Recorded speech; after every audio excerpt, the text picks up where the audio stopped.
5 years ago, on the night of their wedding, Yi Fan had his heart extracted by his wife, Lin Miao Miao, and was discarded in a mass grave. Fortunately, he was rescued by a stunningly beautiful master. 5 years later, Yi Fan's martial prowess reached celestial heights, and his medical skills were extraordinary. However, the emergence of the Yi within him grew increasingly frequent, prompting his enchanting master to send him down the mountain with the task of finding 5 female disciples. It the cold constitution to contain the Yi. Upon descending the mountain, he found himself lavished with affection by the 5 sisters. The eldest sister declared, "Little junior brother, should anyone dare to bully you, I shall seize their entire clan's fortune, ensuring their eternal damnation." The second sister proclaimed, "Little junior brother, who would dare to oppress you when 1,000,000 warriors from the northern frontier stand behind you?" The third sister asserted, "Little junior brother, anyone who dares to harm you shall find themselves crushed under the weight of my wealth." Chapter 1. The Prodigy Descends the Mountain. At the peak of Linghuan Mountain, "Master, I am unbearably hot. I cannot endure it any longer." A young man sat cross-legged, his face flushed, emanating a misty aura. Around him stood 5 ethereal maidens, each a paragon of beauty. "Quickly, we must work together to suppress the within Xiao Fan, or we shall all fall prey to its grasp." The leading figure, Luo Qingsheng, appeared distressed as she continuously channeled her vital energy into the young man. After 10 minutes, the Yi within Yi Fan was subdued, and his complexion gradually returned to normal. However, the 5 stunning masters collapsed to the ground, as if drained of all strength, utterly exhausted. "Xiao Fan, the Yi within you is becoming increasingly volatile." Luo Qingsheng gazed at Yi Fan, her expression weary. "The 5 of us can no longer contain the situation. You should descend the mountain to seek your 5 senior sisters. Each of them possesses a cold, constitution. Capturing them will not only suppress the Yi within you, but also facilitate a breakthrough in your cultivation." Upon hearing these words, Yi Fan embraced Luo Qingsheng's slender waist with fervor. "Master, do not send me away. I still wish to serve my 5 masters." Luo Qingsheng looked down at Yi Fan in her arms, her heart hardening as she spoke solemnly. "What the grudge from 5 years ago, the betrayal that cost you your heart? Will you not avenge it?" Yi Fan's pupils contracted sharply, slowly releasing Luo Qingsheng as a fierce murderous intent surfaced upon his visage. "The blood feud runs deep. It must be avenged." He could never forget the events of that fateful night 5 years prior. He, Yi Fan, was once the esteemed heir of the Yi family in Jinling. In love with his cherished girlfriend, Su Luoxua, their relationship had blossomed to the point of discussing marriage. Yet, calamity struck the Yi family, and to resolve their crisis, his parents forcibly separated the two. They arranged for him to wed Lin Miao Miao, the daughter of the illustrious Lin family, an alliance deemed suitable. Having known Lin Miao Miao for less than 3 days, they were wed in a ceremony. However, even his parents could not foresee that this marriage would not only fail to alleviate the Yi family's plight, but would also lead their son to ruin. On the night of their wedding, Yi Fan was drugged. His heart was cruelly extracted by his new bride, Lin Miao Miao, and his lifeless body discarded in a mass grave. Each time the memories resurfaced, it felt as if he were consumed by insatiable flames, a torment worse than death. Fortunately, with the assistance of 5 enchanting masters, he has managed to survive until now. Over the span of 5 years, he has diligently studied martial arts and delved into the healing arts under the tutelage of these 5 captivating mentors. Blessed with the heart of a dragon, his learning has progressed at an astonishing pace, his cultivation advancing by leaps and bounds. Were it not for the suppression of his powers by the Yi, the 5 masters would stand no chance against him unless they joined forces. "Then go forth and seek vengeance," said Luo Qingsheng, extending her right hand as a glimmering cold light shot forth from the distancy was a snow-white sword. "Did you not desire this white rainbow? From this day forth, it shall belong to you." Seeing this, the second master, Mo Qin, stepped forward. "Xiao Fan, this is the Tai golden needle. You must keep it safe." The third master, Lung Wuqing, produced a token, stating, "This is the Shura. Order with it. The 81 shrieked deities will heed your command. The supreme black heart contains several hundred billion. Take it, and spend as you wish. If it is insufficient, You may visit the Merchant Association. The fourth master, Qian Jitong, gracefully approached, firmly placing a black gold card into Yi Fan's hand. The fifth master, Shangwan Wan, removed a jade ring and placed it onto Yi Fan's finger. The Grand Master of the Daxia Kingdom is your senior brother. This is the token of the Tianji Pavilion. Should anyone trouble you, present the jade ring, and they will bow and apologize on the spot. Yi Fan carefully stowed away each item and then bowed thrice to his five masters. After wiping away the tears at the corners of his eyes, he swiftly soared down the mountain. Watching Yi Fan's retreating figure, the five enchanting masters furrowed their brows, feeling a sense of emptiness within. The wretched disciple has finally descended from the mountain. Otherwise, in a short while, we fear we would all fall victim to his whims. 3 days later, in Jinling, Yi Fan stood before the familiar gates of the villa, a torrent of emotions swirling within him. 5 years have passed, and he wondered how his parents were faring. With this thought, he took a deep breath and pressed the doorbell. Before long, the door swung open, revealing a bald man with a cigarette clenched between his lips. "Who are you looking for?" the man asked, his tone unfriendly. Seeing the unfamiliar bald man, Yi Fan felt a twinge of confusion. "Who are you? How did you get into my home?" The bald man's expression darkened. "Who the hell are you? Get lost." With that, he slammed the door shut with a resounding bang. A sense of foreboding washed over Yi Fan, prompting him to ring the doorbell once more urgently. "Are you done yet?"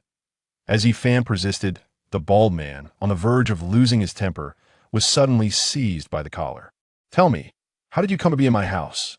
Where are my parents?" Upon seeing the bloodshot eyes of Yi Fan, the bald man's face turned pale with fear.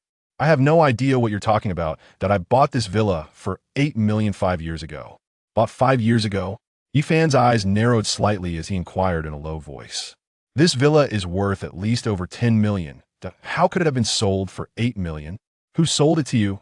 The bald man replied truthfully. "The Lin family sold it to me at a low price." "The Lin family?" Yi Fan's expression darkened like a stormy sea as he slowly released the bald man. "It must have been that despicable Lin Miao. If anything were to happen to my parents, I shall ensure that every single member of the Lin family pays the price. Do you know where the Yi couple, who used to live here, have gone?" The balding man pondered for a moment. 5 years ago, after the Yi family went bankrupt, they seemed to have moved to the slums. Upon hearing this, Yi Fan felt a slight sense of relief. As long as his parents were still alive, that was enough. An hour later, after much inquiry, Yi Fan arrived at the entrance of a dilapidated courtyard in the old district. Knock, knock, knock. After a long while, the courtyard door creaked open, revealing an elderly woman with white hair and a face etched with wrinkles. "Who are you looking for?" The old woman groped forward with both hands, seemingly unable to see clearly. "Mother, it's me. Shao Fan. Do you not recognize me?" Yi Fan felt a lump in his throat, the veins in his hands standing out. His mother was only 40. How could she have aged so drastically in just 5 years? "Shao Fan?" Zhou Hui was momentarily taken aback, and then tears streamed down her face as she grasped Yi Fan's shoulders tightly. "Shao Fan, is it really you?" Yi Fan wiped the tears from his mother's face. "It's me." "What on earth happened 5 years ago?" At the mention of 5 years ago, a look of regret and guilt flickered across Zhou Hui's face. "Shao Fan, I should not have separated you from Luo Shui. It was all my fault." At the mention of Su Luo Shui, Yi Fan's expression darkened. "Mother, it's not your fault. Let's go inside and talk." 5 years had passed. He assumed Luo Shui must have married by now. Through Zhou Hui's narration, Yi Fan came to understand just how despicable that Lin Miao truly was. On the morning following the wedding night, the Lin family not only failed to honor their initial pledge of financial support to the Yi family, but they also accused Yi Fan of eloping and absconding with jewelry worth millions from the Lin household. In an effort to compensate for the alleged loss suffered by the Lin family and to repay their substantial debts, Yi Fan's parents were compelled to liquidate their assets, leading them to a dire predicament. "This is utterly intolerable," Yi Fan exclaimed, slamming his hand on the table, his eyes ablaze with fury. At that moment, a loud crash reverberated as the courtyard door was forcefully kicked open. "Old hag, are you going to come out and repay the money or not?" Through the window, Yi Fan saw several ruffians storming in. Chapter 2. A Coffin on the Day of Joy. "Mom, who are those people?" Yi Fan queried, just as he was about to step outside, only to be forcibly restrained by Zhou Hui. Xiao Fan, stay inside and do not venture out. I will handle this, she insisted, before retrieving a metal box from the bedside and staggering toward the door. I said, old hag, what are you dawdling for? Are you refusing to repay the debt? Upon seeing Zhou Hui emerge, the leader of the gang, a burly bald man, began to hurl insults. No, I have everything ready, Zhou Hui replied, shaking her head as she hurriedly opened the metal box, revealing a collection of scattered banknotes. 50 cents, 1 yuan, 5 yuan, 10 yuan. Not a single 100 yuan note in sight. This contains the repayment for this month, totaling 10,000 yuan. Please count it, she stated. To her dismay, the bald man angrily overturned the box. Who wants these coins? Exchange them all for 100 yuan notes. As this scene unfolded, onlookers in the neighborhood began to murmur and point. The audacity of these wretches, returning each month to cause a commotion. How I wish the heavens would unleash their wrath upon them. Lower your voice. Do you wish for your demise? Those individuals are dispatched by the Lin family. Which Lin family? Surely you do not mean the one hosting a wedding at the Century Hotel today. Indeed, it is said that 5 years ago, the Yi family and the Lin family were even in-laws, but the circumstances have led to this unfortunate state. Zhou Hu's face was etched with terror as she trembled and crouched down to collect the scattered coins on the ground. Do not be angry, I shall promptly go to the nearby bank to exchange it for you. Yet the bald man persisted, a sinister grin spreading across his face. You old hag must be deliberately provoking me. It seems your skin is itching for trouble. As his words fell, the thugs behind him began to advance menacingly towards Zhou Hui. Despair gripped Zhou Hu's heart as she instinctively shielded her vital points. However, the anticipated blows never came. Instead, she heard the anguished cries echoing around her. Slowly, she opened her eyes to behold the thugs writhing on the ground in agony, while the bald man was hoisted into the air by Yi Fan with a single hand. Speak. Who sent you? Yi Fan's eyes glinted with a chilling intensity, his voice laced with lethal intent.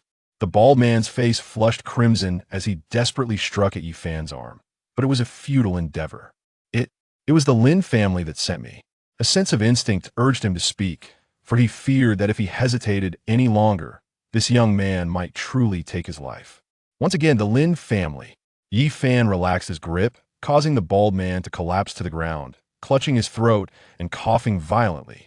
Before long, the bald man rose from the ground, his gaze filled with venom as he glared at Yi Fan.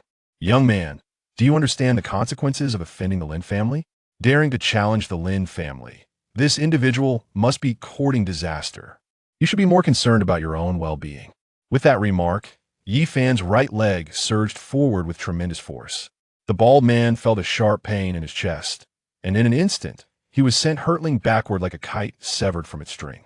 His substantial frame crashed through the courtyard wall, creating a gaping hole, and with a roll of his eyes, he fell unconscious. Witnessing Yi Fan's ferocity, the thugs on the ground were filled with terror, wishing only to feign death and remain motionless. Just as Yi Fan was poised to escalate the situation, Zhou Hui stepped forward to grasp his arm. Xiao Fan, please refrain from causing further harm. Yi Fan turned to the thugs sprawled on the ground. Why are you still here? Get lost. The thugs, as if granted a reprieve, hurriedly lifted the injured bald man and fled the courtyard. Yi Fan embraced Zhou Hui, his tone earnest. Rest assured, no one will dare to bully you again. Zhou Hui trembled slightly, resting her head on Yi Fan's shoulder as she began to weep softly. Xiao Fan, you've truly grown up. For 5 long years, she had thought of Yi Fan constantly. As if recalling something, Yi Fan suddenly inquired. Mom, where is Dad? I haven't seen him. He did not dwell on it, merely assuming his mother was still in shock. Zhou Hui grasped Yi Fan firmly. Xiao Fan, do not act recklessly. The Lin family is not what it once was. We cannot afford to offend them. Do not worry, I know my limits. Yi Fan offered Zhou Hui a reassuring gaze before turning and walking towards the exit.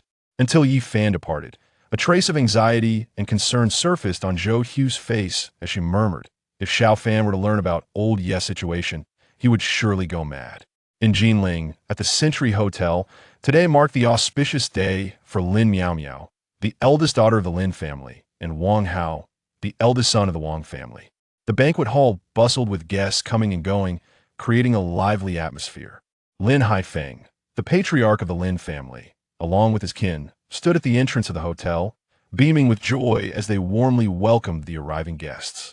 Xiao, are you certain that young Master Zhu from the provincial city will attend Mao's wedding today? After a considerable wait for esteemed guests, Lin Haifeng turned to the young man beside him. Upon hearing this, Lin Xiao, Mao's brother, confidently replied, "Grandfather, young Master Zhu has promised in person, there is no doubt." He had invested considerable effort to establish a connection with Zhu Xian. Lin Haifeng nodded slightly, continuing to await his arrival. Within a few minutes, Lin Xiao's phone suddenly rang. "Grandfather, it's young Master Zhu calling." Lin Haifeng's eyes brightened, then hurry and answer. "Young Master Zhu, this is Xiao. When will you be arriving? I might arrive a bit later. Is it unnecessary to wait? All right, please do call me when you arrive." "Certainly, young Master Zhu." It's settled then. After ending the call, Lin Xiao turned to Lin Haifeng. "Grandfather, young Master Zhu has been delayed and advised us not to wait for him." Lin Haifeng glanced at the time and pondered. "In that case, let us commence without delay. We must not squander the auspicious hour." Thus, led by Lin Haifeng, the Lin family turned and entered the Century Hotel. Not long after their departure, a truck came to a halt at the hotel's entrance. Bound atop the cargo bed was a pitch-black coffin, exuding an unsettling aura. The door swung open, and Yi Fan descended, emanating an icy demeanor. "Boss, are you certain this is the right place?" the driver inquired, casting a glance at the Century Hotel 10 meters away, his expression tinged with confusion. If memory served him right, the Lin family's eldest daughter and the Wang family's young master were hosting their wedding ceremony here. Yi Fan offered a faint smile. "There is no mistake. Please, untie the ropes securing the coffin." Inside the banquet hall, the wedding ceremony was already in full swing. Under the watchful eyes of the guests, Lin Miao, adorned in a white wedding gown and exquisite makeup, gracefully approached the center of the stage. At the center, Wang Hao wore a broad smile, his gaze unwaveringly fixed on Lin Miao. Their tender exchange elicited sighs from the onlookers, marveling at the perfect match they represented. Bang! Just as Lin Miao reached Wang Hao, a loud crash reverberated through the hall as the banquet doors were kicked open, and the ominous coffin was hurled inside. The sudden commotion startled the guests, and upon seeing the coffin, they exchanged bewildered glances, their faces reflecting shock and confusion. Who has the audacity to deliver a coffin on such a joyous occasion? Are they courting death? Who knows? The arrival is certainly foreboding. We can only sit back and watch the spectacle unfold. Look, someone has entered. With a sudden reminder, everyone turned their gaze towards the entrance of the banquet hall. Before their eyes appeared a slender figure, soon followed by a young man with strikingly sharp eyebrows and bright eyes. "Lin Miao, I have come to offer my congratulations," he said with a smile, yet his words were laced with a chilling intent that sent shivers down one's spine. Chapter 3. Kneel and beg for mercy, and I might grant you a quick death, Yi Fan. Lin Miao's beautiful eyes suddenly narrowed, her delicate frame trembling slightly. "How are you still alive? Someone whose heart was torn out couldn't possibly return from the dead. Are we seeing a ghost? The Lin family hasn't fallen yet. How could I die?" Yi Fan pointed at the pitch-black coffin, his tone laced with dark amusement. "Do you like the gift I've brought?" "What?" "He's the eldest son of the Yi family, the one who fled the wedding 5 years ago.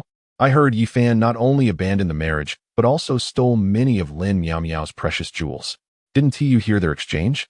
The truth of what happened back then might not be so simple. As the crowd learned Yi Fan's identity, murmurs erupted among the guests. Lin Miao's eyes narrowed into slits, her voice icy. "Since you're determined to die, I'll grant your wish." The moment she spoke, dozens of black-clad bodyguards surged forward from all sides, swinging batons toward Yi Fan's face. With a cold snort, Yi Fan didn't retreat. Instead, he charged into the crowd like a whirlwind. In less than half a minute, the bodyguards were all sent flying, limbs broken, writhing on the ground in agony. A collective gasp swept through the onlookers as they instinctively stepped back. No one had expected this young man to be so formidable. Lin Haifeng's expression darkened.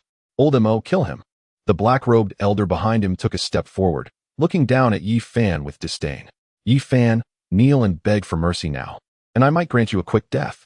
He was oblivious to how Yi Fan had survived, But since he had managed to kill Yi Fan years ago, he saw no reason why he couldn't do so again today. Yi Fan cast a fleeting glance at the elderly man in black, and in the blink of an eye, he appeared before him like a specter. The old man's expression shifted dramatically. Just as he was about to strike, Yi Fan seized him with a single hand. With a resounding crack, the old man's neck was twisted, his face frozen in shock, until his last breath. The old man never anticipated that Yi Fan would act so impulsively, nor did he foresee the sheer terror of his opponent's strength. Yi Fan scrutinized the lifeless body in his grasp. If he was not mistaken, it was this very old wretch who had abandoned him in a mass grave. To ensure his demise, the old man had even deliberately crippled him. Allowing this old fool to die so easily was indeed a stroke of fortune for him. Unbeknownst to anyone, a red-haired man arrived fashionably late, entering the banquet hall with an air of intrigue before settling into a corner. Yi Fan discarded the corpse of the old man onto the ground as if it were mere refuse. Let the Lin family reveal whatever prowess they possessed. A late-stage yellow-level martial artist dared to act arrogantly before him. Such folly was tantamount to courting death. Lin Miao Miao and the members of the Lin family were equally alarmed. Their eyes filled with trepidation as they gazed at Yi Fan. The banquet hall fell into an eerie silence. No one had anticipated that Yi Fan would dare to commit murder in public. Yi Fan, you shall undoubtedly die today for killing on my joyous occasion. Wang Hao's expression darkened. In his eyes, Yi Fan seemed already a corpse. Wang Hao, Lin Miao Miao is a woman as venomous as a viper. Yi Fan raised his gaze to Wang Hao. Do you truly dare to marry her, unafraid of being devoured to the marrow? Upon hearing these words, a flicker of trepidation crossed Lin Miao Miao's countenance.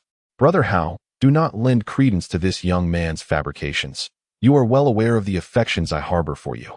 Indeed, I am cognizant of that, Wang Hao responded, gently patting Lin Miao Miao's back. Subsequently, he articulated with measured cadence, Uncle, dispatch him. At these pronouncements, a gray-clad man arose from the assembly and advanced directly toward Yi Fan. This man was none other than Wang Hao's uncle, Wang Yu, a martial adept of the Yellow Realm's pinnacle. With Master Wang's intervention, Yi Fan's demise is assured. Indeed, others echoed. Yi Fan's impetuosity is quite remarkable. To disrupt a wedding ceremony single-handedly, as if the Lin and Wang families were mere simpletons. As Wang Yu arose, the onlookers behind him commenced lamenting Yi Fan's fate. Yi Fan, addressing the approaching Wang Yu, inquired, We are not adversaries. Why must you intervene? He asserted that his vendetta was solely against the Lin family, with no quarrel against others.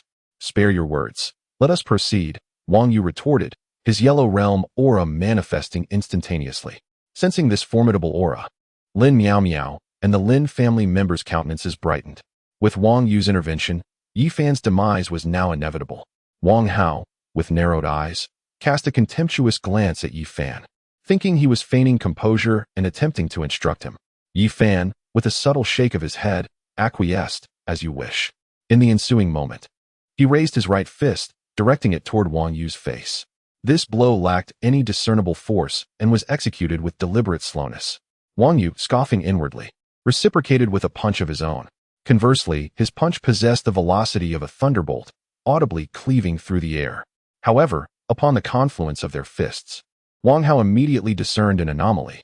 Before he could fully process the situation, a tempestuous force detonated upon his knuckles, propelling him backward with such vehemence that he demolished a distant dining table.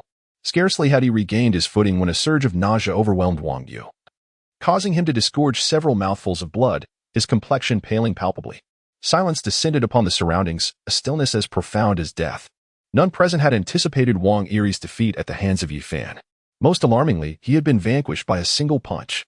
In the shadows, Zhu Xian's brow arched in intrigue as he regarded Yi Fan with eyes gleaming with shrewdness.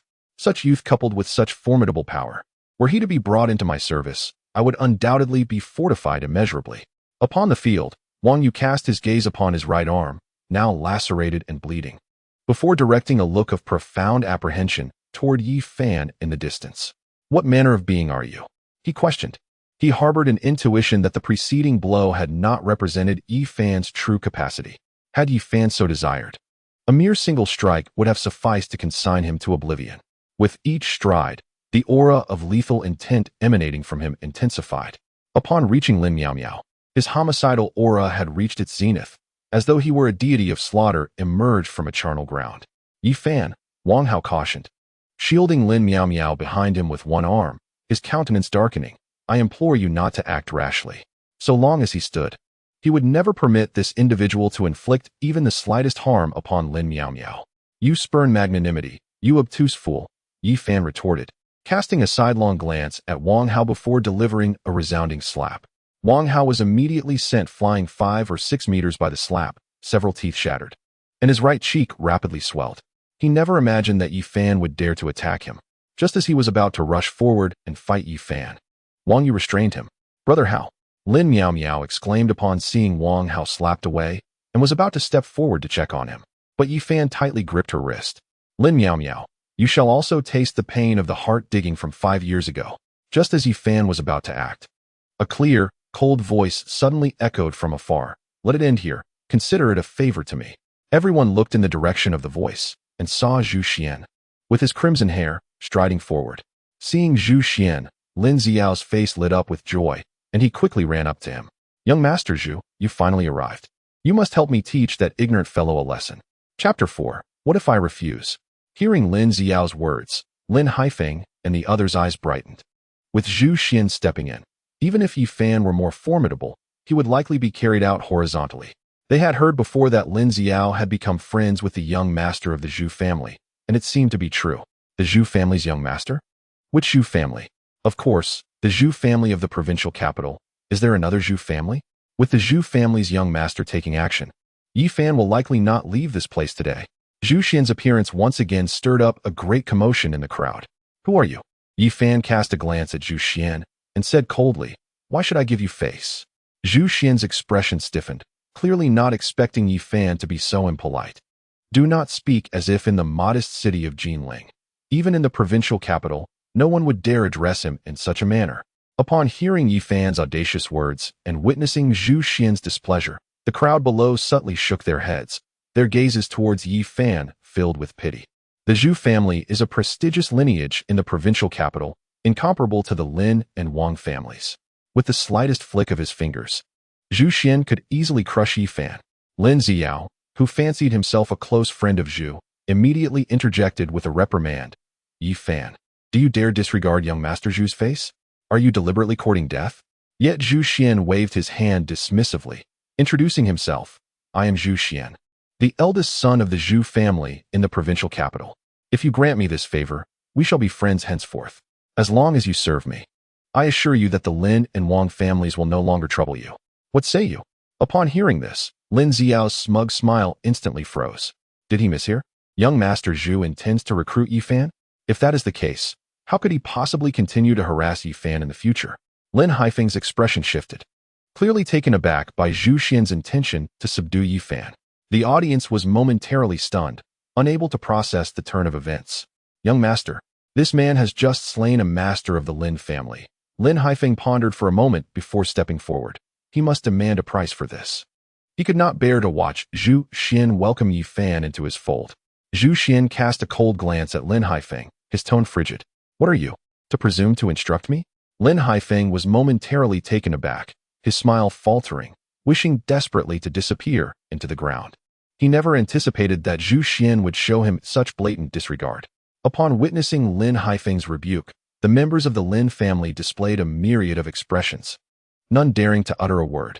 Wasn't young Master Zhu a friend of Lin Xiao? Why then did he now align himself with Yi Fan? Did you not hear? Zhu Xian has taken a liking to talent and wishes to recruit Yi Fan. At such a tender age, Yi Fan possesses strength that far surpasses that of the debonair Lin Xiao.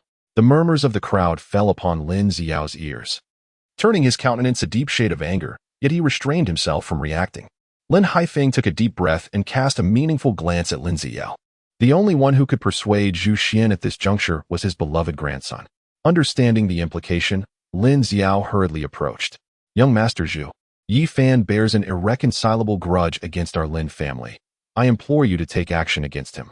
Zhu Xian dismissed him entirely, redirecting his gaze back to Yi Fan. Yi Fan, have you reached a decision? If you release Lin Miao Miao and pledge your service to me, I shall ensure the Lin and Wang families are resolved. Yi Fan regarded him with a cold stare and responded audaciously, what if I refuse? What? He actually rejected the offer? The crowd exchanged incredulous glances, wondering if their hearing had betrayed them. This was the olive branch extended by the young master of the Zhu family in the provincial capital. Accepting it would undoubtedly lead to future wealth and prosperity. Who could have anticipated that Yi Fan would choose to decline? Was there something amiss in his reasoning? Upon hearing Yi Fan's refusal, Lin Miao Miao and the rest of the Lin family breathed a sigh of relief, a flicker of renewed hope igniting within them. If their predictions held true, Zhu Xian's inevitable fury would spell doom for Yi Fan. Refusal? Zhu Xian's eyes narrowed to slits, his tone suddenly gravely serious. Then do not blame me for being unkind. Had it not been for Yi Fan's formidable strength, which had inspired a sense of appreciation in him, he would have acted long ago. Showing such deference was unnecessary. Yi Fan's gaze was fixed intently on Zhu Xian as he articulated each word with precision.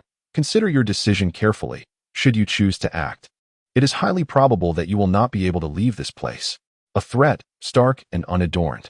A collective gasp echoed among the crowd, their expressions reflecting the incredulity of witnessing Yi Fan dare to challenge Zhu Xian, akin to courting demise. How intriguing. In response, Zhu Xian erupted into laughter, only to abruptly cease. I am eager to see how you intend to detain me.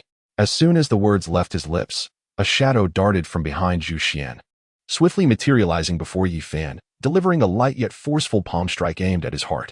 An expert of the Xian level? In the distance, Wang Yu's eyes narrowed in astonishment. Observing the shadow's blinding speed, the onlookers presumed Yi Fan was doomed.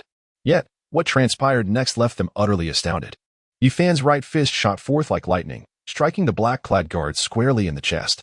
The guard felt an immense force explode against him, and moments later, he was sent hurtling backward like a kite severed from its string. Before he even hit the ground, he spewed forth several mouthfuls of blood, shattering the furniture behind him, his neck twisting at an unnatural angle as he succumbed to unconsciousness. The hall fell into an eerie silence, so profound that a falling pin could be heard. No one anticipated Yi Fan's ferocity. Even the formidable Zhu family warrior from the provincial city was rendered powerless. Zhu Xian swallowed hard, his eyes filled with trepidation as he regarded Yi Fan. He had not expected such terrifying prowess from him. After dealing with the black-clad guards, Yi Fan turned his gaze to Zhu Xian below, whose face was twisted in distress. Still wish to stand in my way? Zhu Xian stiffened, then shook his head bitterly. No, I cannot stop you.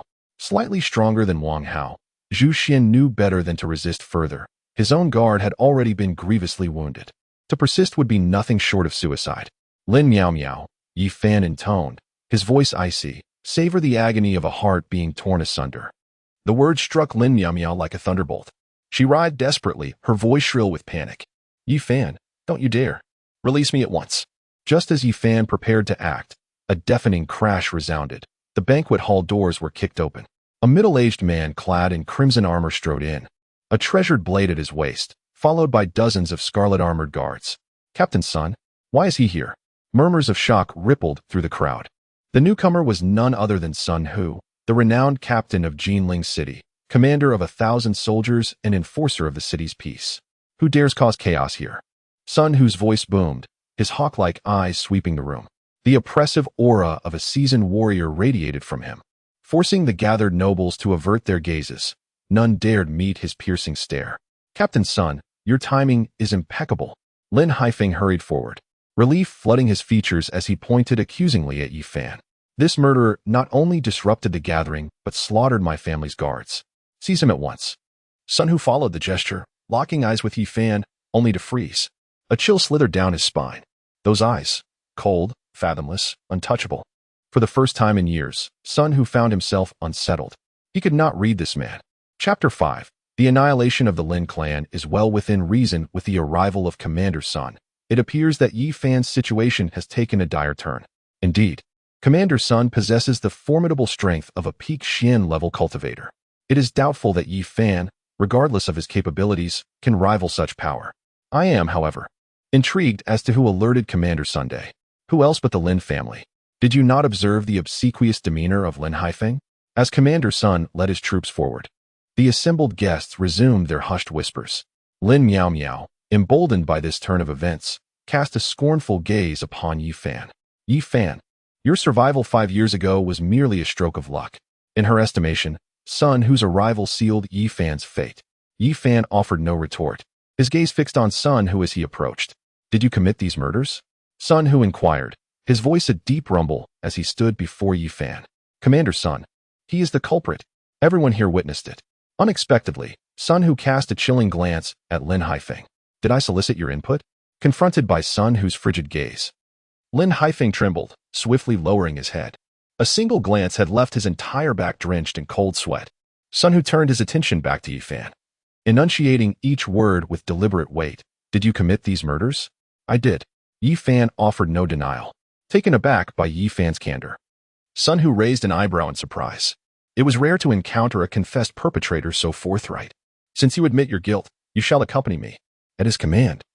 Two crimson-armored guards stepped forward. Hold, Yi Fan interjected. Commander Sun, might I request a word in private? You may.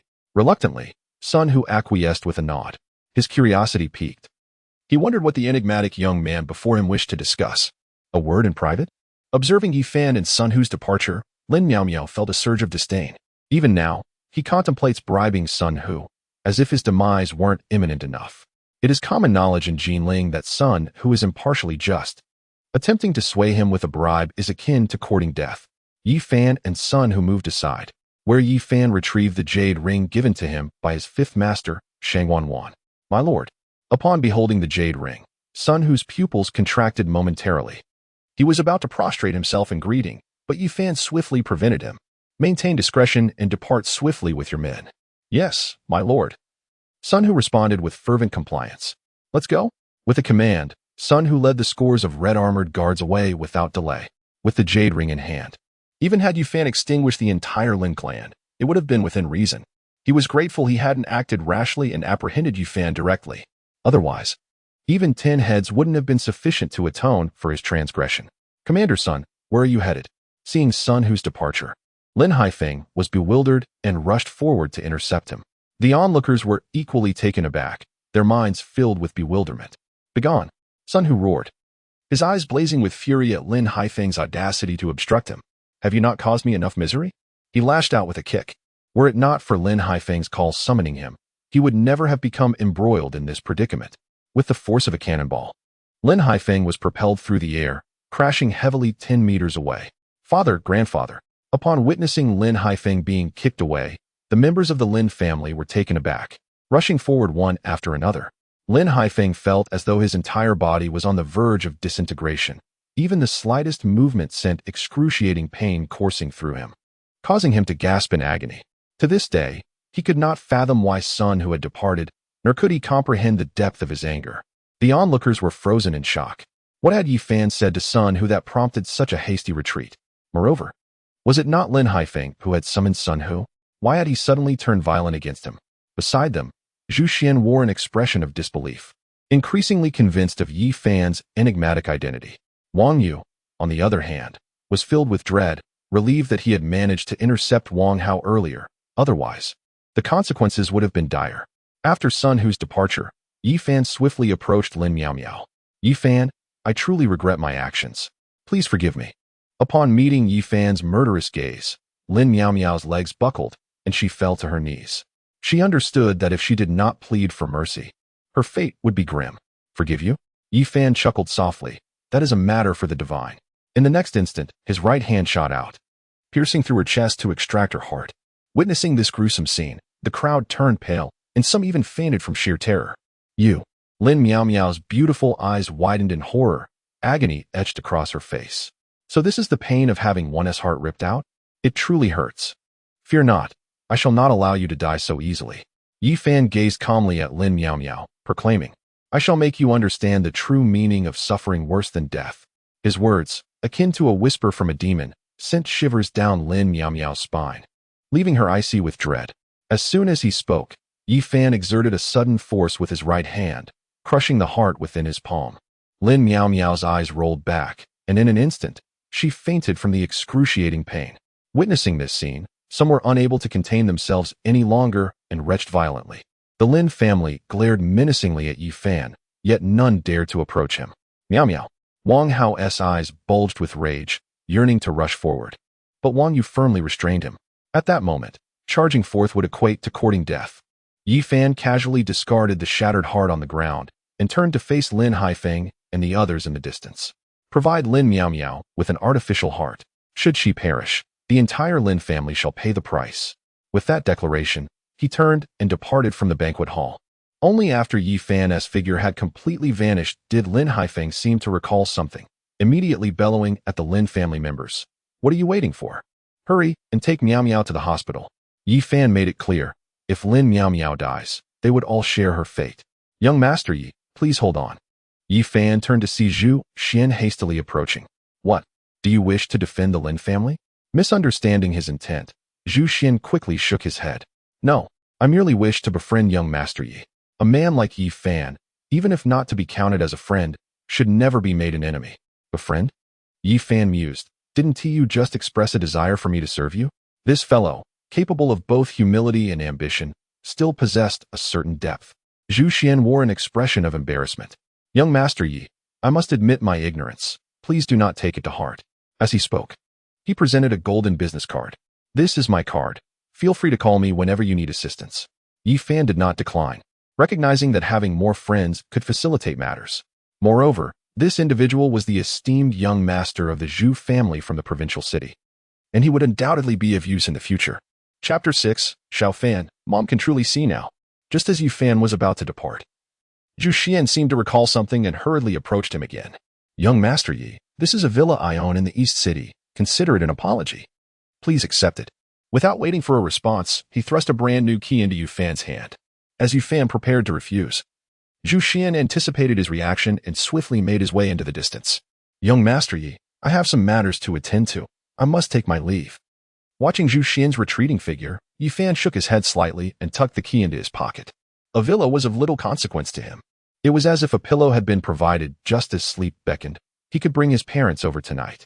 As soon as he stepped out of the car, Yi Fan spotted Zhou Hui anxiously waiting at the entrance. Mom, why aren't you waiting at home? Upon hearing her son's familiar voice, Zhou Hui's face lit up with joy as she hurriedly began to feel around Yi Fan. Xiao Fan, you haven't gotten into any trouble, have you? Currently, her vision was impaired, and she could only ascertain his well-being through touch.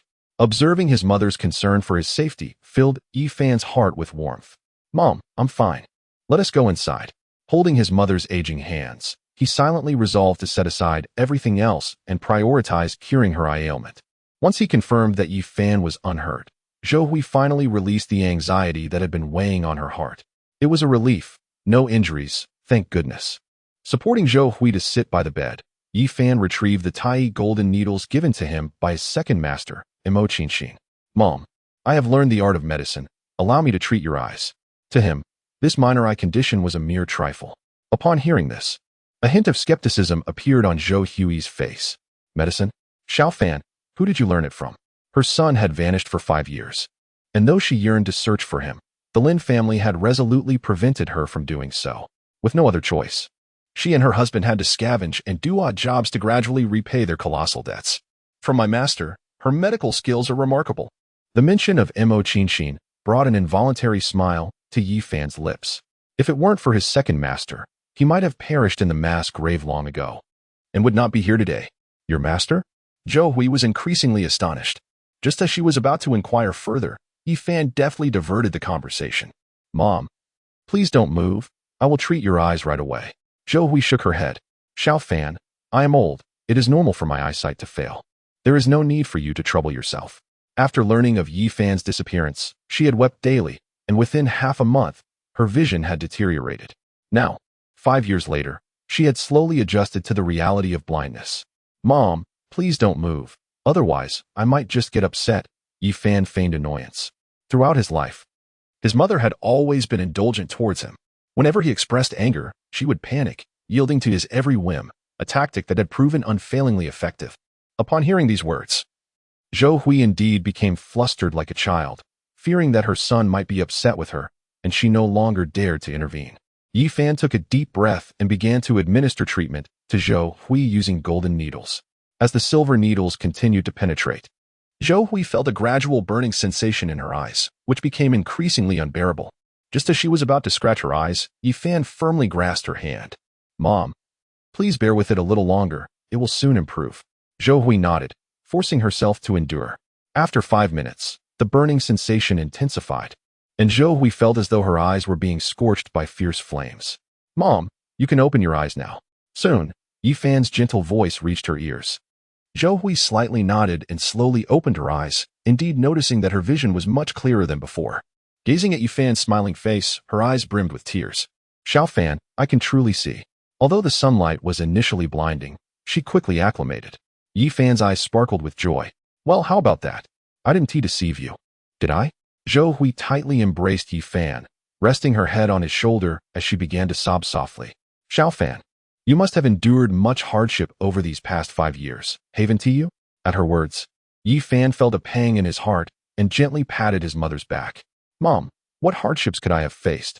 My masters have taken good care of me." In comparison to her struggles, the challenges he faced seemed trivial. Suddenly recalling something, Zhou Hui pushed Yi Fan away. 5 years have passed, and the Lin family has changed dramatically. They are no longer an adversary we can contend with. Yi Fan offered Zhou Hui a reassuring gaze. "Mom, do not worry. The Lin family cannot harm me. Xiao Fan, do not act recklessly. It would be wise to heed your mother's advice and take refuge for a while." Zhou Hui remained somewhat anxious, believing it was best for her beloved son to leave Jinling for the time being. Observing the darkening sky outside, Yi Fan swiftly shifted the topic. "Mother, where is Dad? At this hour, he should have returned from work." Upon mentioning her spouse, Zhou Hui's expression revealed a hint of distress. If her son were to discover the truth about old Ye's condition, it might drive him to despair. Yi Fan furrowed his brow, sensing something amiss, and in a grave tone, he inquired, "Mother, do not deceive me. Has something happened to Dad?" His mother was not one to lie. Whenever she did, she could never meet his gaze. Zhou Hui opted for concealment, stating, "How could I possibly deceive you? Your father is truly required to work the night shift." "Mother, if you do not speak the truth, I may become irate," Yi Fan said, his face stern. With these words, Zhou Hui found herself in a quandary, ultimately choosing to reveal the truth. Regardless, her son would inevitably learn of it in due time. "Your father is in the hospital. He is yet to awaken." Upon uttering this, Zhou Hui was overcome with tears, her body trembling violently. Witnessing his mother's profound sorrow, Yi Fan felt a surge of dread. "Mother, why is Dad in the hospital? What has transpired? Furthermore, what do you mean he is yet to awaken?" Zhou Hui wiped away her tears and replied, "Yi Fan, your father was working at a nearby construction site. 3 days ago, for reasons unknown, he suddenly fell from the scaffolding. Not only did he fracture both legs, but he has also not regained consciousness since. The Lin family had long since issued a warning. Any factory that dared to employ them would be seen as opposing the Lin clan. To acquit an exorbitant debt, Zhou Hui was reduced to scavenging for refuse, while Yi Taijun sought intermittent employment at a nearby construction site. How could such a calamity have transpired?" Upon discerning the verity, Yi Fan was utterly thunderstruck. "In which infirmary is my father currently confined? We shall proceed there forthwith." So long as his father retained a modicum of vitality, he was confident in his capacity to resuscitate him. Yi Fan nodded in affirmation, escorting his mother towards the egress. The exigency lay in locating his father post-haste. As for the etiology of his father's precipitous descent from the firmament, whether attributable to fortuitous happenstance or malevolent machinations, he was resolved to conduct a thorough investigation. Jinling, Premier General Hospital. "Uncle, it is conceivable that I shall be unable to visit you in the ensuing days." Within the confines of the ward, Su Luoxue gazed upon the comatose Yi Taijun, her countenance imbued with a sense of profound anguish. Chapter 7. What? Healed in a mere 10 minutes? 5 years prior, Su Luoxue and Yi Fan were compelled to part ways. Subsequent to that separation, she found herself incapable of extricating herself from the memory of him. As the quinquennium elapsed, Su Luoxue encountered a predicament strikingly analogous to that which had befallen Yi Fan.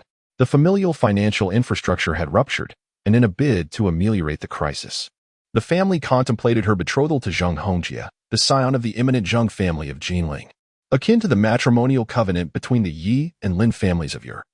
Should Su Luoxue consent to wed Zheng Hongjie, the Zheng family would extend their assistance in resolving the extant quandary confronting the Su family. Yet, it was universally acknowledged that Zheng Hongjie, the eldest son of the Zheng lineage, was a notorious libertine, having inflicted misery upon countless maidens. Given the option, irrespective of the opulence possessed by Zheng Hongjie's household, Su Luoxue would indubitably repudiate the nuptial arrangement. However, in the interest of mitigating the familial crisis. She was reluctantly compelled to accede to matrimony with Zheng Hongjie.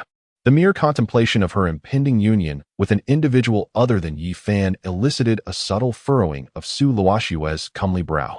After uttering these words, she placed a golden bank card and a note by the bedside before turning to leave.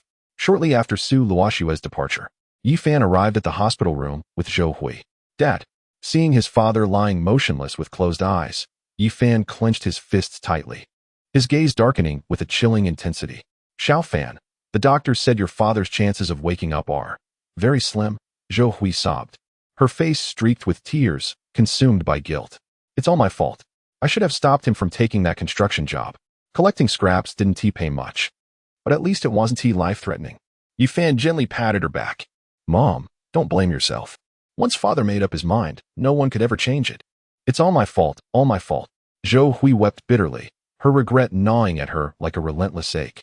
Heart heavy with sorrow, Yi Fan approached the bed to examine Yi Taijun's injuries. His legs were encased in plaster, but recovery was merely a matter of time.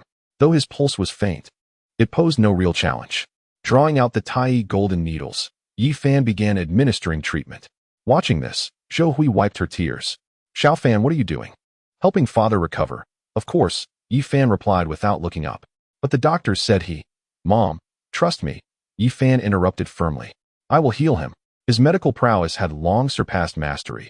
How could the hospital's physicians even compare? Zhou Hui initially intended to express further thoughts. Yet recollecting that her eyesight had also been restored by her son, a spark of renewed hope ignited within her. If her son could indeed heal her ailing partner, it would be nothing short of miraculous. Just as Yi Fan was about to administer acupuncture, the door to the ward swung open, and a middle-aged physician clad in a white coat entered, accompanied by a nurse. Stop! What are you doing? Upon noticing the golden needle in Yi Fan's hand, Li Wei's eyes narrowed, and he swiftly approached.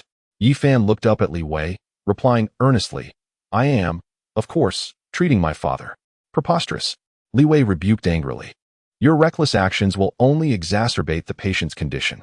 As the attending physician for Li Taijun, he could not permit Yi Fan to proceed in such a disorderly manner.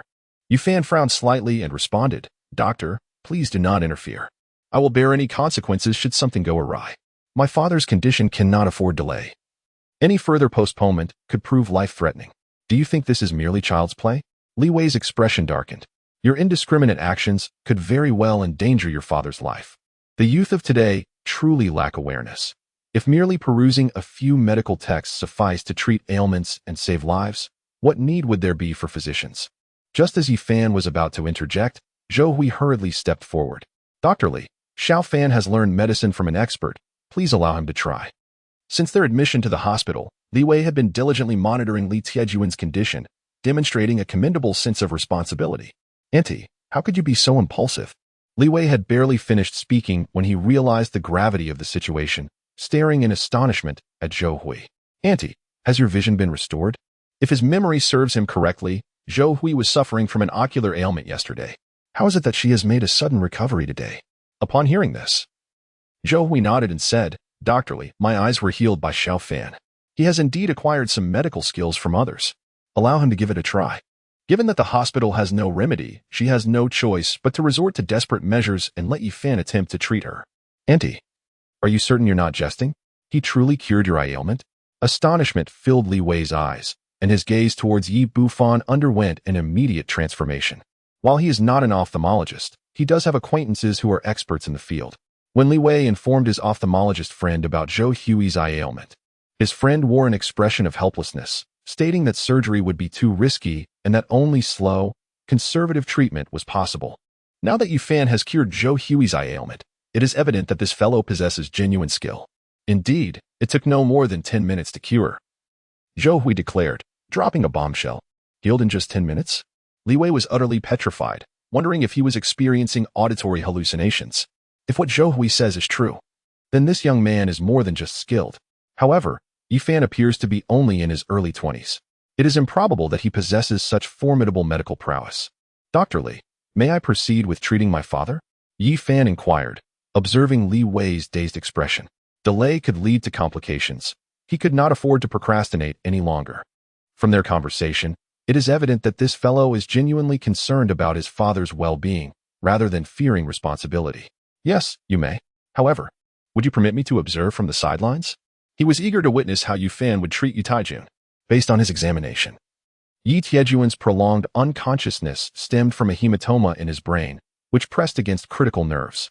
The high surgical risks had delayed intervention until now. Very well, Yi Fan replied, picking up the golden tying needles and swiftly directing them toward the acupoints on Yi Tiejun's head. A mere cerebral hematoma was child's play for him. Acupuncture? Li Wei's brow arched in skepticism as he observed Yi Fan's movements. How could someone so young possibly master such an intricate art? In his experience, accomplished practitioners of traditional Chinese medicine were invariably advanced in years. Could this youth even recognize the meridians accurately? And to dare perform such a delicate procedure, especially on his own father, without hesitation? Unconcerned with Li Wei's doubts, Yi Fan's right hand moved with fluid precision, each needle finding its mark as if guided by an unseen intelligence. This, Li Wei gaped, utterly stunned. Even the most revered acupuncturists he knew could scarcely match such flawless technique. Chapter 8. An ordinary quack? Dr. Li, is something wrong? Zhou Hui, her gaze fixed on Yi Fan's deft motions, caught Li Wei's astonished expression from the corner of her eye. A flicker of unease crossed her face. Truthfully, she had no certainty whether Yi Fan could cure her husband. But one thing she knew beyond doubt, her beloved son would never harm his father. If he claimed he could heal Yi Taijun, then she trusted it would be so. Previously, Zhou Hui harbored doubts about Yi Fan's ability to cure her eye ailment. Yet she was ultimately proven wrong. Who would have thought that her son possessed such remarkable skills in acupuncture? Li Wei shook his head, pondering whether this individual could truly restore Yi Tiejun's health. As time passed, Yi Tiejun's complexion began to improve, gradually regaining a healthy hue. Approximately 5 minutes later, Yu Fan took a golden needle and pierced the 5 fingers of Yi Tiejun's left hand. Instantly, dark, stagnant blood gushed forth, accompanied by a foul odor. Upon witnessing the black blood, Li Wei's eyes narrowed in astonishment. It was evident that this blood originated from Yi Tiejun's brain. The method through which this stagnant blood was expelled was utterly astonishing. Soon, all the congealed blood was released, transforming into a vibrant red hue. Xiao Fan, how is he? Yi Fan wiped the beads of sweat from his forehead and replied with a smile, Mom, everything is fine. Dad will awaken shortly. Upon hearing this, Zhou Hui's anxious heart finally found solace, and excitement danced across her face. That's wonderful, that's wonderful. At this moment, Li Wei approached and inquired, May I conduct a comprehensive examination of the patient? Judging by Yi Tiejun's improved complexion, it was evident that he had made significant progress. However, whether he was truly cured, as Yi Fan claimed, could only be determined after a thorough examination. Of course, Yi Fan nodded slightly. Before long, Li Wei carried out a full examination of Yi Taijun. As he reviewed the report in his hands, a tempest of emotions surged within him. Just as Yi Fan had asserted, Yi Tiejun's cerebral hemorrhage had indeed been resolved. Furthermore, the examination results indicated that all of Yi Tiejun's vital signs were remarkably normal. Dr. Li, what are the results? Zhou Hui gazed at Li Wei with hopeful anticipation, her heart once again rising to her throat. Having practiced medicine for decades, this was the first time he had witnessed such an extraordinary treatment method, extracting clotted blood from a patient's brain without surgical intervention. Had he not seen it with his own eyes, he would never have believed it. Truly, that's wonderful. Upon hearing that Yi Taijun was fine, Zhou Hui's face lit up with emotion, tears once again welling in the corners of her eyes. Li Wei turned to Yi Fan, his expression filled with reverence. Earlier, I failed to recognize your brilliance. Please forgive my oversight. With these words, he bowed deeply to Yi Fan. Witnessing this, Yi Fan immediately stepped forward to help Li Wei rise. You honor me too much, Dr. Li. Seeing Li Wei bow in apology to Yi Fan, Zhou Hui and the nurses behind her were utterly stunned. Mr. Yi, might I inquire about your esteemed mentor? Li Wei's eyes brimmed with curiosity. Earlier, Zhou Hui had mentioned that Yi Fan had studied medicine under a master. Surely, this master was no ordinary figure. At this, Yi Fan waved his hand dismissively. My teacher is merely an unremarkable wandering physician, unknown to fame. When he had first apprenticed under his second master, Imo Xin, she had sternly warned him never to disclose her name to outsiders. Once, Yi Fan had asked why, only to receive a blunt reply. If you were to kill someone with your treatment, wouldn't that tarnish my reputation? An unremarkable wandering physician? Li Wei was momentarily taken aback, clearly unconvinced. How could someone capable of teaching a disciple like Yi Fan be just a common healer? Yet since Yi Fan refused to elaborate, Li Wei tactfully refrained from pressing further. Just then, Yi Taijun on the hospital bed slowly opened his eyes. Where am I? Upon hearing a sound, Zhou Hui hurried to the bedside. Old Yi, you finally awoke. I was truly worried sick. As she uttered these words, tears welled in her eyes and cascaded down her cheeks. Yi Taijun gazed at Zhou Hui, mustering a faint smile. Why are you crying? I'm perfectly fine. Aren't I? He could only recall the moment he fell from the high stool, followed by a protracted dream. In that dream, his beloved son was drenched in blood, reproaching him for forcibly separating him from Su Luoxue. Dad, how are you? Do you feel any discomfort? Yi Fan approached Yi Taijun, concern etched upon his face. Upon seeing this familiar visage, Yi Taijun was overwhelmed with guilt, initially suspecting he was hallucinating. My son, I should never have torn you apart from that girl Luoxue. It was all my fault. Hearing Su Luoxue's name again stirred a myriad of emotions within Yi Fan. Had the Yi family not faced a crisis, he and Su Luoxue might have long been wed, with children of their own by now. Unfortunately, fate had conspired against them. Su Luoxue was likely already a married woman, leaving them with a bond that fate had rendered unfulfilled. Dad, I don't blame you. I too made mistakes back then. Upon hearing these words, Yi Tiejuan's eyes narrowed slightly as he forcefully slapped himself. It must be an illusion. It certainly had to be an illusion. Witnessing this, Zhou Hui quickly grasped Yi Tiejuan's arm. Hearing those words, Yi Tiejuan's gaze returned to Yi Fan. To confirm it was not a figment of his imagination, he reached out and pinched Yi Fan's arm. If this were a mirage, the sensation was astonishingly vivid. Xiao Fan, is it truly you? Upon seeing Yi Fan nod, Yi Taijun embraced him tightly. My dear, you must have endured quite a bit over these past 5 years. Yi Fan felt a pang in his heart and tightly embraced Yi Taijun. Father, I vow that no one shall ever dare to bully you again. Observing the harmonious scene of the family, Li Wei exchanged a knowing glance with the nurse, and together they quietly exited the hospital room. What is this? Zhou Hui, having wiped away the tears from her eyes, discovered a note and a golden bank card resting on the table. Auntie, there are 500,000 yuan in here. Please use it for now. I will return to visit uncle in a few days. Upon seeing the signature, Zhou Hui's face was filled with emotion. Luo Shui is truly a wonderful girl. Your mother should never have torn you apart. Since Yi Fan's disappearance, Su Luo Shui had frequently visited her and Yi Taijun, bringing an abundance of fruits and gifts each time. Just a few days ago, upon learning of Yi Tiejuan's fall from a height, Su Luo Shui not only covered the medical expenses, but also made time every day to visit him. Chapter 9. To pursue Su Luo Shui again? Is this a note left by Luo Shui? Upon seeing the familiar, elegant handwriting on the note, Yi Fan's body trembled slightly. It is worth noting that had it not been for his parents' vehement opposition, he and Su Luo Shui would not have parted ways.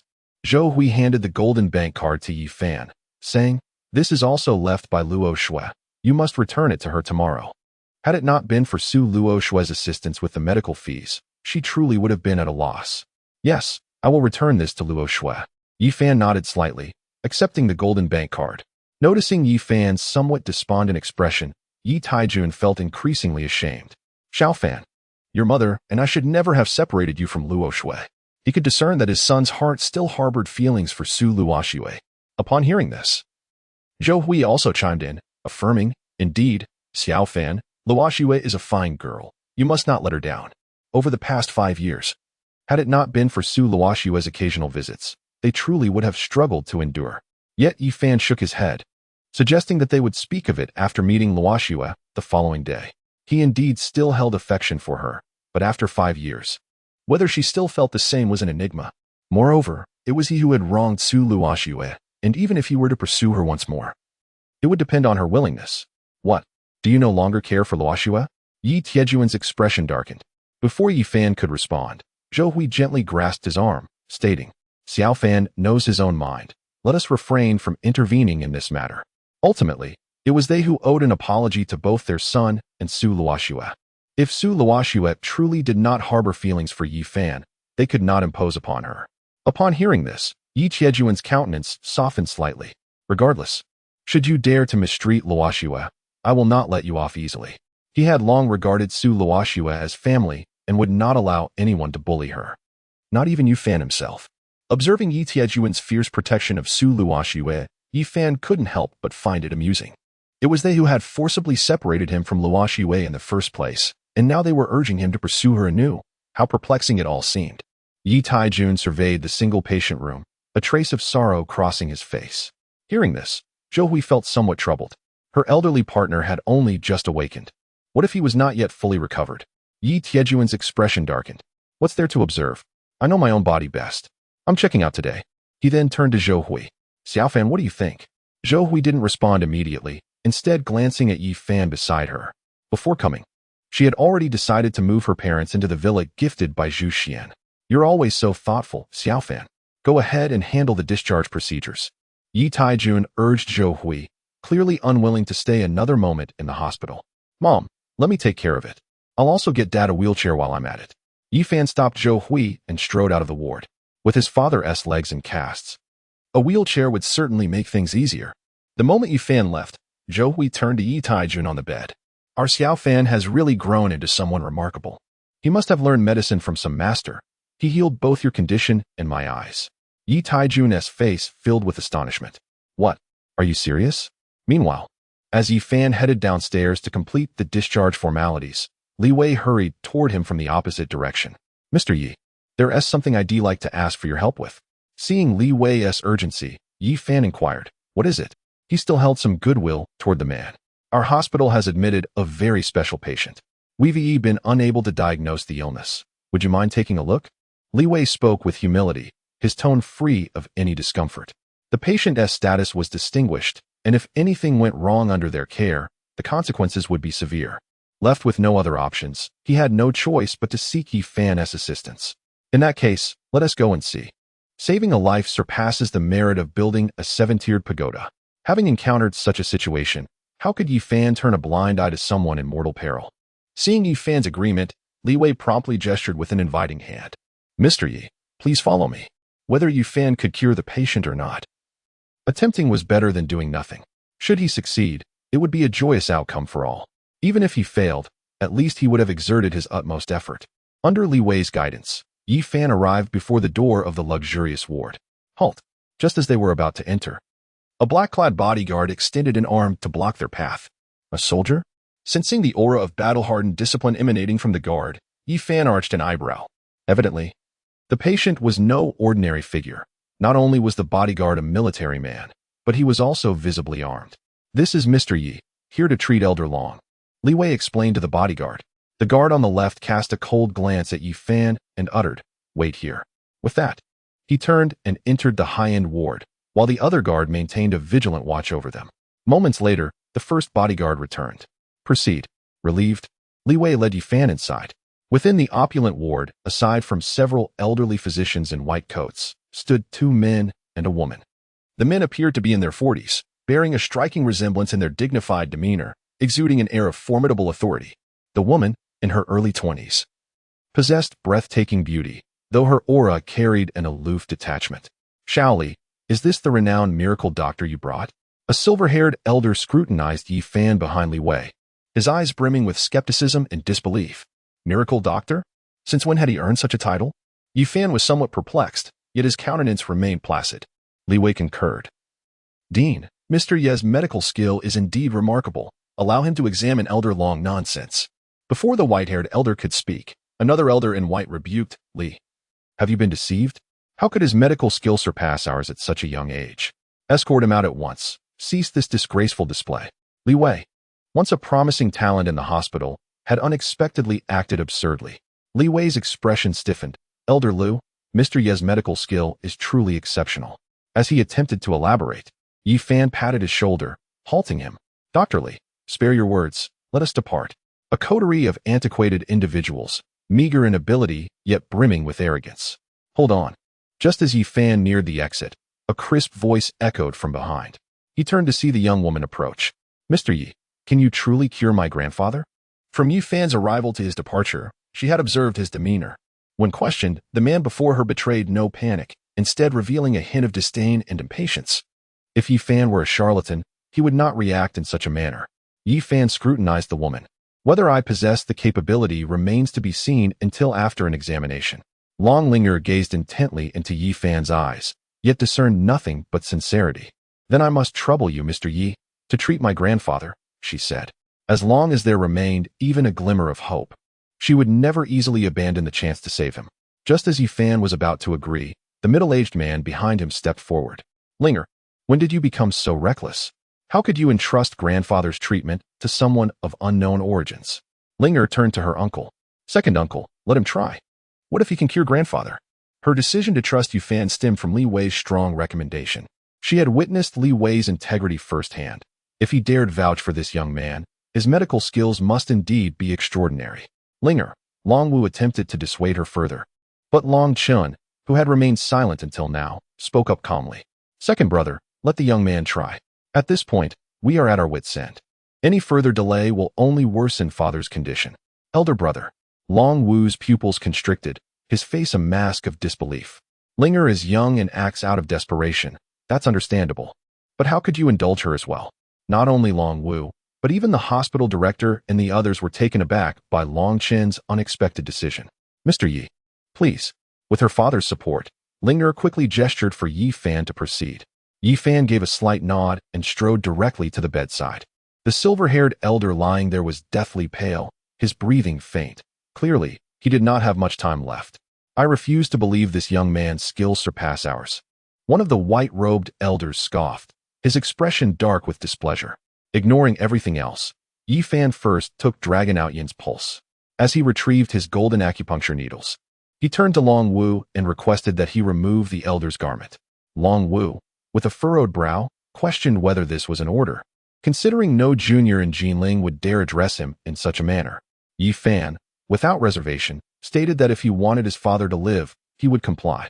He was there to save a life, not to endure insults. The audacity of the young man to speak to Long Wu in that way astonished the onlookers.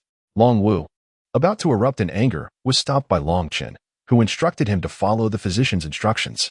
Forced to suppress his anger, Long Wu removed Dragon Outyan's upper garment, vowing that if the young man failed to heal his father, he would make him wish he had never been born. The sight of Dragon Outyan's numerous wounds and bullet holes caused the onlookers to gasp. They wondered how he had survived such trauma, which would have been fatal to most. Yi Fan, taken aback, expressed admiration in his eyes. The scars suggested that the elder had seen extensive combat in his youth. After a moment, Yi Fan used the golden needles to seal Dragon Outyan's heart meridians before beginning treatment. Dragon Outyan was not suffering from an illness but had been poisoned with a potent toxin that induced a coma without any other symptoms. Outwardly unchanged. Yet the moment the poison victim falls unconscious, the toxin begins its rapid dissemination throughout the body. Once the venom permeates every fiber of the being, its lethal potency claims the life within moments, defying even divine intervention. Fortunately, Long Outyan had only recently succumbed to unconsciousness, for had it been any later, not even Yi Fan could have wrought salvation. Witnessing Yi Fan's ethereal mastery of acupuncture, his needles dancing with preternatural precision, the hospital director and his entourage stood petrified, their skepticism dissolving into awe. They had dismissed him as a mere charlatan, yet now beheld the profundity of his art. Long Chen and Long Lingo exchanged glances, kindling a fragile ember of hope within their hearts. Though unversed in medicine, they recognized the extraordinary in Yi Fan, his prowess a beacon, illuminating the possibility of Long Outyan's deliverance. "Fraud," Long Wu scoffed, his face contorting with derision. "Putting on airs. If even the finest medical minds stand helpless, what miracle could this brat possibly perform?"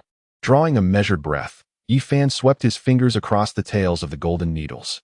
In an instant, they quivered as though imbued with life, their delicate oscillations resembling the graceful undulations of dancers upon Long Outyan's meridians.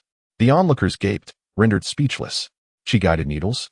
Director Luo Zhiping gasped, his aged countenance alight with astonishment. Beside him, Li Wei's pupils constricted sharply. "Director, you speak of the pinnacle of acupuncture, the legendary art of manipulating needles through qi?" He had chanced upon references in ancient medical texts, yet never dreamed of witnessing it firsthand. Elated, Luo Zhiping exclaimed that the young man was indeed employing qi-guided acupuncture. He never imagined he would witness such a miraculous acupuncture technique in his lifetime, let alone one performed by a young man appearing to be no more than 20 years old. Bewildered, Long Linger turned to Luo Zhiping, inquiring about the nature of qi-guided acupuncture. Luo Zhiping, his voice trembling, explained that it was the pinnacle of traditional Chinese medicine acupuncture, capable of unblocking acupoints to eliminate ailments. The fact that Yifan not only knew qi-guided acupuncture, but had also mastered it to perfection was simply astonishing. Is it really that remarkable?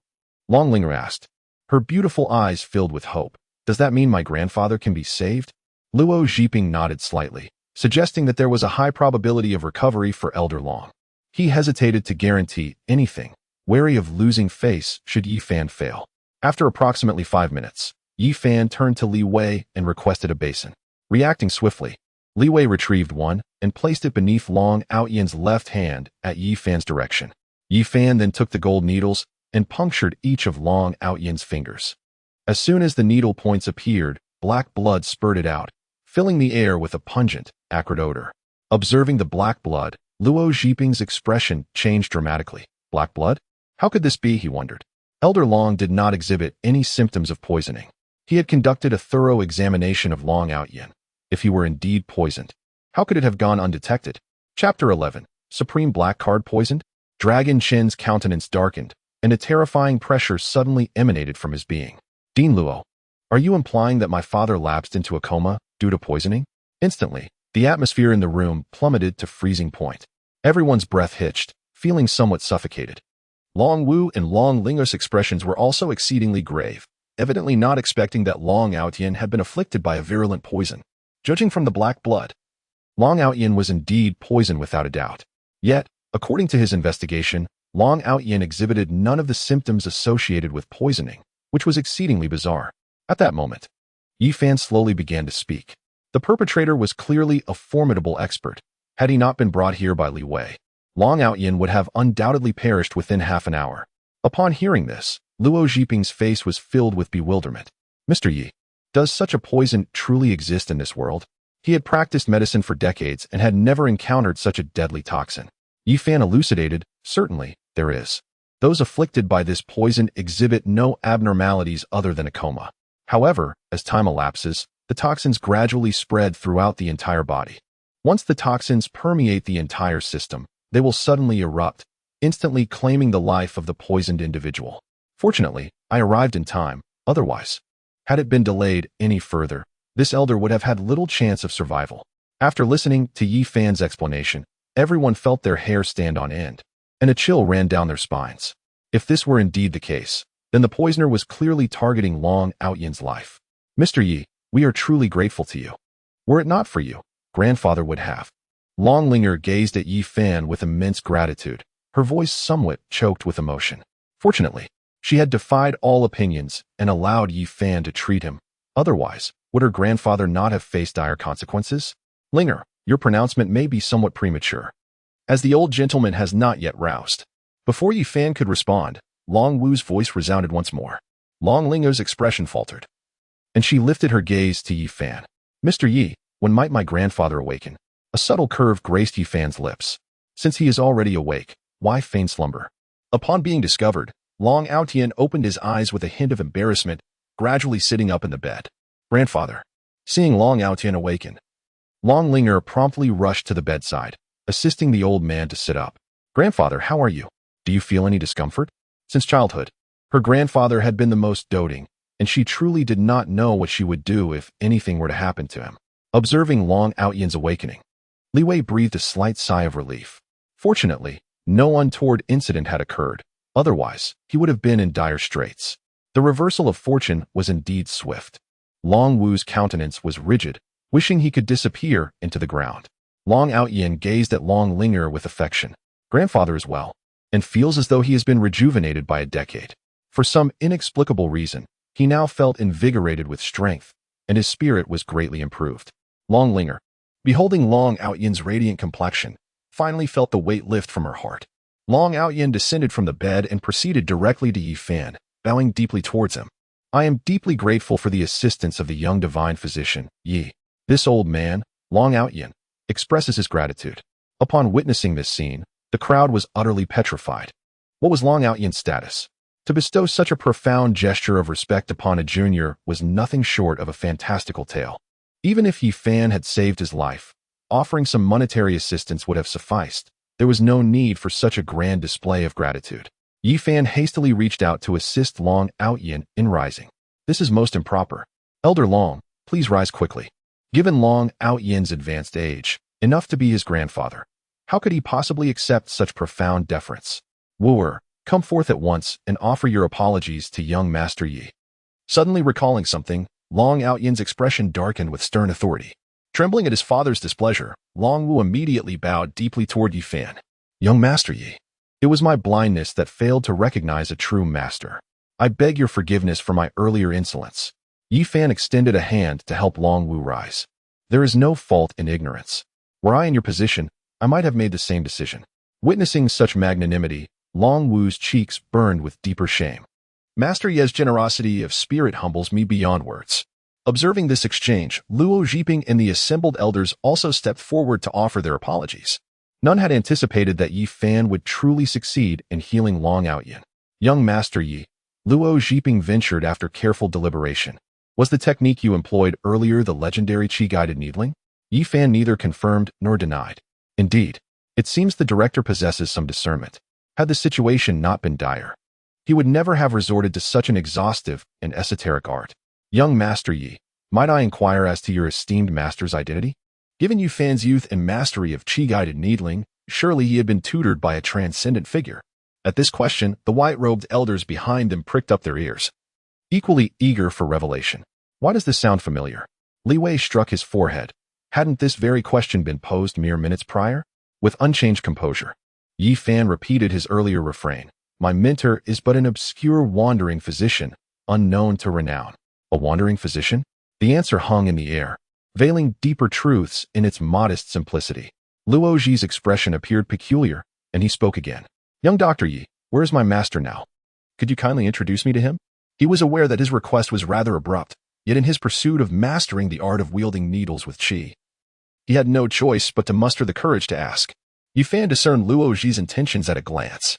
Director, my master has long been wandering the world, and I am unaware of his current whereabouts. Upon uttering these words, he turned his gaze towards Long Outyin. Old Long, the toxins in your body have just been purged. Please refrain from strenuous activities in the coming days. Long Outyin nodded in agreement. Understood. I will be cautious. I have some matters to attend to, so I shall take my leave now. As soon as he finished speaking, Yi Fan turned to depart. However, after taking only a few steps, he was pursued by Long Outyin, who was supported by the helpless Long Linger, and handed him a black card. Young Dr. Yi, this is the supreme black card of the Long family. I kindly ask you to accept it. With this supreme black card, Yi Fan would enjoy complimentary services across all Long family establishments. The notion of such a valuable gift being so easily bestowed was met with astonishment from those behind him, including Long Wu, whose eyes narrowed in disbelief. It was known that, even in the entirety of Jinling, those who possessed a supreme black card were fewer than 10. Yet, the next scene left everyone utterly astonished. No, I cannot accept it. Yi Fan waved his hand in refusal. How could one turn down a supreme black card? A coveted prize that countless individuals would vie for? The expressions of the onlookers varied, as they found themselves increasingly perplexed by the young man before them. Long Outyin, however, remained resolute. Young Dr. Yi, please do accept it. Witnessing Long Outyin's fervent hospitality, Yi Fan felt obliged to accept the supreme black card. I accept your kind offer with gratitude, Elder Long. As Yi Fan departed, Long Outyin immediately turned his gaze towards his granddaughter, whose beauty was ever blossoming. Linghuan, be a dear and escort the young divine physician Yi out.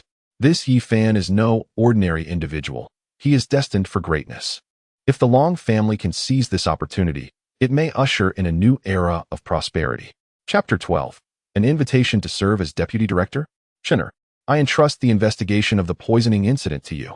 As he watched Yi Fan and Long Linger leave, the smile on Long Outyin's face vanished, replaced by an expression of murderous intent. Sensing the boundless malice in Long Outyin's words, the crowd shrank back, hardly daring to breathe. Longshan responded with an icy demeanor. Yes, father, I will certainly unearth the perpetrator. To dare poison my father is an act of utter recklessness. Outside the corridor, Long Lingo hastened to catch up with Yi Fan. Young divine physician Yi, I thank you for saving my grandfather. Yi Fan was taken aback. Hadn't you already expressed your gratitude? There's no need for such formality. You saved my grandfather, and for that, you are forever in my debt. And no amount of gratitude would be excessive. Long Linger gazed at Yi Fan, her beautiful face filled with sincerity. Yi Fan smiled faintly, then inquired, "Do you happen to know where I might procure a wheelchair near the hospital?"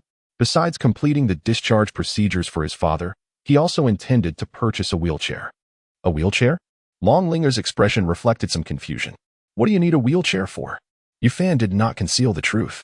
"My father broke his leg. He's being discharged today, and a wheelchair would make things easier." "Ah, I see," Dragon Linger remarked with sudden comprehension. "As it happens, there is a wheelchair emporium located a mere 100 meters to the east of the hospital. I shall escort you there anon," she added.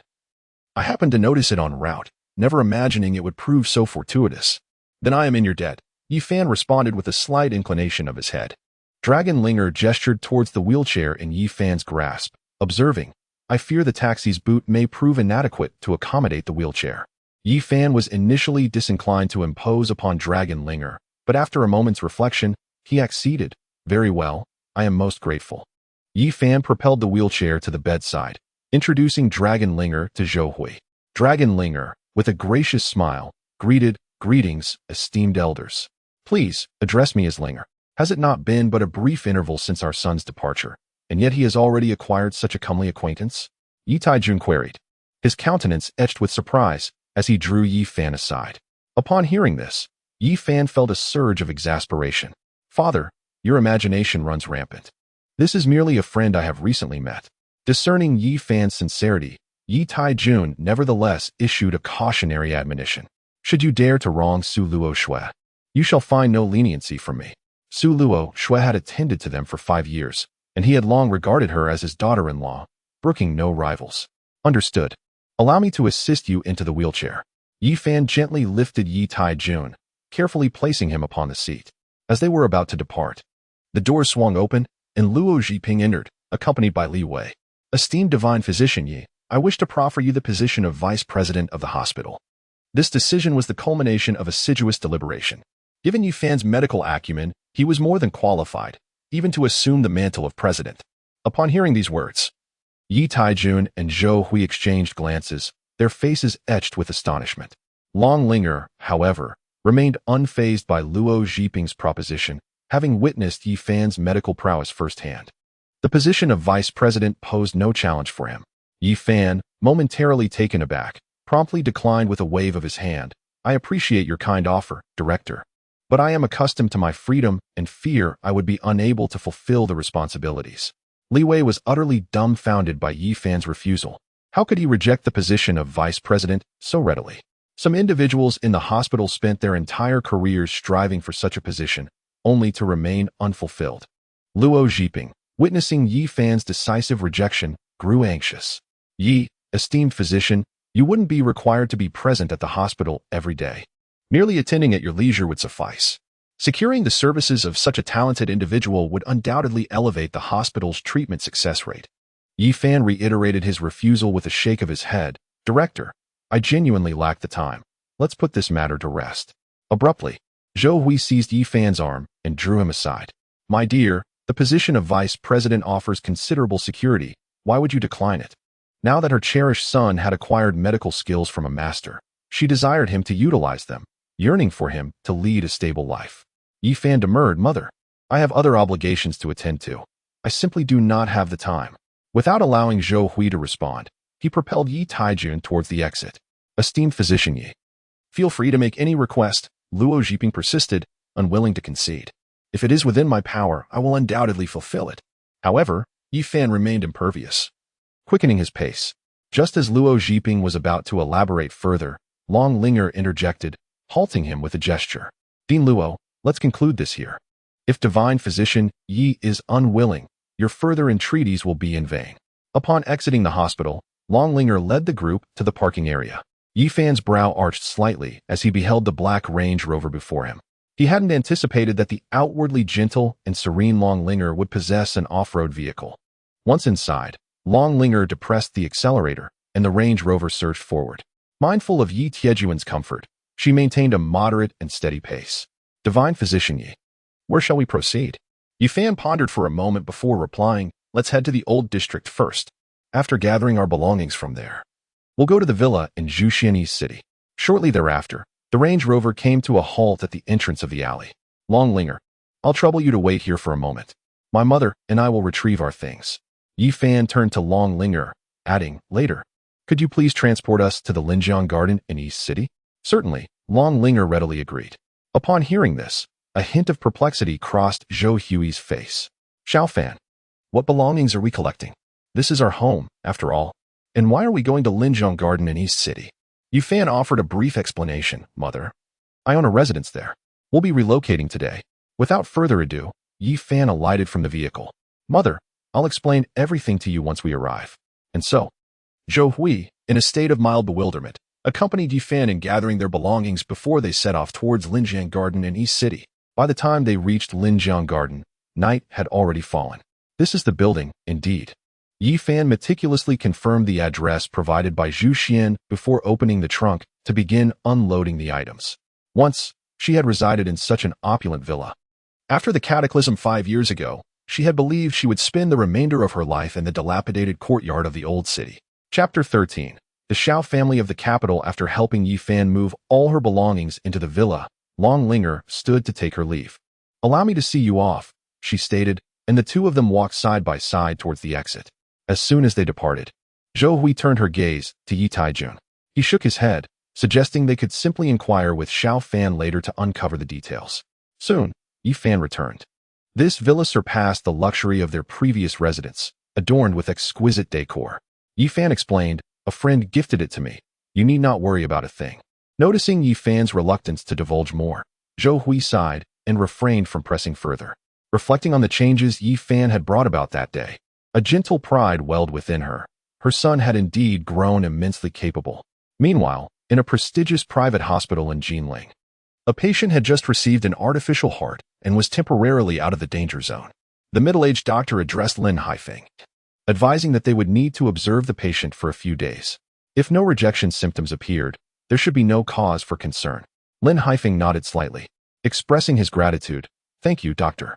Xiao, please escort the doctor out. Lin Xiao acknowledged with a nod, gesturing for the doctor to proceed. Father, what should we do next?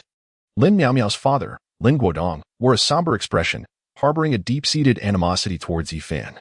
Lin Haifeng pondered for a moment, acknowledging that Yi Fan's strength was formidable, and that the Lin family alone might struggle to contend with him. He had never anticipated that the debauched youth from 5 years ago would transform into a top-tier powerhouse. Father, perhaps we should inform young Master Xiao in the capital and let him handle this? Lin Guodong suggested in a voice barely audible to the two of them. 5 years prior, on a fateful night, a powerful figure from the Xiao family had visited the Lin family, requesting their assistance in extracting Yi Fan's heart, promising to offer support from the shadows thereafter. The Lin family, taken aback, first laid a trap that caused the Yi family's investments to falter before extending their help. Ultimately, on the night of the wedding, Lin Miaomiao personally removed Yi Fan's heart and hastily sent it to the capital. Following that day, the Lin family indeed received support from the Xiao family, experiencing rapid growth from a second-rate clan to one of the 4 prominent families in Jinling within just 5 years. If we resort to asking young Master Xiao every time we encounter difficulties, does that not imply that our Lin family is inept? Lin Haifeng firmly shook his head in disapproval. We must first devise our own solutions. If we truly cannot resolve it, then we may seek young Master Zhao's assistance. But Yi Fan is extraordinarily powerful. How shall we contend with him? Lin Guodong's brow furrowed. The crux of the matter was that earlier that day, Yi Fan had spoken to Sun Hu, prompting him to swiftly lead his troops away. Lin Haifeng's gaze sharpened. You must personally visit the Black Dragon Gang and enlist their help to eliminate Yi Fan. The Black Dragon Gang was the most notorious underground organization in Jinling, comprised of ruthless individuals who would not hesitate to commit murder and arson for the right price. Understood, I shall go at once. Upon hearing his father's words, Lin Guodong's eyes brightened, and he immediately turned to exit. Meanwhile, at the Wang family residence in Jinling. Uncle, you must be joking. Are we really going to annul the engagement with the Lin family? In the grand hall, Wang Hao suddenly stood up, disbelief etched across his face. Wang Yu, however, remained composed. However, Lin Miaomiao has had her heart removed. Even with an artificial heart, she is rendered incapacitated. Are you truly certain you wish to marry her? Although the technology for artificial hearts has matured in Daxia, the associated risks remain considerable. Should there be a rejection, Her life could be extinguished at any moment. Moreover, Lin Miao Miao, with an artificial heart, would be unable to engage in strenuous activities, raising questions about how she could contribute to the Wang family's legacy. Upon hearing this, Wang Hao's expression froze, rendered speechless. Wang Yunfan, seated at the head of the table, slowly interjected, "Your uncle is correct. This marriage cannot proceed." "Dad." Wang Hao began to protest, but was silenced by a wave of Wang Yunfan's hand. "I am aware of your affection for Lin Miao Miao, but she is not a naive girl. Just as Yifan warned, one must be wary of such venomous women, for they may strike unexpectedly. Were it not for the support of the Shao family from the capital behind the Lin family, he would never have consented to this union. Now, with Lin Miao Miao's heart removed, he has the perfect justification to dissolve the engagement." Wang Yu turned towards Wang Yunfan. "Brother, if we proceed with the annulment, might we provoke the Shao family?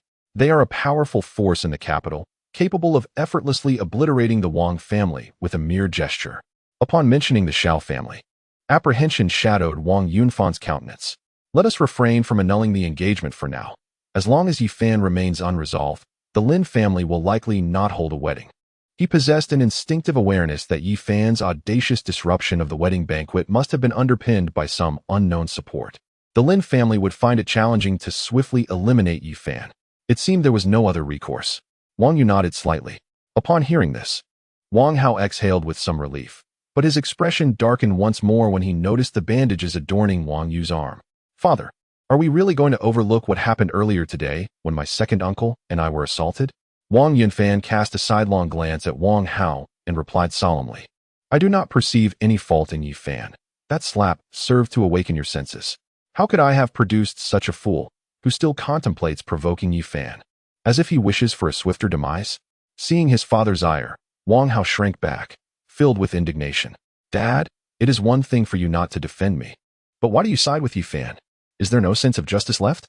Wang Yunfan snorted disdainfully. "Yifan bears no enmity towards our Wang family. His sights are set on the Lin family. If you insist on meddling, you deserve the consequences. From this day forth, you shall remain confined to your room, reflecting on your actions. Should you dare venture outside, I will break your legs." In a swift manner, 2 bodyguards clad in black entered, escorting Wang Hao out of the main hall. After Wang Hao was taken away, Wang Yunfan turned to Wang Yu. "Are you unhurt?" Wang Yu shook his head. "I am fine. I sensed that Yifan did not strike with full force, showing restraint. A few days of recuperation will suffice for recovery." Upon hearing this, Wang Yunfan felt a wave of relief wash over him. "That is reassuring. During the next few days, please keep an eye on Hauer and ensure he does not engage in any foolishness again." His precious son had been spoiled since childhood, and now he was becoming increasingly unruly. "Rest assured, I shall keep a vigilant eye on him," Wang Yu assured, before rising and exiting the main hall. Once Wang Yu's footsteps faded away, Wang Yunfan's expression turned icy in an instant. "Do you think that Yifan could rival the Lin family?" No sooner had he spoken than a hoarse voice interrupted. "It's not just a mere dragon crossing the river. Yifan's ability to persuade Sun Hu to withdraw his troops with a single word is not something just anyone can accomplish. Sun Hu, as a 1,000 household officer, was responsible for maintaining order in Jinling City, and few dared to offend him. Yet earlier that day, Sun Hu had been poised to act, but was dissuaded by Yifan's words, revealing the formidable backing he must possess." Chapter 14. A reunion with the beauty the following day. As Yifan descended the stairs, he was greeted by an enticing aroma of food wafting through the air. Following the scent into the kitchen, he found Zhou Hui, clad in an apron, busily preparing a meal. Yifan felt a twinge of confusion. What was my father doing in the backyard? He's watering the plants in the backyard. That was 5 years ago. Since the downfall of the Yi family, Yi Taijun had been preoccupied with odd jobs, leaving no time for tending to flowers and plants. Upon entering the backyard, Yifan saw Yi Taijun watering the flora with a can. "Dad, breakfast is ready. Let us go eat." At these words, Yi Taijun set down the watering can and pressed a button on his remote, causing his electric wheelchair to glide towards Yifan. The electric wheelchair, which Yifan had purchased, was quite convenient with its remote control. Gazing at the familiar dishes on the dining table, a long-lost smile graced Yifan's face. "Mother, it has been quite a while since I last savored your culinary creations," Yifan remarked with a smile. "What are you standing there for? Come, taste and see if my skills have diminished," Zhou Hui replied playfully, as Yifan lifted a piece of stir-fried pork with green peppers to his lips. An explosion of flavor enveloped his palate. Delicious. Your cooking has improved even further, he exclaimed. Zhou Hui, upon hearing this, playfully retorted, flattery will get you everywhere. Eat up. Suddenly, Yi Taijun handed Yi Fan a note that had been prepared long beforehand. Xiao Fan, this is Luo Shue's phone number. After your meal, go find her and return the 50,000. Yi Fan tucked the note away, acknowledging, understood, I know what to do. Xiao Fan, tell your mother. Do you still have feelings for that girl, Luo Shue? Zhou Hui's gaze turned to Yi Fan, her curiosity piqued. Luo Shue was indeed a fine young woman, and it would be ideal if her son were to be with her. Yi Fan found himself momentarily at a loss for words, unsure of how to articulate his feelings. He did like Luo Shue, yet after 5 years, it was uncertain whether she still held any affection for him.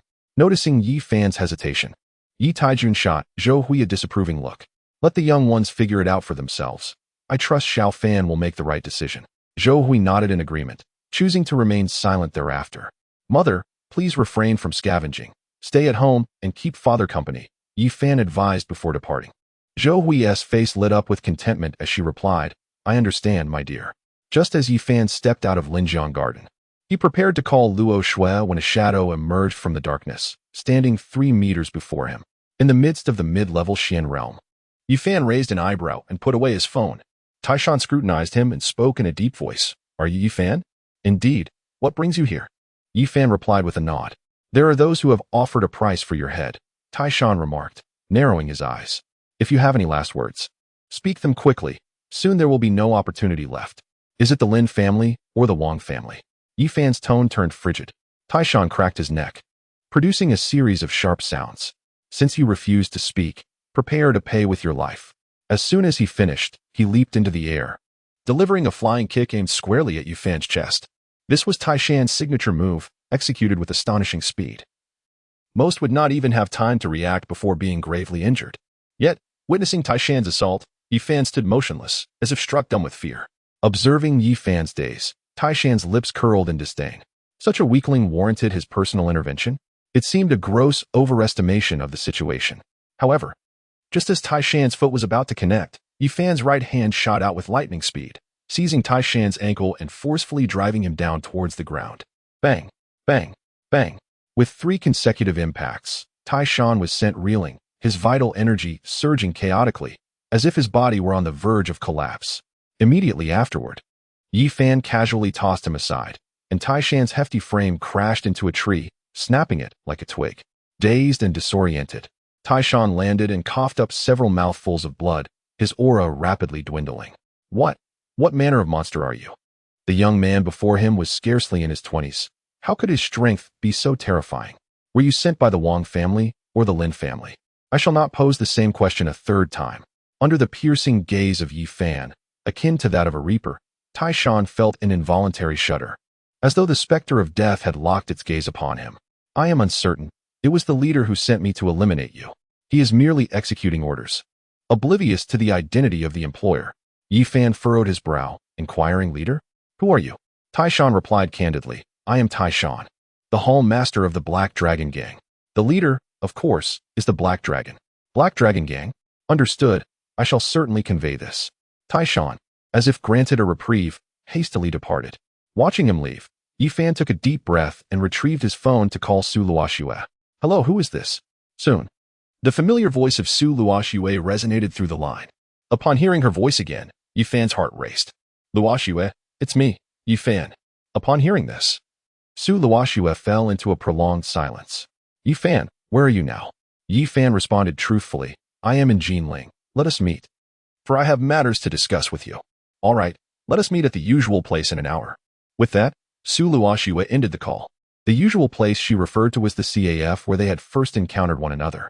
At that time, Su Luoxue had been harassed by a drunken man, and Yi Fan had heroically come to her rescue, leading to the gradual blossoming of their relationship. Waiter, a glass of plain water, please.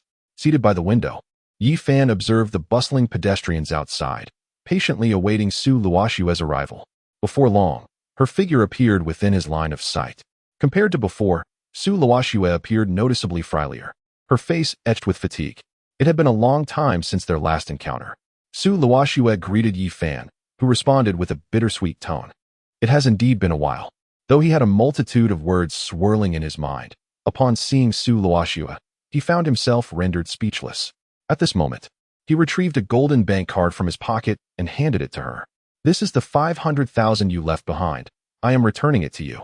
Moreover, your uncle has yet to awaken, and the hospital expenses are considerable. Hearing this, Yi Fan felt a warmth envelop his heart. My father has already regained consciousness and was discharged yesterday. You should keep this money. To him, money was merely a string of numbers. Before descending the mountain, his master, Qian Jitong, had bestowed upon him a supreme black card containing several billion. Chapter 15. Fiancé? Your uncle has awakened? Su Luoxue's beautiful eyes narrowed slightly, a look of disbelief crossing her face. Did the doctor not mention that the surgical risks were substantial and that the cost of the operation would be in the millions? How did you manage to gather such funds? When she departed yesterday, Yi Taijun was still in a state of unconsciousness. How could he have suddenly awakened? Yi Fan explained candidly, there was no surgery. I learned some medical skills from a master and administered a few acupuncture needles to my father, and he awoke. Upon hearing this, Su Luoxue regarded him with skepticism. You're telling me that just a few needles made your uncle wake up? Yi Fan, you cannot be serious. She was certain that 5 years ago, Yi Fan had no understanding of medical texts. In just a span of 5 years, even if he had dabbled in medical studies, he would only have acquired superficial knowledge. How could it be possible for him to have administered a few needles and elicited such a miraculous recovery? This seemed utterly implausible. Do you think I am joking? Yi Fan smiled faintly, then added earnestly, my father has indeed awakened. If you truly do not believe me, feel free to call and inquire. Despite Yi Fan's serious demeanor, Su Luoxue remained skeptical and hesitantly dialed Yi Tiejuan's number. Luoxue, have you seen Xiao Fan? Upon hearing Yi Tiejuan's hearty voice from the other end, Su Luoxue found herself momentarily at a loss for words. Uncle Yi, you really have awakened? Having known Yi Taijun for 5 years, she was certain of his identity. Indeed, it was Xiao Fan who healed me, Yi Taijun replied with a smile. Is there any discomfort you are experiencing? Su Luoxue still found it hard to believe. Please take good care of yourself, and I will visit you in a few days. With those words, the worries in Su Luoxue's heart gradually dissipated. Suddenly, recalling something, Yi Taijun said, Luoxue, we are currently residing in Villa No. 1 at Linjiang Garden. So do not go to the wrong place. Villa No. 1 at Linjiang Garden? Su Luoxue's heart surged with astonishment. It was renowned as a prestigious community in East City. The villas there were priced at no less than 10 million, with Villa No. 1 being particularly exorbitant. Uncle, how did you come to move there? Ah, I see. Please send my regards to Auntie. After Su Luoxue hung up the phone, Yi Fan's eyes sparkled with joy. So, do you now believe me? Su Luoxue nodded and gazed into Yi Fan's eyes. Where have you been these past 5 years? 5 years ago, when the Lin family claimed that Yi Fan had stolen millions worth of jewelry and left, she had not believed a single word of it. For 2 years, Su Luoxue has been together with Yi Fan, and she knows him better than anyone else. Given Yi Fan's character, it is inconceivable that he would commit such an act. Su Luoxue has always believed that there must be some hidden truth behind the events of 5 years ago. Yi Fan pondered for a moment, not intending to reveal the past to Su Luoxue. It is a lengthy story. I shall tell you when I have the time. By the way, how have you fared these past 5 years? Su Luoxue forced a smile, responding, I am well. Throughout these 5 years, she has been awaiting Yi Fan, yearning for the day he would appear before her. To avoid blind dates, she even resorted to extreme measures, threatening to end her life, which ultimately compelled her parents to relent due to her obstinacy. Yet, now that the Su family is in crisis, her old tactics prove futile. Even if you must die, you shall marry the heir of the Zheng family. That is good, Yi Fan replied with a slight nod, uncertain of what more to say. Suddenly recalling something, Su Luoxue looked at Yi Fan with concern. Regardless of the truth from 5 years ago, the Lin family is unlikely to let Yi Fan off easily. Upon mentioning the Lin family, Yi Fan's expression turned icy. Do not worry, they cannot harm me. Hearing this, Su Luoxue furrowed her brows, about to speak when a voice suddenly rang out from a distance. Luoxue, what brings you here? Upon seeing the man, her countenance turned frosty. Zheng Hongjie, are you following me? It was not that she doubted coincidences, but this dandy had been turning up wherever she went these past few days. Zheng Hongjie showed no signs of irritation. Luoxue, what do you mean? As your fiancé, I am merely concerned for your safety. Fiancé? Upon hearing those 3 words, Yi Fan's eyelids twitched violently, and his breath momentarily faltered. I am perfectly safe. "There is no need for your concern," Su Luoxue replied, her expression remaining icy. She knew all too well what kind of man Zheng Hongjie was. Given a choice, she would rather perish than wed such an individual. Zheng Hongjie, feeling rebuffed, experienced a fleeting shadow of discontent in his gaze as it fell upon Yi Fan. "Hello, I am Zheng Hongjie. And you are?" Upon uttering this, he extended his right hand towards Yi Fan with commendable courtesy. Yi Fan, however, remained indifferent, coolly responding with, "Yi Fan." From Su Luoxue's eyes, it was evident that she harbored a profound disdain for her fiancé. In light of this, Yi Fan felt no obligation to present Zheng Hongjie with any semblance of civility. Zheng Hongjie's smile froze upon witnessing Yi Fan's blatant disregard. "Yi Fan, are you not the thief who stole millions worth of jewelry from the Lin family 5 years ago?" At this, Su Luoxue's beautiful eyes turned frosty. "Zheng Hongjie, Yi Fan is my friend. I suggest you choose your words more carefully. The events of that year were solely the Lin family's narrative and should not be taken at face value." Moreover, she knew Yi Fan well enough to understand that he was incapable of such deeds. Seeing Su Luoxue come to Yi Fan's defense, Zheng Hongjie's expression darkened further. "Su Luoxue, the Zheng and Su families have already made arrangements. In 3 days, we shall celebrate our union. I am aware that Yi Fan is your ex-boyfriend, but I warn you, it is best to sever all ties with him immediately. Should I see any lingering connection between you two, I will not hesitate to take action." Currently, the Su family was in need of the Zheng family's support. Had it not been for Su Luoxue's beauty, he would have acted much sooner and with far less decorum. Upon hearing these words, Su Luoxue's expression darkened significantly, her delicate frame trembling with indignation. Noticing her silence, Zheng Hongjie turned his gaze towards the frigid-faced Yi Fan. "If I ever catch you entangling with Luoxue again, I shall make your existence a living hell." In his eyes, Su Luoxue was already his woman, and he would not permit anyone else to encroach upon her. With a swift motion, Yi Fan retaliated without hesitation, delivering a resounding slap that sent Zheng Hongjie crashing to the ground, unable to rise for quite some time. "How dare you presume to instruct me? You think you are worthy of such audacity?" Had it not been for the consideration of Su Luoxue's feelings, the consequences would have been far graver than a mere slap. Chapter 16. The arrival of the fourth senior sister. Hearing the commotion, other patrons in the CAF turned their attention towards the scene. Su Luoxue appeared momentarily dazed. She had not anticipated Yi Fan's volatile response, acting without a moment's pause. "You dare strike me?" Zheng Hongjie spat a mouthful of blood, his gaze fierce as it bore into Yi Fan. As the young master of the Zheng family, no one had ever dared to disrespect him, let alone lay hands upon him. Yi Fan's lips curled in disdain. "What of it? Am I not entitled to strike you?" Just then, 2 bodyguards clad in black hurriedly approached from a distance. "Young master, are you unharmed?" Their expressions were grave, clearly taken aback that someone would dare to strike Zheng Hongjie in public, indicating a significant lapse in their duty. Zheng Hongjie clasped his swollen cheek in fury, bellowing, "Do I look as though I am unscathed? Why are you standing there like fools? Go and incapacitate him." "Yes, young master," the 2 bodyguards replied in unison, advancing towards Yi Fan, one on each side. The black-clad bodyguard on the left unleashed a fierce kick aimed squarely at Yi Fan's head, while the one on the right raised his leg to sweep toward Yi Fan's waist.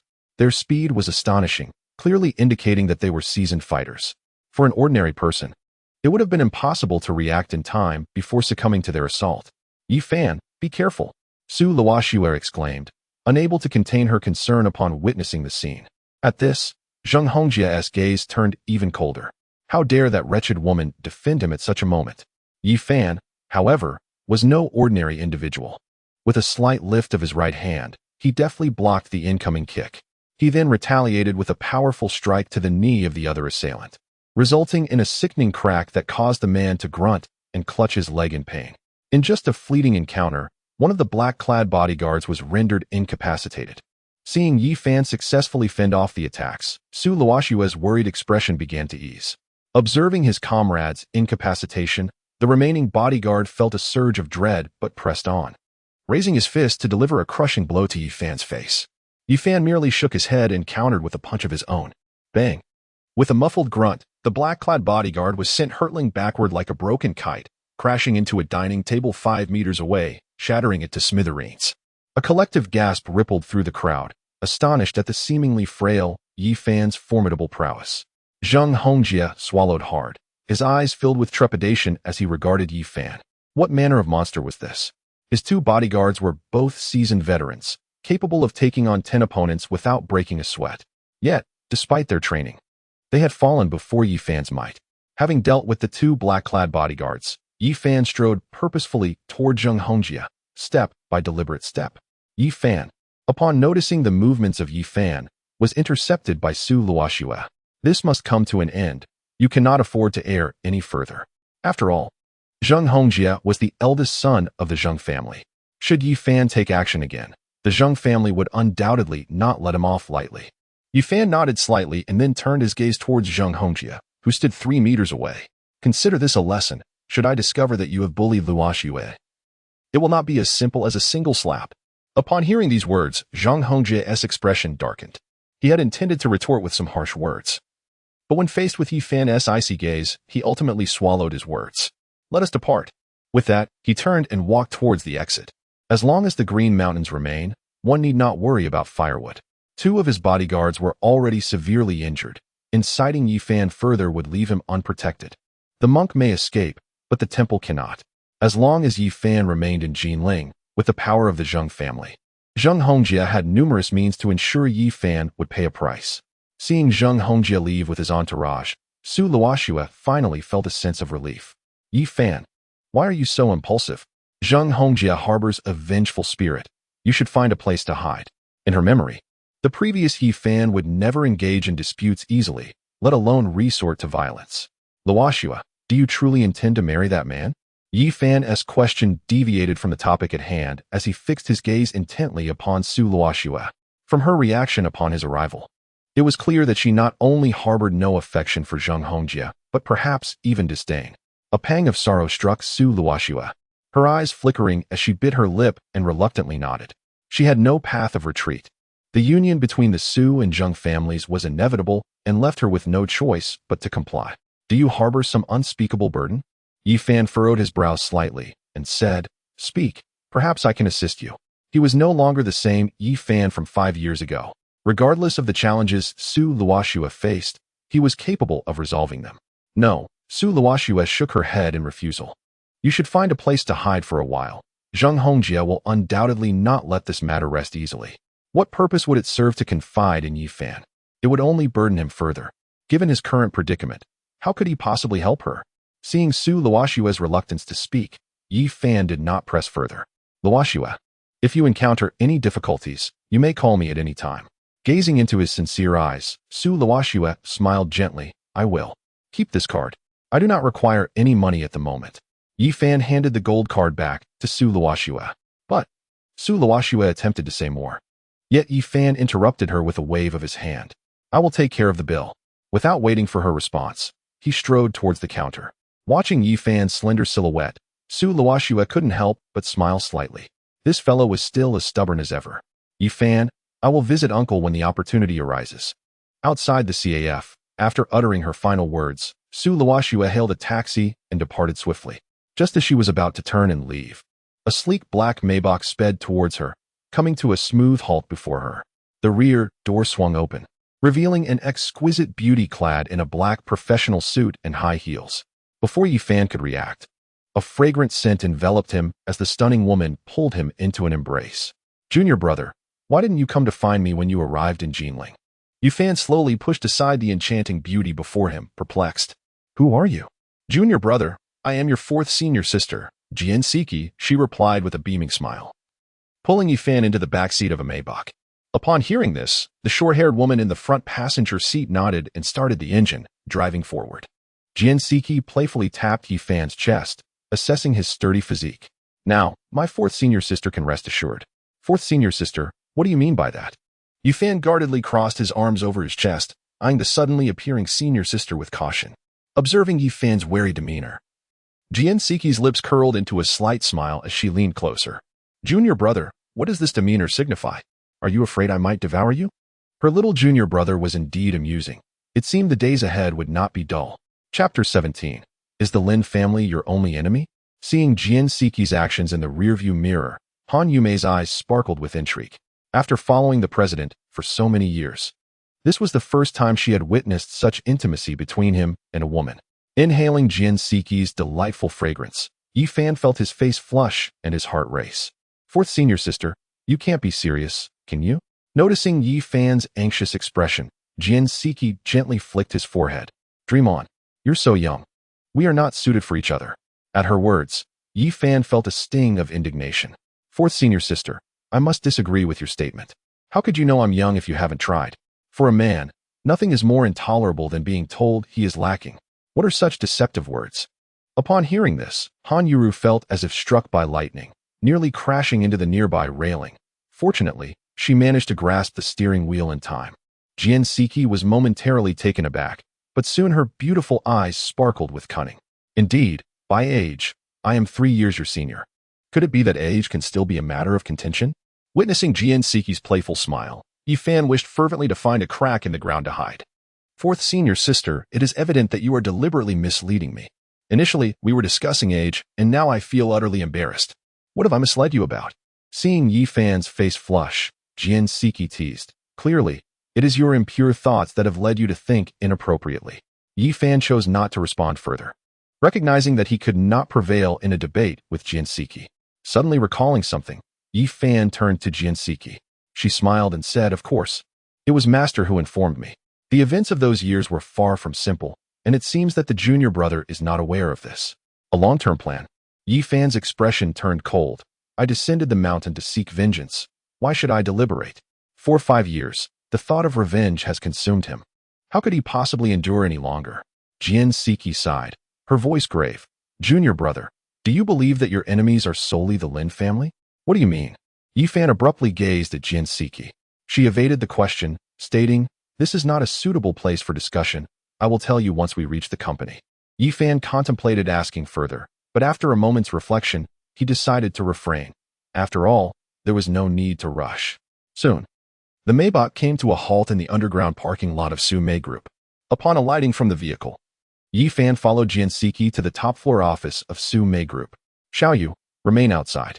No one is to enter without my explicit instruction. As they stepped into the office, Jian Siki turned to look at Han Yu, who stood behind her.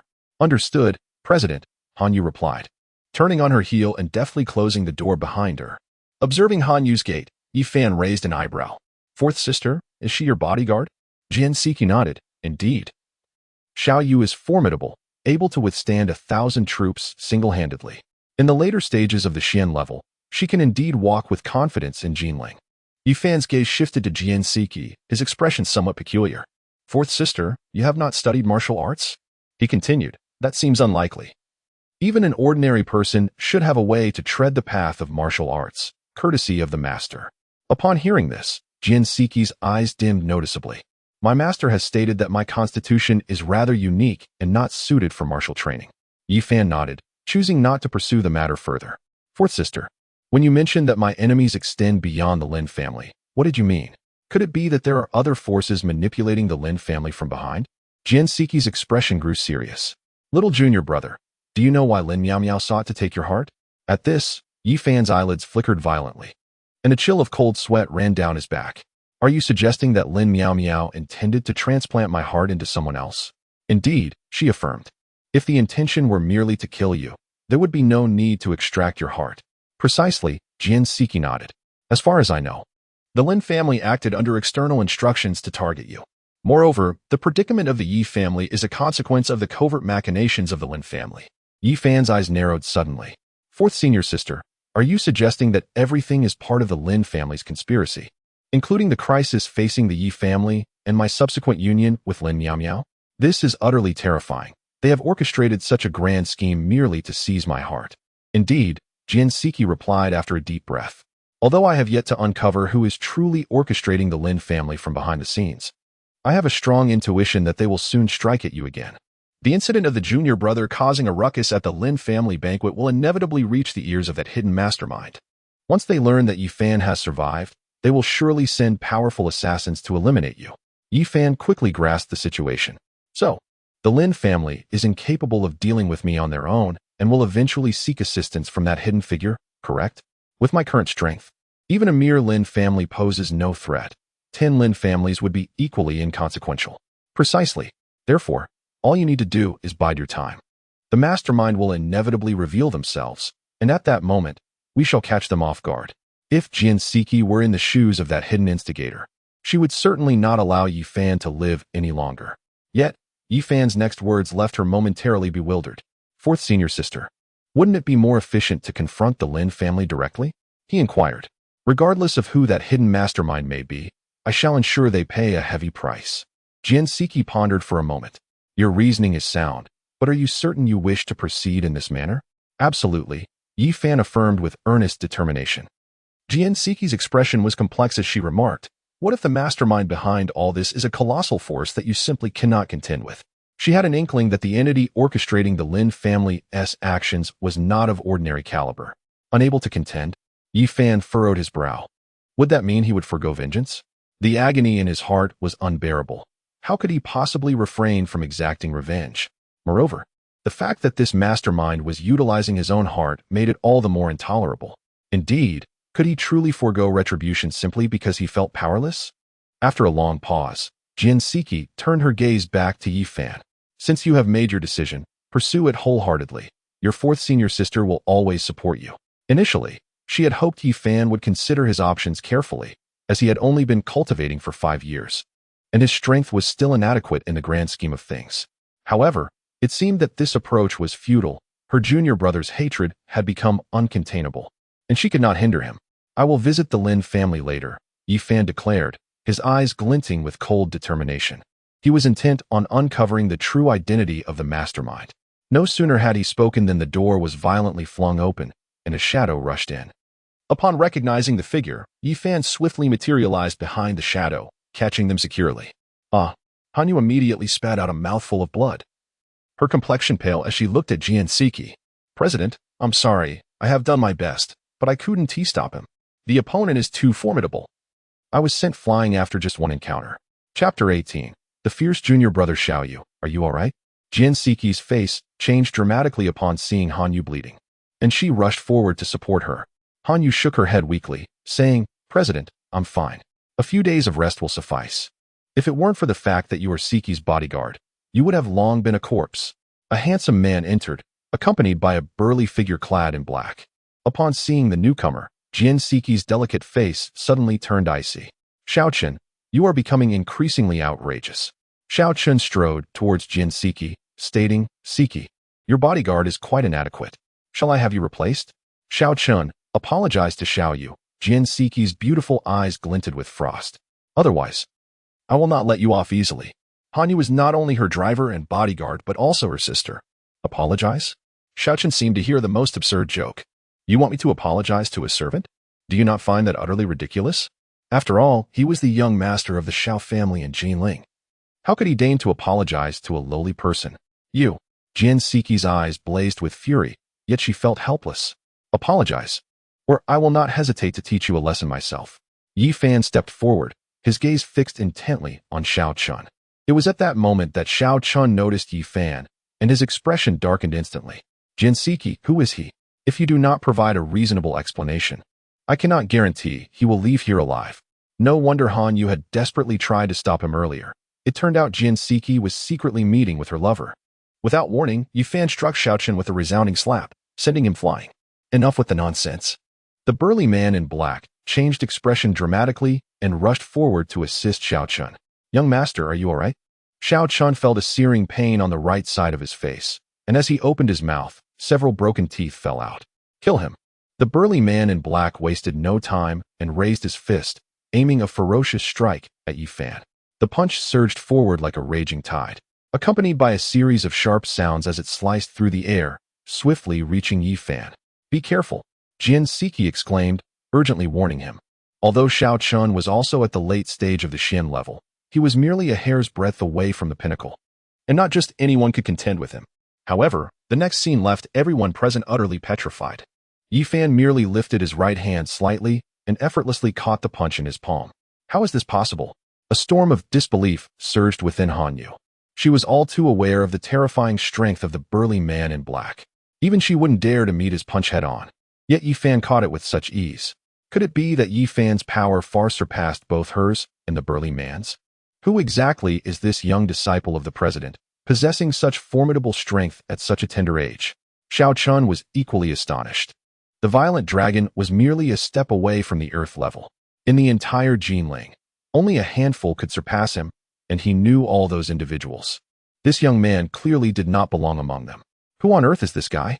This was the greatest mystery in Xiao Chen's mind. Meanwhile, the violent dragon's expression darkened. His fierce punch was like a stone thrown into the sea, entirely devoid of impact. Yi Fan looked at the violent dragon with disdain and mocked. Is that the extent of your strength? Have you not eaten? Nevertheless, the burly man reacted swiftly, his right leg shooting forward like lightning towards Yi Fan's abdomen. Unexpectedly, Yi Fan seemed to have anticipated this moment, delivering a powerful kick. With a resounding crack, the tyrant's right leg shattered, the searing pain causing him to gasp involuntarily. Almost immediately, Yi Fan struck him squarely in the chest, sending the tyrant hurtling backwards to crash violently against the wall. The impact felt akin to being struck by a speeding locomotive, leaving his internal organs in turmoil. As he landed, a violent wave of nausea surged through his chest, compelling him to expel blood uncontrollably. This individual was undeniably ferocious. Witnessing the tyrant's flight, Han Yu regarded Yi Fan with a mixture of awe and disbelief. Meanwhile, Jian Siki breathed a sigh of relief, grateful that her junior disciple was unharmed. Otherwise, she would have faced a daunting explanation to her master. The sight left Xiao Chun in shock, as if struck by a bolt from the blue. Just as he intended to check on the tyrant, Yi Fan appeared before him like a specter, lifting him effortlessly with one hand. Xiao Chen's face flushed crimson as he futilely beat against Yu Fan's arm, but to no avail. With the sensation of suffocation intensifying, fear gripped him, sensing that this person might truly intend to take his life. Junior disciple. As Xiao Chun struggled to breathe, Jian Siki rushed over. A brief lesson would suffice. There was no need to resort to fatal measures. Although Xiao Chun was despicable, should Yi Fan kill him here, it would lead to significant trouble. Upon hearing her plea, Yi Fan loosened his grip, causing Xiao Chun to tumble to the ground. Once on the floor, Xiao Chun clutched his throat, coughing violently, still shaken by the encounter. Though your fourth senior sister interceded on your behalf, you still must apologize. Yi Fan looked down at Xiao Chun, threatening him with dire consequences if he did not apologize to the fourth senior sister and Xiao Yu. As his words echoed, a formidable aura of murderous intent surged from within him, engulfing Xiao Chun like a flood. Trembling uncontrollably, Xiao Chun's complexion turned an ashen hue. He sensed that Yi Fan could send him to meet the king of hell with merely a thought. The chilling atmosphere also caused Jian Siki and Han Yu to pale in fear upon realizing the terrifying presence emanating from Yi Fan. I shall not repeat myself, Yi Fan declared, losing all patience as he observed Xiao Chun quivering on the ground. How dare such a coward threaten the fourth senior sister? Clearly, he did not understand the meaning of danger. Faced with Yi Fan's wrath, Xiao Chun had no choice but to bow deeply to Jian Siki and Han Yu. I sincerely apologize for my earlier transgressions. Please forgive me. Life, it seemed, was far more precious than dignity. This young man appeared utterly unhinged. Should he provoke him further? It was entirely plausible that he would meet his demise. Once life was extinguished, nothing remained. As the eldest son of the Xiao family, Xiao Chun felt he had not yet fulfilled his days and could not afford to perish here without cause. However, Jian Siki and Han Yu remained impassive, offering no reaction to his apology. Have you not eaten today? Yi Fan retorted with a swift slap. Xiao Chun was left dazed. Yet he dared not voice a single complaint. I apologize. My behavior was inexcusable. Please forgive me. This time, his voice rose an octave higher. Yi Fan, irritated, struck him again. Why are you shouting? Who are you trying to intimidate? Xiao Chun felt dizzy, utterly disoriented. Is it truly acceptable to bully someone so? If you wish to strike me, just say it outright. Chapter 19. The healing elixir. Witnessing this scene, the Tyrannosaurus in the distance attempted to rise and protect its master, struggling for a considerable time but failing to lift itself from the ground. Having accompanied the young master for 6 years, it had never seen anyone in Jinling dare to lay hands on him in such a manner. Where did this brash youth emerge from? Does he not fear provoking the Xiao family? Seeing Xiao Chen's expression of frustration, Jian Siki and Han Yusin felt a surge of satisfaction. It was about time this arrogant fellow received a proper lesson. I apologize, it is entirely my fault. Please forgive me. Under Yi Fan's imposing presence, Xiao Chen bowed once more in apology to Jian Siki and Han Yusin. He was genuinely intimidated by Yi Fan, recognizing that this individual was nothing short of a brute, devoid of reason. Begone! If you dare to harass senior sister Siki again, next time it shall not be as simple as receiving a slap. Yi Fan waved his hand dismissively, as if swatting away a fly. Xiao Qin cast a venomous glance at Yi Fan before turning to leave. As the young master departed, the Tyrannosaurus struggled to rise and followed closely behind. Junior brother, you are truly remarkable. No sooner had Xiao Qin and his companion left than Jian Siki excitedly embraced Yi Fan tightly. Senior sister, please be gentle. I can hardly breathe. Yi Fan gasped, feeling as if his neck might be constricted. Upon hearing this, Jian Siki was taken aback, instantly releasing him. I apologize. I was simply too exhilarated. Are you all right? Had she been proficient in martial arts, she might have personally dealt with that scoundrel Xiao Qin long ago. Yi Fan shook his head. I am fine, fourth senior sister. What is the background of Xiao Qin? Why does he persistently trouble you? From the earlier conversation between the two, it was evident that Xiao Qin's brazen behavior was not a first occurrence. Upon mentioning Xiao Qin, Jian Siki's expression suddenly turned icy. The eldest son of the Xiao family in Jinling has been pursuing me for the past 2 weeks. I have made my rejection clear. Yet he clings to me like a stubborn adhesive. It is truly exasperating. If it weren't for the fear of the Xiao family's influence, I would have long since hired someone to put an end to Xiao Qin. Yi Fan nodded slightly. Fourth senior sister, should he dare to trouble you again, do not hesitate to inform me. I shall stand up for you. At these words, a smile appeared on Jian Siki's face. Very well. Then I shall entrust my safety to you, junior brother. Though she was unsure of Yi Fan's capabilities, being accepted as a disciple by their master indicated he was no ordinary talent. It was known that their master, Luo Qingqing, had stated she would not easily accept male disciples. Yet, this junior brother not only became her disciple, but had also spent 5 whole years in Linghuan Mountain. Thus, it could be inferred that even if he were not a once-in-a-century martial arts prodigy, his talent in martial arts was certainly exceptional. Rest assured, I will take care of it, Yi Fan pledged with a pat on his chest. Just as he finished speaking, Han Yu suddenly broke into a fit of severe coughing. Xiao Yu, are you all right? Do you need to be taken to the hospital? Seeing Han Yu's increasingly pale complexion, Jian Siki's gaze was filled with concern. Han Yu waved her hand. No need. I will be fine after a short rest. She had sustained internal injuries that ordinary doctors could not heal. How can this be acceptable? Your complexion appears rather pallid. We should first take you to the hospital. However, Jian Siki shook her head, supporting Han Yu as she intended to leave. Yi Fan reached out to halt them, saying, Senior sister, perhaps I should take a look at her.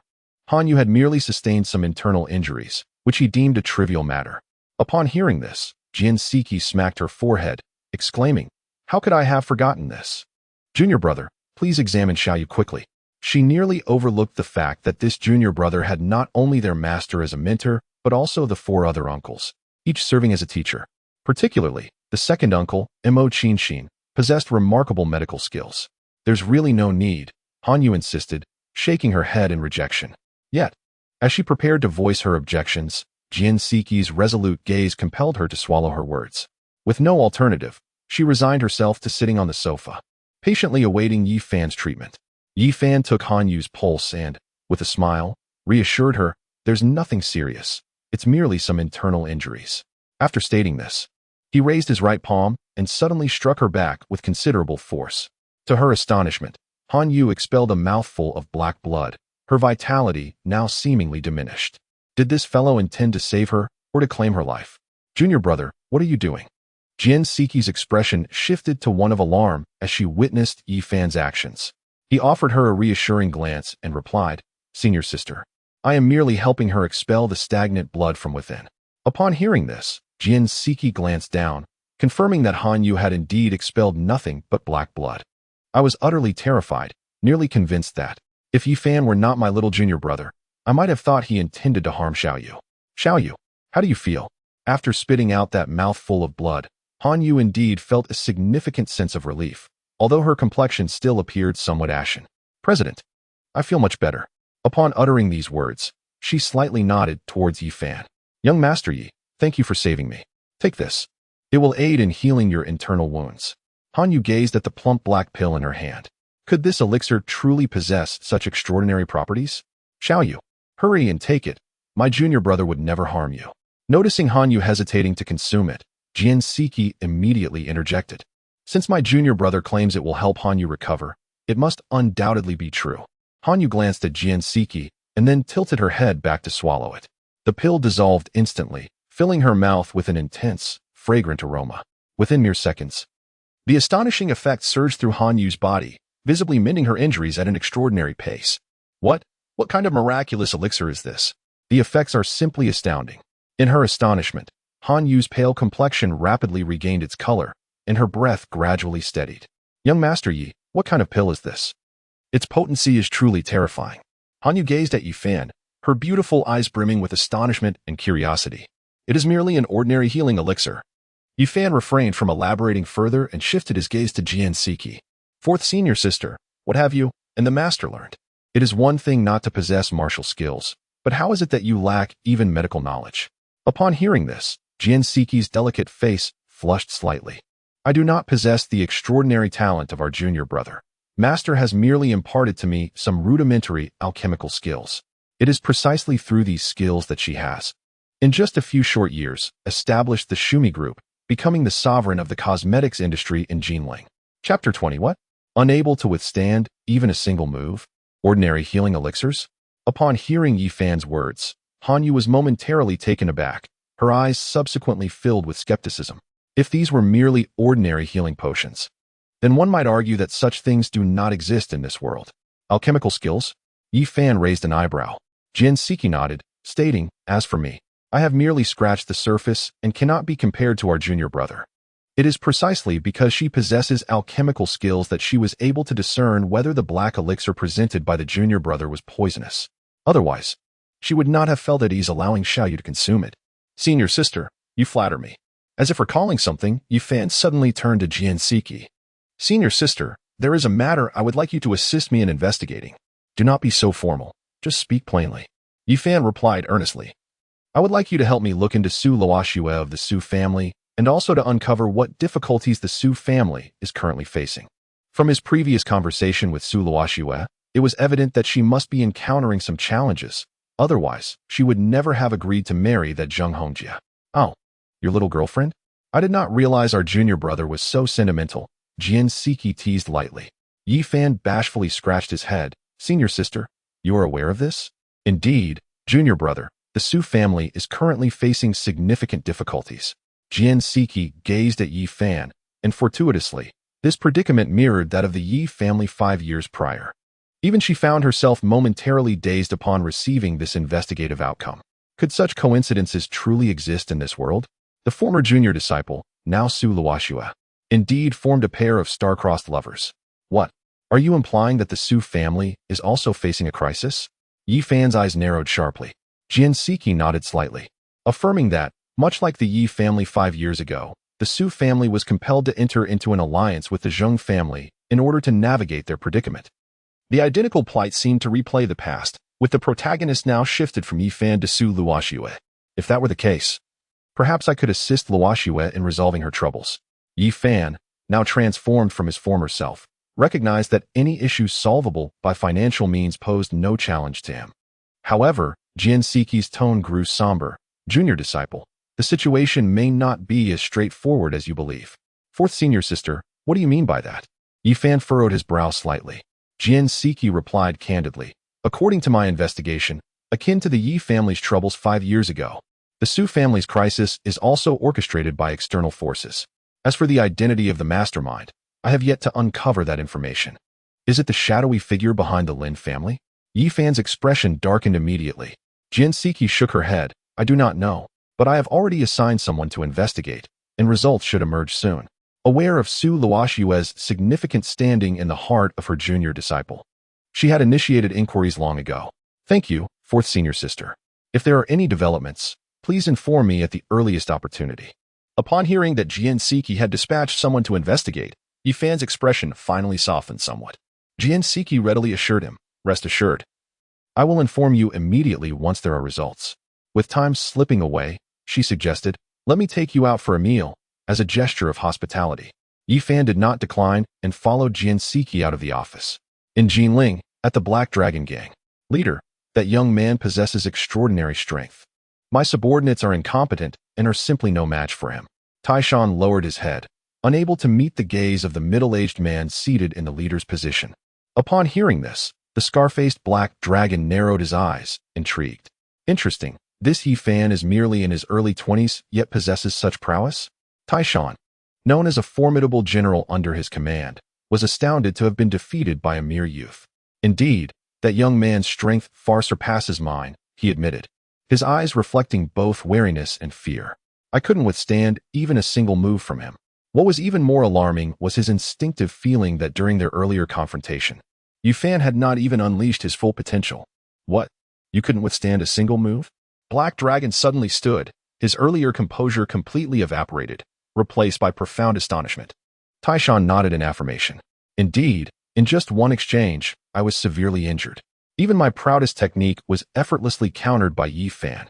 Noticing that Taishan appeared to be truthful, Black Dragon's expression grew increasingly grim. It seemed that acquiring the 2 million from the Lin family would indeed prove to be quite challenging. However, since the deposit had already been pocketed, there was no reason to relinquish it now. Regardless of which deity Yi Fan may be, the head of the Black Dragon gang is assuredly his. You may go and tend to your injuries. Observing that Taishan remained rooted in place, the Black Dragon waved his hand. Yes, Chief. Taishan felt as though he had been granted a reprieve, promptly turning to hasten towards the exit. However, just as he had traversed halfway, he abruptly halted and glanced back at the distant figure of the Black Dragon. Chief, Yi Fan has asked me to convey a message to you. The Black Dragon raised an eyebrow, his voice turning cold. What message? He advises you not to provoke him further, or else, as Taishan faltered. The Black Dragon's tone deepened ominously. Or else what? Taishan trembled, mustering his courage to respond. Or else, prepare to clean your neck and await death. After uttering these words, he tightly shut his eyes, bracing for the impending storm. After a long pause, the sound of the Black Dragon's derisive laughter filled the air. Interesting. It has been many years since anyone dared to speak to me in such a manner. As the leader of the foremost underground gang in Jinling, everyone else treated him with utmost deference. Today, however, he found himself threatened by an audacious youth. If he did not set an example, would it not invite chaos, allowing anyone to trample over him henceforth? Taishan felt a chill envelop the hall, as if the temperature had plummeted to freezing point. Go and recuperate properly. Upon hearing these words, Taishan fled towards the exit, fearing that any delay would unleash the Black Dragon's wrath upon him. Once Taishan departed, the smile vanished from the Black Dragon's face in an instant. The next moment, a deep voice resonated. Yes, Chief. After lunch, Yi Fan bid farewell to Jin Siki and took a taxi directly towards the Lin family. Is it safe for the CEO, Yi Xiao, to go alone? Han Yu expressed her concern as she watched the taxi fade into the distance. Yi Fan was indeed formidable. Yet he was venturing into the territory of one of the 4 prominent families of Jinling. If the Lin family had laid a trap, waiting for Yi Fan to arrive, would he not be walking into a snare? Jin Siki glanced at Han Yu in surprise, never having witnessed such concern from her before. The CEO, Yi Xiao, saved my life, so? Han Yu's face flushed slightly as she hurried to explain, only to be interrupted by Jin Siki's wave. There's no need for concern. My junior brother is far stronger than you imagine. The Lin family cannot harm him. Upon hearing this, Han Yu's expression softened somewhat, yet her heart remained troubled. No matter how skilled Yi Fan was, he was but one man. 2 fists could hardly contend with 4 hands, especially against the Lin family of Jinling. Chapter 21. 2 million for my head? As they were 2 kilometers away from the Lin family, a shadow suddenly appeared in the middle of the road, halting the taxi. Fortunately, the taxi driver braked in time. Otherwise, the shadow would have been struck down. Damn it, are you looking for death? The taxi driver, known for his fiery temper, turned off the engine and prepared to confront the shadow. Yi Fan, however, swiftly intervened. Sir, this is far enough. Please drive away quickly. After saying this, he handed the driver several hundred yuan bills and exited the vehicle. Young man, you haven't reached your destination yet. The driver leaned out of the window, only to find the mysterious figure in black striding towards him. What transpired next left him utterly astonished, rendered speechless. The man in black swiftly drew a dagger from his waist and lunged fiercely towards Yi Fan's heart. Goodness, was he seeking revenge? Recalling his earlier tirade against the man, a cold sweat began to trickle down the driver's back. Fortunately, the young man intervened. Had he approached the figure in black to argue, he might have faced a fatal consequence. With this thought in mind, the driver wasted no time, pressing the accelerator and making a hasty retreat. Observing the spectacle? Absolutely not. If that man in black were to go on a rampage, wouldn't he be putting himself in jeopardy? His extensive experience had taught him that some spectacles were not meant for everyone to witness. As the dagger neared its target, Yi Fan's lips curled into a disdainful smirk. He extended 2 fingers and effortlessly pinched the blade between them. The expression on the assailant's face shifted, clearly taken aback by Yi Fan's astonishing speed. However, he quickly regained his composure, gripping the hilt of the dagger and exerting immense force. Logically, the dagger should have easily pierced Yi Fan's heart. Yet, to his utter disbelief, despite summoning all his strength, the dagger barely moved. How could this be possible? 2 fingers were thwarting all his might. What manner of creature was this before him? At that moment, Yi Fan applied force with his fingers. With a sharp crack, the once razor-sharp dagger snapped in 2. Due to inertia, the broken blade continued to lunge forward. Yi Fan did not flinch. Instead, he delivered a powerful kick to the assailant's chest. With a resounding thud, the venomous serpent was propelled backward, crashing to the ground 10 meters away, its blood spilling profusely. It glanced at its sunken chest, its eyes filled with terror. The sheer strength of this individual was utterly terrifying. That kick had nearly claimed its life. Yi Fan casually discarded the blade, advancing step by step toward the serpent.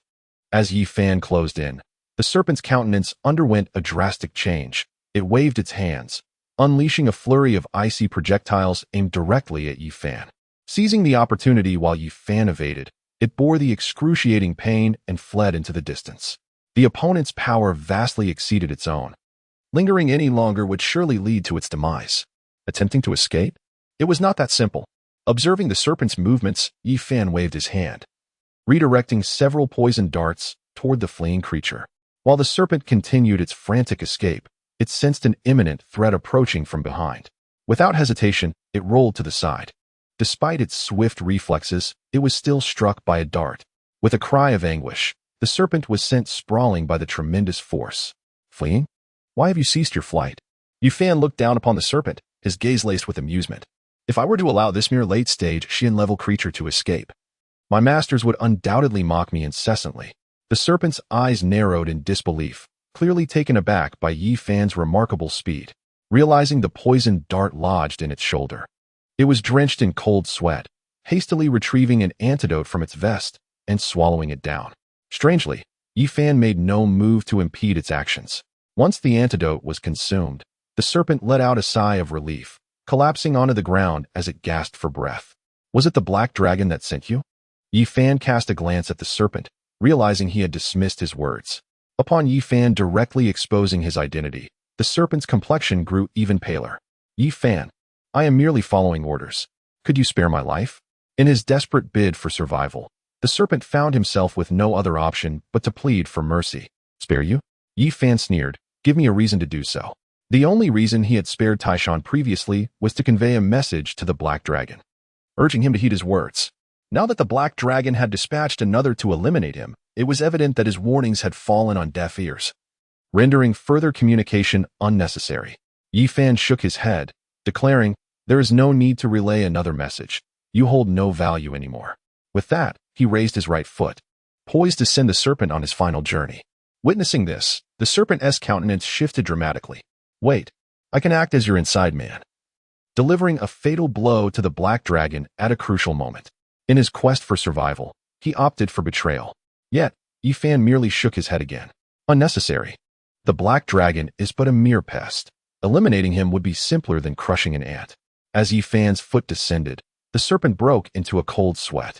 I know who ordered the Black Dragon to kill you. It was the Lin family. They are offering 2 million for your head. And the Black Dragon has already accepted 1 million as a deposit.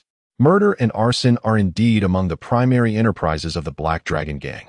But what sets them apart is their exorbitant deposit, amounting to half of the total reward. So it is the Lin family, the serpent exclaimed, nodding vigorously. Rest assured, I shall certainly convey this message.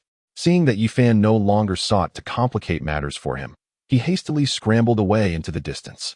After dealing with the venomous serpent, Yi Fan arrived at the roadside and hailed a taxi, setting off once more towards the Lin family estate. Meanwhile, at the Lin family residence in Jinling, Lin Xiao burst into Lin Haifeng's study, breathless with urgency. Grandfather, Yi Fan is on his way to our Lin family. Since that fateful day, he had been vigilant, dispatching someone to monitor Yi Fan's movements. Just moments ago, A scout had reported that Yi Fan was indeed approaching the Lin family. What? Lin Haifeng sprang from his rocking chair. Are you certain of what you speak? Yi Fan's prowess was formidable. Even the combined efforts of the Lin family's experts would likely prove insufficient to contend with him. Without a doubt. He shall arrive within half an hour, Lin Xiao exclaimed, his face a mask of panic. Grandfather, what do we do now? He had first-hand experience of Yi Fan's strength. And if he truly arrived, the Lin family would be defenseless against him. Chapter 22. Next year on this day will be your day of remembrance. What shall we do? Quickly summon all the family's experts. Lin Haifeng directed his gaze at Lin Xiao, his tone ominous. 2 fists cannot contend with 4 hands. A mere collective spittle from everyone could drown that boy. Engaging in solitary combat would yield no success. If Yi Fan dared to come, the Lin family would become his grave. Indeed, I shall ensure they are prepared this instant, Lin Xiao responded, his spirits lifted as he turned to leave. The Lin family was one of the 4 great clans of Jinling. Even if Yi Fan was formidable, he was but one man. What was there to fear? Half an hour later, with a deafening explosion, the Lin family's gate was reduced to dust. Immediately thereafter, Yi Fan stepped inside, his expression icy. Upon seeing Lin Haifeng and Lin Xiao, who had been waiting for some time, a cold smirk appeared on Yi Fan's lips. Lin Haifeng, it seems your information is quite reliable. Lin Haifeng's face darkened as he regarded Yi Fan. Yi Fan, you truly dare to come here. Do you not fear death in this place? In response, Yi Fan's eyes brimmed with disdain. Die here? If the Lin family possessed such power, Lin Miao Miao would not have had her heart extracted by me. At his words, the faces of the Lin family turned pale. Recalling the scene at the wedding where Lin Miao Miao's heart was brutally taken, some individuals retched once more. This man was an utter madman, daring to publicly rip out Lin Miao Miao's heart. Did he not fear divine retribution? Lin Haifeng's complexion fluctuated between shades of blue and white. What are you standing there for? Do something. As soon as the words left his mouth, hundreds of burly men clad in black, wielding machetes, surged forth from all directions, encircling Yi Fan. These men were the Lin family's trained thugs, all of them martial artists of the yellow rank. Casting a glance at the surrounding black-clad figures, Yi Fan remained unfazed. His demeanor calm. Have you not heard the saying? In the presence of an absolute powerhouse, no matter how many there are, they are but ants. Lin Haifeng's brow furrowed as he inquired, what saying? Yi Fan's voice was chilling. In the face of overwhelming strength, numbers are meaningless. A shiver ran through the crowd. Lin Haifeng fell silent, but it was Lin Xiao who spoke first. Yi Fan, cease your boasting. You must first pass this hurdle before you speak. What are you waiting for? Chop him into minced meat. In the next moment, the burly man in black closest to Yi Fan swung his cleaver towards Yi Fan's head without uttering a word. Yi Fan let out a cold snort, kicked him away, and deftly seized the cleaver from his grasp, charging straight into the crowd. The black-clad man flew backward, colliding with those behind him and knocking them over, struggling for quite some time without managing to rise. In the courtyard, Yi Fan resembled a tiger among sheep. With each swing of his blade, another person was sent flying. The henchmen of the Lin family were unable to even graze the hem of Yi Fan's garment before being sent sprawling. As the Lin family's henchmen were dispatched one by one, the expressions of Lin Haifeng and Lin Xiao grew increasingly grim. What kind of monster is this? Despite the collective assault of so many, not a single hair on him was harmed. 3 minutes later, within a 10-meter radius centered around Yi Fan, no one was left standing. The remaining dozen or so black-clad men were paralyzed with fear, trembling, and utterly unwilling to make another move. A bunch of useless fools. Why aren't you charging in? Witnessing this scene, Lin Xiao couldn't help but curse angrily, warning that anyone who dared to retreat would be thrown into the sea to feed the fish.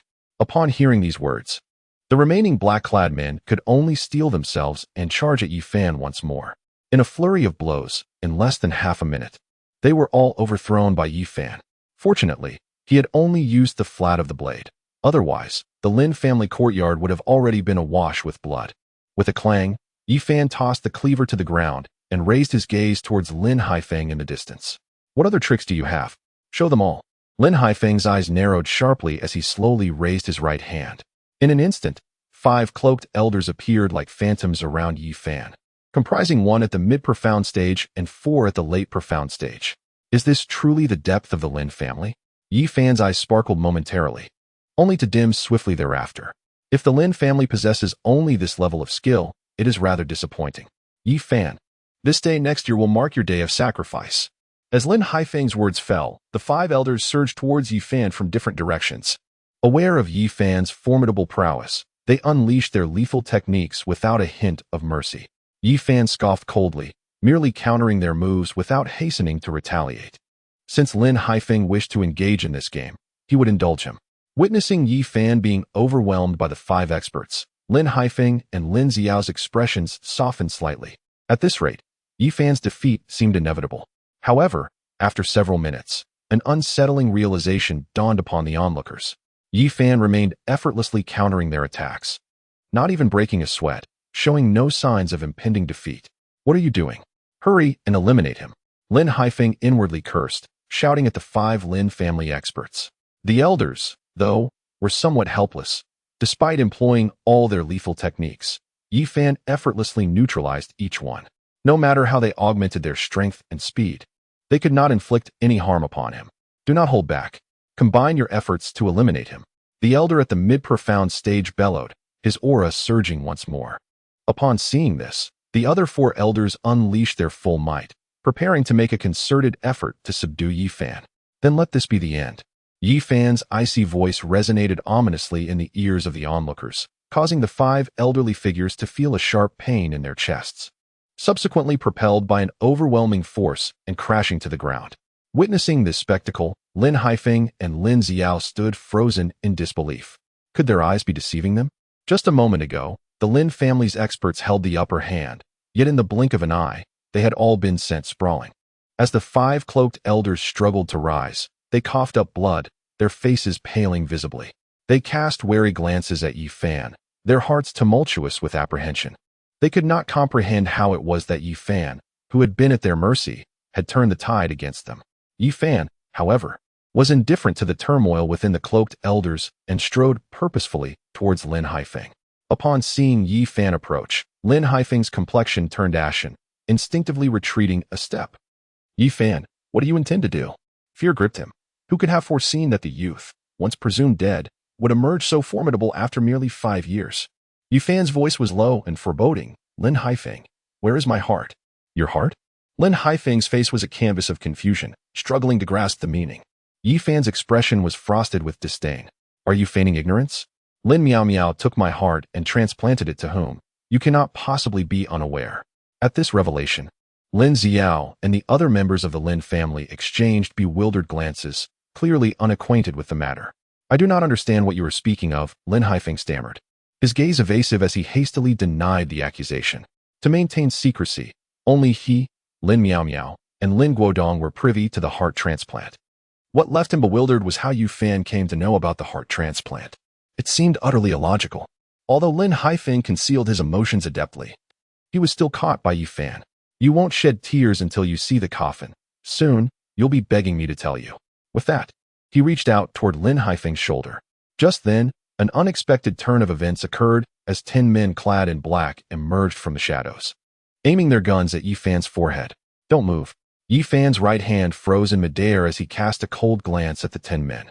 Witnessing Yi Fan's momentary fright, Lin Haifeng smirked with newfound confidence. Yi Fan, should you dare to make a move, they will shatter your skull. These 10 men were sharpshooters he had meticulously trained. At such a close range, it would be child's play to obliterate Yi Fan's head. Seeing this, Lin Xiao and the others wore expressions of delight, not anticipating that Lin Haifeng had such a contingency in place. Yi Fan, no matter how formidable you may be, can you truly evade a bullet? Lin Xiao's face brimmed with arrogance.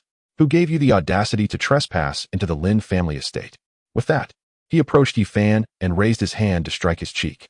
With 10 marksmen present, even if Yi Fan had 100 times more courage, he would likely refrain from any rash actions. Just as Lin Xiao's hand was about to descend, Yi Fan retaliated with a swift slap. The sound echoed as Lin Xiu was sent flying by the force.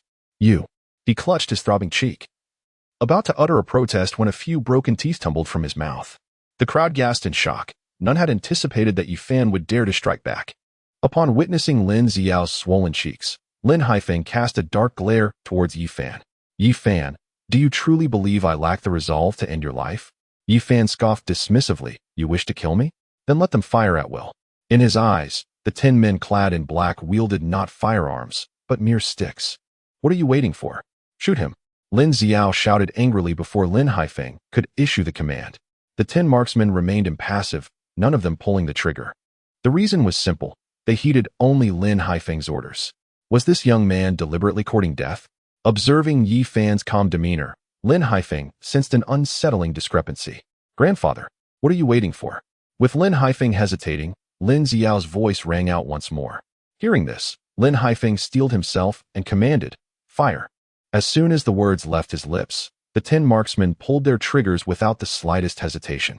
Yet, the ensuing scene left everyone present aghast. Yi Fan vanished from sight as if he were a specter. All 10 marksmen had missed their target entirely. The men in black exchanged bewildered glances, as if confronted by a ghost. Moments later, they began to scream in agony, clutching their severed arms. Did you truly believe you could kill me with mere sticks? Yi Fan reappeared, his resolute face etched with frost. Witnessing the 10 men in black with their right hands severed, Lin Haifeng and Lin Xiao's expressions changed dramatically, their eyes reflecting sheer terror and fear. What manner of being was this? They did not even witness how he vanished or how he moved his hand. Are you human or a ghost? Lin Haifeng swallowed hard, his voice trembling slightly. Yi Fan evaded the question, reiterating, I do not wish to ask the same question a second time. Lin Haifeng shook his head in disbelief. Your heart was discarded long ago. How would I know where it is? He was resolute in his silence, unwilling to betray the young master of the Shao family. If the adversary were to discover the truth, not only would he face dire consequences, but the entire Lin family would likely be doomed. You invite trouble when you refuse my hospitality. Yi Fan's eyes glinted with a chilling glare as he effortlessly lifted Lin Haifeng with one hand. You have 10 seconds. After that, I shall send you to meet the King of Hell. Upon uttering these words, he began to apply pressure with his right hand. Lin Haifeng felt the air escape his lungs, struggling desperately to break free. Yet Yi Fan's grip was as unyielding as iron. No amount of thrashing could liberate him. Release my grandfather. Observing Lin Haifeng's face turning crimson, Lin Xiao, fueled by a sudden surge of courage, picked up the handgun from the ground and aimed it at Yi Fan. Yi Fan, if you do not let go of my grandfather, I will shoot. Though he had received shooting training, his right hand trembled uncontrollably. Yi Fan positioned Lin Haifeng in front of him, tauntingly remarking, Go ahead and fire. Let us see if you can hit me. Cold sweat streamed down Lin Xiao's forehead, yet he hesitated to pull the trigger. At that moment, Lin Haifeng's complexion had turned a deep shade of purple, on the brink of unconsciousness. I will speak, is that not enough? Faced with the specter of death, he ultimately chose to yield. He dared to assert that if he remained silent any longer, this madman would likely take his life. Upon hearing this, Yi Fan relaxed his grip, letting Lin Haifeng tumble to the ground. As soon as he landed, Lin Haifeng began to cough violently, greedily inhaling the fresh air. Observing his grandfather being released, Lin Xiao hesitated, contemplating whether to draw his gun, only for a powerful hand to snatch the firearm from his grasp. Looking up, he was taken aback to find that it was none other than his grandfather, Lin Haifeng, whose face was flushed with anger. Xiao, do not act foolishly. You cannot kill him, Lin Haifeng admonished, casually discarding the gun onto the ground. Do not waste time.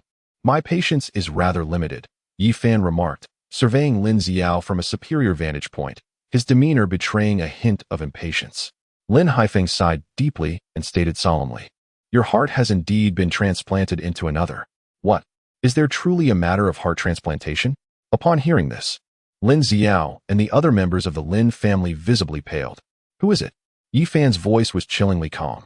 Lin Haifeng cast a glance at Yi Fan and revealed, It is the eldest son of the Shao family from the capital, Shao Tianpeng. The Shao family from the capital? The very first family in the city? Lin Xiao's eyes narrowed, clearly astonished that events from 5 years prior harbored such a hidden truth. Shao Tianpeng. Yi Fan mentally noted the name, pondering why he specifically desired his heart. Lin Haifeng shook his head. We were merely following orders. We are unaware of the rest. That is the Shao family from the capital. A mere wave of their hand could obliterate the Lin family's existence. Despite harboring doubts, he lacked the courage to inquire further. Chapter 24. You are still alive? The crisis of the Yi family, culminating in the union with the Lin family. Was it all a scheme orchestrated by the Shao family? Recalling the words of his fourth senior sister, Jin Siki, Yi Fan posed another question. Upon hearing this, Lin Haifeng's pupils suddenly constricted. How do you know? This matter had been executed with utmost secrecy. It was inconceivable that Yi Fan could be aware. Witnessing Lin Haifeng's tacit acknowledgement, Lin Ziyao and the members of the Lin family were rendered speechless in shock. So, it was indeed the handiwork of the Shao family from the capital? With the Shao family's influence, they could effortlessly incapacitate Yi Fan and abduct him without such elaborate subterfuge. Indeed, it was as suspected. Yi Fan gazed coldly at Lin Haifeng. What else do you know? Nothing more. After I offered your heart to the Shao family's expert, we lost all contact. Lin Haifeng shook his head, asserting that he had disclosed all pertinent information to Yi Fan. Seeing no signs of deceit in Lin Haifeng, Yi Fan's tone turned grave. Did you inform Xiao Tianpeng about my crushing of Lin Miao's heart? Lin Haifeng denied it. No. I merely enlisted the Black Dragon Gang to take your life. I did not notify Xiao Tianpeng. Yi Fan's safe arrival at the Lin family clearly indicated that even the experts of the Black Dragon Gang were unable to contend with him. Do you have Xiao Tianpeng's phone number? Yi Fan inquired. Lin Haifeng's expression shifted noticeably. What are you planning to do? You don't intend to speak with young Master Xiao, do you? This was sheer madness. Any ordinary person would have been terrified at the mere thought of confronting the Shao family from the capital. Yi Fan exhibited no semblance of fear. Rather, he intended to call Xiao Tianpeng. Was this not the very definition of madness? Nevertheless, it seemed he possessed a certain cleverness. With a snap of his fingers, he spoke in a frigid tone, insisting that the call be made immediately. His descent from the mountain was fueled by a thirst for vengeance. And now that he had uncovered the mastermind behind his plight, Xiao Tianpeng, he was resolute in ensuring that the latter would pay the price. Lin Haifeng was inclined to refuse. For if he were to contact Xiao Tianpeng, it would unequivocally signify his betrayal of the Shao family. At that juncture, should Xiao Tianpeng's wrath be provoked, the Lin family could very well face utter annihilation. Yet, if he refrained from making the call, Yi Fan stood ready to send him to his demise at that very moment. Yi Fan, I do not possess Xiao Tianpeng's number. Only that of a formidable individual from the Shao family, Lin Haifeng admitted. This number was left behind by a Shao family warrior when he extracted a heart, stating that I could reach out should I encounter any difficulties. However, over the years, under the Shao family's patronage, the Lin family has thrived. And thus I have never dialed that number. It suffices to contact Xiao Tianpeng, Yi Fan urged, gesturing for Lin Haifeng to reach out to the Shao family warrior. With no alternative, Lin Haifeng reluctantly retrieved his phone, trembling as he dialed the number from his contacts, consciously activating the speakerphone function. What is it? A voice, somewhat deep and resonant, soon emanated from the other end. Just as Lin Haifeng was about to speak, Yi Fan snatched the phone from his grasp. I am Yi Fan, he declared. A long silence ensued, followed by incredulity on the other end. You are still alive? Wasn't that fellow supposed to have had his heart taken? How is it possible for him to still draw breath? What sort of affair has Lin Haifeng been entangled in? Yi Fan nodded slightly, enunciating each word with precision. Have Xiao Tianpeng take the call. Feeling the chilling murderous aura emanating from Yi Fan, Lin Haifeng and the others were seized by a profound sense of dread. Do you believe you possess the qualifications for this? The tone of the Shao clan's warrior was laced with disdain. Yi Fan let out a cold snort. You may choose to refuse. However, whether Xiao Tianpeng will survive by tomorrow remains uncertain. Upon hearing these words, Lin Haifeng and the others were struck with astonishment. How dare he speak to a member of the Shao clan in such a manner? Are you threatening me? Through the phone, everyone could sense the intense murderous intent in the warrior's voice. Yi Fan's eyes narrowed slightly. You may perceive it that way. This time, the Shao clan warrior remained silent for a considerable duration. Just wait. Meanwhile, at the Shao family in the capital, Xiao Wu first pressed the mute button, then, with a look of trepidation, knocked on the door. Young master, there is something I need to report. A calm voice soon came from within. Come in. Xiao Wu pushed the door open and swiftly approached the handsome young man seated on the sofa. Xiao Tianpeng was meditating. What is it? Young master, Yi Fan wishes to speak with you. After delivering this message, Xiao Wu respectfully extended the phone with both hands. Yi Fan. Xiao Tianpeng's eyes snapped open. Are you referring to the Yi Fan from Jinling? Indeed, Xiao Wu nodded. Xiao Tianpeng's expression darkened. Isn't that fellow supposed to be dead? How is he able to make a call? The notion that someone without a heart could still be alive was utterly bewildering. Perhaps Lin Haifeng did not finish the job. Xiao Wu's forehead was drenched in cold sweat. A group of incompetents. Xiao Tianpeng let out a cold snort as he picked up the phone, taking it off mute. You truly have a remarkable fate, don't you? Are you Xiao Tianpeng? Yi Fan's voice was icy. Indeed, that is I. I am quite curious as to how you managed to survive, Xiao Tianpeng replied with a smile, though it quickly faded, replaced by an intense chill. Is that so? I await your arrival. However, I fear that before you even reach the capital, you may find yourself in a most unfortunate state. Yi Fan's voice was steady. Is that so? Let us see who meets Yama first. Very well. I shall be watching with great interest. Xiao Tianpeng's expression darkened ominously. After exchanging threats, Yi Fan hung up. Listening to the dial tone, fury ignited in Xiao Tianpeng's eyes as he smashed his phone into smithereens. As the heir of the esteemed Xiao family, no one had ever dared to threaten him so brazenly. Seeing Xiao Tianpeng's wrath, Xiao Wu trembled like a leaf, his back drenched in cold sweat. Young master, it is all my fault. I beseech you, considering my years of service, spare me this once. With that, he fell to his knees with a loud thud. Awaiting his fate, Xiao Tianpeng suppressed his inner fury. Since the mistake was yours, it is only right that you rectify it. We shall depart immediately for Jinling to eliminate Yi Fan. Do you understand? Xiao Tianpeng snorted coldly and waved his hand dismissively at Xiao Wu. Understanding the command, Xiao Wu turned and hurriedly exited. As the sound of his footsteps faded, Xiao Tianpeng's face contorted in a grimace, as if enduring immense torment. He clutched his chest, trembling as he retrieved a bottle of pills from beneath the coffee table, pouring 3 into his palm before swallowing them. Half a minute later, the agony receded like a receding tide, and Xiao Tianpeng's expression softened, his entire being resembling one who had just been pulled from the depths of water. Chapter 25. Xiao Chen, are you courting death? 5 years prior, Xiao Tianpeng suffered frequent heart ailments and was left with no choice but to undergo a heart transplant with a compatible donor.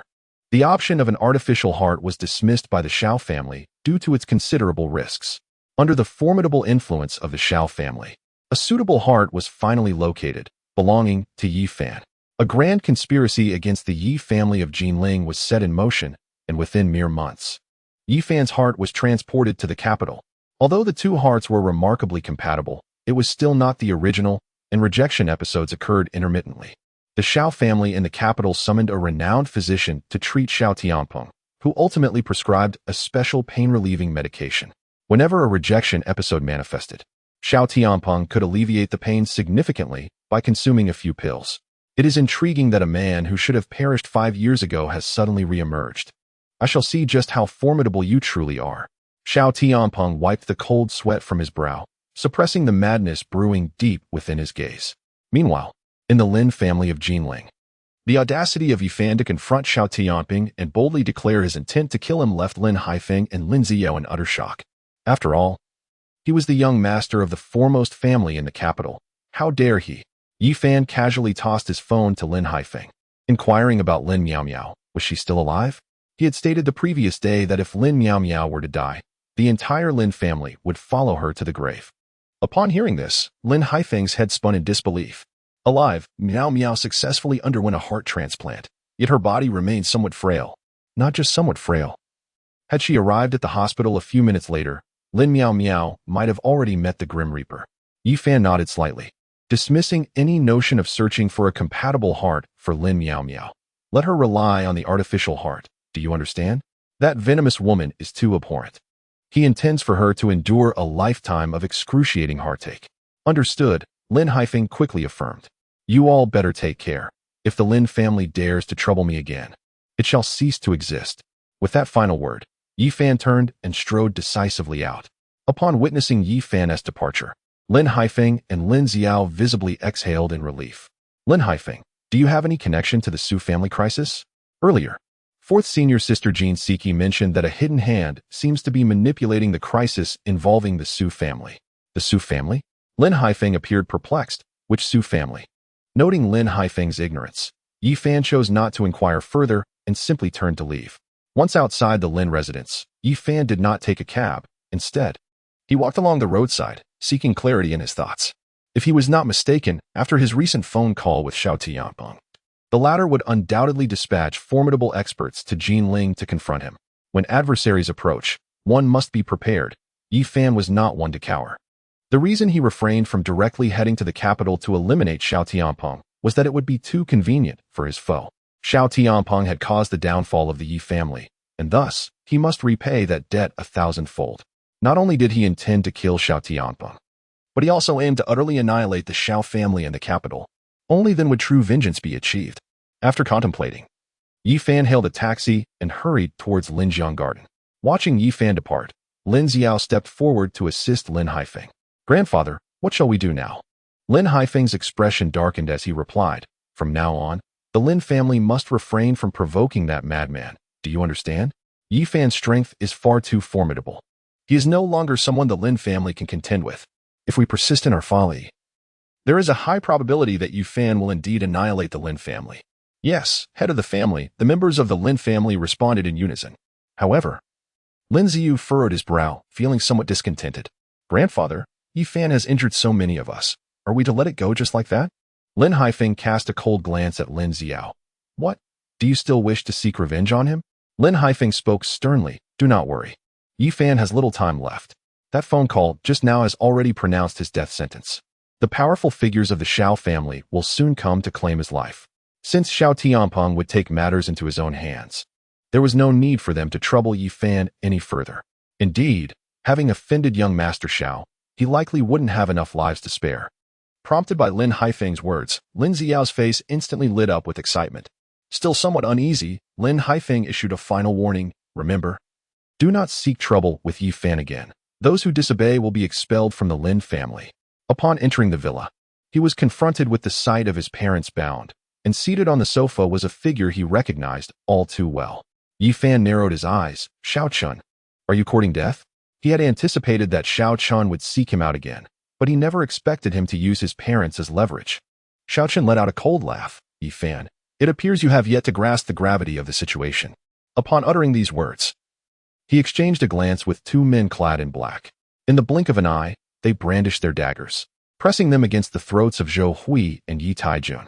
Feeling the chill of the blades against their skin, Zhou Hui and Yi Taijun shuddered, their faces paling instantaneously. Witnessing this scene, Yi Fan's eyes narrowed, a murderous intent igniting within him. "Xiao Chen, it seems you have come here with a death wish today." Seeing Yi Fan still daring to threaten him, Xiao Chun's expression darkened. "Yi Fan, kneel and beg for mercy now, or I shall send them to their demise." With Zhou Hui and Yi Taijun in his grasp, he believed he could easily manipulate Yi Fan. In response, a glimmer of coldness appeared at the corner of Yi Fan's mouth. "Xiao Chun, if your vengeance were solely directed at me, perhaps in a moment of leniency, I might spare your life. However, to threaten me with my parents, know this, not even the King of Heaven could save you." Xiao Chen's face turned an even deeper shade of fury upon hearing Yi Fan's audacity. "Make your move, kill them." In an instant, the two men in black showed no hesitation, their daggers slicing towards Zhou Hui and Yi Tiejun's necks. Yet, before they could strike, they were met with two piercing beams of light to their foreheads, collapsing lifelessly to the ground. Their eyes widened in shock, clearly unable to accept their fate. Upon witnessing the demise of his subordinates, Xiao Chen's expression shifted dramatically. "Uncle Emo, eliminate him." No sooner had he spoken than a shadow leaped from the darkness, delivering a thunderous punch aimed at Yi Fan's back, having long awaited this opportune moment to strike with lethal precision. Yi Fan did not even glance back. He struck fiercely behind him. With a resounding crash, the shadow was sent flying out of the villa, its neck twisted unnaturally before hitting the ground, clearly lifeless. Witnessing this scene, Xiao Chen felt as if struck by a bolt from the blue, a chill coursing through him from the soles of his feet to the crown of his head. What manner of creature was this, that even Uncle Mo could not contend with him? Chapter 26. Should there be a next time, I shall surely kill you. Uncle Mo, a pinnacle of the Xian level, ranked among the top 3 formidable warriors of the Xiao family. The raging dragon before him had no strength to retaliate. Yet even so, Uncle Mo was still slain by Yi Fan's single punch. How could this not astonish all? After dispatching the Xiao family's warrior, Yi Fan advanced step by step toward Xiao Chen. With each stride, the aura of murderous intent surrounding him thickened. Upon reaching Xiao Chen, the malevolence he emanated was nearly palpable, as if he were a deity of death emerging from the abyss. Xiao Chen's expression was one of terror. He longed to flee, yet his legs felt as if they were laden with lead, rendering him immobile. Yi Fan grasped Xiao Chen by the shoulder, declaring, "Whatever grievances you bear, bring them forth to me, but you must never, under any circumstances, threaten me with my parents." As soon as the words left his lips, he exerted force with his right hand, shattering Xiao Chen's right shoulder. Xiao Chen let out a wretched scream, his face contorted in agony. Yi Fan, it is all my fault. If you spare me, I shall never trouble you again. Fear gripped him, for the figure before him genuinely seemed inclined to end his life. A dog cannot change its nature. You might as well convey that sentiment to the king of hell. With that, Yi Fan's hand tightened around Xiao Chen's neck, poised to send him on his final journey. Just then, from an unknown source of strength, Zhou Hui rushed over, attempting to shove Yi Fan away. Regardless, she could not bear to watch her son commit foolish acts. Taking a life demands a life. If her son truly killed Xiao Chun, he would undoubtedly face the consequences of his actions. Observing the desperate plea in her mother's eyes, Yi Fan sighed, resigning himself to discarding Xiao Chun like refuse, tossing him to the ground. Although it lasted but a mere few seconds, Xiao Chun felt as if death itself was beckoning him. Begone, should you dare to return. I shall assuredly end your life. Yi Fan exclaimed coldly. Xiao Chun trembled, scrambling away in haste, fearful that any delay might result in his own demise at Yi Fan's hands. Mom and Dad, it's all my fault. I have caused you both such distress. As soon as Xiao Chun departed, Yi Fan hurried to untie the ropes and remove the cloth from his parents' mouths. Once freed, Zhou Hui could no longer contain her curiosity. Xiao Fan, who are they, and why have they targeted you? From the earlier exchange between Yi Fan and Xiao Chun, it was evident that there was some deep-seated enmity between them. Yi Fan reassured his parents with a comforting glance. It's just a minor conflict. I will handle it. Just a minor conflict? Does that warrant drawing a knife? Zhou Hui and Yi Taijun exchanged glances, clearly skeptical of Yi Fan's reassurances. Indeed, it is as I say. Noticing their disbelief, Yi Fan further clarified, I assure you, it is merely a trivial disagreement. In truth, he hadn't anticipated Xiao Chen's extreme actions, threatening his parents' lives. Zhou Hui refrained from pressing further, her gaze shifting to the two lifeless bodies on the ground. Xiao Fan, what shall we do about them? She did not blame Yi Fan for the killing. After all, had he not intervened, both she and Yi Taijun might have already met a dire fate. Yi Fan spoke gravely, do not worry, I will handle them. With that, he hoisted the lifeless body from the ground and made his way outside. Observing Yi Fan's departure, Zhou Hui looked at Yi Taijun with deep concern. Old partner, Xiao Fan has taken a life. If the other party reports this to the authorities, it could spell disaster. Before long, Yi Fan returned. Xiao Fan, you should go and hide for a while. Zhou Hui insisted as she pulled him to the sofa upon his entrance into the villa. If that person decides to report you, you wouldn't be able to leave when the time comes. She could not bear to witness any further misfortune befall her only son. Yi Fan waved his hand dismissively, Mother. I acted in self-defense. It was not a deliberate act of murder. Even if reported, they cannot hold me accountable. Self-defense? Yet you have still taken a life. Zhou Hui remained uneasy. Sensing her apprehension, Yi Fan added, moreover, that individual trespassed and attempted abduction first. If he reports me, he would be the one facing arrest. If Xiao Chun truly opted to report him, it would be an act of sheer folly. Hearing Yi Fan's reasoning, Zhou Hui was somewhat skeptical. Is it truly so? Indeed. You may rest assured. Noticing his mother wavering, Yi Fan seized the moment. Zhou Hui turned to Yi Taijun beside her. Old partner, what do you think? I believe Xiao Fan has a point. That man committed the initial offense and is unlikely to report him. Yi Taijun pondered for a moment and said, however, Xiao Fan, you must exercise caution. That individual does not appear to be an ordinary person, and he may very well come to trouble you. From Xiao Chen's attire, it was evident that he was no common individual. Having suffered such a significant setback, he would undoubtedly seek to retaliate against Yi Fan. Rest assured, I will remain vigilant. Yi Fan replied, then changed the subject. Father, let me take a look at your legs. It might expedite your recovery. Really? Yi Tiejuan's eyes brightened. Although the electric wheelchair was quite convenient, he longed to regain his health swiftly. Indeed, it is true. Let us proceed to your room. Yi Fan nodded slightly and began to push Yi Taijun towards the second floor, with Zhou Hui following closely behind. In the bedroom on the second floor, Yi Fan first assisted Yi Taijun in reclining on the bed. He then swiftly tapped on the plaster encasing his father's legs. With a crack, the plaster shattered. After removing it, Yi Fan produced the Tai gold needles and began acupuncture treatment. As the silver needles penetrated, Yi Taijun swiftly felt a wave of warmth coursing through his legs. Father, try moving your legs now.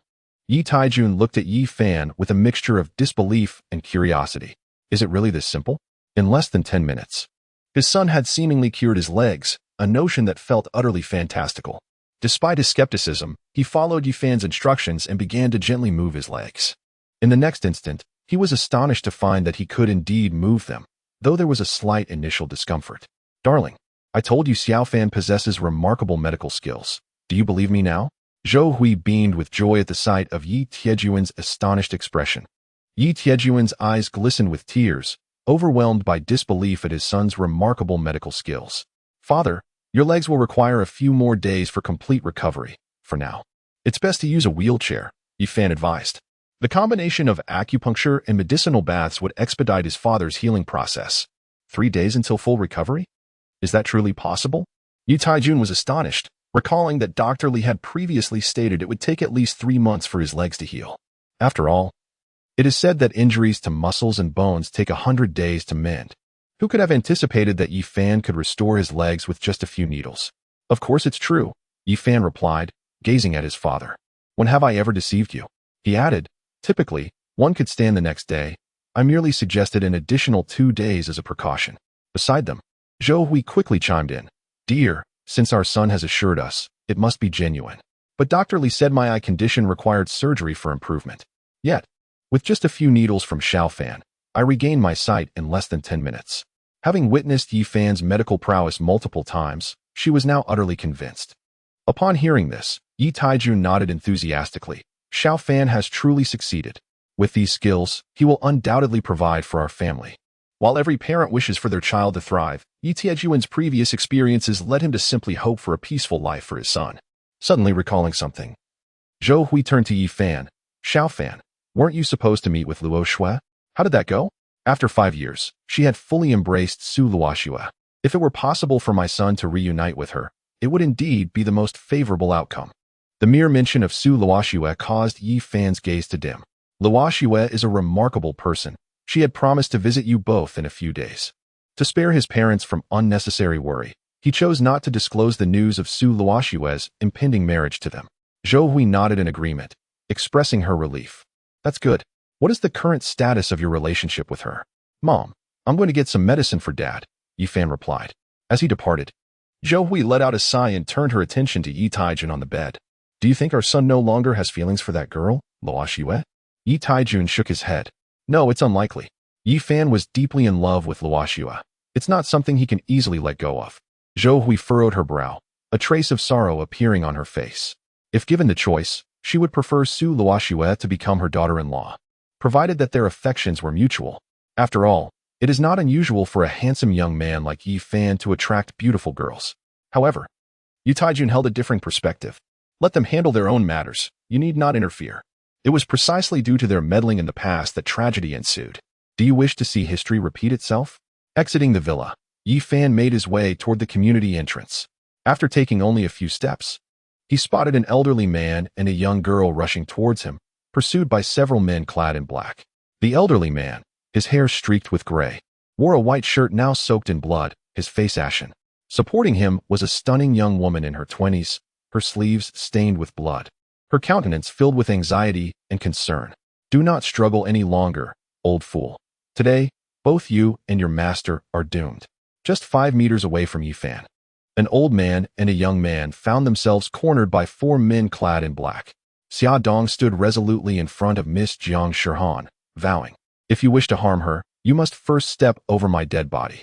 With that declaration, his profound energy at the late stage of the Xian level surged forth. The leader of the black-clad men's expression darkened upon witnessing this. "A cornered beast fights back? Very well, we shall accommodate your desire."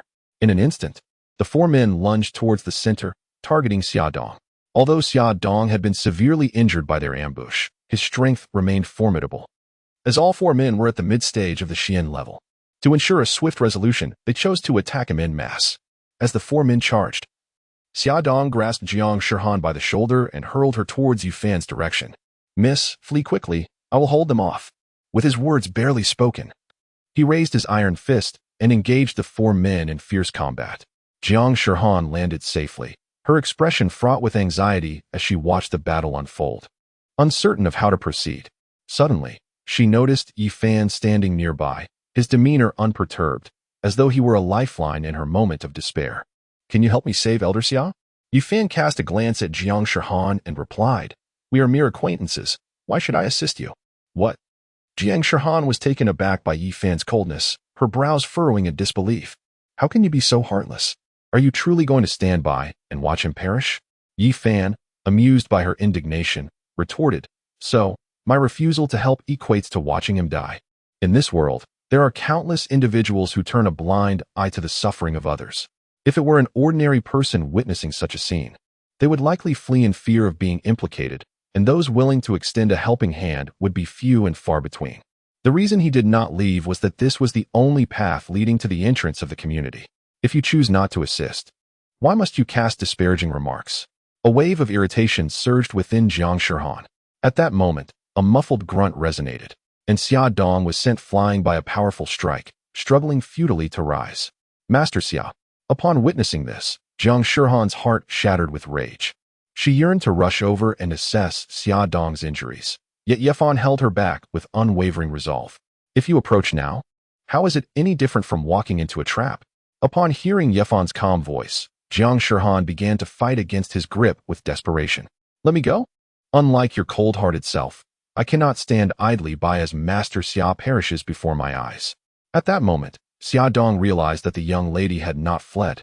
Young lady, you must escape. Do not concern yourself with me. With those words, he summoned an unexpected surge of strength and lunged once more at the four men in black.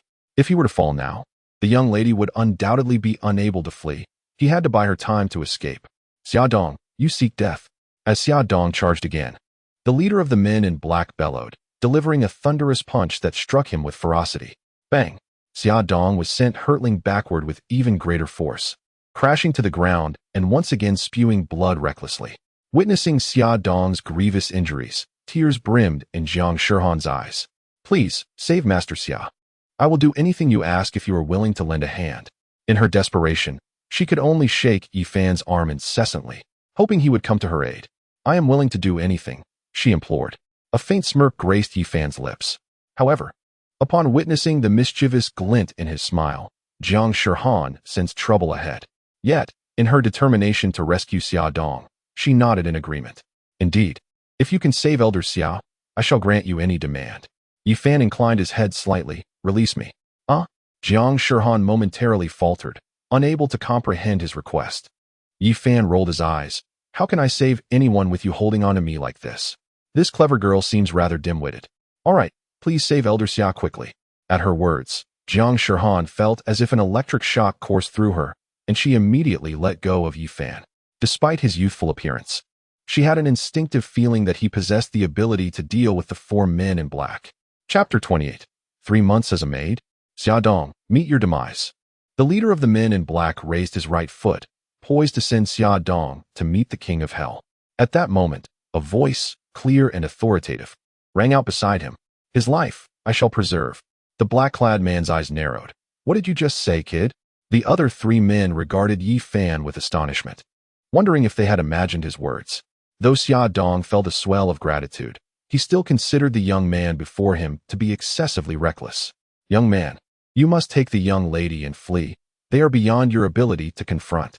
Seemingly unfazed, Yi Fan strode forward to within 3 meters of the man in black. I said his life, I shall preserve. The man in black let out a cold snort. Have you watched too many movies? Do you not assess your own capabilities before attempting to play the hero? He sensed no trace of martial prowess from Yi Fan, clearly deeming him an ordinary person. How dare a mere mortal meddle in their affairs? Was this not akin to courting death? If they did not depart soon, they might not even preserve their lives. Yi Fan's words were astonishing. The leader of the men in black, his expression grave, commanded, "Fourth, eliminate him." Understood. The 4th member, receiving the order, extended his hand like a claw, lunging directly for Yi Fan's throat. Be careful, Xia Dong urgently warned. Not far away, Jiang Shihan clenched her fists, worry etched upon her delicate features. Truth be told, she was uncertain whether Yi Fan possessed the ability to save Xia Dong. Yet, at this juncture, she could only hope against hope, praying that Yi Fan could dispatch the 4 men in black. As the 4th member made his move, Yi Fan's eyes bore a look of disdain. He lifted his leg and delivered a swift kick. With a resounding thud, the 4th member shot backward like a cannonball, propelled at an astonishing speed. Upon hitting the ground, he spewed several mouthfuls of blood before collapsing unconscious. Silence engulfed the surroundings, a deathly stillness. No one anticipated that Yi Fan's strength would be so terrifying. A single kick had obliterated the fourth member, who was at the mid-level of the Xian realm. The leader's expression transformed in shock, his gaze towards Yi Fan now filled with trepidation. Although the fourth member was the weakest among them, he was still a genuine mid-level Xian practitioner. The fact that Yi Fan had dispatched him with a mere glance indicated that his power surpassed that of the fourth member by a considerable margin. A 20-year-old at the late stage of the Xian realm? What manner of monster was this? Upon witnessing the fourth brother collapse, the second and third brothers glared with eyes aflame, their gazes directed at Yi Fan, brimming with murderous intent. However, Xia Dong and Jiang Shihan were momentarily invigorated. After all, the greater Yi Fan's strength, the higher their chances of salvation. The earlier confrontation had merely served as a lesson if they failed to retreat now. It seemed certain that all four of them would meet their demise here. Yi Fan lifted his gaze towards the leading figure clad in black, an unmistakable aura of threat emanating from him. The man's expression was as dark as the depths of a murky pool, as though he were grappling with a formidable decision. If that were the case, why not take a desperate gamble? The three brothers, united in their assault, might yet find a glimmer of victory. Forward, eliminate him. With clarity of purpose, the leader of the black-clad men bellowed and charged at Yi Fan with ferocity. The second and third brothers exchanged a glance, swiftly attacking from divergent angles. They could not allow the injury of their fourth brother to go unavenged. If you seek death, then I shall oblige. Yi Fan's eyes glinted with a chilling resolve as he unleashed three swift punches in rapid succession. In the blink of an eye, the three men in black were sent hurtling backwards, crashing mercilessly beside the fallen fourth brother. This, Xia Dong's pupils constricted sharply, leaving him momentarily petrified. When Yi Fan had dispatched the fourth brother with a single kick, he had already surmised that this young man possessed formidable prowess. At the very least, he was at the late stage of the Xian level. Yet, upon witnessing Yi Fan effortlessly eliminate the remaining three, he realized how gravely mistaken he had been. The young man before him was undoubtedly superior, at the pinnacle of the Xian level. A mere 20 years of age at such a peak? After decades of cultivation, he had never encountered such a phenomenon. From a distance, Jiang Shihan approached with a radiant smile, rushing to assist Xia Dong. "Old Xia, how are you? Are you all right?" Xia Dong's complexion was ashen, indicating he had sustained significant injuries. "I'm fine," he coughed, waving his hand dismissively, only to be seized by a violent fit of coughing.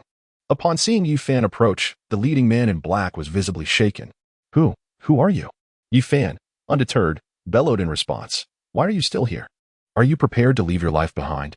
The three men in black trembled, hastily hoisting their unconscious companion and retreating into the distance. They were clearly no match for Yi Fan. If they lingered any longer, they would find it impossible to escape. As the four figures in black disappeared from view, Xia Dong, supported by Jiang Shihan, made his way to Yi Fan. "Thank you, benefactor, for your timely rescue. Please allow me to express my gratitude." With that, he bowed deeply before Yi Fan. "There's no need for such formality. I wouldn't have intervened without reason," Yi Fan replied, helping him to his feet. Then shifting his gaze to Jiang Shihan. "Had it not been for your agreement to my request, I would have turned a blind eye to this affair." Upon hearing this, Jiang Shihan's expression changed subtly, her heart racing. She had boldly proclaimed earlier that she would comply with any request Yi Fan made if he helped her. Now that he had driven off the four men in black, it was time for her to fulfill her promise. "Speak then, what do you wish me to do?" Observing the unease etched on her face, Yi Fan smirked. "It's quite simple. Be my maid for 3 months.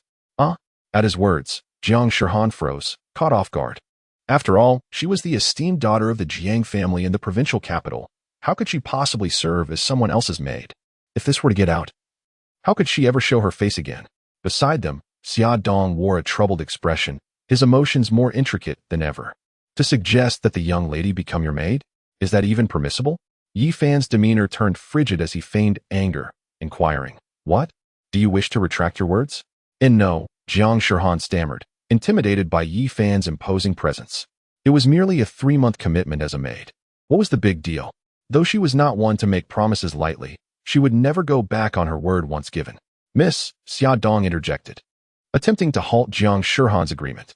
Yet, she waved him off, asserting, "Without him, both of us would have perished long ago. Accepting this role as maids is a small price to pay for our lives."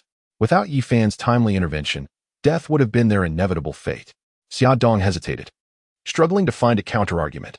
"Yi Fan, realizing he had merely jested to retaliate against her previous moral coercion, was taken aback by her earnest acceptance.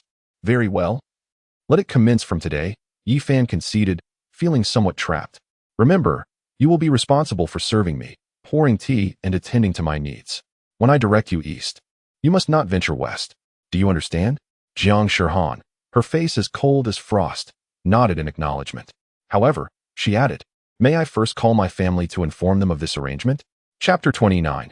Are you saving lives or taking them? That is acceptable. Yi Fan, displaying a remarkable sense of understanding, gestured for Jiang Shihan to make the call at once. She retrieved her phone, only to discover that the screen had mysteriously shattered. Could I possibly borrow your phone? Yi Fan nodded and handed his phone to Jiang Shihan. Jiang Shihan swiftly dialed the number she had memorized. Soon, a deep male voice resonated from the other end. I am Jiang Zhenchuan. Who is this? Taking a deep breath, Jiang Shihan replied, Dad, it's Shihan. Shihan? Jiang Zhenchuan was taken aback, his voice turning grave as he asked, why are you using an unfamiliar number? Is something wrong? Dad. Someone is trying to kill me and old Xia. Jiang Shihan dropped a bombshell. Upon hearing this, Jiang Zhenchuan's tone escalated sharply. What? Are you and Xia Dong all right? He could not afford to lose his precious daughter. Jiang Shihan shook her head. We are fine. Someone saved us. At this, she glanced up at Yi Fan. By the way, I forgot to ask your name. Yi Fan, he replied. The benefactor's name is Yi Fan. To secure his assistance, I promised him a request. Jiang Shihan paused before continuing. Dad, I may need to stay in Jinling for 3 months. The thought of being a maid was too humiliating. She truly did not know how to broach the subject with her father. Jinling is so dangerous. Why would you want to stay there? Although the assassin had been driven away, there was no guarantee the threat would not return. Jiang Shihan glanced at Yi Fan, shaking her head in refusal. I understand your concerns for my safety, but with Yi Fan around, those people shouldn't be able to harm me. She was not a martial artist. Yet she could discern that Yi Fan's prowess surpassed even that of Xia Dong. As long as she remained by Yi Fan's side, her safety would undoubtedly be secured. You intend to serve that Yi Fan for 3 months? Are you certain you are not jesting? Jiang Zhenchuan's voice was filled with astonishment. His beloved daughter, nurtured with countless affections since childhood, akin to a precious jewel, how could she possibly be reduced to performing menial tasks? Even if Jiang Shihan consented, he, as her father, would never acquiesce. Without allowing Jiang Zhenchuan to respond, she abruptly terminated the call. It would be best to silence my phone, otherwise my father will undoubtedly call again, she remarked as she returned the device to Yi Fan. Yi Fan nodded slightly and promptly switched the phone to silent mode.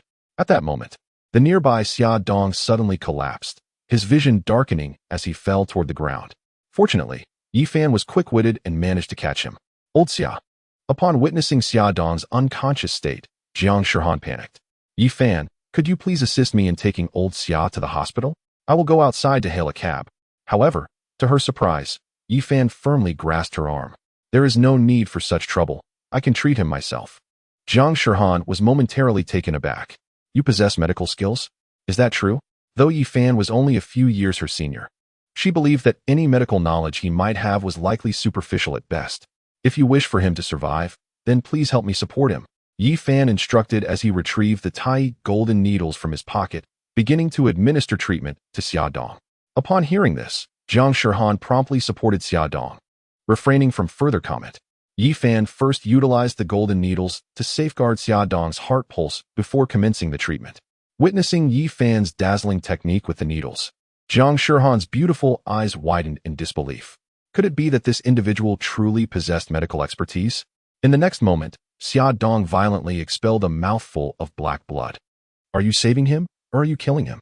Upon witnessing the situation, Jiang Shihan became anxious, casting an angry glance at Yi Fan. Miss, the benefactor is assisting me in expelling the stagnant blood from my body. I am already feeling much better. As the person directly involved, he was most aware of his own physical condition. After Yi Fan's intervention, he sensed a significant improvement in his overall well-being. I apologize, I misjudged you. Observing that Xia Dong's complexion was gradually regaining its color, Jiang Shihan looked at Yi Fan with sincere remorse. Yi Fan shook his head, retrieving a porcelain vial from his pocket and pouring out a black medicinal pill, which he handed to Xia Dong. Take this, it will accelerate your recovery. In just a few days since descending the mountain, They had already lost 2 energy-restoring pills. At this rate, the supply given by his second master would soon be depleted. Xiaodong gazed at the fragrant pill in his palm and, without hesitation, swallowed it whole. "Master Xia!" Jiang Shihan exclaimed in surprise as she witnessed Xiaodong consume the pill so readily. Within 5 seconds, Xiaodong felt a surge of the medicine's potency erupting within him, swiftly mending his injuries. Initially, his wounds would have taken 2 to 3 months to heal. However, after taking the medicine, he found that in mere moments, his condition had improved significantly. If all went well, with just a few days of rest, he would be completely healed. "Thank you, benefactor, for your life-saving grace." Xiaodong rose to his feet and bowed deeply to Yi Fan once more. Yi Fan waved his hand dismissively, stating it was but a small effort. No need for such formality. Observing Xiaodong's rapid recovery, Jiang Shihan regarded Yi Fan with even greater intrigue. Who exactly was this individual? His profound strength was one thing, but how could his medical skills be so remarkable? As if recalling something, Yi Fan turned to Jiang Shihan. "Come, accompany me to procure some medicinal herbs." Having uttered these words, he strode towards the entrance of the community. Observing this, Jiang Shihan hastily followed suit. "Yi Fan, what exactly did you administer to Elder Xia?" "The effects are nothing short of miraculous," she remarked, her outsider's perspective revealing that Xiaodong's injuries had nearly healed, indicating the potency of the pill. Watching the two depart, Xiaodong quickly trailed behind. His duty was to ensure the safety of the young lady. He could not afford to let her out of his sight. Yi Fan smiled silently as he continued walking into the distance. Meanwhile, at the Jiang family estate in the provincial city, "I'm sorry. The number you have dialed is currently unavailable.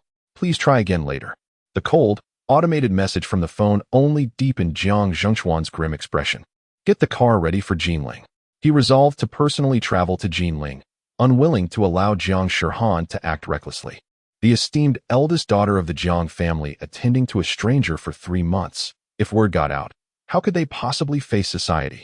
Chapter 30. Forgotten to ask for the password hello? What do you need the medicine for? Noticing Yi Fan's disregard, Jiang Shihan searched for another topic of conversation. To her, this man, only a few years her senior, seemed to harbor many secrets. First, I do not go by hello. Yi Fan turned to glance at Jiang Shihan. Secondly, you are now my maid. Is it customary for a maid to speak to her master in such a manner? From Jiang Shihan's attire and demeanor, it was evident that she was no ordinary individual. Moreover, Xiaodong had consistently referred to her as the young lady, and her status as a mid-level Xian practitioner highlighted the significance of her identity. Master? Jiang Shihan slightly furrowed her brows, finding the term master rather peculiar. She felt that addressing Yi Fan in such a manner was excessively humiliating. She would rather face death than acquiesce to that. Very well. You may refer to me as Yi Xiao henceforth. Yi Fan did not impose upon her. Jiang Shihan nodded gently. Do you not wish to know my name? No. Yi Fan replied, shaking his head, and then regarded Jiang Shihan with a hint of curiosity. Did you not mention your name when you called your father? Have you forgotten so soon? This girl indeed appeared somewhat lacking in intelligence. Had he known, he would have made a different request. Upon Yi Fan's reminder, Jiang Shihan smacked her forehead. All right. Since you do not wish to know, I shall tell you anyway. My name is Jiang Shihan. Do you remember it? As the young lady of the Jiang family in the provincial capital, she had always been pursued by suitors. The fact that this fellow did not even wish to know her name made her question her own allure. Yi Fan shook his head and briskly made his way toward the distant pharmacy. This girl, with her spoiled demeanor and lack of wit, coupled with her narcissism, was truly beyond redemption. Why are you walking so fast? Wait for me. Upon seeing Yi Fan quicken his pace, Jiang Shihan immediately followed suit. Witnessing this scene, Xiaodong's eyes widened in astonishment. What had come over the young lady? She had never shown such interest in any man before. However, considering the prowess and medical skills Yi Fan had demonstrated, it all seemed to fall into place. The Linjiang Garden, as an upscale community in the East District, boasted a plethora of surrounding amenities. The pharmacy spanned several hundred square meters, with the medicinal herb section to the right, lined with rows of cabinets.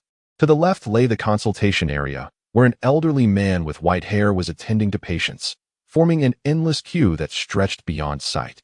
The scent of medicine hung thick in the air.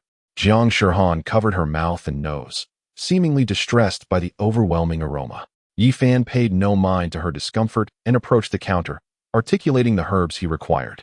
Please hold on, the attendant replied. diligently noting down the order before turning to the cabinets. Yi Fan's eyes lit up as he glanced at the names on the cabinets. Within 3 minutes, the attendant returned with the herbs. Sir, the total comes to 2,756.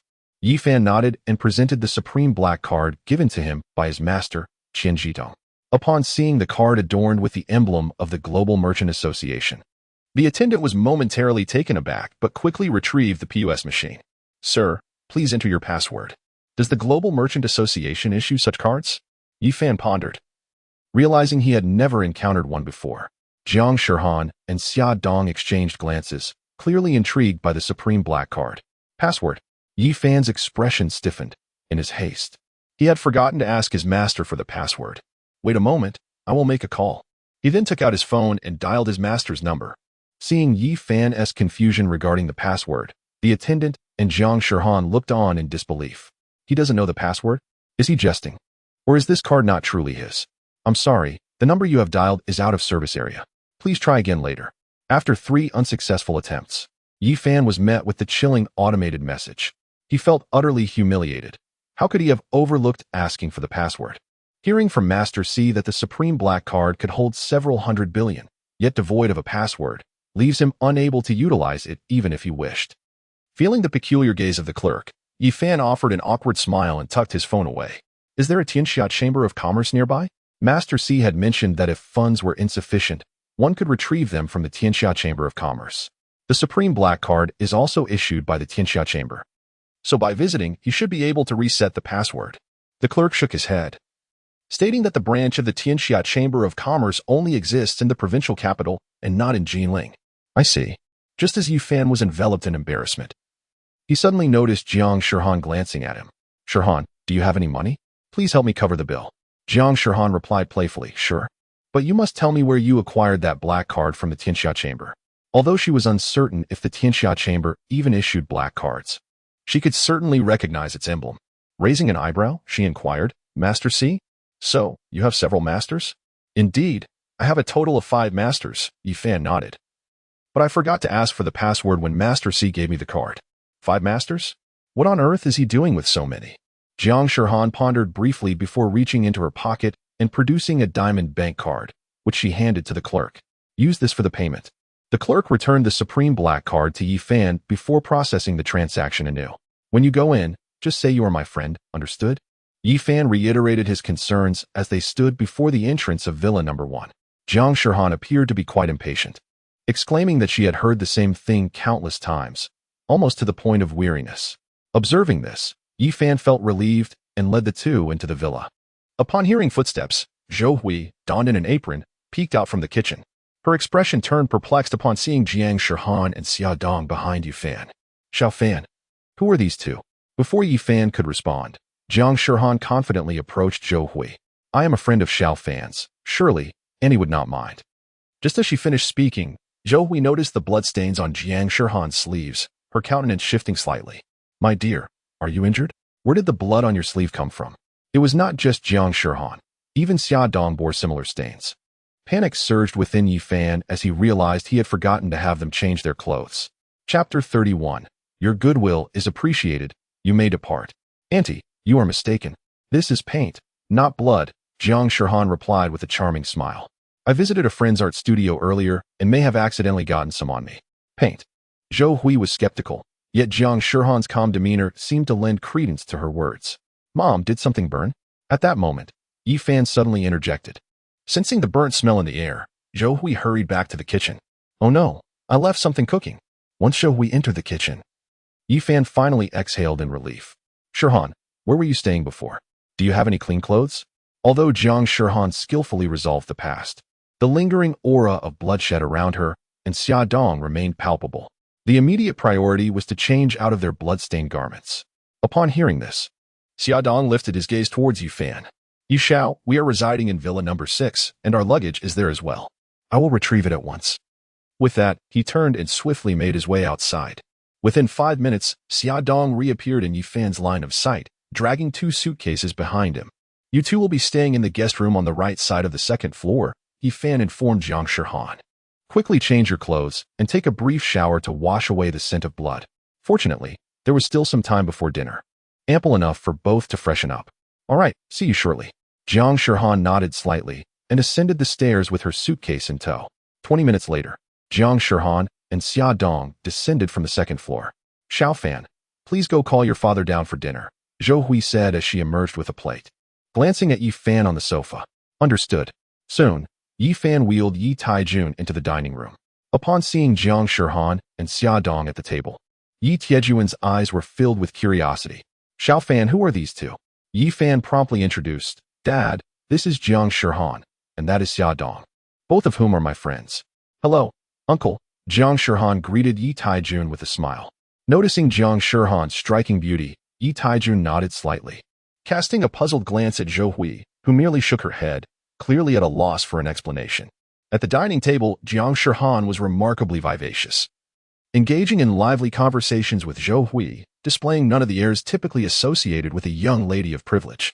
Shirhan, you can rest assured and stay here as long as you wish, Zhou Hui said, grasping Jiang Shirhan's hand, her face radiant with joy.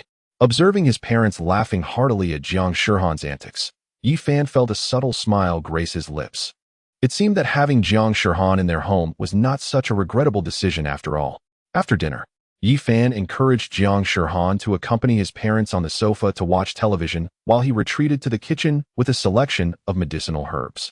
Approximately 10 minutes later, Yi Fan emerged with a basin of steaming herbal water, presenting it before Yi Taijun. Dad, soak your legs for an hour and a half each evening, and within 3 days, you shall regain full mobility, he assured, carefully rolling up his father's pant legs and gently placing his legs into the wooden tub. At first, the hot water felt somewhat uncomfortable to Yi Taijun, but he gradually acclimated. In mere minutes, he experienced an unparalleled sense of relief as the fatigue drained away. Witnessing Yi Fan's filial devotion filled Zhou Hui's eyes with warmth and gratitude. Just then, the doorbell rang unexpectedly. Yi Fan furrowed his brow, pondering who might arrive at such a late hour. Dad, Mom, I will go check, he declared, stepping outside with curiosity. Jiang Shirhan seemed to sense something amiss and promptly followed him. Observing this, Xia Dong nodded towards Yi Taijun and Zhou Hui, trailing closely behind. Outside the villa, Jiang Zhengchuan wore a somber expression, flanked by 4 bodyguards clad in black. Are you certain that the young lady has entered this villa? He inquired. One of the bodyguards behind him nodded affirmatively, stating, Indeed, according to the community surveillance footage, the young lady has not exited since her arrival. As soon as the words left his mouth, the villa's grand door swung open, and Yi Fan emerged with Jiang Shirhan by his side. Dad, what brings you here? Upon seeing Jiang Zhengchuan, Jiang Shirhan hurriedly stepped forward to grasp his arm. Only after witnessing Jiang Shirhan's safety did the tension in Jiang Zhengchuan's heart begin to ease. He had witnessed the scene of Xia Dong being besieged through the surveillance footage. The 4 men in black had clearly come prepared. It was certain that they could no longer remain in Jinling. However, to his surprise, Jiang Shirhan released Jiang Zhengchuan's arm. She had promised to serve Yi Fan as his maid for 3 months, and not a single day, nor even a minute, could be omitted. Dad, I already informed you over the phone, Jiang Shirhan said, looking at Jiang Zhengchuan. I must serve Yi Fan tea and water for 3 months. Upon hearing this, the 4 bodyguards behind her exchanged incredulous glances, their eyes filled with astonishment. Jiang Zhengchuan's expression darkened. Is there no sense of shame left? I did not come here to negotiate with you. What are you standing there for? Take the young lady away. In the next moment, 2 bodyguards advanced swiftly from behind, preparing to escort Jiang Shirhan away, one on the left and one on the right. Wait. Yi Fan, who had remained silent until now, suddenly spoke up. If you wish to take her, do you not first require my consent? Jiang Shirhan was now his maid. Without his approval, no one could take her away. Jiang Zhengchuan squinted at him. Your maid? Do you even comprehend what you are saying? Of course, Yi Fan replied, neither servile nor arrogant. Had I not intervened during the day, your daughter and Xia Dong would most likely have faced dire consequences. As a condition of exchange, Shirhan consented to serve as my maid for 3 months, during which she would be entirely mine. Witnessing Yi Fan daring to challenge the clan leader face to face, Xia Dong's eyes narrowed, and her heart was already tumultuous with waves of anxiety. The clan leader's fondness for the eldest daughter was well known. His personal presence in Jinling underscored his unwavering determination to take her away. Although Yi Fan possessed formidable strength, he was ultimately but one man. How could he contend against the Jiang family? Jiang Zhenchuan's eyes glinted with frost as an immense pressure emanated from him, descending upon Yi Fan like an overwhelming tide. Surprisingly, Yi Fan remained composed, unaffected by the oppressive aura. "Kid, I am grateful to you for saving Shirhan and Xiaodong," Jiang Zhenchuan intoned, his voice low and resonant.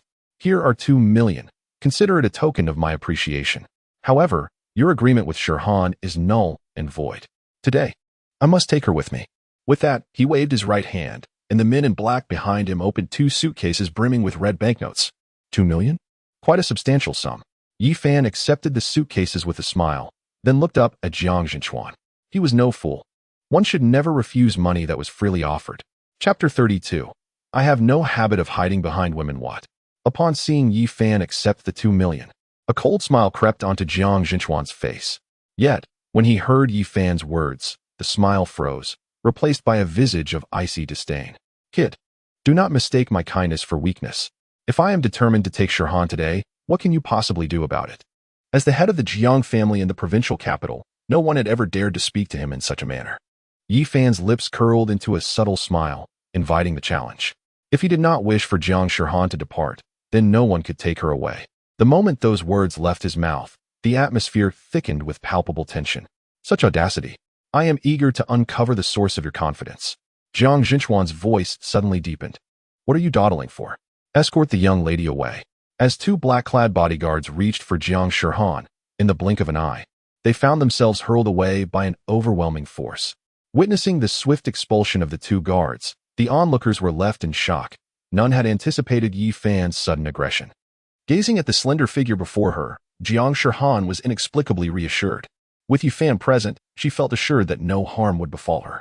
The 2 bodyguards landed 10 meters away, struggling futilely to rise, utterly devoid of the strength to continue. They hadn't even glimpsed how Yi Fan had struck before they were sent flying. Seeing Yi Fan take action only darkened Jiang Zhenchuan's expression further. "It seems that a lesson is in order for you, young man." As soon as the words left his lips, a shadow emerged from behind Jiang Zhenchuan, revealing a gaunt, black-clad elder. "A peak-level Shin master?" Yi Fan raised an eyebrow. Indeed, Jiang Shirhan's background was extraordinary. Noticing the elder, Jiang Shirhan's eyes widened in alarm, and she quickly stepped in front of Yi Fan. "Father, Yi Fan is our savior alongside Elder Xia. Should you wish to harm him, you shall have to step over my corpse first." Without Yi Fan, she and Xiaodong would likely have already met the King of Hell. Regarding the life-saving benefactor, it would have sufficed for the father to treat him with indifference. Yet he even seeks to lay hands upon him. How utterly ungrateful. Witnessing Jiang Shirhan's fierce protection of Yi Fan, Jiang Zhenchuan furrowed his brows tightly. However, Yi Fan insisted on intervening, as he had no recourse but to take action. "I have willingly chosen to stay. This has nothing to do with Yi Fan." Jiang Shirhan turned to her father. "Dad, please desist. I believe that with Yi Fan by my side, no one can harm me." Since she had promised Yi Fan, she was determined to uphold her word. "Nonsense!" Jiang Zhenchuan exclaimed in fury. "Step aside at once, or I shall not be courteous." He could not permit such absurdity to unfold concerning his cherished daughter. Should this matter become known to others, the Jiang family would undoubtedly become the laughingstock of the provincial capital, and how could his precious daughter ever hope to marry afterward? "I will never allow it." Jiang Shirhan's face reflected stubbornness, seemingly at odds with Jiang Zhenchuan. Just as Jiang Zhenchuan was about to erupt in anger, Yi Fan placed a reassuring hand on Jiang Shirhan's shoulder. "Shirhan, step aside. I am not in the habit of hiding behind a woman." Upon hearing this, Jiang Shirhan turned to look at Yi Fan. Noting the confident glimmer in his eyes, she reluctantly retreated behind him. Witnessing Jiang Shirhan's obedience to Yi Fan, Jiang Zhenchuan's vision darkened, nearly causing him to collapse. A daughter should not be kept too close. This girl would rather place her faith in a stranger she had known for less than a day than heed her father's counsel. Yi Fan glanced at the elderly man clad in black, then directed his gaze back to Jiang Zhenchuan. "If I defeat him, will you then cease your pursuit of Shirhan?" With that, he pointed toward the black-clad elder beside him. Jiang Zhenchuan raised an eyebrow, contemplating for a moment before giving a slight nod. "Indeed, if you can defeat Master Fu, I will immediately take my leave with my men." He had only brought Master Fu, a formidable warrior, with him this time. If Master Fu could not handle Yi Fan, then he would certainly be unable to take Jiang Shirhan away. "Yi Fan, Master Fu is quite powerful. Are you certain you wish to engage him?" Jiang Shihan, standing behind Yu Fan, interjected upon hearing his intention to confront Master Fu. Yu Fan smiled slightly, replying, "What other option do I have? Shall I simply watch as you are taken away? Since we agreed that you would be my maid for 3 months. Not even a second can be spared." Jiang Shihan found herself momentarily speechless, at a loss for words. Despite her urging to exert all her strength, Yi Fan turned to Master Fu, a faint smile gracing his lips. Seeing Yi Fan's calm demeanor, Jiang Zhengchuan felt an ominous foreboding. Could it be that this fellow truly had the capability to defeat Master Fu? Just as this thought crossed his mind, he shook his head in denial. Master Fu's strength was evident to all. Not everyone could contend with him. Moreover, this young man appeared to be in his early 20s, making it even less likely that he could be Master Fu's adversary. Upon hearing these words, Master Fu's eyes narrowed slightly, a shadow passing through them. "Young friend, perhaps you should strike first. If I make a move, you might not even have the chance to retaliate." He sensed no formidable aura emanating from Yi Fan, yet strangely, he could not discern Yi Fan's true realm of power. Yi Fan shook his head in refusal. "You may proceed without hesitation. There is no need for such concern." Seeing Yi Fan's stubbornness, Master Fu decided not to press further. He narrowed his eyes, revealing the unmistakable aura of a peak-level Xin-class warrior. Sensing the terrifying aura, every individual present turned pale and instinctively took a step back. "Be cautious." As soon as the words were uttered, Uncle Fu appeared before Yi Fan like a specter, delivering a thunderous punch aimed directly at his face. The force behind this strike was formidable, accompanied by a series of piercing sounds as it sliced through the air, poised to collide with Yi Fan in an instant. Faced with such an overwhelming blow, Yi Fan stood frozen in place, seemingly paralyzed by fear. Observing Yi Fan's apparent stupor, Jiang Zhengchuan let out a cold snort in his heart. He had expected the boy to possess some skill, but it turned out he was merely adept at verbal bravado. "Yi Fan, be careful." Noticing his immobility, Jiang Shihan hurriedly called out a warning. The punch appeared excruciatingly slow, devoid of any semblance of menace. Witnessing this, Uncle Fu's eyes filled with disdain, as if he had already envisioned the scene of Yi Fan's right arm being rendered useless. However, when their fists finally collided, he sensed something amiss, overwhelmed by an immense force emanating from Yi Fan. Suddenly, a sharp pain shot through his fist, and he was hurled backward by the sheer power of the impact. Had he not managed to mitigate half of the force upon landing, he likely would have met the same fate as the 2 previous black-clad bodyguards. As the onlookers beheld Uncle Fu being sent flying, they stood in stunned silence, unable to comprehend the scene before them. Uncle Fu had actually been defeated. Surely, they must be mistaken? Yes, we have triumphed. Chapter 33. With me here, no one can lay a finger on her. "Uncle Fu, are you all right?" Jiang Zhengchuan approached Uncle Fu, his tone laced with genuine concern.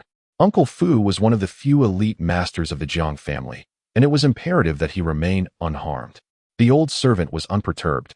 Yet as he began to speak, a sudden wave of nausea surged within him, causing him to cough up several mouthfuls of crimson blood. Yi Fan's earlier strike had not only rendered his right arm useless, but had also inflicted considerable internal injuries. Upon witnessing the bloodshed, Jiang Zhengchuan's expression darkened ominously. The old servant gestured dismissively and turned his gaze towards Yi Fan, expressing his gratitude. "Thank you for your mercy. Otherwise I would have met my end here today." It was evident to him that the earlier blow was not a true reflection of Yi Fan's capabilities. If he were to surmise correctly, had Yi Fan truly intended to kill him, a single punch would have sufficed. This revelation struck the onlookers like a thunderclap, leaving them in shock. What? Yi Fan actually showed mercy? How could that be possible? Jiang Zhengchuan's expression froze as he stared at the old servant. "Old servant, surely you jest. Tribe leader, that young friend possesses strength far surpassing mine," the old servant replied, his face awash with shame as he looked at Jiang Zhengchuan. "I am lacking in skill, and I implore you to punish me." With that, he bowed deeply before Jiang Zhengchuan. "What are you doing, old servant? How could I blame you?" Jiang Zhengchuan hastily reached out to steady him. At that moment, Yi Fan's calm voice resonated once more. "The reason you have been unable to break through for so long is due to your old affliction. After that punch, you will soon be able to reach the earth level." His strike was not intended to harm the old servant, but rather to provide an opportunity to heal his lingering ailment. Upon hearing this, the old servant's eyes widened in astonishment. "Young friend, are you suggesting that your punch has cured my old affliction?" Years ago, following a life-and-death battle, his meridians were severely damaged. Since that fateful day, no matter how diligently he practiced, his strength stagnated, leaving him to believe that this was the extent of his capabilities for life. However, unexpectedly, today heralded a new turning point. Jiang Zhengchuan, Jiang Shihan, and others turned their gazes toward Yi Fan, incredulous at the unfolding events.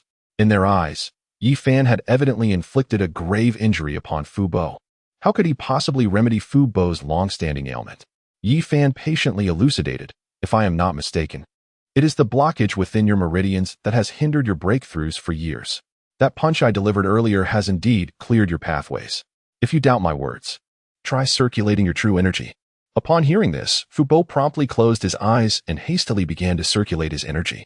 In less than 10 seconds, he discovered that his meridians had indeed been unblocked, and a sensation of unprecedented ease washed over him. Thank you, young friend, for your assistance. I am deeply grateful. Upon opening his eyes, Fu Bo took swift strides toward Yi Fan, bowing respectfully before him. Had it not been for Yi Fan, he would have likely never achieved another breakthrough in his lifetime. Witnessing this scene, the onlookers were utterly astounded. How could it be that Yi Fan had truly cured Fu Bo's long-standing affliction? Such an effortless act, yet why such profound gratitude? Yi Fan reached out to help him up, remarking, moreover, you had intentionally held back earlier, so consider this a mutual courtesy. Fu Bo's eyes narrowed slightly, half-jokingly responding, after all, you are the benefactor of the young lady. If I were to harm you, would she not seek vengeance upon me? Having watched Jiang Shihan grow, he could not bear to inflict harm upon someone she so ardently protected. In the eyes of Jiang Shihan, gratitude was palpable. She had not anticipated that Uncle Fu would intentionally hold back for her sake. Uncle Fu smiled indulgently, then turned his gaze towards Yi Fan. With a young friend present, the old man felt reassured regarding the young lady's safety. Yi Fan's strength was unfathomable. With him around, even if those assassins dared to return, they would surely meet their demise. As soon as this thought crossed his mind, Jiang Zhengchuan's cough broke the silence, his expression markedly grim. He had expected Uncle Fu to chastise Yi Fan, yet it was Yi Fan who resolved Uncle Fu's hidden ailment. Now that Uncle Fu stood with Yi Fan, was he not left as a mere figurehead as the clan leader? Observing Jiang Zhengchuan's dark demeanor, Jiang Shihan promptly approached and grasped his arm, shaking it gently. Father, please do not be angry. You have seen Yi Fan's capabilities. He will undoubtedly protect me. If Uncle Fu could not contend with Yi Fan, she felt far safer by his side than within the Jiang family. Jiang Zhengchuan snorted in response, quickly conceding, this time, I shall relent. But do not be so willful in the future. Since his beloved daughter had offered him a way out, what reason did he have to refuse? Seeing her father acquiesce, Jiang Shihan's face lit up with joy. Understood. I will certainly behave from now on. But should you sustain even the slightest injury, I shall not be so forgiving. Yi Fan asserted, patting his chest in assurance. Rest assured, with me around, no one can harm even a single hair on her head. Let us hope you keep your word, Jiang Zhengchuan replied, his expression softening slightly. After offering a few parting words to Jiang Shihan, he turned to leave with Uncle Fu and the others. Upon witnessing Jiang Zhengchuan and his companions depart, Jiang Shihan's heart raced with trepidation as she patted her chest. After uttering those words, she reached out and gave Yi Fan's shoulder a light tap. Fortunately, you are quite capable. I can now remain here for 3 months with peace of mind. Yi Fan, however, doused her enthusiasm with a splash of cold reality, stating that she was to serve him tea and attend to his needs for 3 months, not to indulge in leisure. Jiang Shihan pouted, her face aglow with excitement. Staying at home had become exceedingly tedious, and her trip to Jinling was a secret escape. Yi Fan shook his head and strode directly towards the villa. Fu Bo, what is Yi Fan's level of strength? Jiang Zhengchuan inquired, his eyes closed in contemplation from the back seat. The driver, Fu Bo, pondered briefly before responding. This old servant cannot say for certain, but he is at least at the initial stage of Earthrealm. At 20 years old, the initial stage of Earthrealm? He must be a rare talent in the entirety of the Great Xia, Jiang Zhengchuan remarked, opening his eyes to survey his surroundings. Indeed, this old servant has never encountered anyone like him before, Fu Bo concurred. Jiang Zhengchuan tapped his index finger thoughtfully on his thigh, reassured that with Yi Fan present, Shihan's safety was no longer a concern. By the way, do we have any updates on the 4 assailants in black who attacked Shihan during the day? Not yet. Fu Bo replied, shaking his head. However, results should emerge soon. As long as they remain in Jinling, It is only a matter of time before they are found. Moreover, those 4 men were severely injured by Yi Fan and cannot have fled far. Upon hearing this, Jiang Zhenchuan's expression softened slightly. We must capture them swiftly and extract the identity of their instigator. He was eager to discover who possessed the audacity to assassinate the daughter of Jiang Zhenchuan. Indeed, Chief.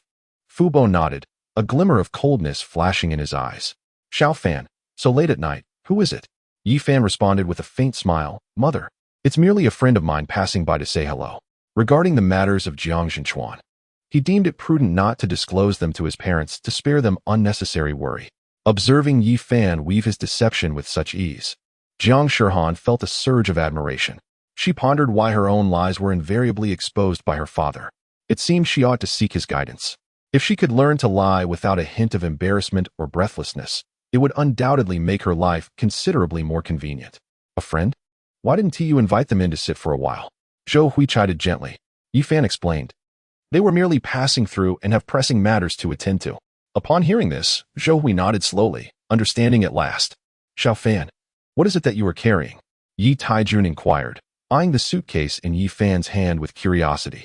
Yi Fan's expression stiffened momentarily before he quickly recovered. This belongs to my friend. They asked me to keep it for a few days. If his parents were to discover that the 2 suitcases were filled with money, their reactions would surely be quite remarkable. Then you must take good care of it.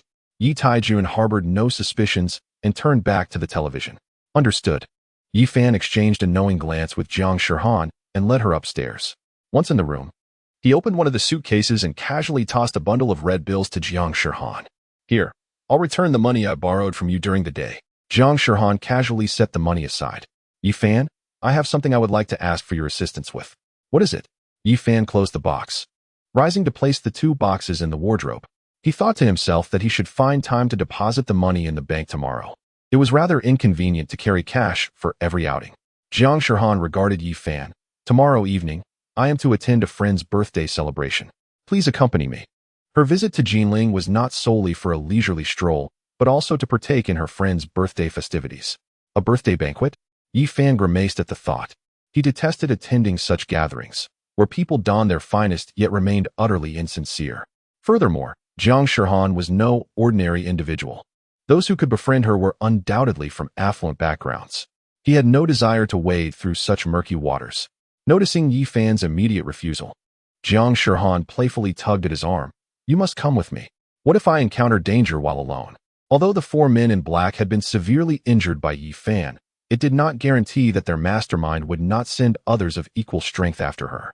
Without Yi Fan's presence, she feared she might meet a dire fate before even reaching the birthday celebration.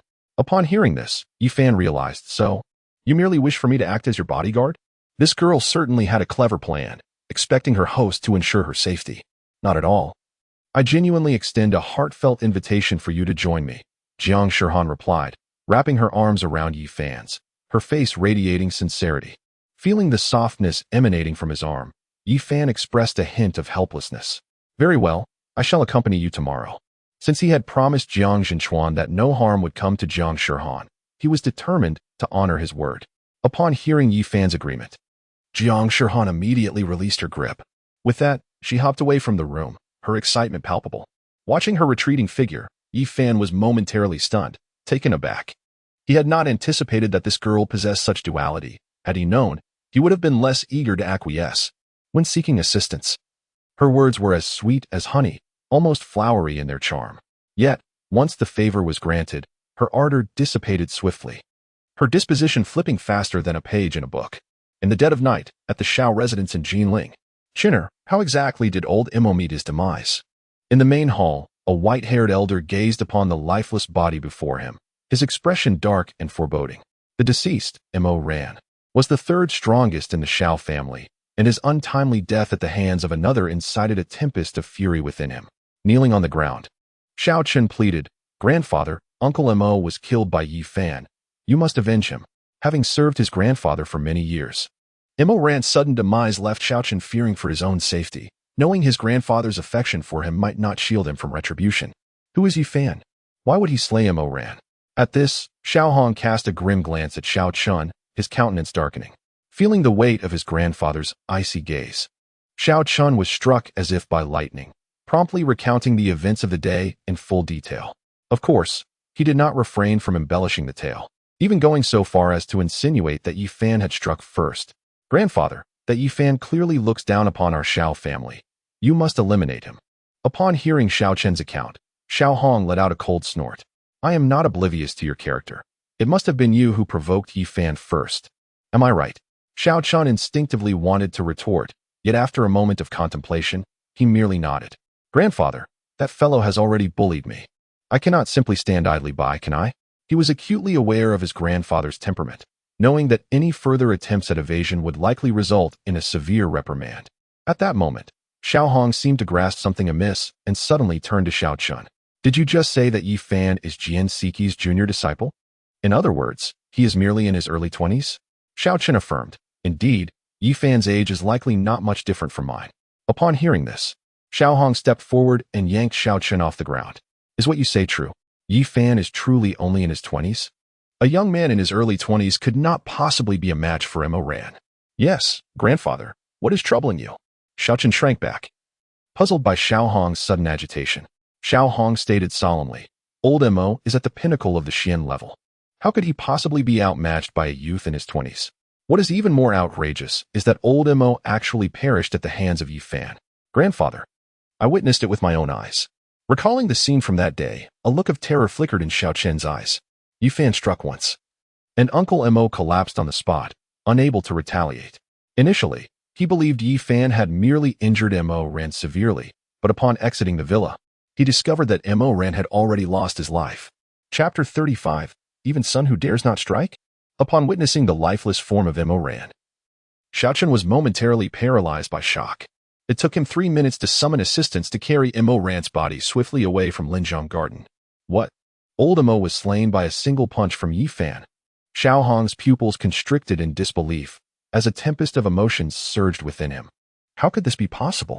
Given Mo Ran's formidable strength, there were but a few capable of ending his life throughout the entirety of Jinling. Even those few, should they wish to kill Mo Ran, would undoubtedly face significant repercussions. The notion that one could vanquish Mo Ran with a mere punch was utterly preposterous. Indeed, Xiao Chen's face flushed crimson. Grandfather, could you please loosen your grip? I feel as though I am on the brink of suffocation. He understood the incredibility of the situation, yet the truth remained irrefutable. Upon hearing these words, Xiao Hong forcefully shoved Xiao Chen to the ground. Someone, take the young master to the confinement chamber. No one is permitted to release him without my explicit command. His grandson had grown accustomed to arrogance, and it was high time he learned a valuable lesson. Otherwise, he might unwittingly create an even greater disaster. As soon as the command was issued, 2 men in black swiftly entered, seizing Xiao Chun and escorting him away. Grandfather, please, not that. At the mere mention of the confinement chamber, Xiao Chen's complexion turned ashen. I truly understand my mistake. Please grant me clemency this once. The confinement chamber was a modest 5-square-meter room constructed by the Xiao family, enclosed by walls on all sides. Once an individual was confined within, it felt akin to being plunged into an abyss of darkness.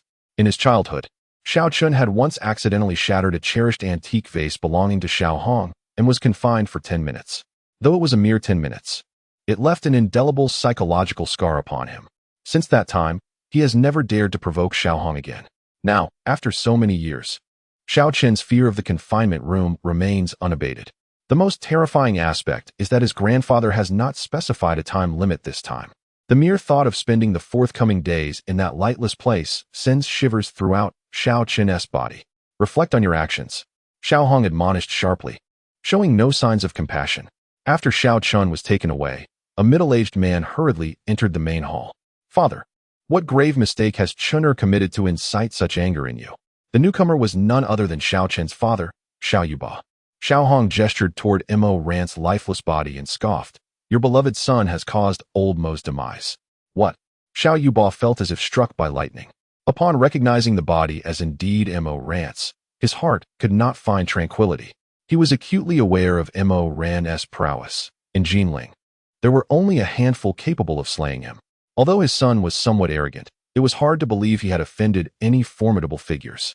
Xiao Hong succinctly laid out the truth to Xiao Yuba. You must immediately mobilize all the resources of the Xiao family to investigate who this Yi Fan truly is.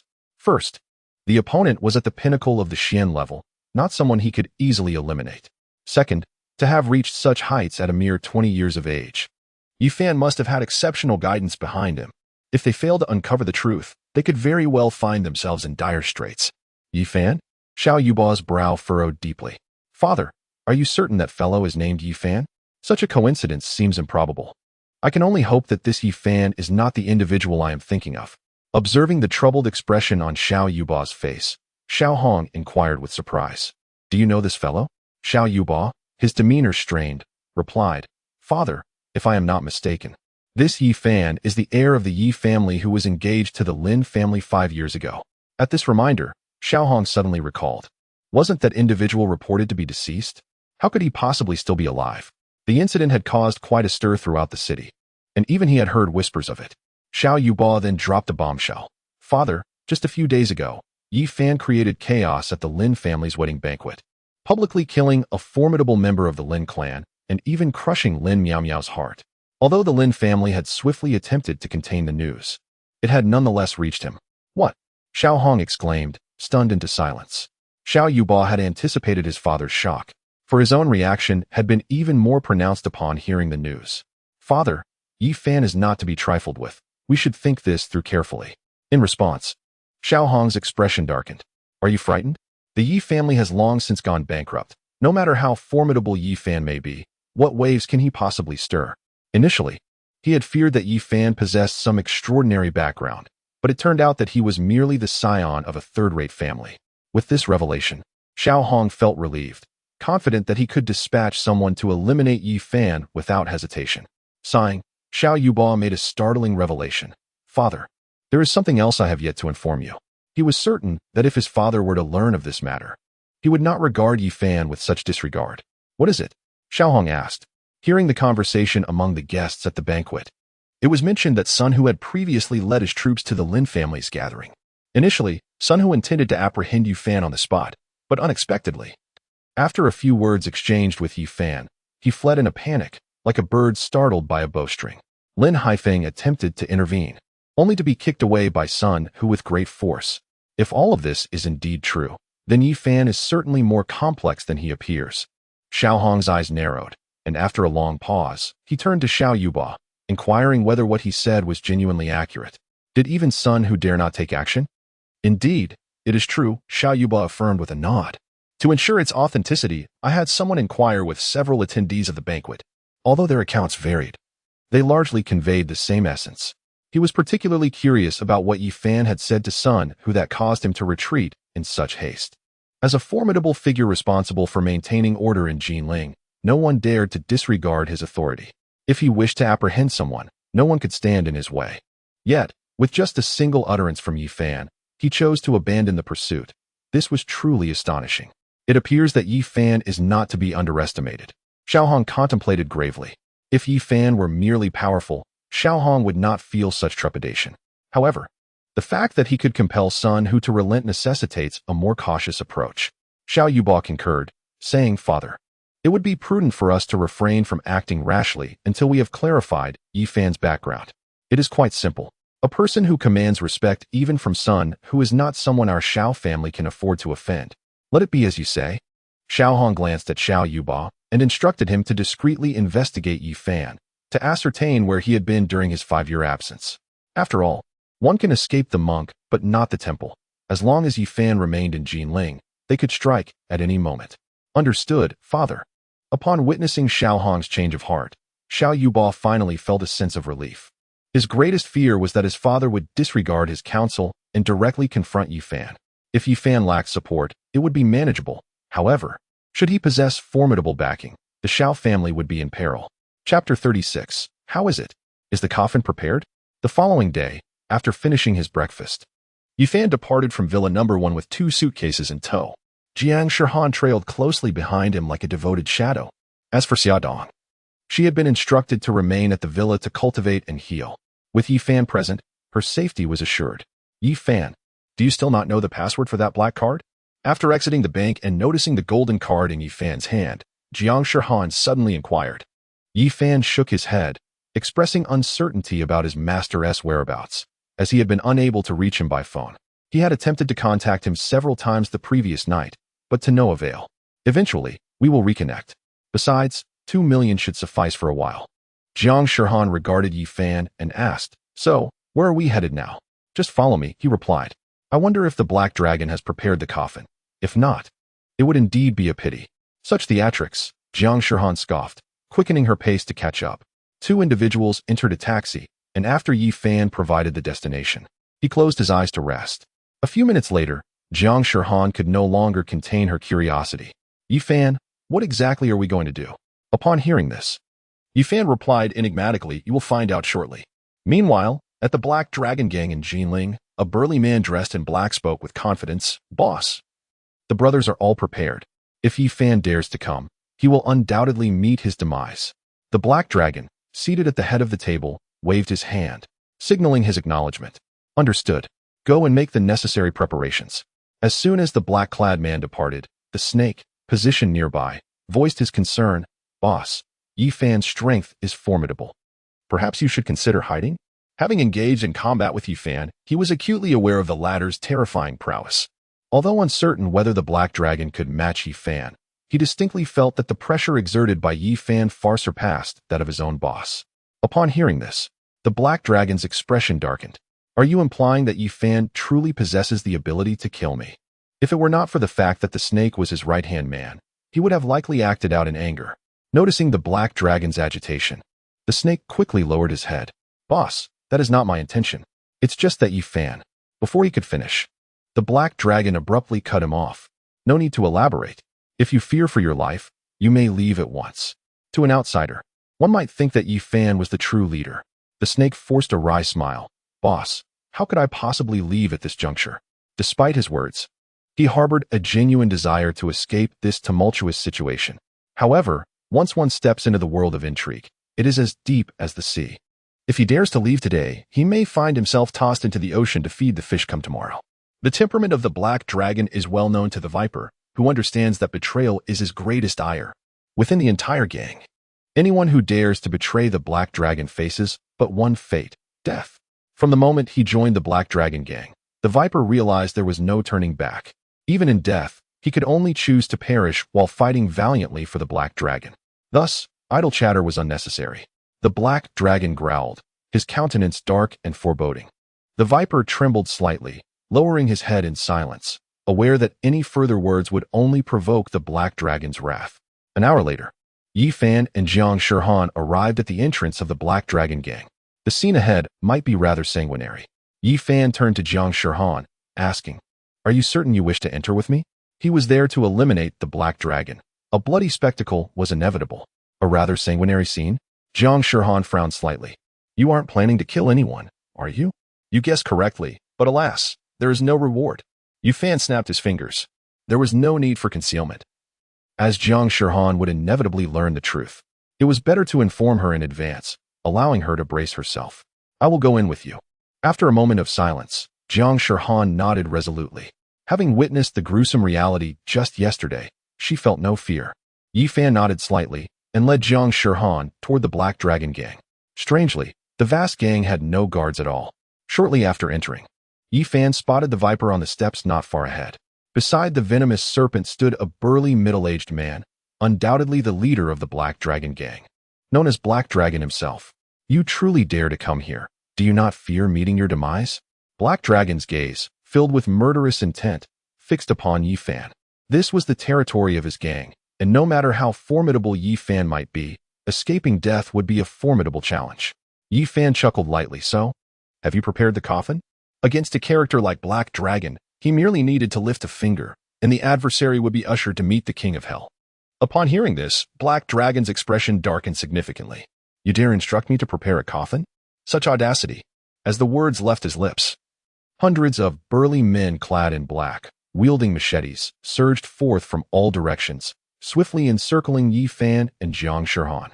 Witnessing this scene, Jiang Shirhan's beautiful eyes narrowed, her fair face paling. "So many of them? Did Yi Fan bring me here to meet my end?" Noticing Jiang Shirhan's distress, Yi Fan jested, "What is wrong? Are you having second thoughts?" This young lady, after all, was a pampered heiress, unaccustomed to such scenarios. Who was having regrets? Jiang Shihan retorted defiantly, though her complexion clearly reflected her unease. She did indeed harbor some regrets, but to avoid ridicule, she chose to maintain her bravado. Yi Fan extended his hand, shielding Jiang Shihan behind him.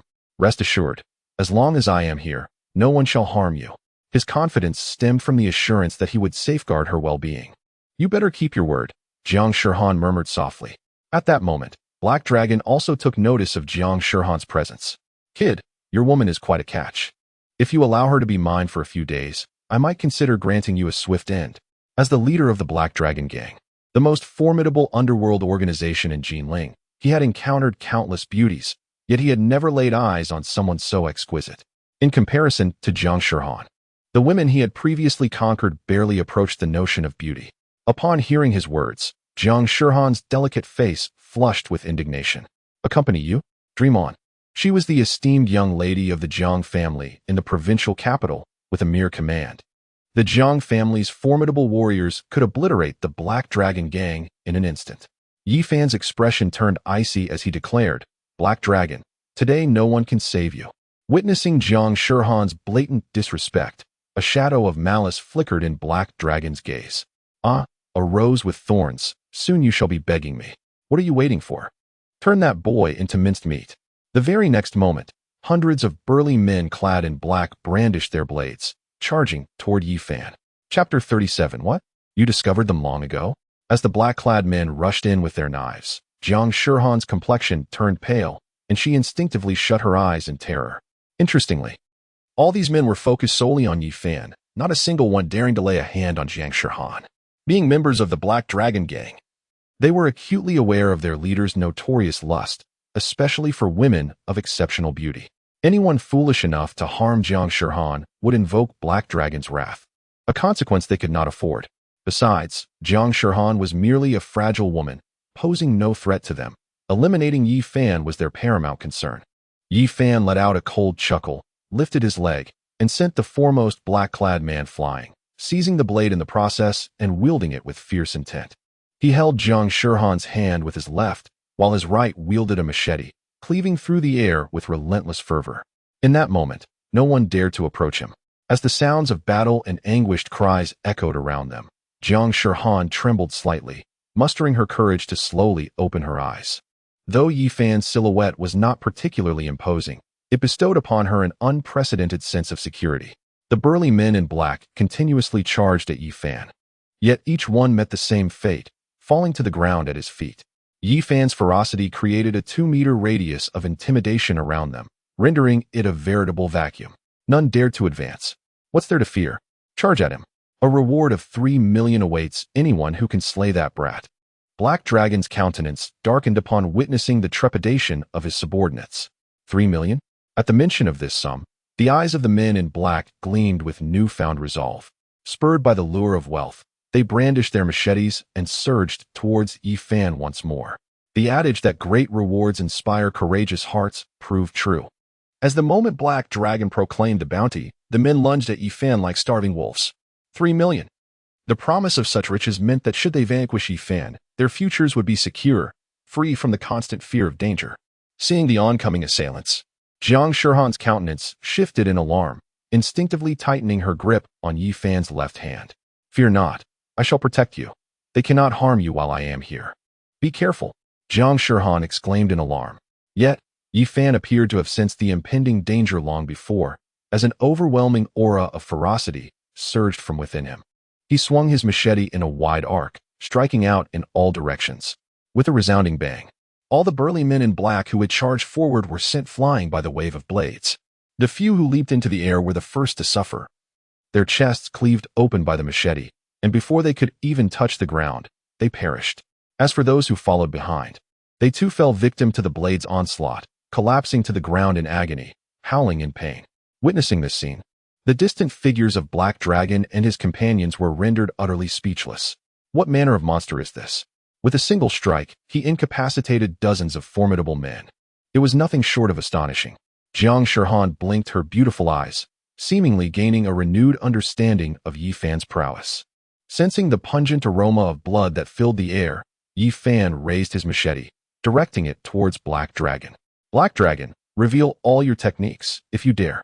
Initially, he had no intention of unleashing a massacre, but these individuals had gone too far, leaving him no choice but to draw blood. Observing the icy glint in Yi Fan's eyes, Black Dragon's complexion darkened further. As you wish, let us engage. In the next moment, four of the fallen men in black suddenly sprang to their feet, daggers in hand, launching an assault on Yi Fan from different angles. All four were at the late stage of the Shin level, having mingled among the black-clad brutes with the intent of delivering a lethal blow to Yi Fan at a critical moment. A slight smirk played on Yi Fan's lips as he swung his machete in a wide arc. The daggers wielded by the four martial artists slipped from their grasp, and their bodies were propelled away by the overwhelming force. As soon as they hit the ground, they opened their mouths, spewing blood uncontrollably, their faces paling at an alarming rate. Upon witnessing four of his elite guards severely injured by a single strike from Yi Fan, the Black Dragon's eyes narrowed in disbelief, suspecting he was ensnared in a mirage. Beside him, the Viper wore an expression of shock. He understood that those four men were no match for Yi Fan, yet he had not anticipated that they would fail to withstand even one blow. Is that all? Yi Fan scoffed. Did you believe that by concealing their presence, I would remain oblivious to them? The moment the burly man in black surrounded me and Jiang Shihan, I detected the four late-stage Shin-level warriors, though I had chosen not to regard them as a threat. What? You noticed them all along? The Black Dragon's brow furrowed in concern.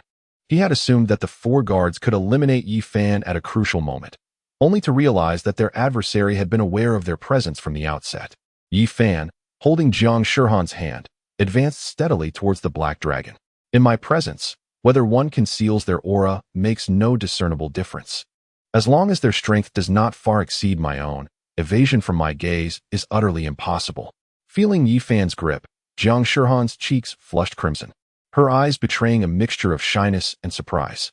Throughout her life, she had never experienced such intimate contact with a male. Yet, she made no attempt to break free, allowing Yi Fan to lead her. Ah, I see, the Black Dragon muttered, suddenly enlightened. His voice deepened as he declared, then allow me to experience just how formidable you truly are. With that, he unleashed the full extent of his peak Shin-level aura. As the leader of the Black Dragon gang, it was imperative for him to possess formidable strength to maintain authority over his subordinates. Yi Fan's lips curled into a faint smile. I hope you prove more capable than they were. Upon uttering these words, he deliberately pointed towards four advanced martial artists not far away. What a treacherous intent. The four personal guards exchanged glances, their eyes brimming with indignation. Black Dragon narrowed his eyes slightly, stepping forward and swiftly arriving before Yi Fan, delivering a thunderous punch aimed directly at his face. This strike was executed with remarkable speed and an astonishing force, accompanied by a series of piercing sounds as it sliced through the air. Witnessing this spectacle, the members of the Black Dragon gang could not help but feel a surge of excitement. With their leader personally intervening, they believed that this individual was surely doomed. However, the ensuing scene left them utterly astounded. Yi Fan slowly raised his right hand, effortlessly blocking Black Dragon's ferocious blow. The force was disappointingly feeble. Had he not eaten? Black Dragon's expression shifted dramatically, sensing that his punch felt akin to striking against cotton, devoid of any real impact. Being a seasoned veteran, he reacted swiftly. When his initial attack failed to inflict any damage, he immediately leaped into the air, executing a fierce kick aimed at Yi Fan's head. Foolish. Yi Fan scoffed coldly and raised his palm to strike Black Dragon's chest. With a muffled grunt, Black Dragon was sent flying, his hefty body crashing into the stone pavement 10 meters away, shattering it upon impact. Chapter 38. The Demise of Black Dragon. It is said that power rises from the ground. In the air, a martial artist is no different from a lamb awaiting slaughter. Unless one possesses strength vastly superior to their opponent, the only fate that awaits them is to be sent flying before their attack can even land. Hiss. The members of the Black Dragon gang gasped in disbelief. No one anticipated that someone as formidable as Black Dragon would still fall short against Yi Fan. The Black Dragon gazed at the concave chest cavity, a sweet taste flooding his mouth as he spewed forth blood. After this bout of hemorrhage, his formidable aura gradually diminished. What manner of creature are you? The Black Dragon, filled with trepidation, regarded Yi Fan. It was the first time he had encountered such a powerful adversary. More terrifying still was the fact that the individual before him was merely in his early 20s. A peak of the Shin level at such a tender age? This fellow's talent in martial arts could only be described as monstrous. Do you have any final words? Upon hearing this, the black dragon's pupils constricted, his face etched with fear. Yi Fan, I am merely a hired hand. We bear no significant enmity. Why must you pursue total annihilation? He had yet to fully savor life, and could not bear the thought of dying without reason. Yet, Yi Fan shook his head. I warned you before. Had you heeded my advice and withdrawn at that time, perhaps you might have preserved your life. Alas, you chose to ignore my counsel and sought trouble once more. I shall never show mercy to my foes. As he uttered these words, an overwhelming aura of murderous intent enveloped him. On the very first day he entered the tutelage of Master Luo Qingqing, he was instructed that one must never exhibit leniency towards enemies. For sometimes, your compassion may very well lead you into an abyss from which there is no return. Yi Xiao, I implore you, spare my life. Sensing the terrifying malice emanating from Yi Fan, the black dragon felt as though struck by lightning and immediately bowed in submission. As long as you grant me mercy, I shall comply with any demand. My life will henceforth be yours. He harbored a foreboding sense that Yi Fan was not jesting and that he might indeed face his demise. Should he persist in his obstinacy, he would undoubtedly meet a grim fate. The sight of the black dragon kneeling in supplication astonished his followers, leaving them aghast. Was this truly the imperious leader they had come to know? Yet, Yi Fan remained unmoved by the black dragon's plea for mercy. Had you not offended my friend, I might have spared your life, but alas, you have chosen your own demise. With that declaration, he unleashed a powerful kick, sending the black dragon hurtling through the air, lifeless even before he hit the ground. This wretched fiend dared to covet Jiang Shihan. His death was nothing short of deserved. Those who stood beside Yi Fan were his most cherished, and he welcomed any conflict directed at him. However, should anyone dare to threaten his family or friends, their only fate would be death. Upon hearing Yi Fan's words, Jiang Shihan's eyes sparkled with brilliance, a smile unconsciously gracing her lips. The cold, lifeless body of the black dragon left his followers petrified in disbelief. Had their leader truly been slain so suddenly? Confirming the black dragon's demise, Yi Fan took Jiang Shihan's hand and made his way outside. The remnants of the black dragon's gang instinctively parted to create a 5-meter-wide path, none daring to obstruct him. If a figure as formidable as the black dragon could be vanquished by Yi Fan, how could they, mere remnants of a defeated faction, stand a chance? Yi Fan, what grievances do you hold against the black dragon? Upon exiting the lair of the black dragon, Jiang Shihan turned to look at Yi Fan.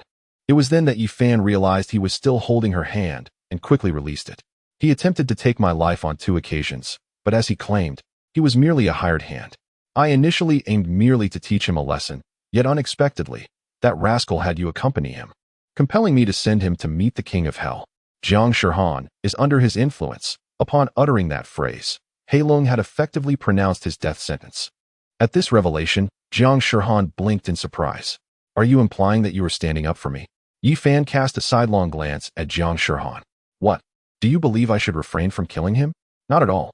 Recognizing Yi Fan's misunderstanding, Jiang Shihan hastily clarified. I merely did not anticipate that you would alter your decision on my behalf. They had only known each other for a few days, and Yi Fan was already willing to kill for her, which was indeed rather astonishing. Yi Fan, however, smiled and declared, for these past 3 months, you have been mine. Anyone who dares to bully you shall face dire consequences. Having narrowly escaped death, he silently vowed never to allow those close to him to suffer harm again. Should anyone dare to touch his people, there would be only one path for them, death. Well said. I truly did not misjudge you. Jiang Shihan expressed her satisfaction by patting Yi Fan on the shoulder, her heart filled with joy. At that moment, Yi Fan's phone abruptly rang. Junior brother, we have clarified the situation regarding the Su family. Would you care to come over? The caller was none other than his 4th senior sister, Jian Siki. Yi Fan narrowed his eyes. Very well, I shall come at once. After ending the call, he hailed a taxi, taking Jiang Shihan with him towards the Su Mei group. An hour later, at the office on the top floor of the Su Mei group. 4th senior sister, this is my friend Jiang Shihan. Yi Fan briefly introduced Shihan. This is my 4th senior sister, Jian Siki.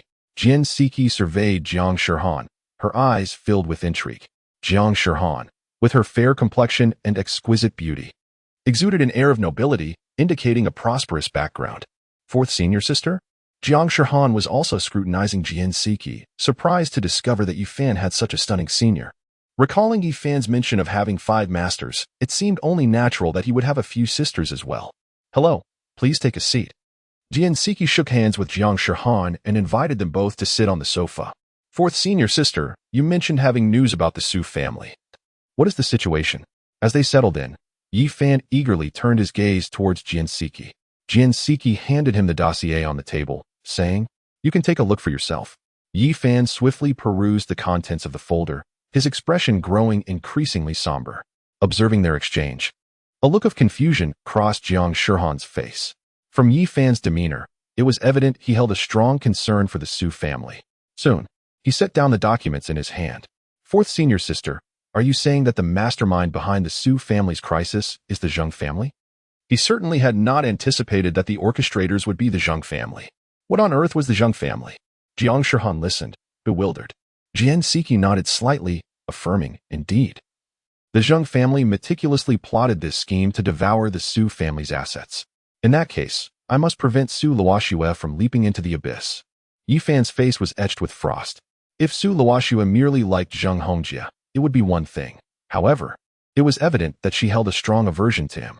Now, upon learning that this entire affair was a machination of the Zheng family, he was even less inclined to allow Su Luoxue to marry Zheng Hongjie. Chapter 39, A Wedding Heist? What are your plans? As the elder sister, Jian Siki wholeheartedly supported her junior brother's decision. After all, the Zheng family was utterly despicable, and their nefarious schemes must not succeed. Yi Fan's lips curled into a faint smile. Was it not true that the wedding between the Zheng and Su families was but 2 days away? At that time, I shall render the Zheng family irreparably doomed. Upon uttering these words, an aura of chilling intensity radiated from him. Jian Siki and Jiang Shihan felt the temperature plummet around them, as if they had plunged into an icy abyss. Junior brother, do you require any assistance from your sister? Jian Siki inquired, glancing at Yi Fan. He shook his head. No, I will manage on my own. Not only did he intend to expose the Zheng family's conspiracy on the day of the wedding, but he also planned to bring them to the brink of financial ruin. Very well, do not hesitate to speak if you need anything, Jian Siki replied, understanding that her junior brother possessed far greater abilities than her own. Noticing Jiang Shihan's continued look of confusion, Jian Siki quickly elucidated. Shihan, Su Luoxue was my junior brother's ex-girlfriend. Do you now comprehend why he is so incensed? Ex-girlfriend? Jiang Shihan's face lit up with curiosity. Sister Siki, does this mean that Yi Fan still harbors feelings for Su Luoxue? This revelation was quite sensational. She had never imagined that such a straightforward man like Yi Fan could have had a girlfriend. Jian Siki was momentarily taken aback, clearly surprised by Jiang Shihan's bluntness. Strangely, Yi Fan did not react with anger, but rather acknowledged it with grace. I have never truly moved on from Luoxue. I simply do not know if she still holds a place for me in her heart. Even after dining with Su Luoxue previously, he remained oblivious to her true feelings. From beginning to end, it was he who wronged Su Luoxue, while she had never committed any transgression against him. Moreover, during the 5 years of Yi Fan's absence, Su Luoxue selflessly cared for his parents, setting aside any past grievances. The gratitude that Su Luoxue had for the Yi family was a debt he feared he would never be able to repay. Consequently, without Su Luoxue's consent, Yi Fan could never compel her to be with him. Observing the desolation in Yi Fan's eyes, Jian Siki quickly offered words of comfort. Junior, Luoxue undoubtedly holds feelings for you. Otherwise, she would not tend to your uncle and aunt. At this moment, she suddenly remembered that she had yet to visit her junior's parents. How could she have overlooked such an important matter? She resolved to find time to pay them a visit. Yi Fan's eyes brightened. Perhaps she had always been this kind-hearted. He understood Su Luoxue's character better than anyone. Even if she no longer harbored feelings for him, she would still lend a helping hand upon seeing the circumstances of the Yi family. Just then, Jiang Shihan abruptly stood up. So, are you planning to elope the day after tomorrow? Since Yi Fan had not yet let go of Su Luoxue, what else could it be but an elopement? Elope? Jian Siki paused, realizing that Jiang Shihan's statement seemed to hold some truth. Yet, Yi Fan rolled his eyes in exasperation. Elope? Can you please stop creating chaos here? He merely intended to unveil the true nature of the Zheng family and had no thoughts of eloping. The premise of an elopement is that the woman still has affection for him. As for whether Su Luoxue still had feelings for him, he truly felt uncertain. Haven't you already admitted to liking Su Luoxue? What else could this be if not an elopement? Jiang Shihan argued with conviction, believing that this was a blatant case of forced marriage. The young lady seemed to have lost her senses. Yi Fan chose to disregard her, turning his gaze toward Jin Siki. Fourth senior sister, has Xiao Chun troubled you again in recent days? That rascal had even dared to kidnap his own parents. What mischief was beyond his reach? No, Jin Siki shook her head. By the way, has he caused you any trouble? Given her understanding of Xiao Chun, she knew he would not easily relent against Yi Fan. Yi Fan pondered for a moment. Indeed, he had approached me, but I managed to resolve the situation. It seems I must find someone to protect fourth senior sister. Otherwise, if Xiao Chun were to act out of desperation, it could lead to dire consequences. When did this happen? Jin Siki's expression turned frosty upon hearing this. Noticing her anger, Yi Fan quickly waved his hands. Fourth senior sister, please do not be angry. He cannot harm me. At this moment, Jiang Shihan interjected, Xiao Chen? You can't be referring to that young master from the Xiao family, can you? The Xiao family was one of the 4 prominent families in Jinling. While she was unfamiliar with Zheng Hongjie and Su Luoxue, she had heard some unfavorable rumors about Xiao Chun. It was said that he was quite lecherous. With the power of the Xiao family, he had caused distress to many virtuous young women. Do you know him? Yi Fan raised an eyebrow. Jiang Shihan shook her head. I do not know him. But I have heard he is not a good person. Indeed, he is not a good person, Jin Siki remarked, a smile gracing her lips. This girl was quite interesting. Unafraid to speak her mind, Jiang Shihan turned to Jin Siki. Sister Siki, has Xiao Chen been pestering you? One could say so. Jin Siki nodded, revealing no concealment. Indeed. It was as expected. Jiang Shihan's delicate face darkened. Sister Siki, leave this matter to me. I assure you he shall not harass you again. As the esteemed daughter of the Jiang family in the provincial capital, she possessed such confidence. Jin Siki blinked and promptly cautioned, do not act impulsively. The Xiao family is not to be trifled with. Jiang Shihan, exuding determination, replied, Rest assured, Sister Siki, he dares not lay a finger on me. Just a moment. I shall step out to make a phone call. With that, she rose and strode towards the exit. Watching Jiang Shihan depart, Jin Siki turned her curious gaze to Yi Fan. Junior brother, what exactly is Shihan's background? Yi Fan shrugged. I am uncertain, but if she claims she can handle it, then there should be no issue. Although he was unaware of Jiang Shihan's lineage, he was certain her background was remarkable. In less than 3 minutes, Jiang Shihan returned. Sister Siki, I have already warned the Xiao family. Should Xiao Chun dare to trouble you again, inform me, and I shall deal with him. Before the might of the Jiang family, the Xiao family was of little consequence. If Xiao Chun remained obstinate, she would not hesitate to take action. A warning to the Xiao family? Jin Siki's beautiful eyes narrowed, yet she refrained from probing further. Very well, should Xiao Chun dare to approach again, I will inform you at once. As lunchtime approached, Yi Fan turned to Jin Siki. Fourth sister, let us descend for a meal. After their meal, Jiang Shihan insisted on dragging Yi Fan to the commercial street, determined to purchase him several decent outfits. Shihan, this attire is quite sufficient. There is no need for additional purchases. On the way to the commercial street, Yi Fan's face was etched with helplessness. Jiang Shihan asserted firmly, I understand. But purchasing a few more pieces wouldn't hurt. After all, it won't cost you anything. So what are you afraid of? The evening's birthday banquet held great significance, and she couldn't allow Yi Fan to appear in such commonplace attire, as it would ultimately tarnish the reputation of the esteemed Jiang family. Chapter 40. Yi Fan. My boyfriend not requiring me to spend money? Yi Fan glanced at Jiang Shihan, his demeanor undergoing a complete transformation. Indeed, his clothes were somewhat outdated, and he resolved to acquire several suitable new outfits. Since it wouldn't be out of his pocket, why not indulge? Observing Yi Fan's swift change of heart left Jiang Shihan momentarily stunned. Oh, are you treating me as a cash cow? Although a few garments wouldn't amount to much, she certainly did not wish to become Yi Fan's financial support. Yi Fan smirked. Aren't you the one eager to buy them for me? I must at least give you, the young lady, some face. With a playful challenge, he thought, what is the matter? Can I handle you? Jiang Shihan was momentarily rendered speechless, her frustration silencing her. Fine, I won't hold it against you, as long as you don't embarrass me tonight. The entire afternoon, Jiang Shihan led Yi Fan through various luxury boutiques, purchasing 7 or 8 complete outfits for him. This should suffice, she mused, gazing at Yi Fan clad in a light blue casual suit, her eyes sparkling with satisfaction. Indeed, it was true what they said. A man is judged by his attire, just as a horse is judged by its saddle.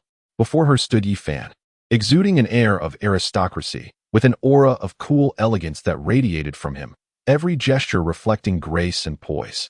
Yi Fan mechanically nodded, turning to head towards the fitting room. He had truly underestimated the energy of this young lady. Within a mere 2 hours, he had tried on over 100 garments, leaving him somewhat numb. Where are you going? To his surprise, Jiang Shihan reached out to stop him. Yi Fan, in a daze, replied, I'm going to change out of this outfit. No need to change, just wear this. Jiang Shihan waved her hand dismissively. With less than an hour until the scheduled time, you can't very well wait until the birthday banquet to change clothes, can you? Hearing this, Yi Fan found some merit in her words. After a brief moment, he turned back towards the fitting room. The ensemble he wore appeared inexpensive, yet it was custom-made for him by the renowned fashion designer Qian Jitong at the behest of his master. He had worn it for 5 years, and it exhibited neither wrinkles nor damage, a testament to its remarkable quality. Moreover, the outfit was indeed quite comfortable, and he had no desire to discard it so readily. Jiang Shihan wished to voice her objections, but Yi Fan had already entered the fitting room. She found it difficult to comprehend what was so special about that old attire that Yi Fan was so reluctant to part with it. At 7 o'clock in the evening, they arrived at the luxurious manor in the western suburbs. This should be the place, Jiang Shihan remarked, gazing at the brilliantly lit estate, a smile unconsciously gracing her lips. Dressed in a striking red deep V gown and adorned with a pearl necklace, she resembled a noble princess stepped straight out of a fairy tale. Yi Fan, clad in a light blue casual suit and polished leather shoes, stood by her side. Together, they embodied a perfect match of elegance and grace. Let us go inside, he suggested. Seeing Yi Fan in a daze, Jiang Shihan naturally linked her arm with his and led him inside. As they reached the entrance, they were halted by a black-clad bodyguard. Good evening. Please present your invitation. Invitation? Jiang Shihan's expression stiffened. Oh no, I left it at home. Hearing this, Yi Fan rolled his eyes. Should I call old Xia to have him bring it? He understood that without the invitation, they would certainly be unable to enter. Jiang Shihan shook her head. There's no need to go through such trouble. I'll just call Qianqian. After saying this, she extended her right hand towards Yi Fan. What are you doing? Yi Fan asked, perplexed. Jiang Shihan playfully tapped his chest. My phone. It broke yesterday, and I haven't had the chance to buy a new one yet. How could this guy, usually so astute, be so oblivious today? Realizing, Yi Fan quickly handed his phone to Jiang Shihan. Do you remember your friend's phone number? Due to having a contact list, he typically only memorized his parents' numbers, rarely bothering with those of friends. Of course not. Jiang Shihan rolled her eyes at him. How am I supposed to call if I can't remember the number? The nearby bodyguard observed the playful banter between the two, feeling a sense of despair. What is this? Even at night, I have to witness this display of affection? Yi Fan, left speechless by her retort, could only manage an awkward smile to ease the tension. Qianqian, the young lady has arrived. Are you not coming out to greet me? Upon connecting the call, Jiang Shihan assumed an irate demeanor. Soon, a stunning beauty clad in a blue gown appeared at the entrance, accompanied by her bodyguard. Shihan, you finally made it. Yang Qianqian stepped forward and embraced Jiang Shihan tightly, a testament to the depth of their friendship. Jiang Shihan patted Yang Qianqian's back playfully, saying, I actually forgot to bring my invitation. If you hadn't come to fetch me, I might not have been able to enter at all. In the future, Shihan, you needn't be stopped, the bodyguard in black said, his body trembling slightly as he nodded. Yes, Mississippi. Let us hurry inside. Shihan, Yang Qianqian urged, pulling Jiang Shihan along. However, Jiang Shihan released Yang Qianqian and brought Yi Fan closer. Qianqian, this is my friend Yi Fan. She then turned to introduce him. Yi Fan, this is Yang Qianqian, my best friend. Observing Jiang Shihan's affectionate hold on Yi Fan's arm, Yang Qianqian scrutinized him from head to toe. With sharp brows and striking features, he exuded an extraordinary presence. Indeed, Shihan's taste remained impeccable. Hello, you may call me Qianqian. She formally extended her right hand to Yi Fan. In response, Yi Fan gently took her hand. Hello, you can call me Yi Fan. Noticing the brief contact, Yang Qianqian's eyes sparkled, and she felt a surge of fondness for him. Shihan, let us proceed inside. Everyone is waiting for you. Yang Qianqian nodded towards Yi Fan, then grasped Jiang Shihan's hand and led them inside. Under Yang Qianqian's guidance, Yi Fan and Jiang Shihan swiftly entered the villa, which had been adorned with numerous balloons and streamers, creating a festive atmosphere. To Yi Fan's astonishment, the expansive hall, measuring hundreds of square meters, was sparsely populated. With only a handful of individuals scattered about, it appeared that Yang Qianqian had invited only her closest friends for this birthday celebration. Upon hearing footsteps, the 3 men and 2 women gathered in the center of the hall turned to see who was approaching. Upon recognizing Jiang Shihan, smiles spread across their faces as they moved closer. "Shihan, it's been a while," they greeted warmly. Jiang Shihan returned their smiles, nodding as she exchanged pleasantries with each of them. She was familiar with this trio, and it had indeed been a considerable time since they had last convened.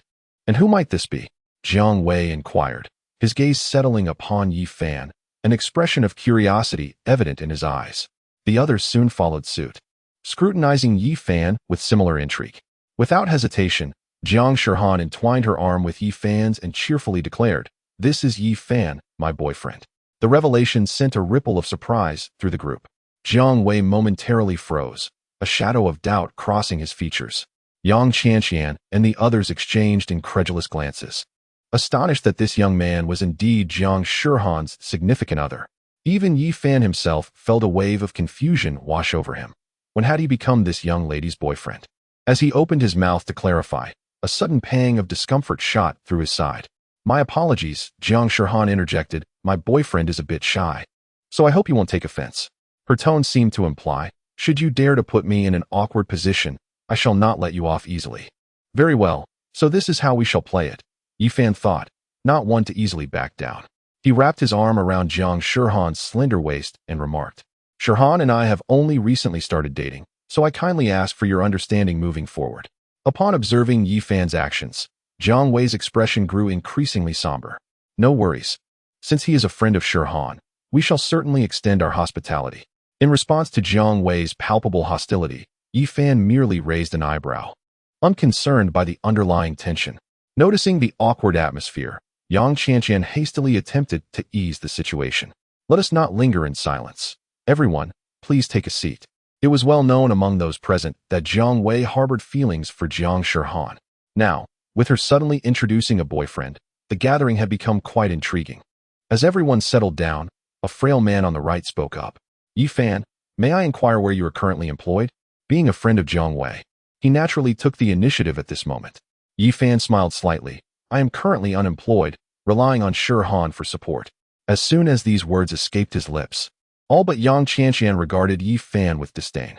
How can someone who lives off others speak so boldly? "What does your family do?" Su Chong pressed further. In his view, Jiang Shihan, as the daughter of the Jiang family from the provincial capital, would never stoop to dating someone without any background. Yi Fan scratched his head. "Just an ordinary family. My parents were recently laid off, and I am also dependent on Shihan." Upon hearing this, Su Chong scoffed derisively. "I thought you had some skills. Turns out you are merely a parasite. Your entire family relies on Jiang Shihan. As a man, do you not feel any shame?"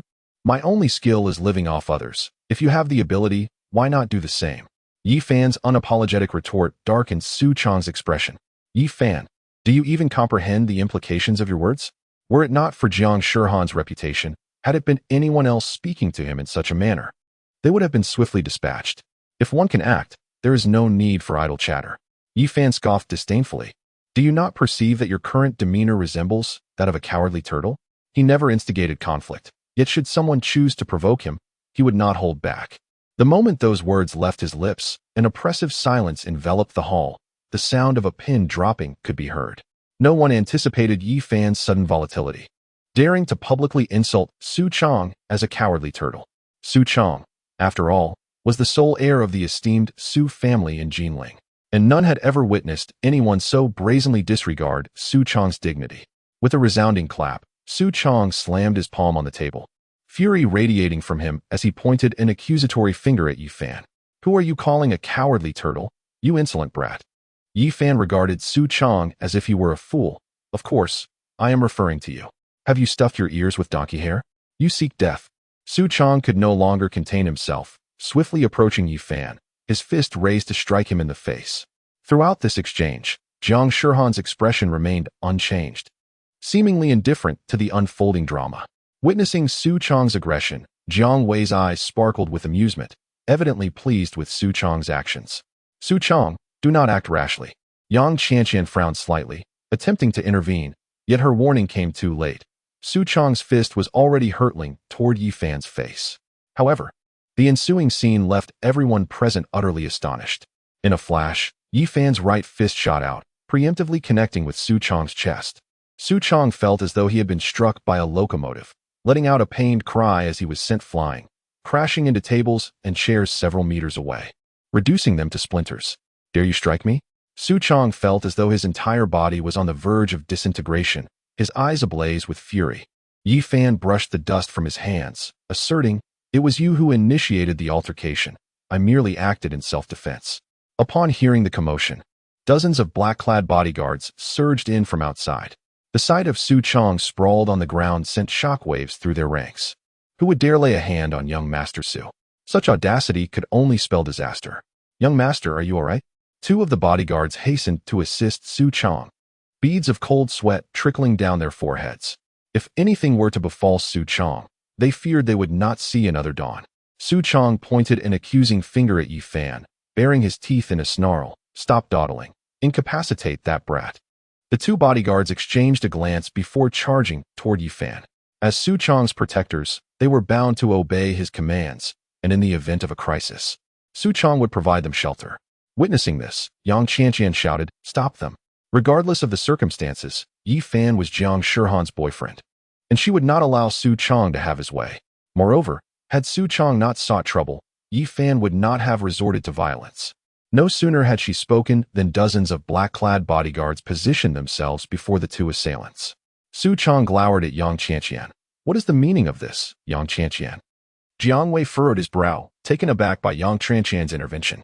"Su Chong, let this matter rest. Do it for my sake," Yang Qianqian replied, her tone frigid. Under no circumstances would she stand idly by while Yi Fan was harmed. Upon hearing these words, Su Chong enunciated with great emphasis, "He struck me.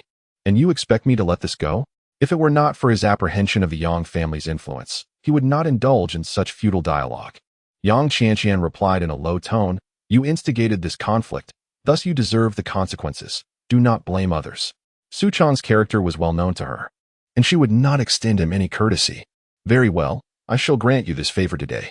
Su Chong trembled with rage, then pointed an accusatory finger at Yi Fan. "This matter is far from resolved. I will ensure you regret this." Yi Fan raised an eyebrow. "Is that so? Then I shall make it my mission to etch this lesson into your memory." With that, he rose slowly, advancing step by step towards Su Chong. Observing Yi Fan's approach, Yang Qianqian's brow furrowed. "Yi Fan, what exactly do you intend to do?" As soon as she spoke, he continued his stride towards Su Chong. Su Chong's expression darkened like stormy waters. "What are you waiting for? Act." The two black-clad bodyguards exchanged troubled glances as they regarded the Yang family's protector. Su Chong turned to Yang Qianqian. "Qianqian, order your men to withdraw, or I shall truly become enraged. If we do not adequately teach this freeloader a lesson today, I shall write his name in reverse." Chapter 42. Old man, you excel at ambushes. Just as Yang Qianqian was caught in her dilemma, Jiang Shihan suddenly interjected, "Qianqian, instruct your people to step back. Those two useless fools besides Su Chong believe they can harm Yi Fan? Such delusions are laughable." However, before Yang Qianqian could respond, Jiang Shihan waved her hand, cutting her off. "Rest assured, Yi Fan will be unharmed." Upon hearing Jiang Shihan's words, Yang Qianqian waved her hand, and the dozens of bodyguards from the Yang family promptly retreated. Observing Jiang Shihan's unwavering confidence in Yi Fan, Jiang Wei furrowed his brow, an ominous premonition arising within him.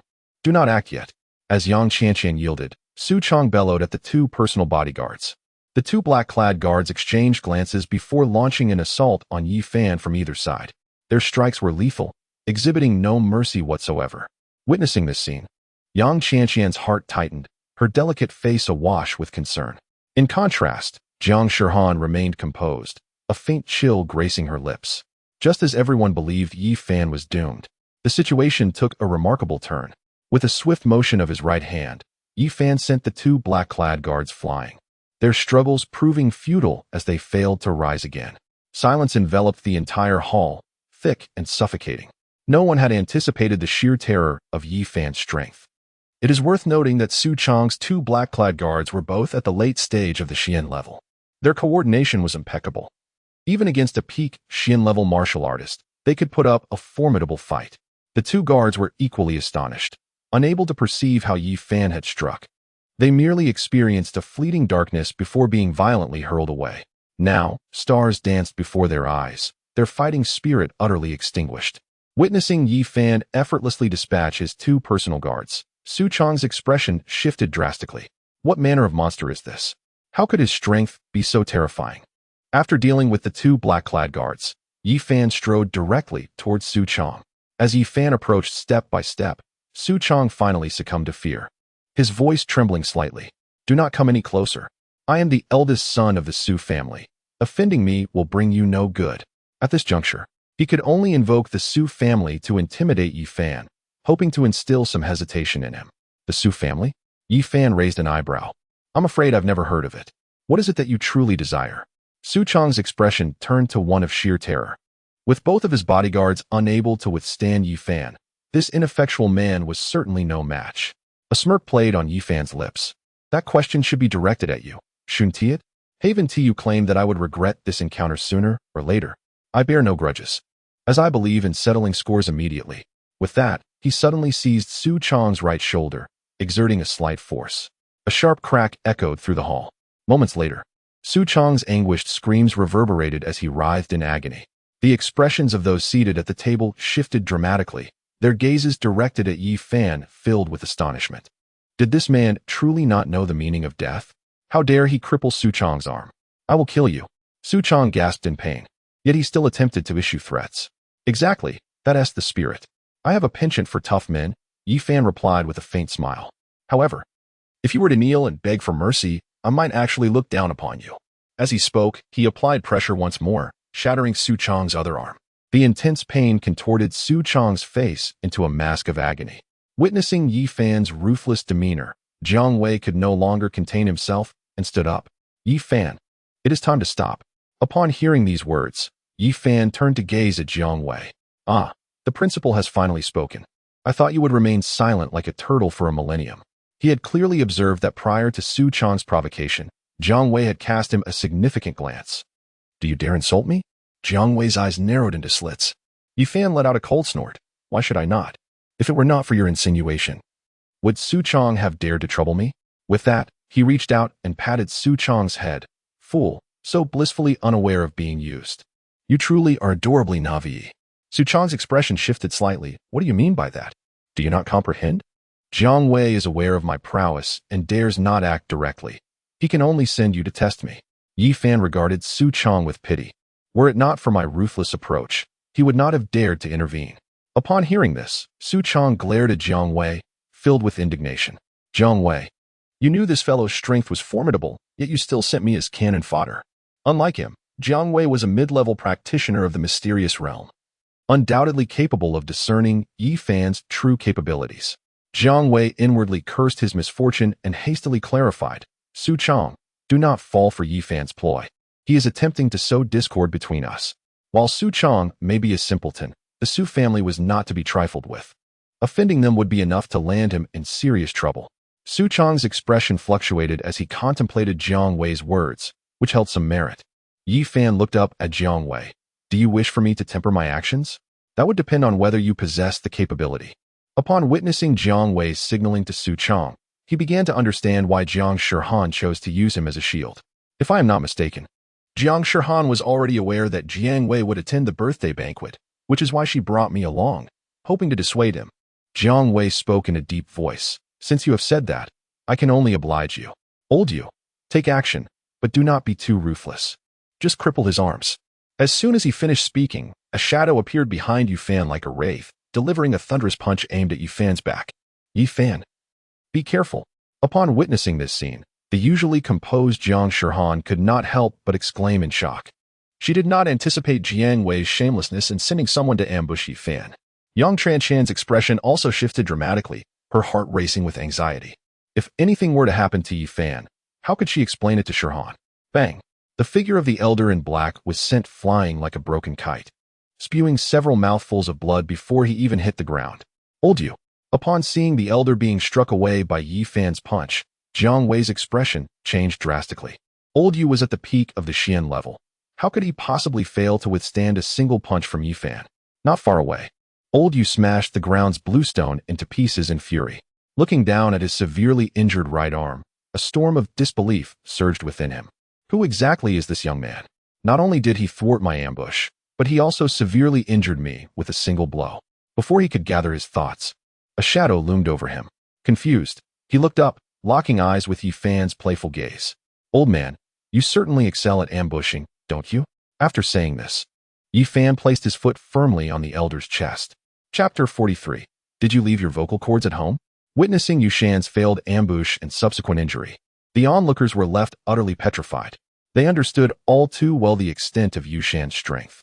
At the very moment when Yu Shan launched his attack, everyone could foresee the scene of Yi Fan being sent flying. Who would have anticipated that Yu Fan's strength was even more terrifying than Yu Shan's? As he struck him down with a single punch, upon seeing Yi Fan unharmed, Jiang Shihan's expression relaxed, yet her gaze was laced with cold disdain directed at Jiang Wei. This treacherous scoundrel actually orchestrated Yu Shan's ambush on Yi Fan. How despicable! Yang Qianqian's beautiful eyes narrowed, and her previously anxious heart finally found solace. Where had Shihan discovered such a formidable ally, whose prowess was astonishingly formidable? This man was indeed excessively fierce, rendering even the seasoned Yu unable to stand against him. Reflecting on her prior boasts of incapacitating Yi Fan, a chill surged from her feet to the crown of her head. As Yu Shan opened his mouth to speak, he suddenly convulsed, and a torrent of blood spewed forth. His complexion paled visibly with each passing moment. That single punch not only shattered his right arm, but also inflicted varying degrees of damage to his internal organs. Without at least 10 to 15 days, recovery would be an unattainable dream. Yi Fan looked down upon Yu Shan, remarking that with such a level of cultivation still intact, countless individuals would suffer. It was best for him to disperse it. Following these words, he forcefully brought down his right foot, shattering Yu Shan's dantian. Yu Shan's expression shifted dramatically, as he felt his strength ebb away like a receding tide, vanishing without a trace. Once his dantian was destroyed, he spewed forth another stream of blood. His aura now significantly weaker than before. You have ruined my cultivation. After toiling for most of his life, he had finally broken through to the pinnacle of the Xian level, only to see it all dissipate in an instant. Noticing the fierce glint in Yu Shan's eyes, Yi Fan's expression remained icy. If it were not for the fact that today marks Qianqian's birthday, you would likely have already met your demise. His greatest aversion in life is to be ambushed. 5 years ago, Lin Miao had first drugged him before extracting his own heart. Had Yu Shan engaged him in a frontal assault, he might not have resorted to such drastic measures. But alas, this old fool insisted on a sneak attack. Upon encountering Yi Fan's frigid gaze, Yu Shan trembled, feeling as though he were being scrutinized by the Grim Reaper, with the imminent threat of separation from his own body. As he sensed the formidable aura emanating from Yu Shan gradually dissipate, Jiang Wei clenched his fists tightly, his nails digging painfully into his flesh. Yi Fan, are you being excessively ruthless? Not only Jiang Wei, but also Su Chong and Yang Qianqian were taken aback by the severity of Yi Fan's actions. For a martial artist, the most precious asset is their cultivated prowess. To have one's abilities rendered useless is akin to a fate worse than death. Upon hearing this, Yi Fan strode directly towards Jiang Wei. Excessive? Were it not for my formidable strength, the one lying on the ground right now would likely be me. At that point, wouldn't you have your way with me? Out of consideration for Shihan, you might refrain from killing me, but you would certainly incapacitate me, wouldn't you? Jiang Wei's eyes narrowed in sudden fear as he gazed at Yi Fan, his expression filled with terror. How could this fellow possibly know his intentions? He indeed harbored thoughts of crippling Yi Fan. Observing Jiang Wei's reaction, Jiang Shihan's delicate face turned even colder. Not only her, but Yang Qianqian and the others also looked at Jiang Wei with a mix of incredulity. Allowing someone to ambush him was one thing, but to wish to disable Yi Fan was excessively ruthless. Nonsense. I merely intended to teach you a lesson. How could I possibly cripple you? Feeling the piercing gazes of the crowd, Jiang Wei hastily shook his head in denial. At that moment, Yi Fan had already approached him. It's your turn now. Denial notwithstanding. With that, he effortlessly lifted Jiang Wei with one hand. I despise being manipulated, and you have unwittingly stepped into the crossfire. As he gradually applied more force, Jiang Wei's face flushed crimson, and he began to struggle desperately. He could not have anticipated that this man would be so reckless as to lay hands on him. Witnessing this scene, the onlookers were taken aback, springing to their feet in shock. Only Jiang Shihan remained still, her eyes glinting with coldness. Jiang Wei was truly insufferable. He deserved a stern reprimand. Yi Fan, do you even realize what you are doing? Jiang Wei's complexion grew increasingly flushed as he continued to threaten Yi Fan. Refusing to believe that Yi Fan would dare to take his life here. Do you still dare to threaten me? Yi Fan replied with a chilling smile. It seems you are quite certain I wouldn't kill you here. Upon finishing his sentence, he tightened his grip once more. Jiang Wei was enveloped by an overwhelming sensation of suffocation, feeling as though he might meet his end at any moment. A wave of terror washed over him as he realized this madman might truly be intent on ending his life. Seeing Jiang Wei's limbs begin to droop, Yang Qianqian hurried forward. Yi Fan, don't act impulsively. The Jiang family is a prestigious lineage in Jinling. If you truly kill Jiang Wei, they will never let it go. Upon hearing this, Yi Fan cast a glance at Jiang Wei. For Qianqian's sake, I shall spare you this time. But should you provoke me again, you ought to be well aware of the consequences. As soon as he finished speaking, he discarded Jiang Wei to the ground as one would toss out refuse. Upon hitting the ground, Jiang Wei clutched his throat and began to cough violently, desperately gasping for fresh air. Had he lingered for another 2 or 3 seconds, he would have undoubtedly met a grim fate. The moment Yi Fan released Jiang Wei, the expressions of those present softened slightly. Had Jiang Wei truly perished there, they would all have had to face the wrath of the Jiang family. Only Su Chang's eyes flickered with disappointment. He secretly wished for Yi Fan to eliminate Jiang Wei, thereby provoking the Jiang family's furious retaliation. This would afford him the opportunity to reap the benefits from the ensuing chaos. Jiang Wei, do not ever entertain thoughts about Shihan again. Do you understand? Yi Fan's voice was deep as he regarded the trembling Jiang Wei on the ground. Jiang Wei, humiliated, nodded submissively, his voice barely a whisper. I understand. Have you lost your voice? Yi Fan retorted with a swift slap. Jiang Wei felt disoriented, having lost several teeth in the process, though anger surged within him. The recollection of Yi Fan's formidable strength compelled him to suppress his wrath. I will never disturb Shihan again. To avoid another slap, he raised his voice significantly. Unexpectedly, Yi Fan raised his hand once more and delivered another slap. I am not deaf. Why speak so loudly? If you wish to confront me, just say so directly. There is no need for theatrics. Jiang Wei wore a look of grievance, but dared not utter further words. His priority was survival. The individual before him was a madman. And should he provoke Yi Fan further, he feared for his very life. Witnessing Yi Fan's audacity to confront Jiang Wei, Yang Qianqian and the others held their breath, none daring to speak further. In the eyes of Jiang Shihan, there was an abundance of mirth, seemingly filled with joy. Chapter 44. A Gamble Worth Millions. Who was this formidable individual? Defeating the young master of the Jiang family is akin to vanquishing a mere child. The onlooking bodyguards of the Yang family exchanged glances, their expressions rife with astonishment. Across the entire Jinling, even members of the 4 prominent families would likely hesitate to humiliate Jiang Wei in such a manner. Observing Jiang Wei's face, swollen like that of a pig, Su Chang maintained an outwardly calm demeanor, yet felt an inner exhilaration. The Su family may not rival the Jiang family, but he was no fool and had no desire to become collateral damage. He had regarded Jiang Wei as a brother, only to find that this individual had deliberately ensnared him. Had it not been for Jiang Wei's insinuation, Su Chang would not have sought trouble with Yi Fan, and his arms would not have been rendered useless as a consequence.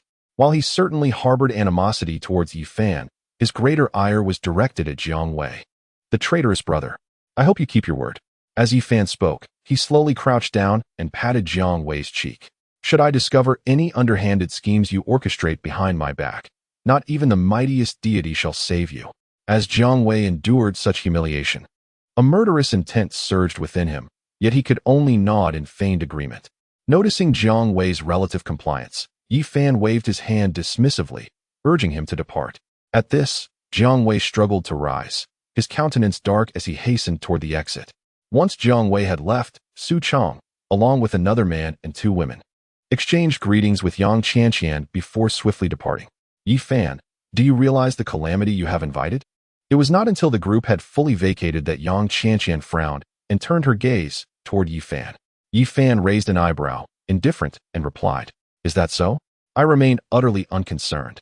Upon witnessing Yi Fan's calm demeanor, Yang Qianqian let out a sigh, directing her gaze towards Jiang Shihan. Shihan, you are aware of the temperaments of Jiang Wei and Su Chang. they will undoubtedly not let Yi Fan off the hook. To her surprise, Jiang Shihan merely smiled coldly. If they seek their demise, they may proceed as they wish.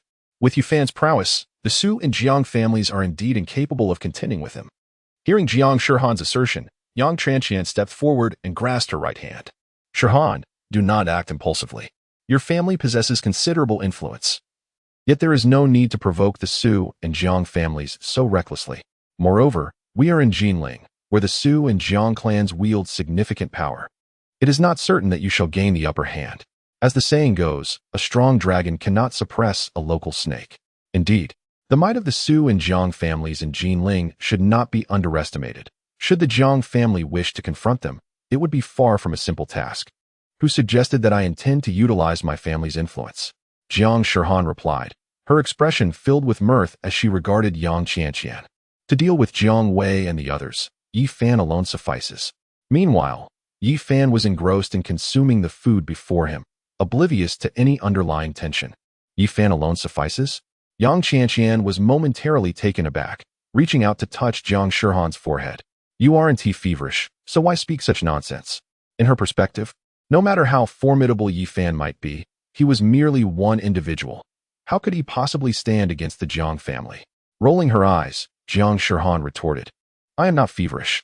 Even if the Jiang and Su families were to join forces, they might not be able to do anything to Yi Fan. In the face of an absolute powerhouse, familial influence is of little consequence. Are you truly this confident? Yang Chanqian's eyes were filled with astonishment. As the best friend of Jiang Shihan, she knew that her friend never boasted. However, she was perplexed as to where Jiang Shihan's confidence stemmed from. Was it merely because Yi Fan possessed formidable strength? Noticing Yang Chanqian's skeptical expression, Jiang Shihan's eyes sparkled with an idea. If you don't believe me, we can place a bet. Yang Chanqian responded warily, what kind of bet? She often wagered with Jiang Shihan, and more often than not, she found herself on the losing end, gaining little advantage. It's simple. Let us bet on whether the Su and Jiang families can deal with Yi Fan. Jiang Shihan glanced at Yi Fan, who was still effortlessly overcoming challenges. If the Su and Jiang families cannot handle Yi Fan, I win. Otherwise, you win. Hearing this, Yang Chanqian pondered for a moment and did not rush to agree. Instead, she posed a question. Before that, may I ask if Yi Fan has a powerful background? She believed that Jiang Shihan would never choose a boyfriend without any background, and her confidence was likely rooted in Yi Fan's strong identity. Jiang Shihan shook her head. No, Yi Fan has not lied. He indeed comes from an ordinary family. She had met Yi Fan's parents, who were truly just an unremarkable couple. An ordinary family. Yang Chanqian was momentarily taken aback. If you are lying, the bet doesn't count. An ordinary family can produce a formidable talent like Yi Fan? I find that hard to believe. Fine, Jiang Shihan readily acquiesced. This left Yang Chanqian utterly flummoxed. She had initially thought Jiang Shihan was fabricating a story to deter her. Unexpectedly, the other party agreed. Could she truly believe that Yi Fan could withstand the combined might of the Jiang and Su families? Why the days? Are you hesitant to wager? Observing Yang Chanqian's prolonged silence, Jiang Shihan lost her patience. Although she recognized it as a provocation, Yang Chanqian willingly fell for it. Whoever hesitates is but a coward. Speak, what shall be the stakes? A glimmer of cunning sparkled in Jiang Shihan's eyes. I recall that you possess a necklace. The ocean heart, valued at 10 million. Should I emerge victorious, it shall belong to me. She had long coveted the ocean heart, and now an opportunity had finally presented itself. The ocean heart? Yang Chanqian's beautiful eyes narrowed slightly, clearly reluctant to part with it. Then I shall claim your limited edition Patek Philippe watch. Jiang Shihan's Patek Philippe timepiece was equally worth 10 million, with only 100 pieces released globally, and hers bore the number 99, symbolizing everlasting longevity. Jiang Shihan was momentarily taken aback, glancing at Yi Fan, who was still flaunting his meal not far away, before redirecting her gaze back to Yang Chanqian. Very well, let us set a time limit of 1 month. If Yi Fan remains unscathed after 1 month, I shall concede my victory. Upon hearing this, Yang Chanqian nodded slightly. Agreed, I have no objections. In truth, such a prolonged duration was unnecessary, barring unforeseen circumstances. The Jiang and Su families would likely act against Yi Fan by tomorrow. However, to ensure absolute certainty, she refrained from raising any objections. After all, the longer the time frame, the more advantageous it would be for her. She could hardly believe that, in a month's time, the Jiang and Su families would still be unable to subdue Yi Fan. Unbeknownst to them, Yi Fan had overheard their wager but displayed no interest whatsoever. Meanwhile, at the entrance of the luxurious estate, "Brother Jiang, have you been waiting for me?" As Su Chong was escorted out by two black-clad bodyguards, he noticed Jiang Wei, who had been waiting at the roadside for quite some time. After the recent events, Su Chong had already developed a sense of wariness towards Jiang Wei, though he made no outward show of it. After all, the Jiang family's influence far surpassed that of the Su family, and now was not the time to sever ties. Jiang Wei approached Su Chong directly, expressing his regret. Chong, this evening's troubles are entirely my fault. I should not have urged you to provoke Yi Fan." He deliberately downplayed the matter in hopes of rekindling their alliance, wishing to prevent any ill feelings from taking root. "Brother Jiang, what are you saying?" Su Chong thought to himself with a cold scoff, yet he maintained a facade of camaraderie. "We are brothers. I too have long found that kid displeasing. I initially thought him a soft target, only to discover I had kicked a solid wall." Internally, he reflected on Jiang Wei's duplicity. While he might be somewhat reckless, he was not without sense. Yi Fan may have had intentions to sow discord, yet it was an undeniable fact that Jiang Wei was exploiting him. Seeing Su Chong's reaction, Jiang Wei felt a slight relief. "Indeed, would you consider our two families joining forces to teach that brat a lesson? Ah, so you were waiting for me, hoping to make me the scapegoat? You truly have a clever scheme." Upon hearing this, Su Chong suddenly displayed a pained expression before collapsing to the ground. "Young master." The two black-clad bodyguards were taken aback at Su Chong's sudden fainting. Su Chong shook his aching head, feeling quite embarrassed as he looked towards Jiang Wei. "Jiang Gu, it feels as though my head has been struck by that fellow, as if it is about to split open." Upon hearing this, Jiang Wei was somewhat skeptical. Just a moment ago, this individual seemed perfectly fine.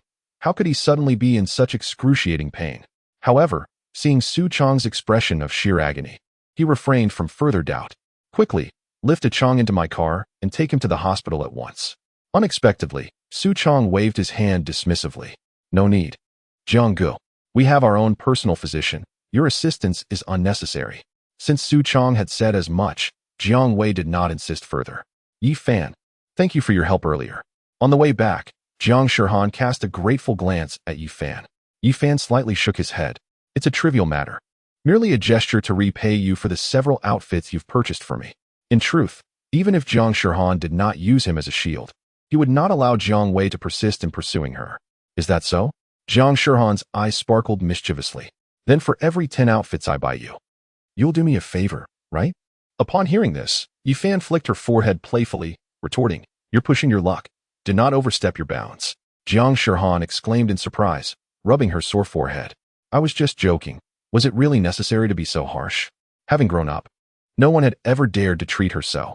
Yi Fan chose to ignore her and shifted the topic. "Do you have such unwavering confidence in me? Are you not concerned about losing to Yang Qianqian?" While he was uncertain of the extent of the power held by the Jiang and Su families, Yang Qianqian's reaction indicated that their influence should not be underestimated. He was intrigued by the fact that, despite only knowing Jiang Shihan for 2 days, she was so certain that the Jiang and Su families could not contend with him. The intuition of this young lady had always proven to be remarkably accurate, and it was unlikely to be mistaken. Jiang Shihan raised her proud chin, her eyes sparkling with brilliance. From the moment Yi Fan effortlessly rescued her and Xia Dong, she had a lingering suspicion that Yi Fan was no ordinary person. The defeat of Fu Bo at Yi Fan's hands only solidified this notion within her. Intuition? It was unexpected that you would place faith in such an ethereal concept. Yi Fan shook his head, dismissing the idea of a woman's intuition. However, Jiang Shihan countered, "My intuition has always been remarkably precise." It was precisely this intuition that had led her to triumph in numerous bets against Yang Qianqian. Upon returning to Linjiang Garden, it was already 10 o'clock at night. Just after Yi Fan and Jiang Shihan entered the community, a shadow obstructed their path. Under the dim light of the street lamp, Jiang Shihan scrutinized the figure of an elderly man in black, sporting a goatee, standing 3 meters away. "Old man, who are you here to trouble?" she inquired, sensing a formidable aura of malice emanating from the black-clad elder. Upon hearing her words, the old man lifted his gaze towards Yi Fan. "Kid, are you Yi Fan?" Although he had seen Yi Fan's photograph, the latter had changed his hairstyle and attire that afternoon under Jiang Shihan's guidance. To be cautious, he still asked for confirmation. Yi Fan nodded slightly. Yes, that is I. I am quite curious to know who sent you. A mid-level practitioner of the Xian realm dared to seek trouble with him.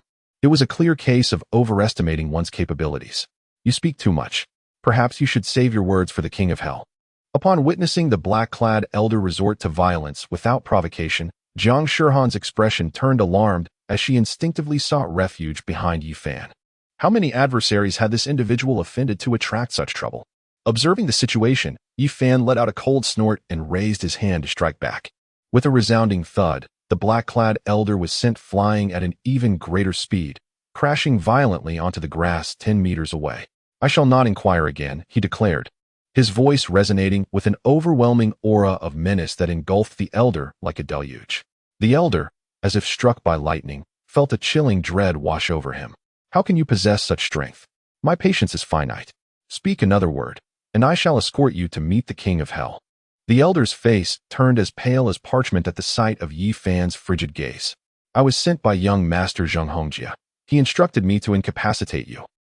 The young master had merely requested that he discipline a young man, never anticipating that the opponent would be so vastly superior in strength. With just a single strike, his right arm had been rendered useless, leaving him in awe of Yi Fan's terrifying prowess. Zheng Hongjia? Yi Fan raised an eyebrow, his eyes glinting with frost. I thought he had taken the coward's route, yet he has failed to restrain himself. After dealing with Zheng Hongjia, Yi Fan had surmised that trouble would inevitably come knocking at his door, and he was not mistaken. With a final remark, Yi Fan released the elder and, accompanied by Jiang Shihan, proceeded towards Villa No. 1. It was only after their departure that the black-clad elder felt a wave of relief wash over him. Struggling to rise and dragging his injured leg into the enveloping darkness of the night. Yi Fan, I have noticed that you seem to have offended more individuals than I have. Jiang Shihan glanced at Yi Fan, her expression tinged with concern. Initially, she believed that remaining by Yi Fan's side would ensure her safety. Who could have anticipated that this fellow was nothing short of a troublemaker, stirring up conflict wherever he went? Take, for instance, the recent birthday banquet, where Yi Fan directly antagonized Jiang Wei and Su Chong. Though the Jiang family is far more influential than the Jiang and Su families, they are still formidable enough to pose a threat to Yi Fan. The more adversaries Yi Fan accumulates, the greater the likelihood that Jiang Shihan will inevitably be implicated. Is that so? Yi Fan shrugged, seemingly unconcerned. Observing Yi Fan's nonchalant demeanor, Jiang Shihan rolled her eyes. Not so. As of today, you have already offended 4 individuals, Xiao Chun, Jiang Wei, Su Chong, and that fellow Zheng Hongjia from earlier. The crucial point is that these individuals are not easily provoked. Is he truly unperturbed by this? It's manageable, Yi Fan replied, turning to Jiang Shihan with a smile. You aren't regretting your decision to stay, are you? Judging by her expression, she appeared quite anxious. Even when her thoughts were laid bare, Jiang Shihan chose to maintain her faade. Who's regretting anything? I don't care how many people you offend, as long as you can keep me safe. After all, she is the young lady of the Jiang family from the provincial capital. Should Yi Fan fail to protect her, she could always call for assistance. It's merely a small city like Jinling. She doubted anyone would dare oppose the Jiang family. Yi Fan smiled reassuringly. Rest assured, since I have promised your father, I will ensure that no harm comes to you. Upon entering the villa, Yi Fan and his companion were greeted by the sight of Zhou Hui and Yi Taijun, who were drowsily lounging on the sofa. Mom, why are you still awake? The warmth in Yi Fan's heart swelled at the sight of his parents waiting for him so late. Zhou Hui yawned. Your father and I lost track of time while watching television. After speaking, Yi Taijun gestured towards a collection of bags scattered about. The Yi family had once held a respectable position in Jinling, and he recognized the luxurious brands emblazoned on those bags. Although there were only a little over 10 items, their cumulative value likely exceeded several hundred thousand. In response, Yi Fan candidly remarked, these were all purchased by Shihan. Shihan bought these. Zhou Hui turned to gaze at Jiang Shihan, instantly captivated by her beauty. Clad in a resplendent red deep V gown, Jiang Shihan resembled a regal princess, exuding an aura of elegance and nobility. Zhou Hui had sensed from the first encounter that Shihan hailed from an affluent background. Yet upon seeing the exquisite gown and the necklace adorning her neck, she felt she had underestimated this young lady. Noticing the meaningful glances exchanged between Zhou Hui and Yi Taijun, Jiang Shihan seemed to recollect something and swiftly approached the bags. Uncle and Auntie, I also bought some clothes for you too. Please try them on later to see if they fit. In no time, she picked up 5 or 6 bags and turned, placing them into Zhou Hui and Yi Tiejuan's hands. Fortunately, Yi Fan was aware of his parents' clothing sizes. Otherwise, he would have been concerned that the garments might not suit them. These are all for us. Zhou Hui marveled at the luxurious apparel in her hands, struggling to believe her eyes. No, this is far too precious, and he cannot accept it. Zhou Hui quickly shook her head in refusal. Accidentally glancing at the price tag of one garment, she was astonished to discover it was valued at over 20,000. To her, these clothes were indeed excessively extravagant. Noticing Zhou Hui's reluctance, Jiang Shihan's expression dimmed. "Auntie, do you dislike me living here?" Seeing Jiang Shihan's dejected demeanor, Zhou Hui hastily clarified, "It's not like that." Before she could finish, Jiang Shihan's voice interjected once more, "Then why won't you accept the gift I bought for you?" Zhou Hui's face stiffened, at a loss for how to respond. Observing Jiang Shihan's remarkable acting skills, Yi Fan couldn't help but exclaim, "With such talent, the Oscars owe you a small golden statuette." "Mom, just accept it. This is Shihan's heartfelt gesture," Yi Fan added. With her son interjecting, Zhou Hui reluctantly agreed to accept the gift. "In that case, I will accept it for now, but you must not waste money in the future." Jiang Shihan nodded vigorously. "Understood, Annie." At that moment, Yi Taijun turned to Yi Fan. Yi Fan appeared to be fully prepared, gently pushing Yi Taijun towards the second floor. Zhou Hui thanked Jiang Shihan and followed closely behind with the bag in hand. They had numerous inquiries for Yi Fan, and they would not rest until they received answers. After a day of running about, she felt fatigued and needed a proper rest. 5 minutes later, in the bedroom on the second floor, "Xiao Fan, you must honestly disclose, who exactly is Shihan? What is your relationship?" Zhou Hui gazed at Yi Fan, her tone notably serious. Recognizing his mother-esque gravity, Yi Fan straightened in his seat. "Shihan is merely an ordinary friend I know, albeit from a somewhat affluent family. As for Jiang Shihan, my knowledge about her is rather limited. I am truly unaware of her family's business." Zhou Hui's face displayed disbelief, and she provocatively inquired, "Xiao Fan, speak honestly. Have you been taken care of by Shihan?" If they were merely friends, it seemed illogical for Jiang Shihan to purchase so many clothes for Yi Fan. Upon the arrival of the garments, she glanced over them and noted that more than 80% were menswear, all in her son's size. "What?" Yi Fan was momentarily taken aback, then burst into hearty laughter. "Mother, what are you saying? How could I possibly be supported by anyone? Your imagination is rather extravagant." Observing Yi Fan's uncontrollable mirth, Zhou Hui's tone shifted to a serious note. "If you haven't been supported, then why would she buy you so many clothes? The total must be worth several 100,000. Would you spend that much on a friend?" In her perspective, the lad had not spoken a single truth. "Well, tonight I am attending a birthday party for one of Shihan's friends," Yi Fan explained, suppressing his laughter. "She thought my outfit was too ordinary, so she accompanied me to purchase a few suitable items. It's as simple as that. Besides, several 100,000 isn't a substantial amount for him." Sensing Yi Fan's reluctance to deceive, Zhou Hui remained somewhat skeptical, questioning if it was really just that. "Absolutely true. If you doubt me, feel free to invite Shihan over. A simple inquiry will suffice." Upon hearing these words, Zhou Hui finally felt a sense of relief. "Xiao Fan, I have heard that Luo Shui is to wed the eldest son of the Zheng family in 2 days. Is this true?" Noticing that Su Luo Shui had not visited for several days, she had taken the initiative to inquire among acquaintances and discovered the news of the alliance between the Su and Zheng families. Chapter 47. Unable to withstand a single blow? "Surely you jest," Leaf Taijun remarked, shifting his gaze towards Leaf Fan. After the collapse of the Leaf family, he was utterly astonished when Su Luo Shui first came to visit them. Previously, Leaf Fan and Su Luo Shui had been deeply in love, only to have their bond forcibly severed. The fact that Su Luo Shui could overlook past grievances and come to see him was indeed unexpected. Initially, Leaf Taijun assumed that Su Luo Shui was merely putting on a facade, yet the young lady continued to visit 2 to 3 times a week, maintaining her commitment until now. What was even more commendable was that Su Luo Shui had not entered into any romantic relationship over the past 5 years. Had the Su family not fallen into crisis, and had they not allied with the Zheng family, he speculated that there was a high probability Su Luo Shui would still be with his son. At the mention of Su Luo Shui, Leaf Fan revealed a complex smile. "I am aware. Luo Shui has informed me of her impending marriage to Zheng Hongjie." Zhou Hui regarded Leaf Fan with a serious expression. "What are your thoughts on this?" She understood that her precious son still harbored feelings for that young lady. "Mother, do not fret so much," Li Fan replied, looking up at Zhou Hui. "But I can assure you, Luo Shui will not marry Zheng Hongjie." If he were oblivious to the fact that this was all a ploy by the Zheng family, it would be one thing. However, now that he is aware, he cannot allow Su Luo Shui to leap into the abyss. "Is this what Luo Shui conveyed to you?" Zhou Hui's eyes brightened. Before Yi Fan could speak, Yi Taijun furrowed his brow. Regardless of Luo Shui's reluctance, the Su family would undoubtedly compel her to marry Zheng Hongjie.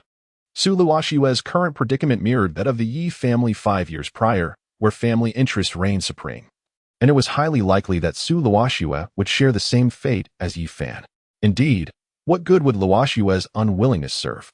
Upon hearing this, the flicker of hope in Zhou Hui was extinguished in an instant.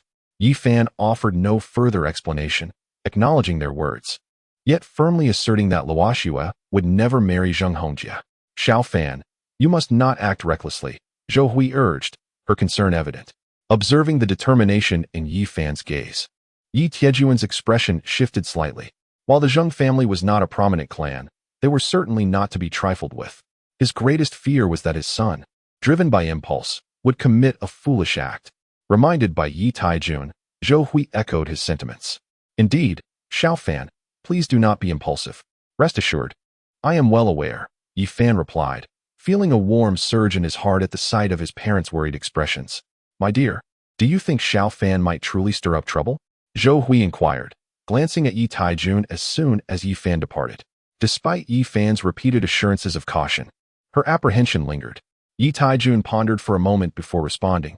"Do not worry. Since our son has stated he is aware, we need not be overly concerned."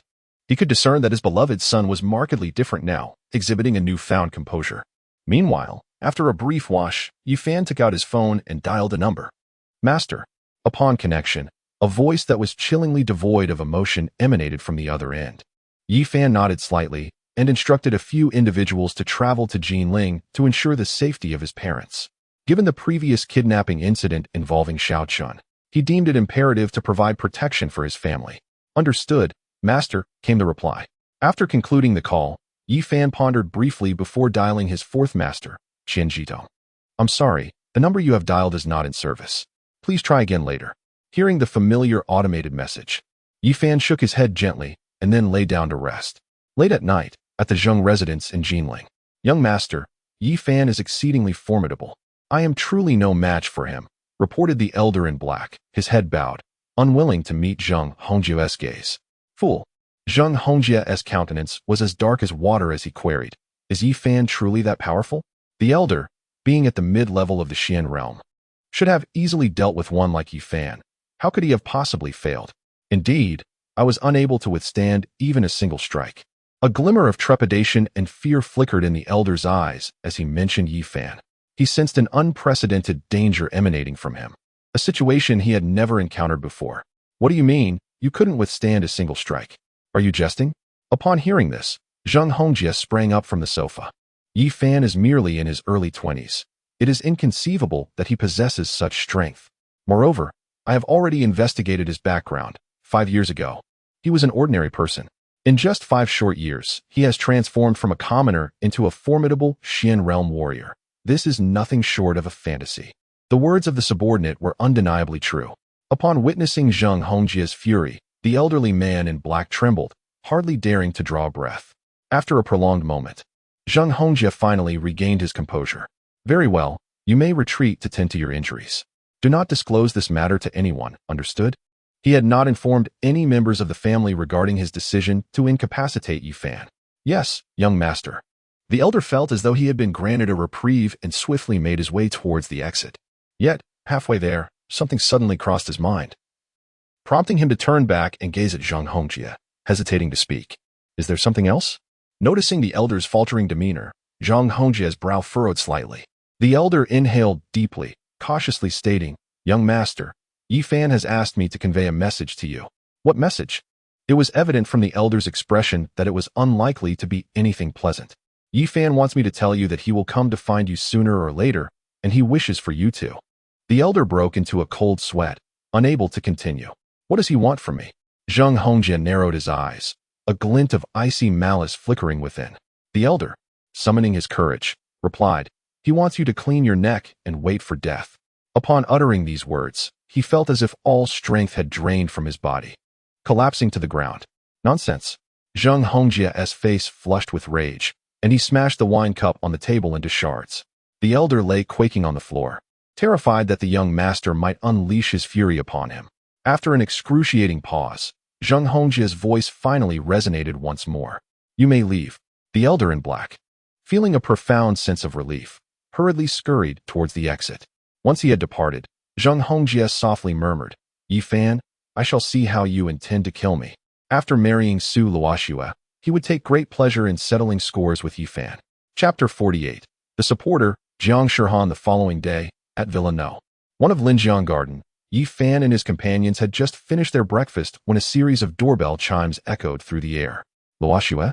Upon opening the door, Yi Fan was greeted by Su Luoxue, who was holding an assortment of nourishing gifts. With a gentle smile, she stated, "I came to visit Uncle and Auntie." This might be her final opportunity to see Yi Taijun and Zhou Hui. After the wedding, she feared there would be no further chances. "Please, come in." "Xiao Fan, who is it?"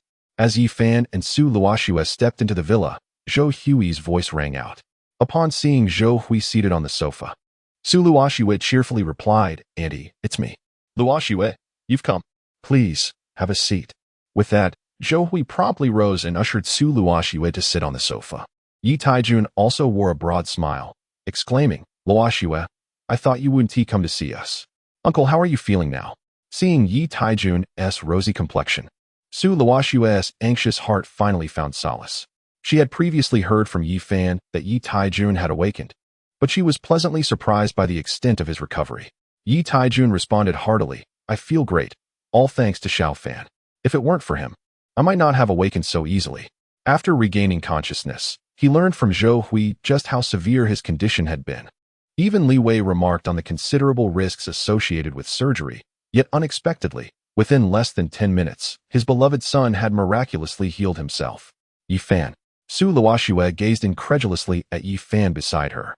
What was his connection to this? Could it be that Yi Taijun was indeed cured by Yi Fan? That seemed implausible. For Yi Fan lacked any medical expertise. It was inconceivable that he could have performed the healing. Noticing the perplexity etched on Su Luoxue's face, Zhou Hui promptly clarified. "Xiao Fan has studied medicine under a master. He has become quite formidable. The director of the hospital even invited him to be the deputy director, but he declined." Reflecting on it now, she felt a twinge of regret. If only her son had accepted the position, it would have been a secure job. Deputy director? Is he truly that remarkable? Su Luoxue's eyes sparkled with astonishment. If her memory served her correctly, Yi Taijun had been admitted to the foremost hospital in Jinling. Although she was unaware of the extent of Yi Fan's medical prowess, being invited to such a prestigious position indicated that his skills must be impressive. Yet, how could Yi Fan have developed such abilities after a mere 5-year absence? It seemed rather incredible. As Su Luoxue turned her gaze towards him, Yi Fan modestly waved his hand, saying, "It's nothing extraordinary, just a bit of knowledge." Observing her son's display of nonchalance, Zhou Hui playfully slapped Yi Fan's arm. "Can you not be so ostentatious?"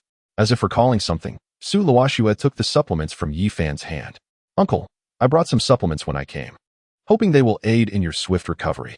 Yi Taijun accepted the supplements, a smile illuminating his face. "You needn't have brought so much. It's quite extravagant." At that moment, the sound of high heels echoed from the upper floor.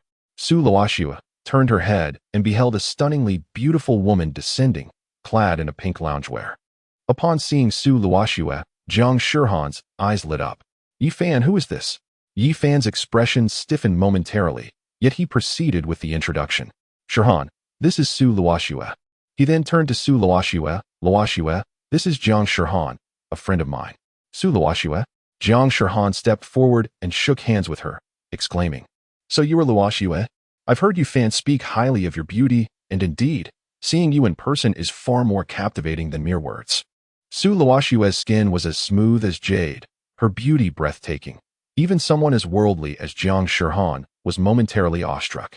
At Jiang Shihan's compliment, Su Luoxue felt a faint blush graze her cheeks.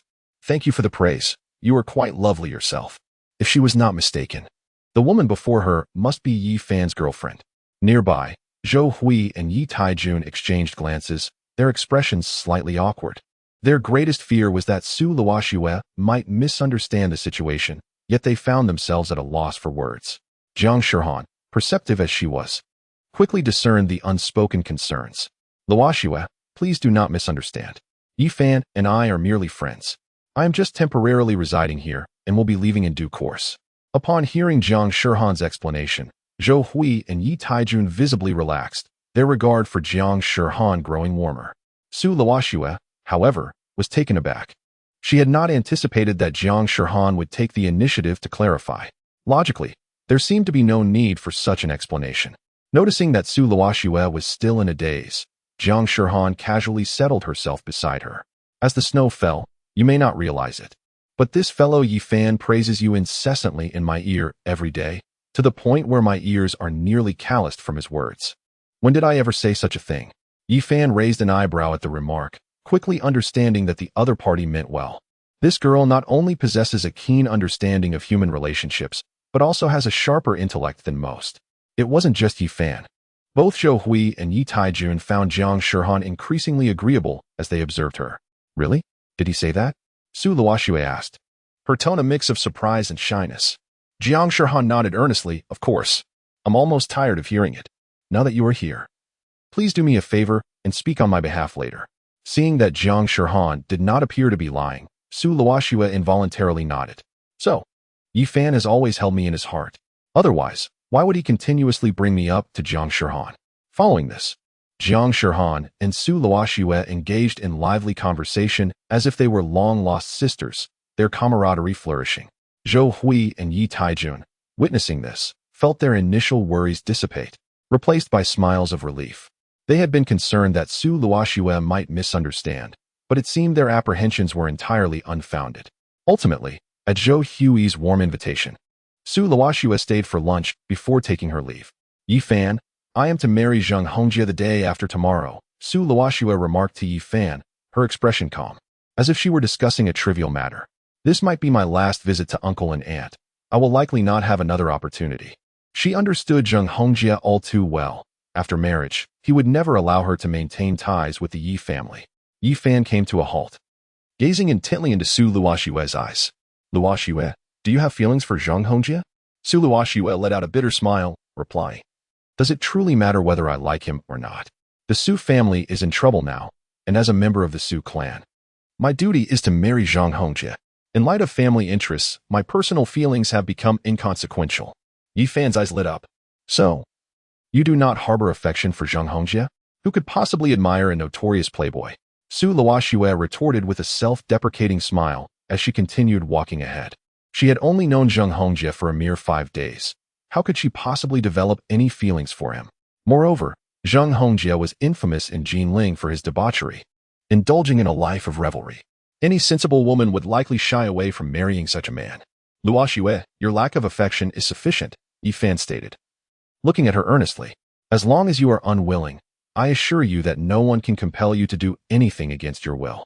Particularly after learning of Su Luoxue's dedication to her parents over the past 5 years, he silently vowed never to let anyone harm her again.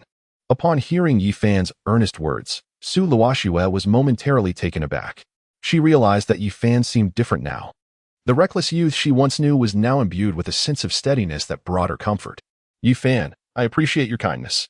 Su Luoxue paused and spoke with utmost seriousness, so please, do not act impulsively.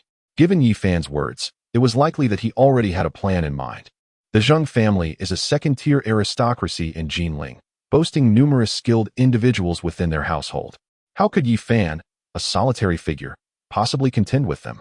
Moreover, Yi Fan's parents had waited for him for a full 5 years and surely would not wish for him to act recklessly. Noticing Su Luoxue's deep concern for him, Yi Fan offered a gentle smile. Rest assured, I will not act impulsively. With Yi Fan's assurance, Su Luoxue felt a measure of relief. Just as they had taken a few steps, a shadow suddenly materialized before them. The newcomer was a man clad in black attire, his face concealed by a black mask, sporting a close-cropped hairstyle. I have encountered the esteemed one, the man declared respectfully, requesting Yi Fan to present the Shura token. He was beholden only to the commands of the Shura token's master and recognized no other authority. In response, Yi Fan flipped his right hand, revealing a black token resting in his palm. Upon confirming the authenticity of the Shura token, the man knelt on one knee. "I bow to the esteemed one," he proclaimed. Yi Fan extended his hand to assist him upright and inquired, "How many companions have you brought with you this time?" The Shura token had been bestowed upon him by his master, Linghuan, who stated it could command 81 Shura assassins. The man before him, known as Luo Sha, was indeed one of those assassins, standing at the pinnacle of the heavenly level. "Two," he replied, "they are Ghost Hand and Black Dream, both slightly weaker than myself." As soon as Luo Sha finished speaking, a man and a woman appeared like phantoms behind him. Ghost Hand exhibited a frigid demeanor, with a serpent tattooed around his neck. Its eyes of vivid crimson, his stature nearly double that of Luo Sha, exuding an overwhelming sense of intimidation. Black Dream, with her alluring figure and crimson short hair, possessed enchanting eyes that seemed to draw one into a trance with a mere glance. "We pay our respects to the esteemed one," Luo Sha and Ghost Hand intoned in unison. Yi Fan nodded slightly, signaling the two to rise. "You are solely responsible for ensuring the safety of my parents. Should any misfortune befall them, you shall pay the price. His parents were his Achilles heel. To touch them would be to invite death." "Yes, revered one." Feeling the oppressive aura emanating from Yi Fan, Gui Shou and He Meng were drenched in cold sweat. They sensed that this young man possessed the capability to extinguish their lives. Luo Sha's eyes brightened, regarding Yi Fan with newfound respect. He had initially perceived Yi Fan as an ordinary individual, only to discover that he wielded astonishing combat prowess. "Very well, you may depart." With a wave of his hand, Gui Shou and He Meng exchanged glances before vanishing from sight. Once they had left, Yi Fan turned to Luo Sha. "Luo Sha, you are to safeguard Su Luoxue. If anything happens to her, you should comprehend the repercussions." Luo Sha shuddered, thumping his chest in assurance. "Revered one, should anyone wish to harm Su Luoxue, they must tread over my corpse." This declaration was invigorating. Yi Fan patted Luo Sha's shoulder. "Then I entrust her safety to you." As Luo Sha turned to leave, he paused and glanced back at Yi Fan. "Revered one, should I not send someone to ensure your security?" Despite his own formidable stature, he could not discern the true extent of Yi Fan's power, yet he felt that Yi Fan should not be without additional support. "No need. Simply attend to your own duties," Yi Fan replied, dismissing the notion with a wave of his hand. If anyone truly had the capability to end his life, then even Luo Sha and his companions would be powerless to stop them. Luo Sha nodded slightly, preparing to depart when an overwhelming presence suddenly materialized 3 meters away from Yi Fan. Before them stood an elderly man clad in black, exuding an aura of sheer terror. A formidable presence at the late stage of the celestial level? Luo Sha's eyes narrowed as he swiftly moved to position himself in front of Yi Fan, shielding him. He found it perplexing that in the small enclave of Jinling, a place so diminutive, a being of such celestial prowess could exist. Meanwhile, the timely arrival of Xiao Wu brought a furrow to his brow. He found himself unable to discern the true strength of the buzzcut man before him. This was an unprecedented occurrence. Could it be that the adversary's realm surpassed his own? The moment this thought crossed his mind, he vehemently dismissed it. In such a minuscule area as Jinling, the presence of a celestial-level powerhouse was utterly inconceivable. "Yi Fan, I am quite curious as to how you managed to survive," Xiao Wu remarked, turning his gaze squarely upon Yi Fan. 5 years prior, after Yi Fan had his heart extracted, he had cast a glance at him, certain that the man's life force had dwindled to a mere whisper, destined for demise. Moreover, the Lin family's formidable expert had rendered Yi Fan's limbs useless before discarding him in a mass grave. Under such dire circumstances, not even the legendary Hua Tuo could have revived him. Yet, who would have anticipated that 5 years later, this individual would re-emerge in Jinling? Judging by Yi Fan's complexion, he appeared remarkably healthy, devoid of any lingering afflictions. Upon hearing these words, a cold smirk graced Yi Fan's lips. "Xiao Tianpeng sent you, did he?" His response seems rather tardy. After his conversation with Xiao Tianpeng, Yi Fan had prepared himself for the impending confrontation. Xiao Wu's eyes narrowed into slits. "It seems you are not devoid of wit. Do you have any final words?" He could have arrived in Jinling yesterday, but due to a minor delay, he only made it this morning. A dying wish? Yi Fan scrutinized Xiao Wu with disdain and remarked, "With your abilities, you cannot possibly kill me. Merely at the late stage of the heavenly level, you dare to attempt my life? Surely, you must be deluded." Witnessing Yi Fan's arrogance in the face of impending doom, Xiao Wu's expression darkened as he swiftly raised his hand to strike. Impudent. Seeing Xiao Wu dare to attack the respected one, Luo Sha let out a low growl and forcefully countered with a palm strike. As Luo Sha moved, Xiao Wu's heart was filled with derision, prompting him to exert more force. However, the moment their palms met, he sensed something amiss. An overwhelming power surged through him, and he was instantly sent flying. Chapter 50. Long Aotian faints again merely at the late stage of the heavenly level, and yet he dares to engage with a peak heavenly level fighter? Is this fellow truly in his right mind? As Xiao Wu was sent sprawling by Luo Sha's strike, Yi Fan regarded him as if he were a fool. Upon landing 10 meters away, Xiao Wu immediately spat out a mouthful of black blood. He glanced at his blood-soaked right hand, and a tempest of shock surged within him.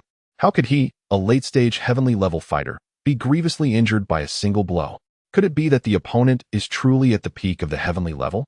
Realizing this, Xiao Wu cast a wary glance at Yi Fan and the approaching figures. No wonder Yi Fan had the audacity to provoke the young master. He was accompanied by such a formidable ally. Master, how shall we deal with him? Yi Fan remained silent, looking down at Xiao Wu with an air of authority. I have said it before, with your capabilities, you cannot kill me. Xiao Wu gazed at Yi Fan with a chilling intensity. Yi Fan, are you aware of the consequences of offending the Xiao family? The Xiao family, as the foremost clan in the capital, overshadowed him with their formidable power. He was but a mere footnote in their hierarchy. While Yi Fan could contend with him, it did not imply he could withstand the overwhelming might of the Xiao family. Even at this juncture, he still harbored thoughts of intimidation. Yi Fan shook his head. Perhaps you should contemplate your own fate. At this reminder, Xiao Wu's eyes narrowed in sudden realization. Do you dare to kill me? A smirk danced upon Yi Fan's lips. Not entirely foolish. In your next life, be more discerning. For not everyone is a foe you can provoke. With that, he turned on his heel, effectively sealing Xiao Wu's fate. As Yi Fan departed, a shiver ran down Xiao Wu's spine, and he trembled as he implored, You cannot kill me. Doing so will only provoke the Xiao family's wrath. At that point, they will surely send powerful warriors to eliminate you. As a servant of the Xiao family, even in the capital, no one dared to disrespect him. He had yet to exhaust his days and certainly did not wish to perish in this wretched place. Upon hearing this, Yi Fan paused momentarily and glanced back at Xiao Wu. Even if I spare your life, will Xiao Tianping allow me to live? With that, he resumed his stride toward Villa Number 1. Xiao Wu felt as though struck by lightning. You cannot kill me. Before he could finish his plea, the formidable figure of Luo Sha delivered a crushing blow that obliterated his insides.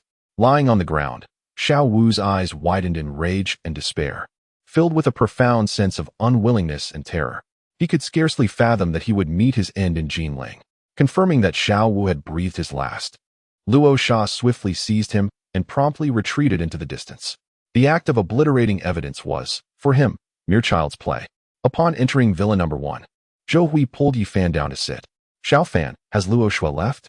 Noticing her mother's somewhat dejected expression, Yi Fan could only nod slightly. Did she mention anything about marrying Zheng Hongjie? Yi Fan replied, she did bring it up, but only in passing. Did she express any feelings towards Zheng Hongjie? Zhou Hui inquired. The situation of the Su family mirrored that of the Yi family 5 years ago, regardless of whether Su Luoxue harbored any affection for Zheng Hongjie. She was bound to marry him. Upon hearing this, Zhou Hui sighed. I can't help but feel sorry for that girl Luoxue. After all, Su Luoxue had cared for them for 5 years, and they had come to regard her as family, naturally reluctant to see her with a man of such disreputable character. I understand your feelings, but what can we do? Yi Tiejuan's expression bore a hint of despondency, his face etched with helplessness. Observing Zhou Hui's concern for Su Luoxue, Jiang Shihan quickly offered some consolation. Uncle, Aunt, I have a strong intuition that this situation will surely take a turn for the better. Do not worry too much. A turn for the better? Zhou Hui and Yi Taijun turned their gazes toward Jiang Shihan, their hearts igniting with newfound hope. Could there truly be a change? The union between the Su and Zheng families seemed a foregone conclusion. What possible turn could there be? Noticing Zhou Hui's skepticism, Jiang Shihan promptly reassured her, of course. My instincts have always been remarkably accurate. You need not fret. She was acutely aware that everything was a scheme orchestrated by the Zheng family, and she understood that Yi Fan would inevitably intervene. This was not mere intuition. It was an already foreseeable reality. Were it not for Yi Fan's prior admonition to refrain from disclosing matters concerning the Zheng family to Zhou Hui and the others, she feared she would have succumbed to her impulses long ago. Then I shall take your good words to heart. Zhou Hui's expression softened slightly. Just then, Yi Fan's phone in his pocket suddenly rang. Yi Fan, my grandfather has collapsed again. Could you possibly come take a look? The caller was none other than Long Ling. Yi Fan furrowed his brow, promptly agreeing. All right, I'll head over immediately. Hadn't he already informed Long Outyin that the fainting spells were due to poisoning? Logically, the Long family should have anticipated this. Why had he collapsed again? What had transpired? Noticing Yi Fan's troubled expression, Yi Taijun inquired. Yi Fan replied candidly. Old Long has fainted again. I must go check on him. Then you should hurry and assist. Yi Fan nodded, turning swiftly to exit. I'll accompany you, Jiang Shirhan declared, hastily following suit. Being at home was exceedingly dull. She preferred to accompany Yi Fan for a breath of fresh air. Seeing Jiang Shirhan trailing behind, Yi Fan did not object. Upon exiting Linjiang Garden, the two hailed a taxi and made their way to the Long residence. Meanwhile, at the Jinling Long family estate, what did the young miracle doctor say? Dragon Chun inquired anxiously as Long Linger ended the call. Upon hearing that Yi Fan was en route, Dragon Chin's previously anxious heart finally eased. Men, seal off the entire Long family estate. From this moment forth, no one is to leave. The father has collapsed once more. The poisoner is undoubtedly still within the Long family, and he must not be allowed to escape. The black-clad guard responded affirmatively and promptly hurried outside. Long Linger gazed at her grandfather, whose face had turned ashen, her delicate features etched with concern. Judging by her grandfather's pallor, it seemed he could not endure much longer. She fervently hoped Yi Fan would act swiftly, for her grandfather's predicament would only grow graver. Previously, her father had entrusted him with the task of uncovering the poisoner. Yet days had passed without a single lead, and now her father had collapsed again. Though the identity of the poisoner remained unknown, she was certain that this individual must be a member of the Long family. Chapter 51. The poisoner is a member of the Long family? Father, have you made any progress in identifying the poisoner? Long Linger inquired, unable to restrain herself upon seeing Long Chen's deeply troubled expression.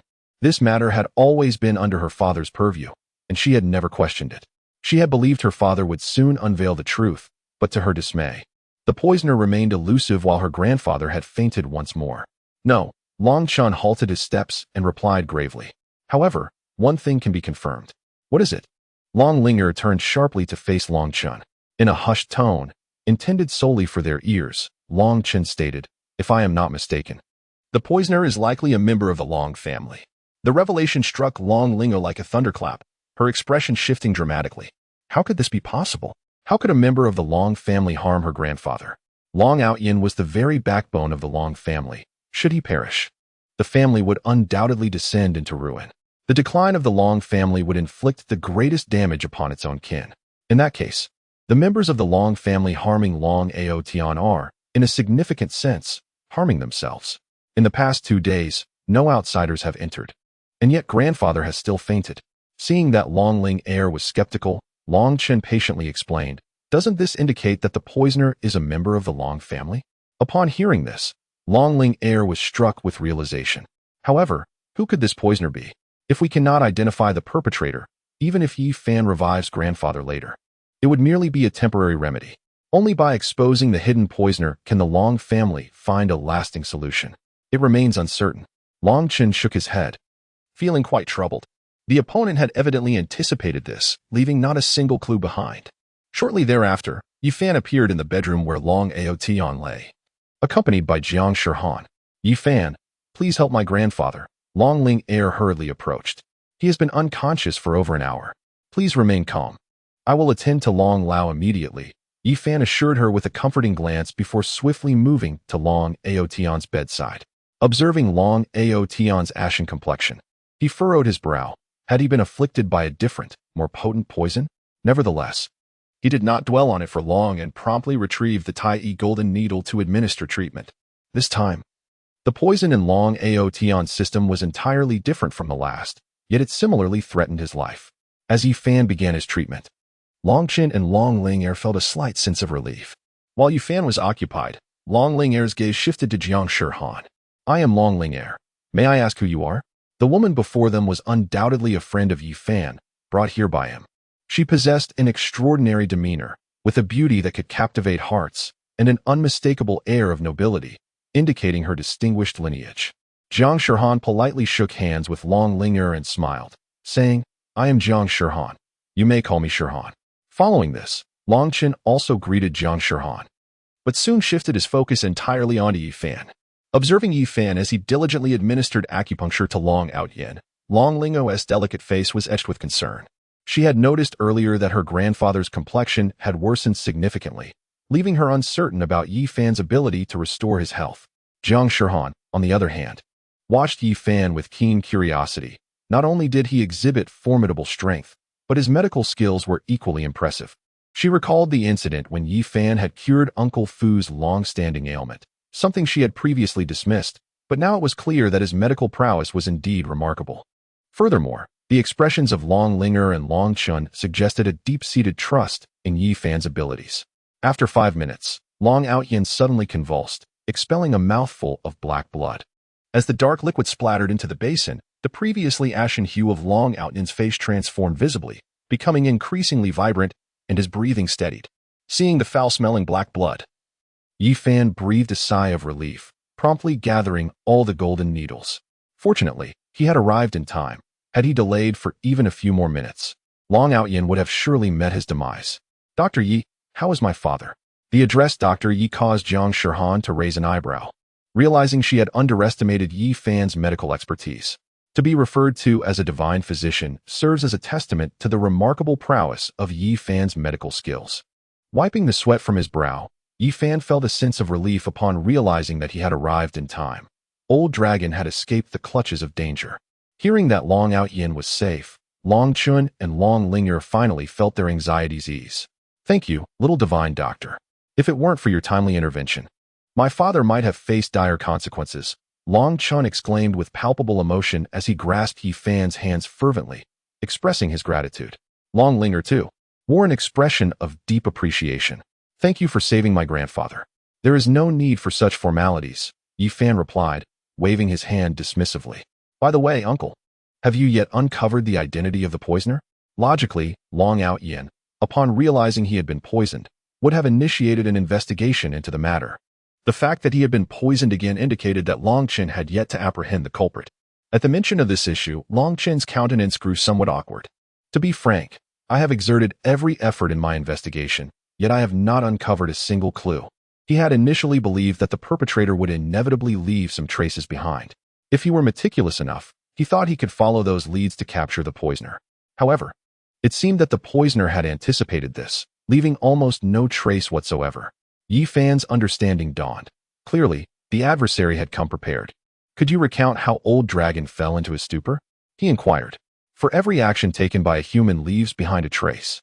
Upon hearing this, Long Ling'er promptly chimed in. "It happened like this. After breakfast, Grandfather mentioned feeling a heaviness in his chest and expressed a desire to take a stroll outside. Who could have known that as soon as I accompanied my grandfather to the garden, he suddenly collapsed?" Upon hearing this, Yi Fan immediately posed 2 questions. Was there any issue with the breakfast? After finishing breakfast, did anyone else approach Elder Long? If indeed a stranger had approached my grandfather, I fear he would have already been apprehended by Long Chen's men. "I see," Yi Fan mused as he stroked his chin. "Was Elder Long in this bedroom before breakfast?" Given that there was no issue with the meal, it is evident that the poisoner must have acted in this very room. Indeed, Long Ling'er nodded in agreement. Just as Yi Fan was surveying the surroundings, Long Aotian, lying on the sickbed, awoke. Cough, cough. Upon seeing Long Aotian regain consciousness, Long Chun and Long Ling'er hurriedly approached to assist him. "Grandfather, how are you feeling now? Is there any discomfort?" Noticing Long Ling'er's worried expression, Long Aotian shook his head and replied, "I am fine." When he caught sight of Yi Fan 3 meters away, he instantly realized that it was once again this individual who had saved his life. "Little divine Dr. Yi, I thank you for rescuing me once more." With those words, Long Aotian attempted to rise from the bed to express his gratitude personally. Chapter 52. Discovering the source of the poison. Elder Long, please remain lying down and rest. Witnessing this scene, Yi Fan promptly stepped forward to prevent Long Aotian from getting up. Within just a few days, Long Aotian had been afflicted by 2 distinctly different lethal poisons. While Yi Fan certainly played a role in saving him, It was also significantly due to Long Ao Tian's formidable physical constitution. Had it been an ordinary person, they would likely have succumbed long ago. Incapable of surviving to this moment, Long Ao Yin did not press the matter. He felt that his body remained exceedingly weak. Yi, the little divine doctor. Is the poison I've encountered this time even more potent than the last? He was acutely aware of his own condition. The last time he awoke, he felt revitalized, as if he had shed a decade from his life. Yet this time, he felt utterly exhausted, with a pervasive numbness coursing throughout his body, rendering him incapable of independent movement. Upon hearing this, Yi Fan slightly nodded, his tone becoming grave. Indeed, the poison you have encountered this time is 100 times more formidable than before. Had I not taken precautions last time and protected your heart meridian with my vital energy, you would have succumbed to the poison long before I arrived. Fortunately, he had been cautious previously. Otherwise, Long Ao Yin would have been doomed. Having learned from the past, the poisoner had evidently become more astute. This time, the toxin employed was significantly more lethal, capable of claiming Long Ao Yin's life within mere seconds of exposure. The reason he had managed to endure until now is twofold: the minimal quantity of poison ingested and Yi Fan's intervention. What? It's that serious? Long Lingo gasped, her expression transforming in shock. Surely, this individual was not merely trying to instill fear? Only Jiang Shihan appeared skeptical, as she was unfamiliar with Yi Fan's medical prowess. After a prolonged moment, Long Ao Yin finally lifted his gaze towards Yi Fan, a tremor of apprehension in his voice. Yi, the little divine doctor. I am grateful for your foresight. Otherwise, my old bones would be in grave peril, having narrowly escaped death twice. Even one seasoned by the trials of battle felt a chill creeping down his spine. In truth, it is not solely my merit. Primarily, it is due to your good fortune, Elder Long, in having ingested a limited amount of toxins. Yi Fan waved his hand dismissively and continued to explain, without which, relying solely on that vital energy, I would not have been able to sustain myself until my arrival. Long Ao Tian nodded slightly, then turned his gaze towards Jiang Shihan. Who is this? Such a lovely young lady. It is indeed my first encounter with someone so enchanting.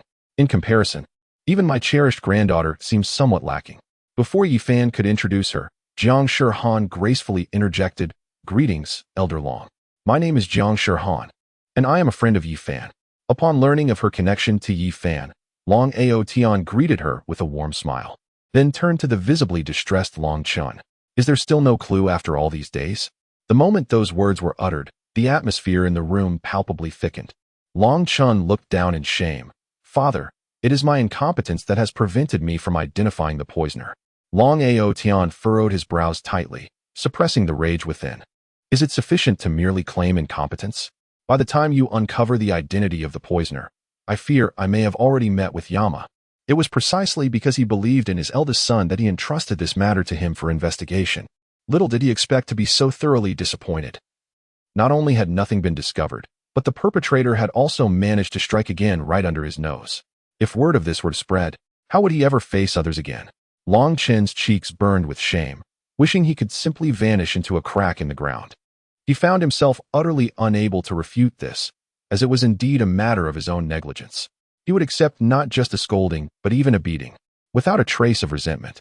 Witnessing Long Ao Tian's ire, Long Ling Er wished to speak, yet her lips merely quivered, and ultimately she chose silence. She was acutely aware of her grandfather's temperament. Her lack of defense might suffice, but should she intervene, her father would most likely face even harsher repercussions. At that moment, Yi Fan slowly interjected, Long Lao, do not be angered. The poisoner is evidently a master. To unearth them will not be a trivial task. He believed that Long Chun had undoubtedly exerted himself to the utmost, yet the unseen poisoner was no novice, having nearly erased all traces of their deed. Upon hearing Yi Fan's words, Long Ao Tian's expression softened slightly. Although he spoke the truth, if the poisoner remained undiscovered, the Long family would likely find no peace. Particularly he, the target, who would scarcely manage a restful night. In response, Yi Fan turned to Long Ao Tian, asking, Long Lao, could you recount to me once more the events leading to your fainting last night? While he had gleaned some details from Long Ling Er, she was not Long Ao Tian, and her account could not be entirely accurate. Meeting Yi Fan's earnest gaze, Long Ao Tian relayed the details. Last night, in a brief span of 2 minutes, The assembled company learned all the pertinent information from Long Aotian. Thus, it was established that from last night until now, aside from breakfast, he had remained in his bedroom. Yi Fan pondered for a moment before posing another inquiry. Long Aotian nodded in affirmation, confirming the situation.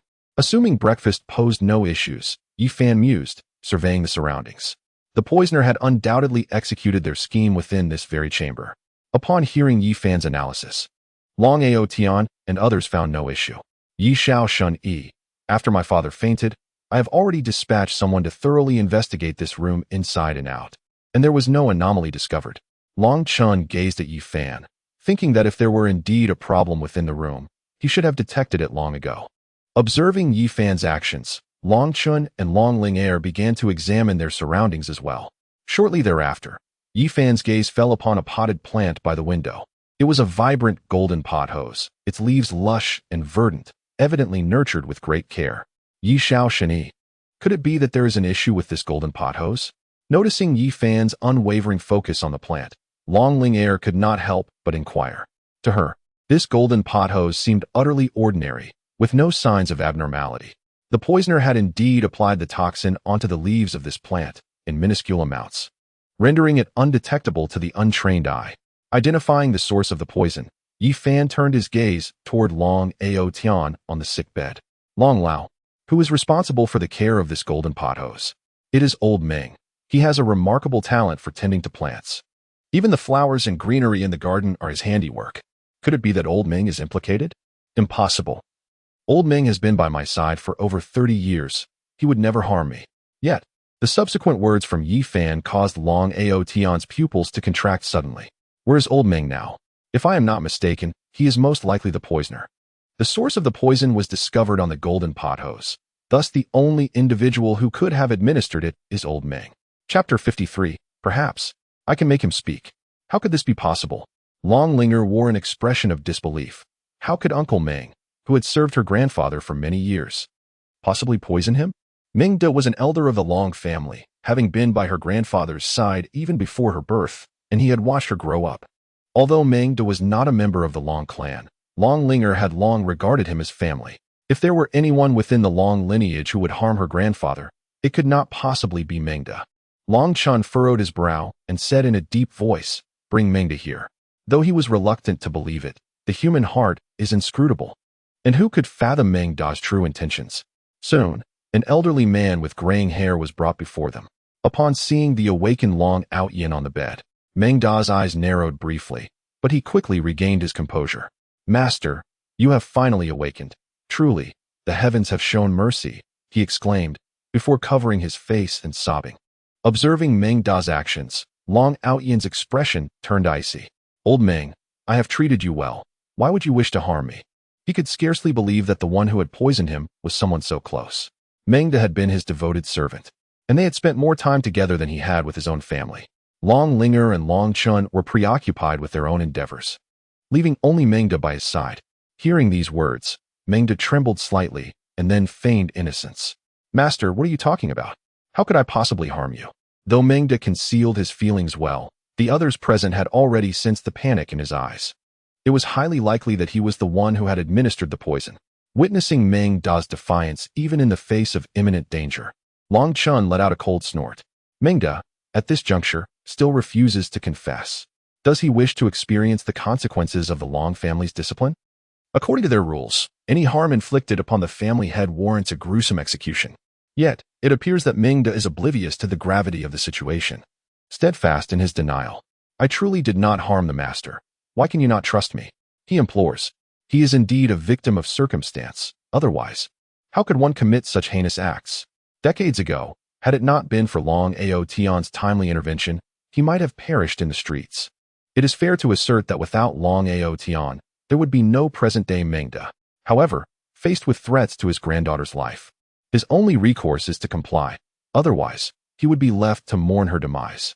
It appears that only through suffering will he yield the truth. Observing Meng Da's obstinacy, Long Chun rolled up his sleeves, prepared to take action, only to be halted by Yi Fan's firm hand. Yi Fan fixed his gaze upon Meng Da and spoke in a grave tone. "If I am not mistaken, you took advantage of last night's pruning of the pothose to spray poison onto its leaves?" did you not? How does this fellow know? Panic seized Meng Da's heart, yet he maintained an impassive facade. What poison? I truly do not comprehend your words. Despite Meng Da's continued denial, Yi Fan remained unfazed. The pothose undergoes respiration at night, absorbing oxygen and releasing carbon dioxide. Consequently, the toxins clinging to the leaves were expelled, allowing the poisonous gas to enter Long Lao's body. Fortunately, Long Lao sensed discomfort in his chest during sleep and opened a window slightly, which ultimately spared him from a dire fate. Had it not been for the half-open window, the toxins from the leaves of the pothose would have quietly claimed Long Aoyan's life in his slumber last night, preventing him from enduring until Yi Fan's arrival. Upon hearing Yi Fan's account, the crowd suddenly realized the gravity of the situation, their hearts heavy with concern for Long Aoyan. Had he not opened that window, he would have succumbed to death before dawn. How could he possess such profound knowledge? Meng Da gazed at Yi Fan in disbelief, yet chose to remain silent. He could not afford to admit the truth. Acknowledgement would equate to endangering his granddaughter's life. Sensing Meng Da's unspoken turmoil, Long Lingyer stepped forward. Uncle Meng, someone must have coerced you. Am I right? If you reveal the whole truth, I promise not to hold it against you, provided you acted out of necessity. Meng Da had watched her grow up, and she was acutely aware of the individuals involved. She firmly believed that he would never harm his grandfather unless compelled by dire circumstances. Meng Da shook his head. Miss, I truly did not harm the old master. Observing Meng Da's continued denial, Long Chun could no longer contain his frustration. You refuse to speak, do you? Then let us see just how resilient your resolve is. Bring him out. I demand to learn all the details within 5 minutes. 2 bodyguards clad in black responded and moved to drag Meng Da away. Wait. Yi Fan suddenly interjected. Upon hearing Yi Fan's voice, Long Chun hastily gestured for the bodyguards to halt. Dr. Yi, what are you suggesting? Yi Fan replied with a smile. Perhaps I can persuade him to speak. From Meng Da's gaze, he discerned a glimmer of unwavering resolve in the face of death. Release him. Although Long Chun felt perplexed, he could not refuse Yi Fan's desire to test the waters, especially since the latter had just saved his father's life, thus becoming a benefactor to the Long family. As long as the request was not excessive, he would acquiesce. Yi Fan, what are you trying to prove at this moment? Just as Yi Fan was about to approach Meng Da, Jiang Shihan seized his arm. To her, dealing with traitors was a family affair for the Longs. Yi Fan had no reason to meddle. Furthermore, this was a thankless task. Should Meng Da refuse to confess, it would lead to immense embarrassment. However, Yi Fan offered her a reassuring glance, conveying his confidence. Rest assured, I know my limits. After uttering these words, he strode directly in front of Meng Da. Meng Da, it is still not too late to confess. Yet, Meng Da turned his head away, his expression icy and indifferent. Observing this, Yi Fan shook his head, choosing not to press further. Then I must take my leave. As soon as the words left his lips, he swiftly pressed his fingers against several acupoints on Meng Da's body. Is that all? Feeling the insipid force, Meng Da's eyes brimmed with disdain. It was not just Meng Da. Long Ao Tian and Jiang Shihan wore expressions of confusion as well. Yet, the following scene sent chills down everyone's spine. In an instant, the previously composed Meng Da's face contorted in agony, his legs giving way as he collapsed onto the ground. At that moment, Meng Da was engulfed by an unbearable, excruciating pain, and cold sweat drenched his entire back. What on earth is happening? The young man before him merely touched him a few times, yet he is in such excruciating pain. Witnessing Meng Da writhing on the ground in agony, Long Ao Tian and the others gazed at Yi Fan with altered expressions. What kind of sorcery has this fellow employed to produce such terrifying effects? Chapter 54, The Cunning Puppet Master. What manner of monster is he? Jiang Shihan regarded Yi Fan with a peculiar expression. His medical expertise and formidable strength were one thing, but what was occurring here? Meng Da had only been touched a few times. Yet his appearance of unbearable torment was utterly chilling. Sensing the strange looks from the crowd, Yi Fan smiled and offered a brief explanation. Do not be afraid. I merely applied pressure to a few acupoints. For reasons unknown, the onlookers found themselves imbued with a sense of foreboding upon witnessing Yi Fan's seemingly innocuous smile. Indeed, within less than a minute, Meng Da could no longer endure the searing pain and began to plead for mercy. Please, spare me, I will confess everything. He had thought he could withstand the torment, but the relentless agony coursing through his body compelled him to beg for clemency. If the pain persisted, he felt he might very well perish from it. Upon hearing Meng Da's pleas, Yifan chose not to prolong his torment. He swiftly targeted the acupoints on Meng Da's body, and in the next moment, Meng Da released a sigh of relief, collapsing onto the ground and gasping for breath. The anguish that had engulfed him retreated like a receding tide, and as he wiped the cold sweat from his brow, he looked at Yifan with eyes filled with terror. Indeed, it was I who poisoned him. That person captured Yu and threatened her life. I truly had no choice. Upon hearing these words, Yifan turned to Long Linger and inquired, "Who is Yu? Yu is the granddaughter of Uncle Meng. Mengyu. Her parents tragically perished in a car accident when she was merely 3 years old." Long Linger paused briefly before continuing. Since then, she has been living with Uncle Meng, relying on each other for support. Mengyu is of the same age as her, and her grandfather treats her as if she were his own granddaughter. Who is that person? Long Outyin asked in a deep voice. He was certain that Mengda would not act against him without reason. Mengda shook his head. I do not know either. He has always contacted me through his mobile phone, and I have never met him in person. The individual is extremely cautious, issuing all commands via text, never allowing for a face-to-face meeting. Is the person male or female? What is the nature of their voice? Can you ascertain their age? Longchen fired off 3 questions in quick succession. Meng Da's response left the gathered crowd in exasperation. I cannot say. The other party used a voice changer. This mastermind truly is meticulous. Uncovering their identity will not be an easy task. Yifan raised an eyebrow, but after some contemplation, he felt a sense of understanding. The target of the assassination was Long Outyin. Should this matter come to light, it would undoubtedly provoke the wrath of the Long family. If they acted carelessly and revealed any vulnerabilities, the consequences could be dire. Long Linger furrowed her brows. What do you know then? Initially, they had hoped that Meng Da's revelations would lead them to the mastermind behind it all. Yet to their dismay, he provided no useful clues whatsoever. Meng Da's expression stiffened as he awkwardly admitted, I have only spoken to him twice over the phone, each time lasting less than a minute.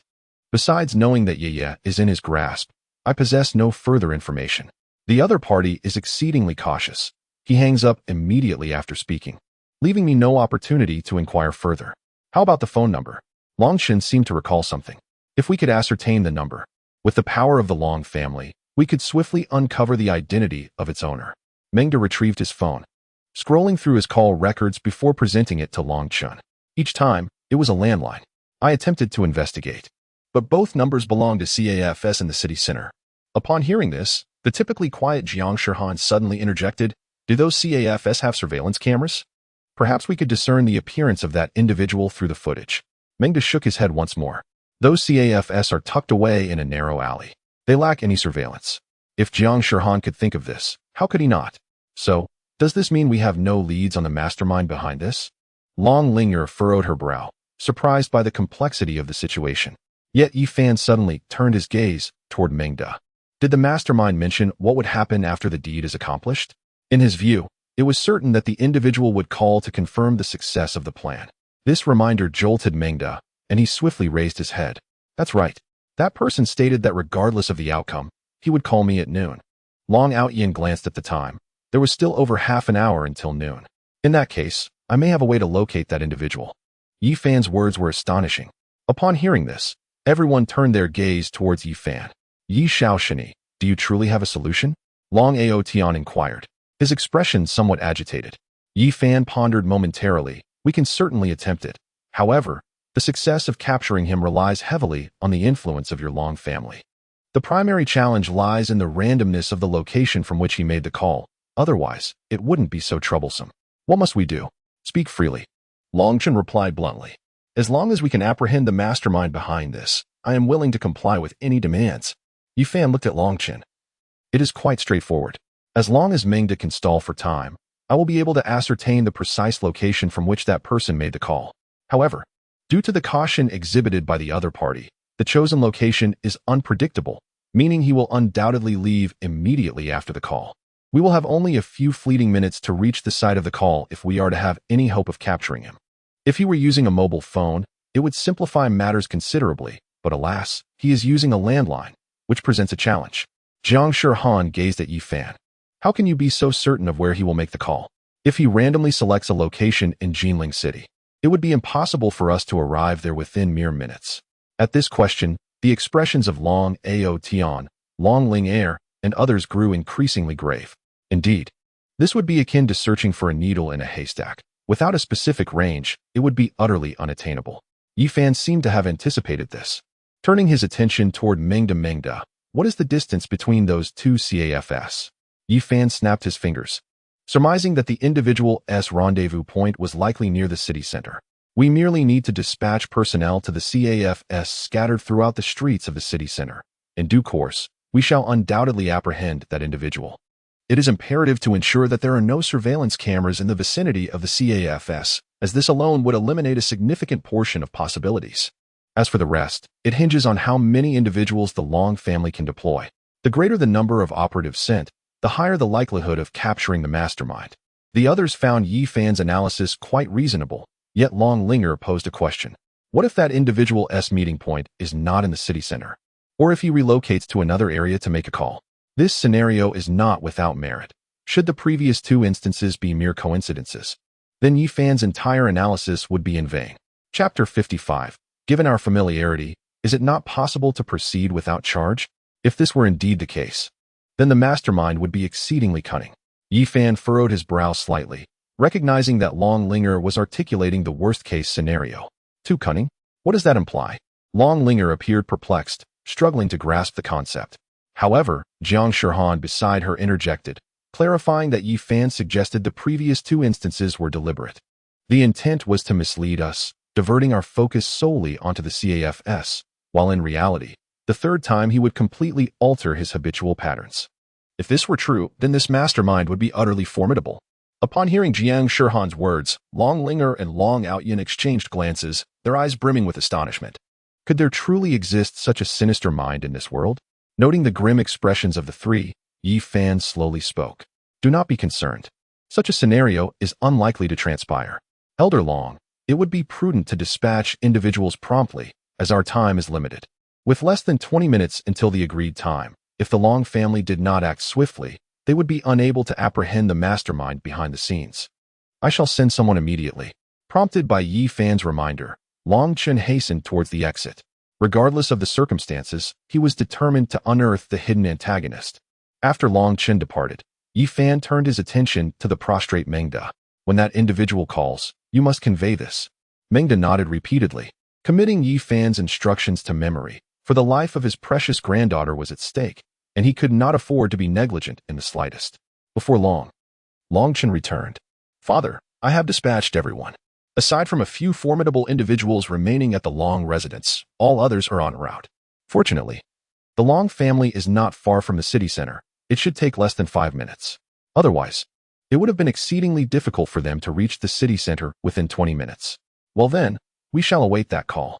Long Outyin nodded slightly, yet a profound chill surged within his gaze. Regardless of the identity of the mastermind, he would ensure they paid a heavy price. Now that preparations are complete, I shall step out to make a call. With that, Yi Fan turned and exited the bedroom. Though Jiang Shirhan and Long Linger were filled with curiosity, none dared to approach. Stepping outside, Yi Fan deftly dialed a number on his mobile phone. Finally remembered to call your sister, you little rascal? A sultry voice, sweet enough to send shivers down one's spine, resonated from the other end. Yi Fan felt goosebumps rise on his skin. Enough of the teasing. I need your assistance with something. Just speak plainly, she replied after a brief pause, a hint of amusement in her tone. However, if you wish for sister to lend a hand, you must be aware of the price. Given our familiarity, can it be complimentary? Yi Fan's face broke into a weary smile as a thought crossed his mind. The woman chuckled lightly. Familiarity aside, business is business. The rules must be upheld. Very well. I will send you a phone number shortly. At midnight, someone will call this number, and I need you to ascertain their exact location. Realizing the other party was not easily swayed, Yi Fan nodded in agreement. Understood. The woman readily replied, I will arrive in Jinling tomorrow. If you dare to flee, do not blame me for being ungracious. So soon? Yi Fan did not decline. I shall await your arrival. As soon as he finished speaking, he hung up the phone. Meanwhile, in a luxurious villa far away in the capital, a blonde woman clad in a red silk nightgown curled her lips into a sly smile, her beautiful eyes gleaming with mischief. Little rascal, this time I shall see how you evade my grasp. Descending the mountain, one does not even take the time to check on me. Only when trouble arises do they reach out. It is truly devoid of any sense of conscience. Old Long. I have instructed my friend to be prepared. Upon hearing this, Long Outyin nodded with a smile, expressing his gratitude to the young healer Yi. Yi Fan had not only saved his life on 2 occasions, but was now aiding him in apprehending the mastermind behind it all. This debt of gratitude would likely remain unrepayable throughout his life. Old Long, you are being too courteous. It is merely a trifling matter. Yi Fan waved his hand dismissively. Subsequently, the room was enveloped in a brief silence until the ringing of Meng Da's mobile phone shattered the stillness, prompting everyone to heighten their vigilance. After 3 rings, Meng Da, unhurried, pressed the answer key. Why did it take you so long to answer? Do you wish for your granddaughter to perish? As soon as the call connected, a mechanical voice emanated from the other end. Just as Meng Da had previously mentioned, the caller indeed utilized a voice modulator. Though the sound was frigid and mechanical, it was palpable that the individual on the other side was exceedingly furious. In a fluster, Meng Da replied, "The Long family is in chaos.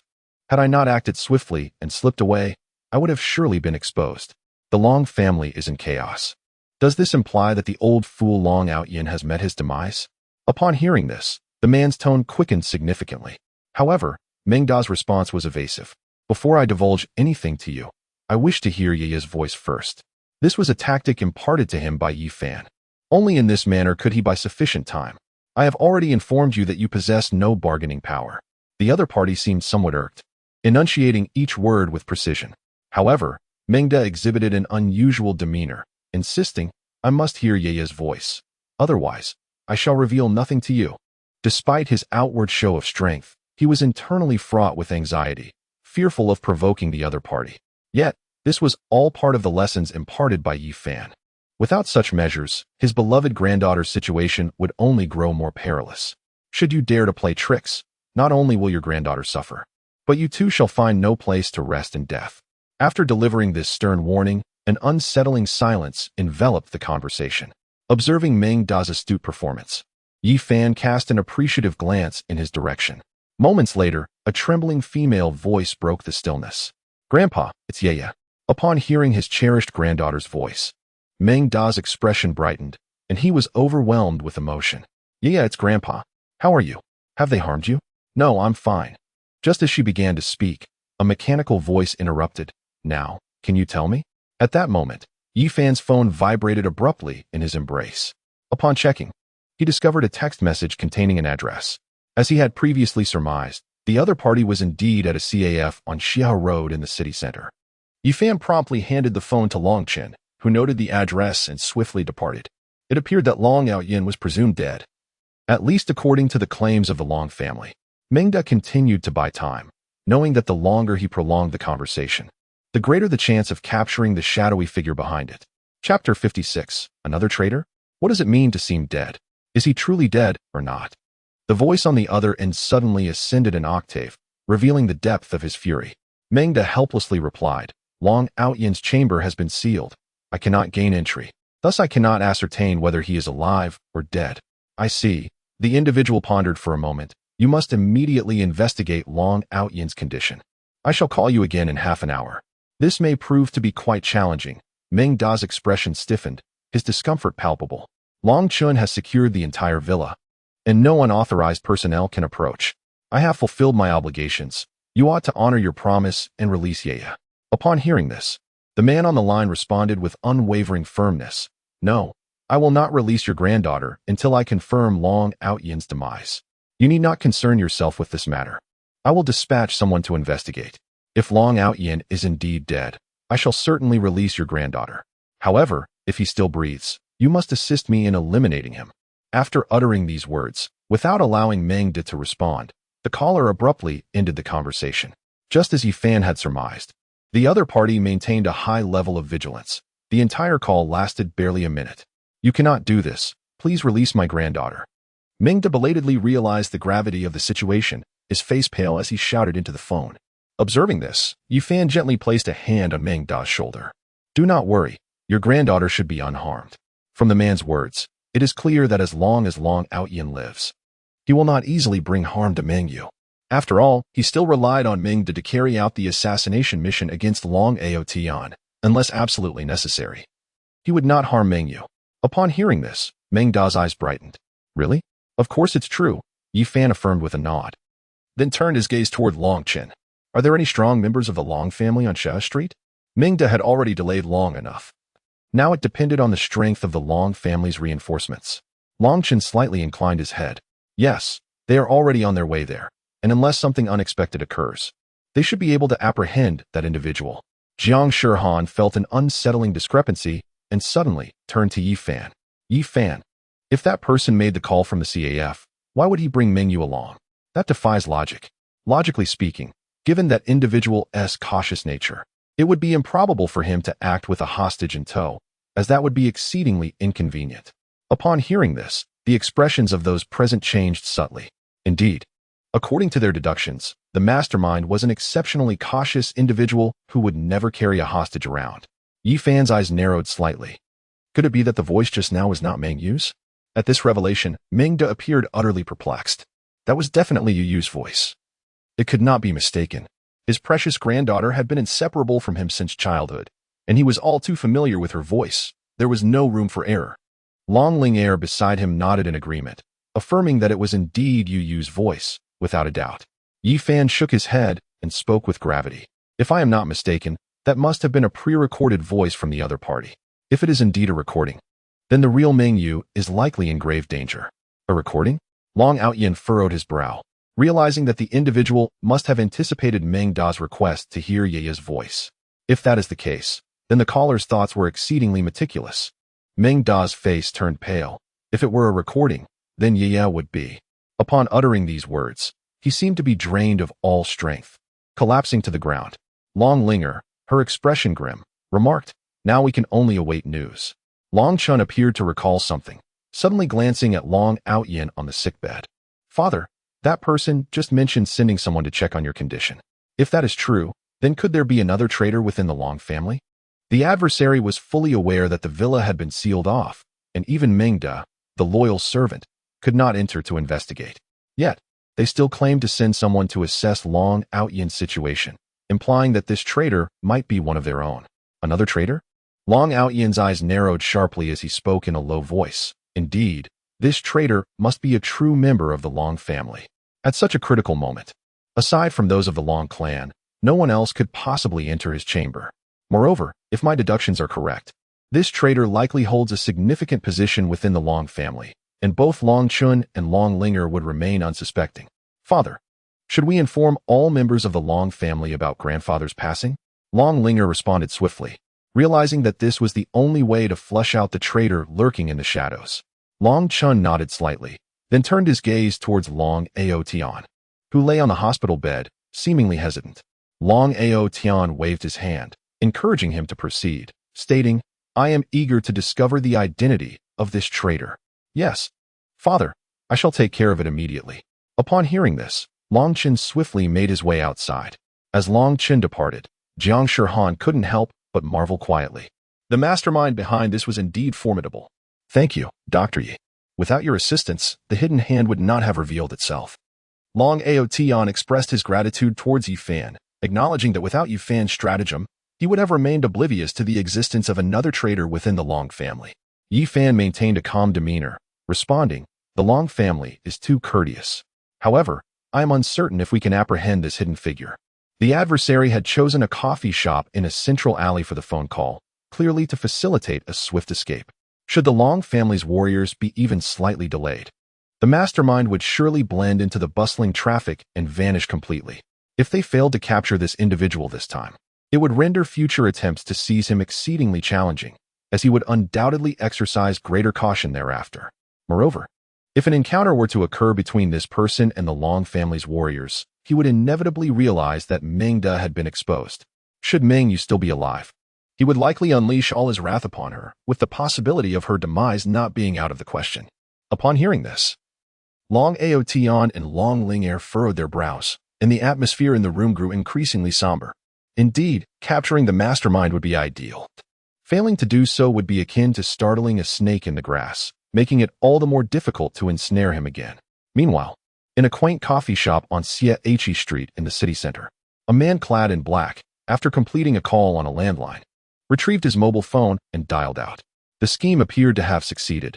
He intended to ascertain whether the old fool, Long Outyin, had met his demise. An excited male voice resonated from the other end. Really? I haven't received any news at all. Long Chun has sealed all information, but you should receive notification shortly, replied the man in black, his tone suddenly grave. When the time comes, ensure you verify the death of Long Outyin personally. According to the plan, his demise is unequivocal. Chapter 57. Long Linger seems to favor you, rest assured. I will, came the reply. Just as the call was about to end, the man in black sensed something amiss. Wait, be cautious during your investigation. Do not expose yourself, he cautioned. Hearing this, the voice on the other end grew somber. Is there a problem? No. The man in black shook his head. I am merely feeling a bit anxious. It's wiser to exercise caution. Rest assured. I will, the voice assured him. After concluding the call, the man in black stowed his phone away and swiftly made his way outside. Just as Yi Fan had surmised, what Mingda had heard earlier was merely a pre-recorded message. Upon exiting the CAF, the man in black surveyed his surroundings, finding no anomalies, and hurried towards the alleyway. Yet, unbeknownst to him, all his actions were being meticulously observed by two pairs of eyes belonging to formidable members of the Long clan, both at the pinnacle of the Xian level. Upon witnessing the departure of the man clad in black, two formidable experts at the pinnacle of the mysterious realm stealthily followed in his wake. A minute prior, they had received a message from Long Chen instructing them to avoid alarming the quarry, instead advising them to trace the clues to uncover the whereabouts of the enigmatic figure. After all, the fate of Meng Yu remained uncertain. Should they impulsively confront the man, there was a risk that he might have accomplices, thereby endangering Meng Yu's safety. As they pursued him, one individual promptly relayed the unfolding situation to Long Chen. Upon receiving this information, Long Chen hastened into the chamber of Long Aotian. Father, that individual has already come under our surveillance, he reported. Hearing this, Long Aotian's eyes sparkled with interest. Is that so? What is his level of power? Can he be apprehended? Not only Long Aotian, but Mingda, who lay pale upon the ground, sprang to his feet. At the pinnacle of the mysterious realm, he disclosed. Long Chun turned to Long Aotian, explaining, to mitigate any potential threats from possible accomplices, I instructed them merely to follow. Other members of the Long family were also making their way in that direction. Barring unforeseen circumstances, they should be able to capture him without issue. Long Chun was never a reckless individual. After careful consideration, he refrained from allowing the Long family's warriors to act impulsively. Very well. Then we shall await further news in tranquility, Long Aotian concluded, his gaze filled with admiration for Long Chen's prudence. Mengda looked at Long Chun with hopeful anticipation. So, does this mean there is a strong possibility that Yu will be rescued? Long Chun pondered briefly before finally nodding in affirmation. Noticing Meng Da's sorrowful demeanor, Long Ling Air stepped forward to offer comfort. Uncle Meng, I assure you, Yu will be just fine. Do not worry excessively. Mengda nodded, choosing not to utter another word, yet the dimness in his gaze was unmistakable. Sensing the weighty atmosphere in the room, Long Aotian deftly shifted the conversation. Wu Air, has the news of my departure been proclaimed to the entire clan? Long Chun affirmed. Everyone has been duly informed. Barring any unforeseen circumstances, they will gather shortly. Long Aotian was the cornerstone of the Long family. His demise would herald monumental consequences for the clan. Then let us commence preparations. For I trust the traitor shall reveal himself soon. As the mention of the word traitor escaped his lips, a glint of murderous intent ignited in Long Aotian's sharp eyes. He had never anticipated that a member of the Long family would dare to harbor treasonous thoughts. Such a sin was utterly inexcusable. Ling Air, Mingda, come with me to prepare, lest we expose any vulnerabilities. Before departing, Long Chun deliberately called for Long Ling Air and Mingda to join him. If they were to perform a ruse, it must be executed flawlessly, without a single flaw. Should the traitors of the Long family sense anything amiss, all their efforts would be rendered futile. Long Ling Air and Mingda nodded in agreement and followed Long Chen out. Observing the trio's exit, Yi Fan turned his attention to Long Aotian, who lay upon the bed. Old dragon, if there's nothing pressing, Shirhan and I shall take our leave. Unexpectedly, Long Aotian called out to retain him. Yi Xiao Shini, it would be best for you to remain for now, once all is settled. I wish to share a few drinks with you. Without your assistance today, we would never have successfully unearthed the mastermind behind these schemes. Given Long Aotian's earnest invitation, Yi Fan found it difficult to decline. Respecting your wishes, Shirhan, and I shall await outside to avoid revealing any inconsistencies. If all goes as expected, the traitor will undoubtedly come to the bedroom to check on Long Outyan's condition. Both he and Jiang Shirhan are outsiders, and their presence here is clearly unusual. Upon hearing Yi Fan's agreement, Long Outyan nodded slightly. Very well, I would appreciate your patience for just a little longer. Yi Fan waved his hand and led Jiang Shirhan out of the bedroom. As they exited, Long Linger, who had been waiting for some time, approached them. Yi Fan, Shirhan, please follow me. According to Meng Da's instructions, this villa has been sealed off by my father, with outsiders prohibited from entering. Therefore, both Yi Fan and Jiang Shirhan must leave this villa and rest in the adjacent one to avoid suspicion. Under Long Linger's guidance, they soon arrived at the nearby villa. Yi Fan, Shirhan, I kindly ask you to wait here for a moment. After speaking, Long Linger turned and departed. As Long Outyan's most beloved granddaughter, her involvement in this scene was inevitable. Once Long Linger left, Jiang Shirhan turned her gaze to Yi Fan. Yi Fan, when you mentioned that if you were late, Long Outyan would surely perish, was that truly the case? Yi Fan turned to Jiang Shirhan, nodding as he replied, of course it is true. Would I have any reason to lie? Seeing that Yi Fan seemed genuine, Jiang Shirhan's beautiful eyes sparkled with intrigue. So, your medical skills must be exceptionally remarkable? Although she had witnessed Yi Fan heal Long Outyan with her own eyes, she knew nothing of medicine and could not gauge the extent of his abilities. In response, Yi Fan humbly remarked, I only possess a modicum of knowledge, but what you say is not entirely incorrect. After all, who would refrain from boasting when it could serve them? Upon hearing Yi Fan's ostentatious remarks, Jiang Shirhan rolled her eyes at him. Why can't one simply speak the truth? Yi Fan shook his head slightly, choosing not to dwell on the matter with Jiang Shirhan. As if struck by a sudden realization, Jiang Shirhan made a startling declaration. Yi Fan, it seems that Long Linger has taken a liking to you. At these words, Yi Fan's eyes narrowed. Shirhan, such statements should not be made lightly. He had only encountered Long Linger a mere 2 times. How could she possibly harbor feelings for him? Moreover, she was the esteemed daughter of the Long family, certainly not someone who would fall for him. Yet, Jiang Shirhan remained resolute. This is no mere jest. Long Linger truly likes you. Her gaze cannot lie. Since entering the Long household, her eyes have scarcely strayed from you. What else could it signify, if not affection? Chapter 58. Rescuing Meng Yu. Lower your voice. Observing Jiang Shirhan's loudness, Yi Fan swiftly covered her mouth with his hand.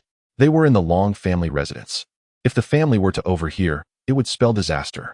Long Linger, as the daughter of the Long family, could not tolerate any form of defilement. Should Jiang Shirhan's words reach the ears of the Long family, their predicament would be dire. Suddenly silenced by Yi Fan's hand, Jiang Shirhan's cheeks flushed, her heart racing. She promptly pushed Yi Fan away, her eyes sparkling with mischief. Why so flustered? If I am not mistaken, Long Outyan also seems quite fond of you. Even if he were to hear, he would not be angered. If Yi Fan and Long Linger were to become an item, one could only imagine the joy it would bring to Long Outyan. Stop with the nonsense. Yi Fan shook his head and suddenly said, by the way, has your father uncovered the mastermind behind the attack on you? Several days had elapsed since Jiang Shirhan had been assaulted. Now, as Jiang Shirhan remained in Jinling, it was only logical to assume that the assailants would attempt to strike again. Upon hearing this, Jiang Shirhan's expression turned icy. Not yet. Those 4 men in black seemed to have vanished without a trace. We cannot find any sign of them. She had presumed that, given the Jiang family's influence, identifying those 4 men would not pose a significant challenge. Moreover, they had been severely injured by Yi Fan and could not have fled far. Yet, several days had passed, and the Jiang family had not only failed to capture the 4 men, but they had also uncovered no valuable leads. Vanished into thin air? Yi Fan frowned slightly and murmured, it seems the situation is more complicating than anticipated. However, he harbored no fear. He hoped the mastermind would remain discreet.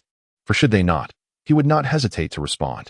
Jiang Shirhan's expression also grew grave, a glint of frost flashing in her eyes. Had it not been for Yi Fan fortuitously passing by, she and Xia Dong might have already met with the King of Hell. Meanwhile, at the edge of the city center, in an old residential complex, Feng Yuan confirmed that no one was following him before swiftly entering a building. As this was an older complex, there was no elevator, and the stairwell had seen better days. Cautiously making his way to the 4th floor, Feng Yuan glanced at the staircase to ensure he was not being pursued. Only then did he retrieve his key and unlock the rusty iron door before him. It was a modest two-bedroom apartment, barely spanning 50 square meters. Upon entering, the man in blue seated on the sofa swiftly approached, his features bearing a striking resemblance to Feng Yuan. How is it? Has that old fellow Long Outyin met his demise? Feng Yuan shook his head. It is highly likely. But for the sake of prudence, I have dispatched someone to ascertain the situation. Hearing this, Feng Hai's brow furrowed slightly. Brother, could there be any complications? For reasons unknown. He harbored an ominous premonition. Noticing his brother's sensitivity, Feng Yuan patted Feng Hai's shoulder reassuringly. Do not worry. Mengde treasures his beloved granddaughter above all else and would never deceive me. He is acutely aware that should he betray me, Meng Yu's fate would be sealed. At this, Feng Hai exhaled with slight relief. Very well, let us await the news. Since brother has already sent someone to investigate Long Outyin's condition, we shall know the answer in no more than an hour. And what of that girl? As Feng Yuan made his way further inside, he inquired. Feng Hai shrugged. She is quite obedient, making no fuss. Upon opening one of the bedrooms, Feng Yuan's heart was somewhat eased at the sight of the young girl bound to a chair. Their objective was merely Long Outyin's life. Thus, they would not harm Meng Yu.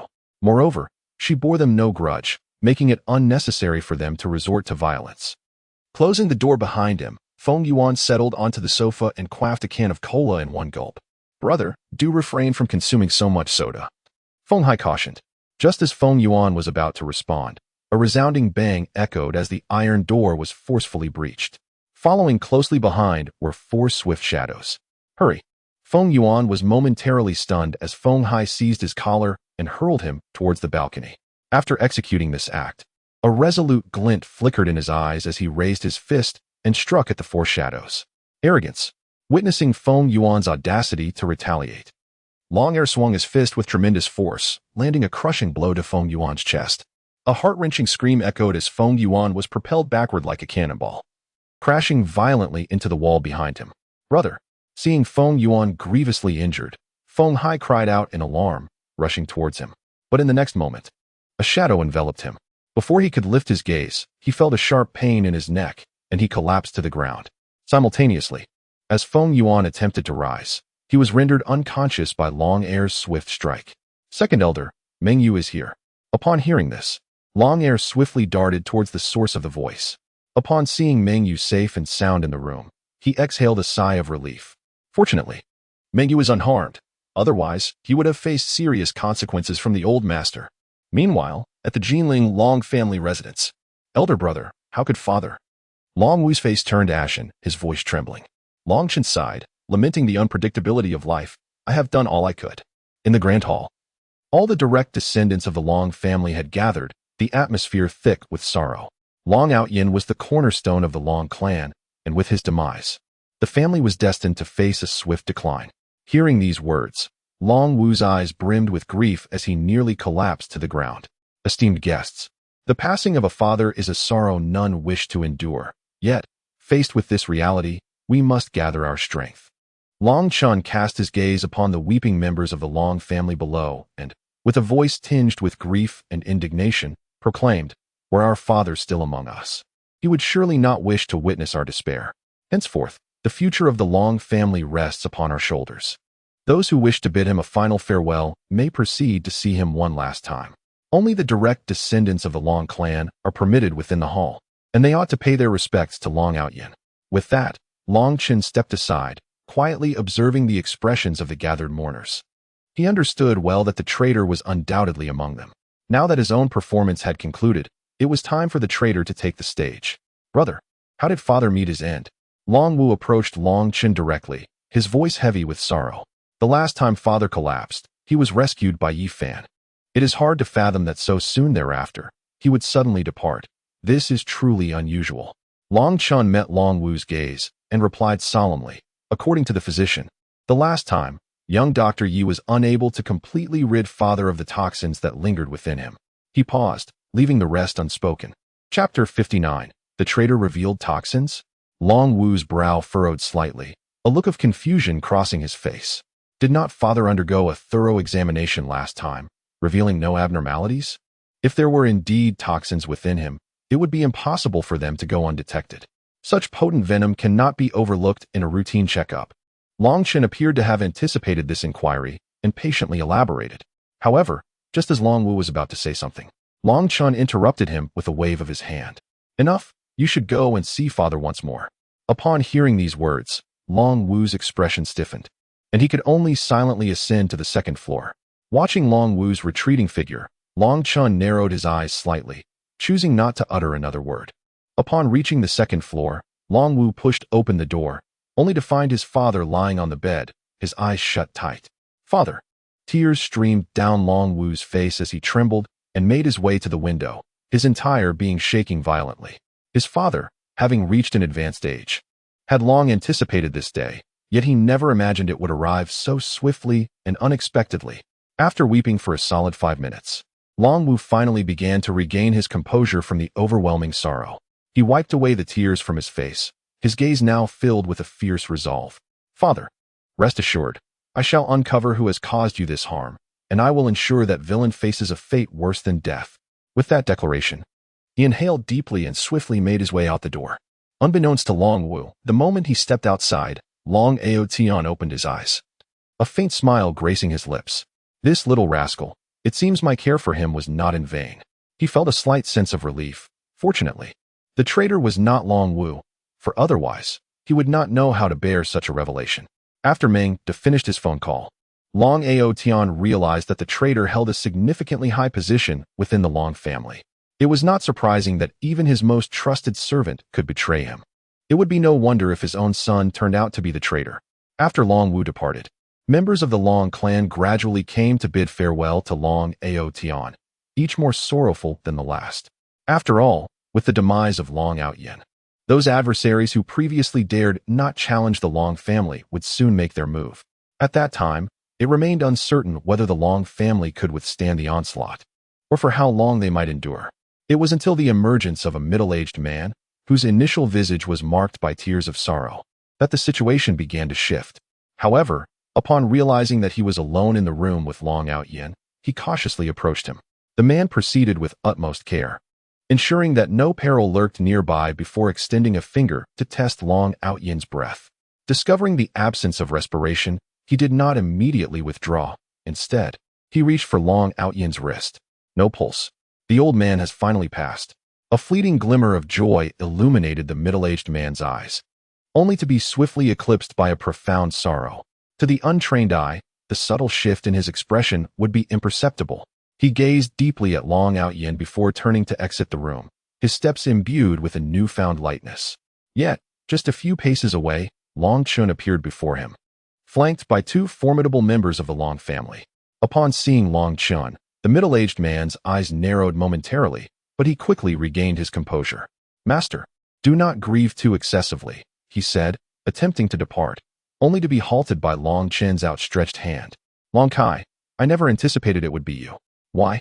Long Kai was the eldest son of the second uncle, thus his cousin. As for the second uncle, he had succumbed to a grave illness in his early years, leaving behind only Long Kai. After the second uncle's passing, Long Outyin had treated Long Kai as his own son, entrusting him with the management of certain assets of the Long family. Who could have anticipated that another traitor from the Long clan would be none other than Long Kai? Upon hearing this, Long Kai's eyes narrowed in disbelief. Head of the family, what do you mean? I failed to comprehend your words. Could it be that he had been discovered? That seemed improbable. He had merely come to bid farewell to Long Outyin, and there was no reason for his actions to be revealed. Despite the gravity of the situation, Long Kai remained obstinately ignorant, causing Long Chen's expression to darken considerably. Don't comprehend? It appears you will not shed tears until you see the coffin. With that, he spoke in a grave tone. Bring them forth. Before long, Feng Yuan and Feng Hai were brought in, bound tightly. Upon seeing them, Long Kai felt as if he had been struck by lightning. Could it be that Feng Yuan had betrayed him? Do you recognize them? Long Chen's voice thundered as he observed Long Kai's panic-stricken demeanor. Long Kai shook his head vehemently. I do not know them. Who are these 2? At this point, he could only stubbornly deny any recognition. Still defiant, Long Chen's expression turned furious as he seized Long Kai by the collar. My father treated you with such kindness. Why would you betray the Long family? Betray the Long family? Long Kai's countenance turned icy as he regarded Long Chen with derision. Long Chen, when have I ever betrayed the Long family? Do not slander me. From Feng Yuan's gaze, it was evident that he had not betrayed Long Kai.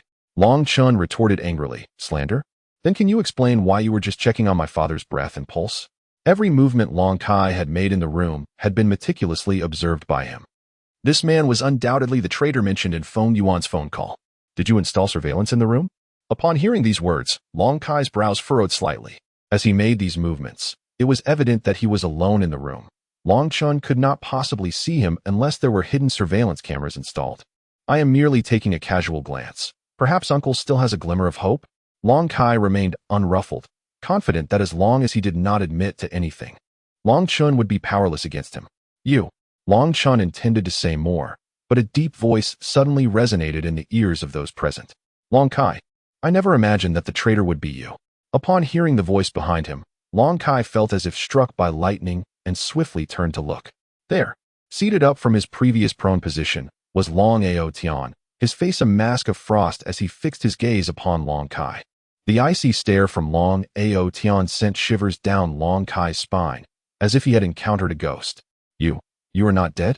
He had assumed that Long Chun had merely intercepted Meng Da's phone call, leading him to the whereabouts of Feng Yuan and his brother.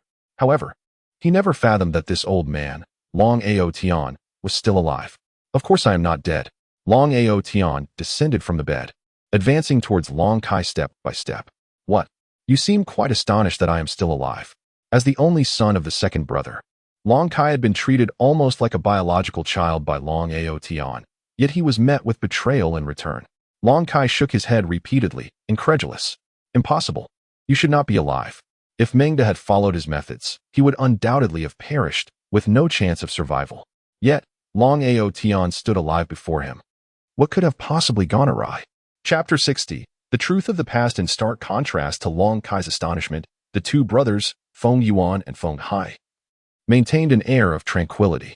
In fact, when the formidable members of the Long family stormed into the rented apartment, they had already surmised that Long Outyin was, indeed, alive. This assassination scheme was meticulously crafted, designed to ensure that Long Outyin would meet his demise silently in his slumber. Logically, once Meng Da applied the poison to the leaves of the green vine, Long Outyin's death would be inevitable. Yet, here stood Long Outyin, very much alive before them. His complexion vibrant and healthy, utterly uncharacteristic of one who had been fatally poisoned. Could it be that the old scoundrel Meng Da had experienced a pang of conscience and refrained from carrying out his plan? The moment this thought crossed Feng Yuan's mind, he promptly dismissed it with a shake of his head. Meng Da would hardly abandon his intentions unless he wished never to see his cherished granddaughter again. Thus, he would not suddenly retract his actions. Moreover, even if he had hesitated initially, he would not have waited until now to act. "Your scheme is indeed intricate, but the heavens favor the Long family." Reflecting upon it now filled him with trepidation, had it not been for Yi Fan's prior preparations. Coupled with his own partial opening of the window, he feared he might have faced a grim fate.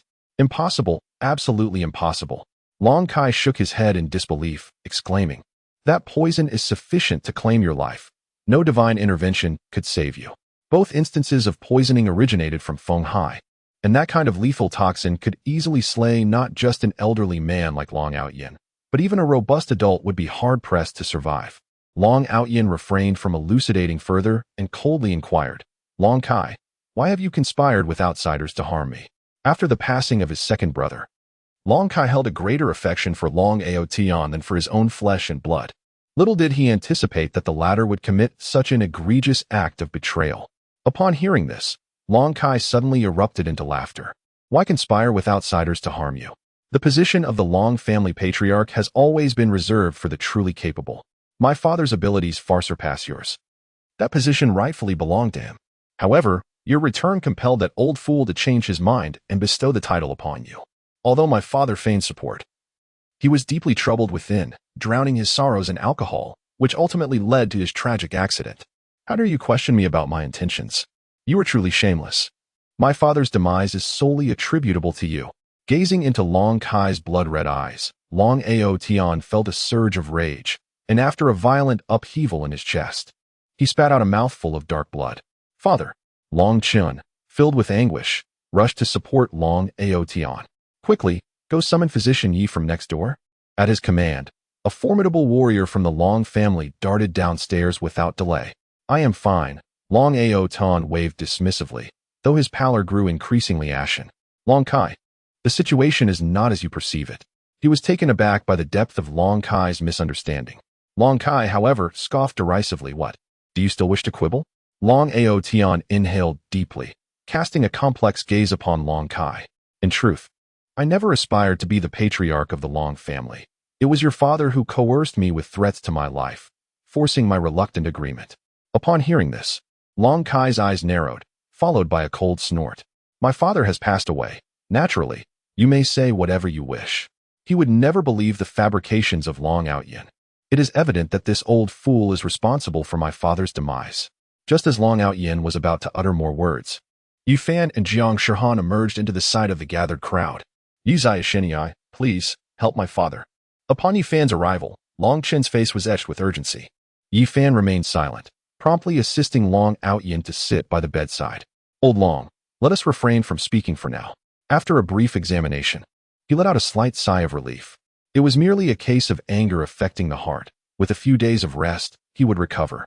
Upon hearing that Long Outyin had coughed up blood, he was not particularly surprised. After all, the orchestrator behind the scenes was a member of the Long family. Anyone in that position would likely suffer. That is good. That is good. Upon hearing that his father was unharmed, Long Chen finally relaxed his anxious heart. Yifan raised his gaze to Long Outyin. Old Long, the toxins have just been expelled. Please do not succumb to anger, for it could inflict irreversible damage on your health. Long Outyin, now advanced in years, was no longer as robust as in his youth. Having suffered from poisoning multiple times in just a few days, he could not endure further strain.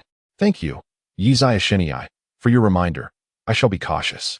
Long Outyin nodded slightly, and then fixed his gaze upon Long Kai. Long Kai disdainfully remarked, of course, it is a struggle for the family fortune. At that time, the old man was gravely ill and bedridden. It takes no genius to discern your intentions. Long Outyin shook his head. In my prime, I was renowned in the military. Had I remained a few more years, my future would have been boundless.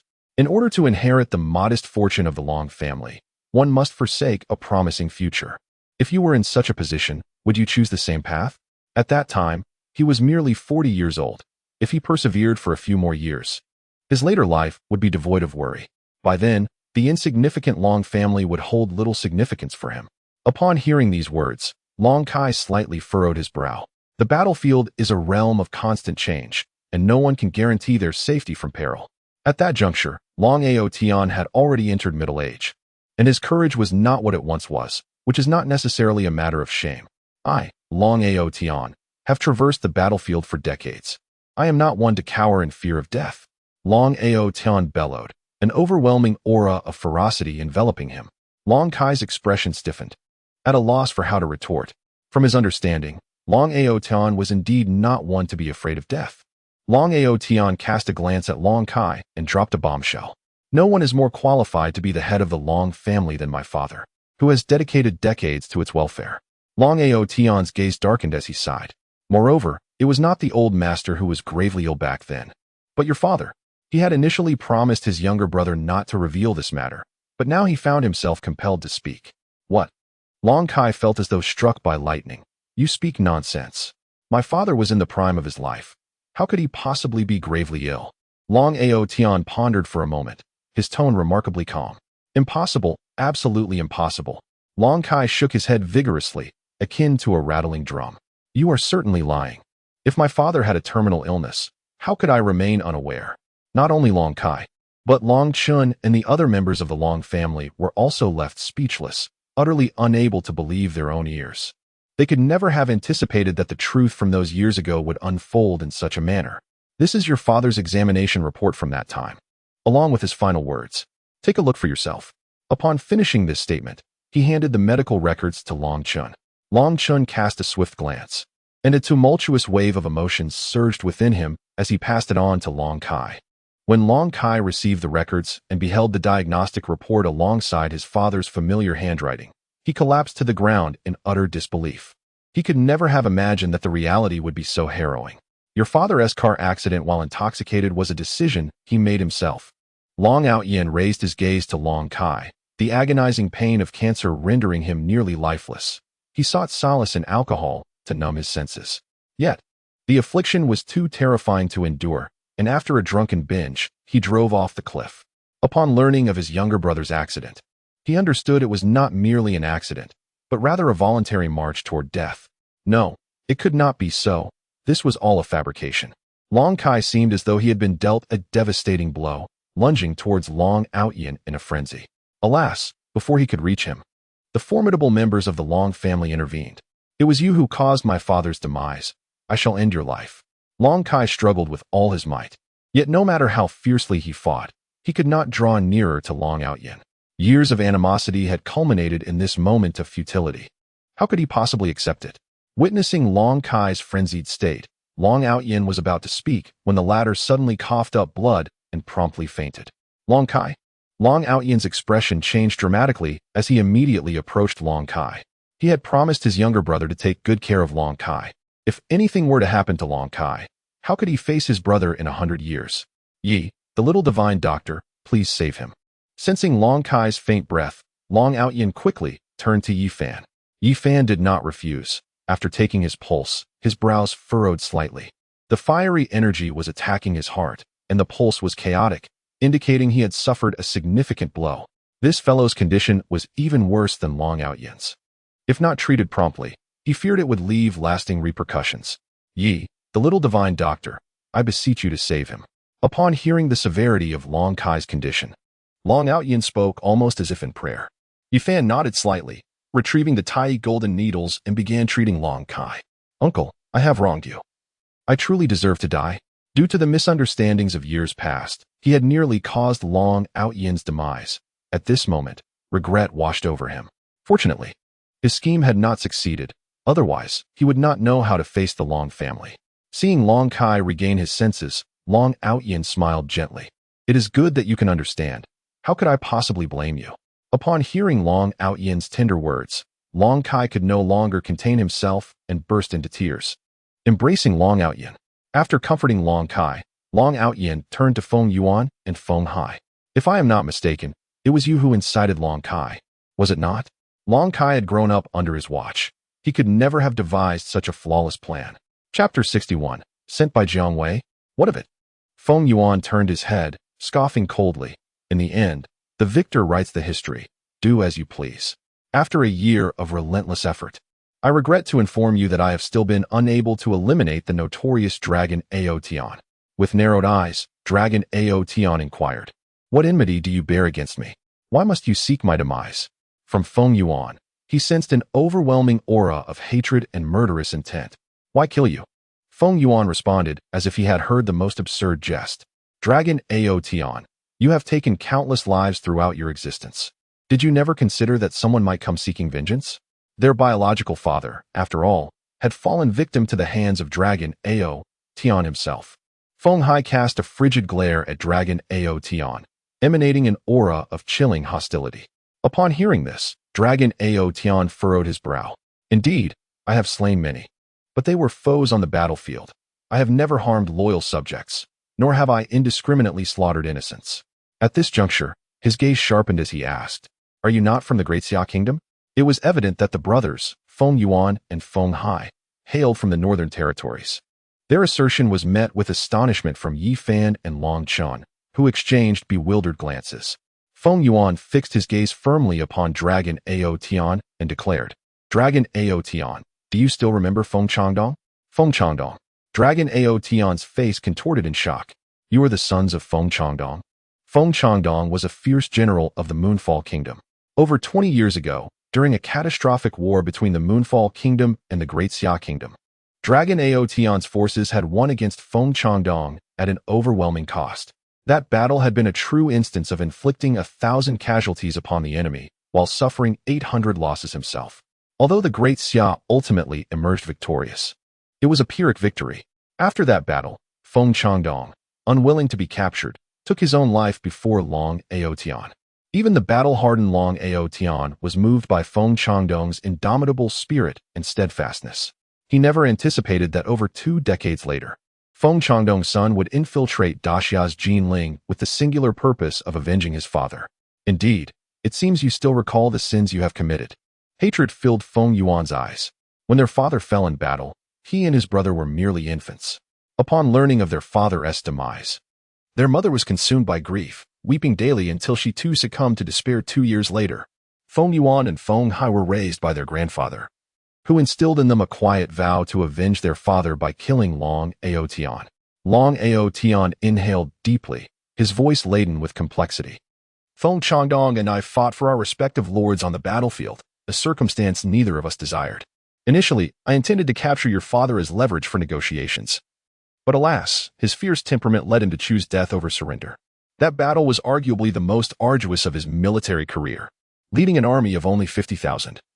The Moonfall troops under Feng Changdong were not particularly formidable in terms of armor and weaponry. Yet, when faced with Long Ao Tian's 100,000-strong forces, they did not waver. Rather, they fought with increasing fervor.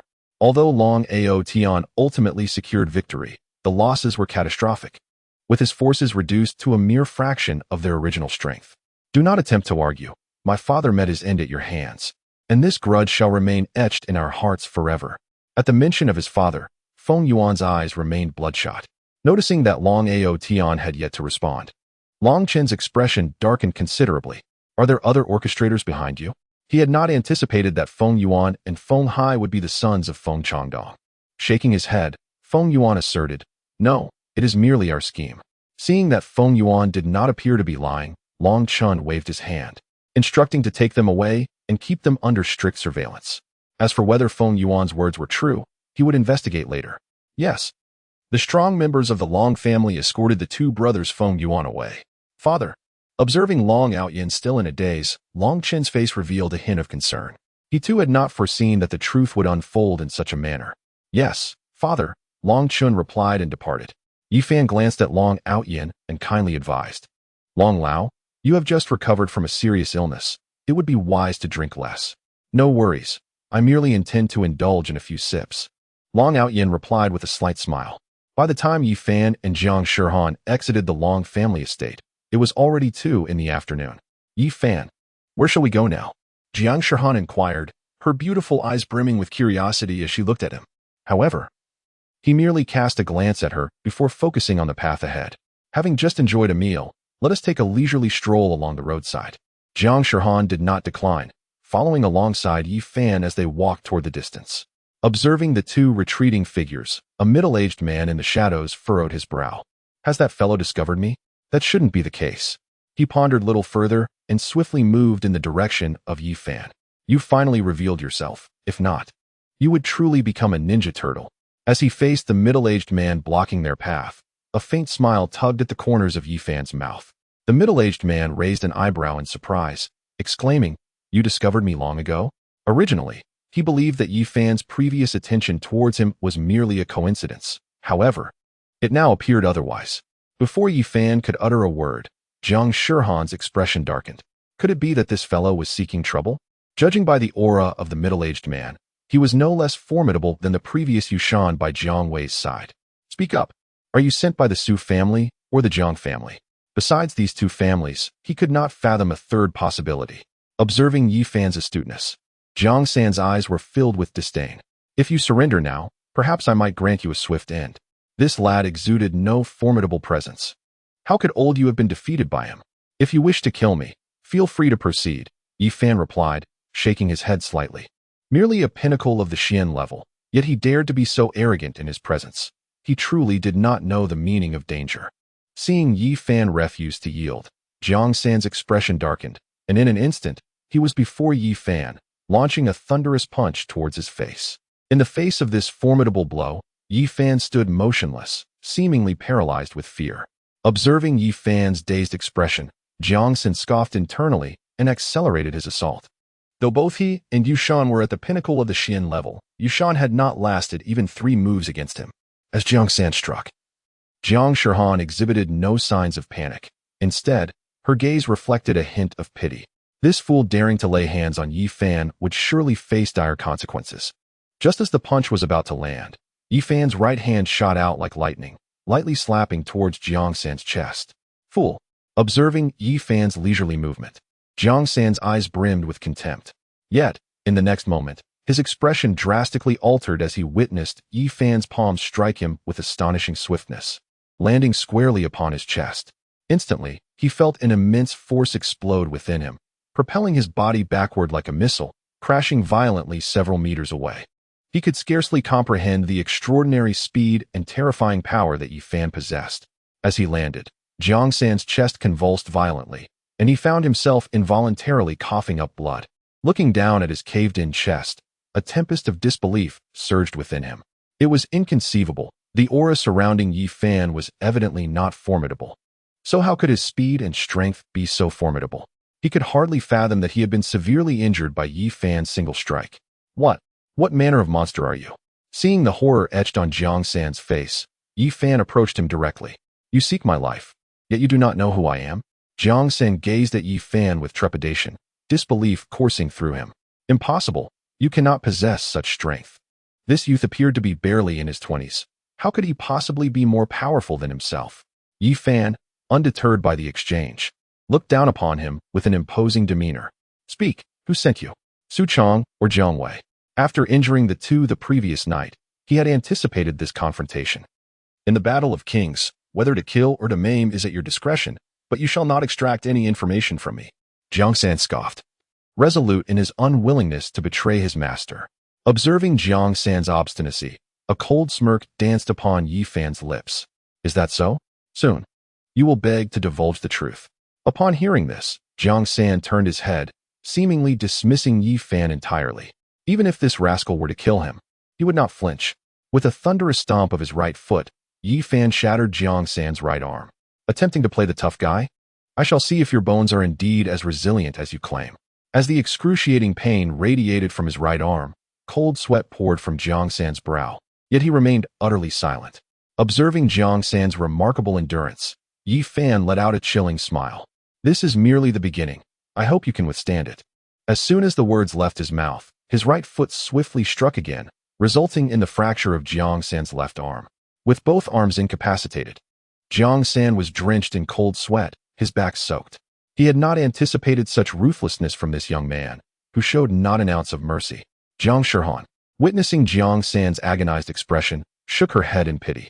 With each bone in his body breaking, Jiang San could no longer bear the torment. I will confess. Is that not enough? He pleaded, fearing that Yi Fan might crush every bone in his body, leading to a torturous demise. Crack. Yi Fan proceeded to break one of Jiang San's ribs. My apologies, I didn't quite catch that. Jiang San's heart burned with fury, yet he dared not show any dissatisfaction on his face. To minimize his suffering, he promptly divulged everything. Jiang Wei.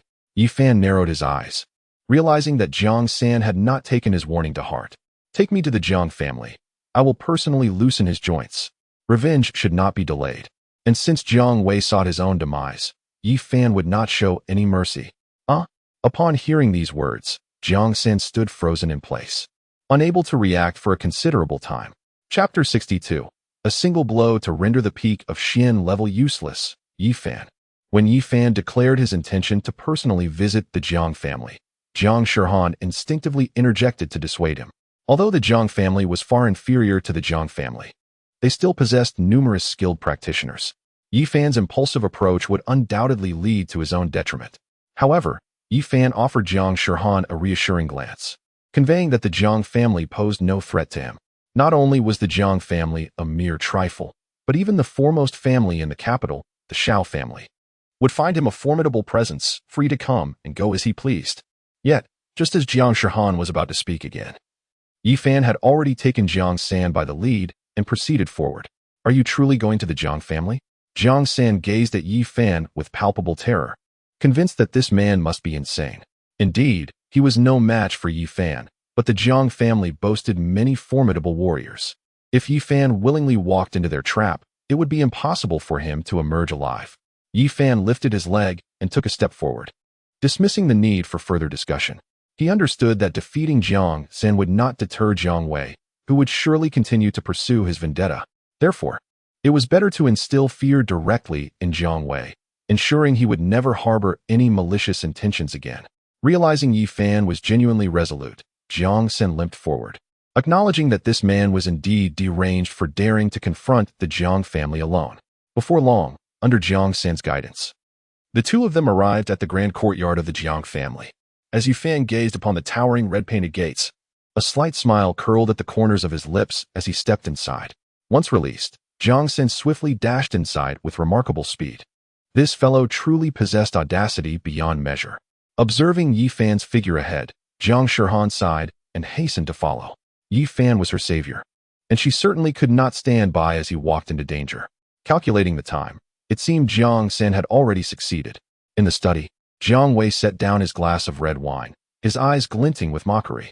How dare anyone lay a hand on me? Soon, they shall learn the true meaning of suffering. As soon as he finished speaking, a figure burst in from outside. Young master, it's bad. Upon seeing the pallor on Jiang San's face, Jiang Wei furrowed his brow. What has happened? Did that brat Yi Fan manage to escape? It appeared he had underestimated Yi Fan, whose capabilities surpassed those of Jiang San. Jiang San shook his head. No, it's that Yi Fan has come looking for you. What? At this revelation, Jiang Wei sprang up from the sofa. Yi Fan has come here? Is he tired of living? Although the Jiang family's influence does not match that of the four great families of Jinling, our residence is filled with experts. What audacity does this young lad possess to invade the Jiang household? Young master, I am no match for Yi Fan, Jiang San admitted, his face filled with shame and weakness. He knows I was sent by you and insisted on coming personally to settle the score with you. With that, he lowered his head, unable to meet Jiang Wei's gaze. So, you informed Yi Fan that I sent you? Upon hearing Jiang San's words, Jiang Wei's expression suddenly turned cold. Noticing Jiang Wei's anger, Jiang San trembled and immediately fell to his knees. Young master, spare my life. Yi Fan's methods are too severe. If I do not explain myself, he will undoubtedly kill me, so I. Before Jiang San could finish, Jiang Wei waved his hand dismissively. Enough. Considering your years of service to the Jiang family, I shall spare you this once. That Yi Fan is nothing short of a madman. If you do not clarify matters, it is highly likely you will meet your demise at his hands. Upon hearing this, Jiang San felt as if he had been granted a reprieve. Thank you, young master, for your mercy. Rise, and come with me to meet Yi Fan, Jiang Wei commanded as he stepped towards the exit. Since Yi Fan is so intent on courting death, I shall oblige him. Meanwhile, in the front courtyard of the Jiang family, Yi Fan and Jiang Shihan had just entered the yard when they were surrounded by dozens of Jiang family guards. Call out Jiang Wei. I have words for him. Yi Fan glanced at the crowd, his expression as calm as a placid lake. Seeing Yi Fan's composure, Jiang Shihan subtly shook her head, saying nothing. Who do you think you are to directly invoke the name of the young master? Scoffed the leading guard, his eyes filled with disdain. Get out of here quickly, or do not blame us for being impolite. A lone individual dares to intrude upon the Jiang family. Surely, he does not know the meaning of death. Is that so? I am eager to see just how impolite you can be, Yi Fan responded, his eyes narrowing as a fleeting chill passed through him. You seek death. Seeing Yi Fan's audacity, the Jiang family guards wasted no time. One swung his iron rod towards the crown of Yi Fan's head with forceful intent. Before the iron rod could descend, Yi Fan swiftly lifted his leg and delivered a kick. With a resounding thud, the Jiang family's guard was sent flying, collapsing unconscious before he even hit the ground. A collective gasp escaped the onlookers as they witnessed Yi Fan's astonishing prowess. Despite his seemingly frail appearance, his strength was formidable indeed. While the crowd grappled with their bewilderment, an irate voice erupted nearby. Yi Fan, you truly court death by daring to come here. Emerging from within was Jiang Wei, followed closely by the limping Jiang San. Upon seeing Jiang Wei, a smirk played at the corners of Yi Fan's mouth. Since you refused to heed my warning, I shall personally come to loosen your bones. His declaration detonated like a bomb among the crowd. Was he truly seeking his own demise by speaking thus to the young master? Surely, he must be out of his mind to utter such words. To trespass alone into the Jiang residence suggested a significant lapse in judgment. Meanwhile, Jiang Shihan, standing beside Yi Fan, was entirely overlooked by the Jiang family members. Paying no heed to the murmurs around him, Yi Fan appeared unfazed. Jiang Wei, come here and let me give you a proper thrashing, and we shall consider the matter settled. Seeing Yi Fan still daring to provoke him even in the face of imminent danger, a shadow of darkness crossed Jiang Wei's face. Jiang Da, teach this audacious fool a lesson. With those words, a dark figure stealthily emerged from behind Jiang Wei. The appearance of Jiang Da caused the breath of the Jiang family members to hitch, plunging them into an immediate silence. Even Jiang San's expression betrayed a flicker of excitement. It seemed that the young man was doomed. The strength of Jiang Da is beyond compare. He is acutely aware that Yi Fan is no match for him. Although at the pinnacle of the Xian level, he is indeed far superior to Jiang San. Yi Fan raised an eyebrow, his expression remaining tranquil. Sensing the terrifying aura emanating from Jiang Da, Jiang Shihan instinctively tugged at Yi Fan's sleeve. Yi Fan, perhaps we should reconsider. The Jiang family boasts more than just this one formidable expert, and a confrontation could lead to dire consequences. She understood that, despite Jiang Da's formidable prowess, he could not possibly rival Yi Fan. However, the reality was that once Yi Fan took action, their grievances with the Jiang family would leave no room for negotiation. When the true experts of the Jiang family emerged, a mere pair of fists would be no match for a multitude, and Yi Fan would likely find it impossible to leave the Jiang estate unscathed. Are you worried about me? Yi Fan's lips curled into a playful smirk. The fact that he still found time for jest at such a critical moment only exasperated Jiang Shihan, who turned away in frustration. Worry about you? Even if you were to be beaten to a pulp, this young lady would not utter a single word in your defense. This exchange did not escape Jiang Wei's notice, and his expression darkened further. Jiang Da, are you not going to make your move? To his astonishment, this was the same Yi Fan who had fled on his wedding night 5 years prior. A mere waste from a third-rate family dared to vie for a woman with him. How utterly foolish. Moreover, Jiang Wei had discovered that Yi Fan and Jiang Shihan had only recently met. They were not even in a romantic relationship. Upon learning all this, his fury escalated, and he immediately dispatched Jiang San to incapacitate Yi Fan. In the next instant, Jiang Da shifted his stance and appeared before Yi Fan in an instant, launching a powerful fist directly towards his heart. As Jiang Da made his move, the faces of the Jiang family members lit up with joy. In their eyes, Jiang Da's act of crushing Yi Fan was as effortless as squashing an ant. Confronted with the impending blow, Yi Fan merely snorted coldly, raising his fist in kind. Observing Yi Fan's defiance, Jiang Wei's eyes brimmed with derision. Did this fool truly believe he could engage Jiang Da in a contest of strength? Did he not value his own limbs? It was common knowledge among the Jiang family that Jiang Da possessed innate divine strength, his might exceeding that of any warrior of the same realm by a factor of 2. Not only Yi Fan, but even the closest bodyguards of the elder would hesitate to confront Jiang Da directly. The onlookers from the Jiang family wore expressions of amusement, seemingly anticipating the spectacle that would follow once Yi Fan was sent flying. However, the next moment, the entire assembly was rendered motionless, their disbelief palpable as they witnessed the extraordinary scene unfold before them. With a resounding crash, the formidable Jiang Da was propelled backward, while Yi Fan remained steadfast, unyielding in his stance. Jiang Da's substantial frame shattered the stone slab beneath him, his complexion rapidly draining of color. It was evident to all that his right arm hung limply at his side, drenched in blood. Had Yi Fan truly incapacitated Jiang Da's arm with a single punch? What manner of creature was he? Jiang Wei stood agape, suspecting he was trapped in an illusion. He was not alone. Jiang San beside him mirrored his disbelief. How could this be? Jiang Da's power was so formidable. How could Yi Fan have inflicted such grievous harm? It was utterly inconceivable. Yi Fan, brushing off his hands, scoffed. Is that the extent of your strength? You think you can teach me a lesson? Jiang Da struggled to rise, his gaze towards Yi Fan now laced with trepidation. He had never anticipated that this seemingly frail figure could harbor such terrifying power. Moreover, what was even more astonishing was the unmistakable realization that Yi Fan had not exerted his full strength. In other words, if Yi Fan so desired, a single punch could easily claim his life. Chapter 63. Early Phase of Earth Level. Jiang Da, do not hold back. Unleash your full power and eliminate him. Just as Jiang Da remained in a state of bewilderment, Jiang Wei's furious voice erupted in the ears of the onlookers. In his view, Jiang Da must not have utilized his full strength, which led to Yi Fan's counterattack. It was clear that Jiang Da had held back. No wonder he was forced to retreat. Certainly, that young man could not possibly be a match for Jiang Da boy. Quickly kneel and beg for mercy. Otherwise, you may face a most gruesome demise soon.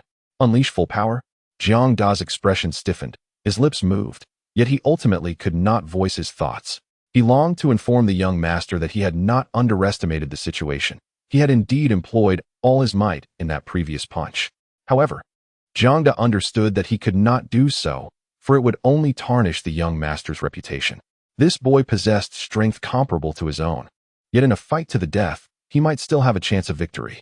With this thought in mind, Jiang De steeled his resolve and swung his iron fist once more towards Yi Fan. This time, both his speed and power were magnitudes greater than before. Sensing the might of this punch, Jiang Wei's eyes lit up. He knew for certain that Jiang De had not shown his full potential earlier. Yi Fan raised his eyebrows. His gaze filled with disdain. Dare to come again? Then prepare to be utterly defeated. As his words fell, he slowly lifted his fist and propelled it forward. Yet, in contrast to Jiang Da's punch, Yi Fan's strike appeared to lack any formidable force. Just when everyone believed that Jiang Da was destined to triumph, the scene before them left them utterly astonished. As before, Jiang Da was once again sent flying, crashing violently back to his original position. After struggling for quite some time, he ultimately failed to rise from the ground. Jiang Da gazed at his severely injured left arm, his expression filled with horror. Despite unleashing his full strength, he had not anticipated that he would still be no match for Yi Fan. What manner of monster is this? How can one so young possess such formidable power? The members of the Jiang family narrowed their eyes, their gazes toward Yi Fan rife with terror. They were beginning to comprehend just how terrifying the young man's strength truly was. Even though Jiang Da had underestimated his opponent with his initial punch, he certainly would not hold back with the fearsome second strike. Yet, despite this, Jiang Da was still sent flying by a single punch from Yi Fan. Anyone with a modicum of sense could discern that Yi Fan's prowess far surpassed that of Jiang Da, young master. I am but an inadequate servant. I have brought shame upon you, Jiang Da lamented, casting a remorseful glance at Jiang Wei, his eyes filled with profound helplessness. Yi Fan, how dare you injure a formidable member of the Jiang family? If you manage to leave today, I shall take your surname. Jiang Da's defeat only deepened his animosity towards Yi Fan. Regardless of the circumstances, he could not allow Yi Fan to depart unscathed. Is that so? Yi Fan scoffed dismissively. I certainly do not have such a worthless son. What else could this fellow do besides spout empty threats? It truly dampened the mood. You seek death. Jiang Wei's face darkened ominously, and as he prepared to confront Yi Fan, he was directly stopped by Jiang San. Young master, Yi Fan possesses formidable strength. You must exercise caution and not act impulsively. Even Jiang Da was severely injured by him. If you confront him, it would be akin to inviting a beating. A voice cautioned. Upon hearing this, Jiang Wei's body trembled slightly, and he came to an abrupt halt. In his anger, he had momentarily forgotten this crucial detail. Yi Fan's prowess was indeed formidable. Had it not been for Jiang San's intervention, he would likely have faced a severe beating. Who dares to cause trouble here? At that moment, a voice imbued with authority reverberated among the crowd. Yi Fan looked up and beheld an elderly figure clad in black, whose terrifying aura permeated the air. A practitioner at the initial stage of the Earth realm, he was astonished that the seemingly inconspicuous Jiang family harbored a master of such caliber. Upon recognizing the newcomer, Jiang Wei hurried forward, his demeanor shifting to one of respect. Elder Zhou, I did not expect to trouble you. I hope you will not take offense. He promptly approached Jiang Da to assess his injuries. Who did this? Jiang Da's arms were rendered useless, and his internal organs bore varying degrees of damage. Complete recovery would likely take no less than 3 to 5 months. Upon hearing the furious inquiry, Yi Fan's lips curled into a smirk. I was the one who injured him. What of it? Are you seeking vengeance on his behalf? He dismissed the threat with contempt. Merely being at the initial stage of the Earth realm did not grant Zhou Yiming the privilege to confront him. Zhou Yiming produced a medicinal pill for Jiang Da to consume, then turned his gaze to Yi Fan. Kneel and confess your wrongs at once. Or do not blame me for being unyielding. Jiang Da was akin to a half-disciple to him. To see him so grievously wounded incited his fury. Observing Zhou Yiming's rage, Jiang Wei's lips curled upward slightly. Yi Fan, this time you are doomed. No one will come to your aid. The faces of the Jiang family were alight with excitement. Should old Zhou take action, capturing Yi Fan would be as effortless as plucking a flower. Is that so? You may attempt it. Yi Fan maintained a serene expression, showing no regard for Zhou Yiming. Meanwhile, Jiang Shihan's countenance shifted slightly as she cast her gaze towards Jiang Wei in the distance. Jiang Wei, might I request a favor from you? Shall we cease this matter here today? She understood that among all present, only Jiang Wei possessed the capability to deter Zhou Yiming. Witnessing Jiang Shihan advocate for Yi Fan, a shadow flickered across Jiang Wei's face. Shihan, this is a personal vendetta between Yi Fan and me. It would be prudent for you to refrain from intervening. He harbored a desire for Yi Fan's demise, so there was no chance he would relent at this juncture. Upon hearing this, Jiang Shihan furrowed her brows. Jiang Wei, how about I owe you a favor? Although she was reluctant to entangle herself with someone like Jiang Wei, she felt compelled to do so in order to save Yi Fan. Owe me a favor? Jiang Wei's eyes narrowed momentarily, as if contemplating something. After all, Jiang Shihan was the esteemed young lady of the Jiang family in the provincial capital. Her favors were not to be taken lightly. Yi Fan could always be dealt with later, but securing a favor from Jiang Shihan was no trivial matter. Weighing the pros and cons, Jiang Wei was about to acquiesce when Yi Fan's voice interjected once more. There is no need for that. They are incapable of harming me. Observing Yi Fan's calm demeanor, Jiang Shihan's brows knitted together slightly. Yi Fan, that individual is a formidable Earth-level expert. Are you truly confident? If Zhou Yiming were not an Earth-level powerhouse, she would not harbor such concern. Yi Fan smiled and nodded, reassuring those around him that he was not concerned. After all, his opponent was merely at the initial stage of the earthly realm and could hardly pose a threat to him. Upon hearing his words, the members of the Jiang family erupted in uproar. This young man was truly arrogant, disregarding even old Master Zhou, a top-tier powerhouse. I would wager that he could not withstand even a single strike from old Master Zhou. He seems blissfully unaware of the vastness of the world. Soon enough, he shall learn the meaning of regret. Seeing Yi Fan's reckless bravado, Jiang Wei let out a hearty laugh. Shihan, did you see that? This fellow is courting death, and there is nothing I can do about it. Jiang Shihan wished to interject, but a single glance from Yi Fan silenced her. At that moment, Zhou Yiming's deep voice resonated once more. You won't shed a tear until you see the coffin. I shall grant you your wish. With that declaration, he raised his right palm and aimed to strike at Yi Fan's heart. How dare an ignorant child oppose him? Such audacity was beyond comprehension. As this unfolded, Yi Fan shielded Jiang Shihan behind him and lifted his own hand to meet Zhou Yiming's attack. Did he truly wish to face old Master Zhou head-on, as if he were eager for his own demise? Witnessing Yi Fan's boldness, one of the Jiang family members wore a look of disbelief. Jiang De's expression darkened, as if he could already foresee Yi Fan being sent flying by Zhou Yiming's blow. Since you are intent on seeking death, then go meet the king of hell.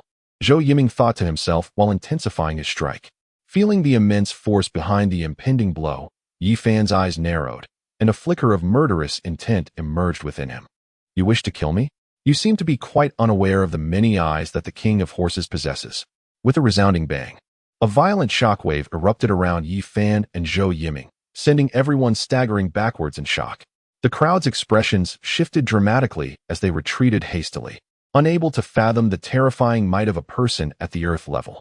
However, Jiang Shihan remained shielded behind Yi Fan, untouched by the chaos. As the dust settled, Zhou Yiming suddenly let out a pained scream, retreating further with each step, blood spurting from his mouth. He stumbled back 7 staggering steps before finally managing to steady himself. In stark contrast, Yi Fan stood resolutely in place, his body betraying not even a hint of tremor. Witnessing this scene, the onlookers were left in a state of disbelief, unable to comprehend what they were witnessing. Zhou Yiming had been defeated, and so decisively? How could this be possible? Zhou Yiming was a formidable Earth-level expert.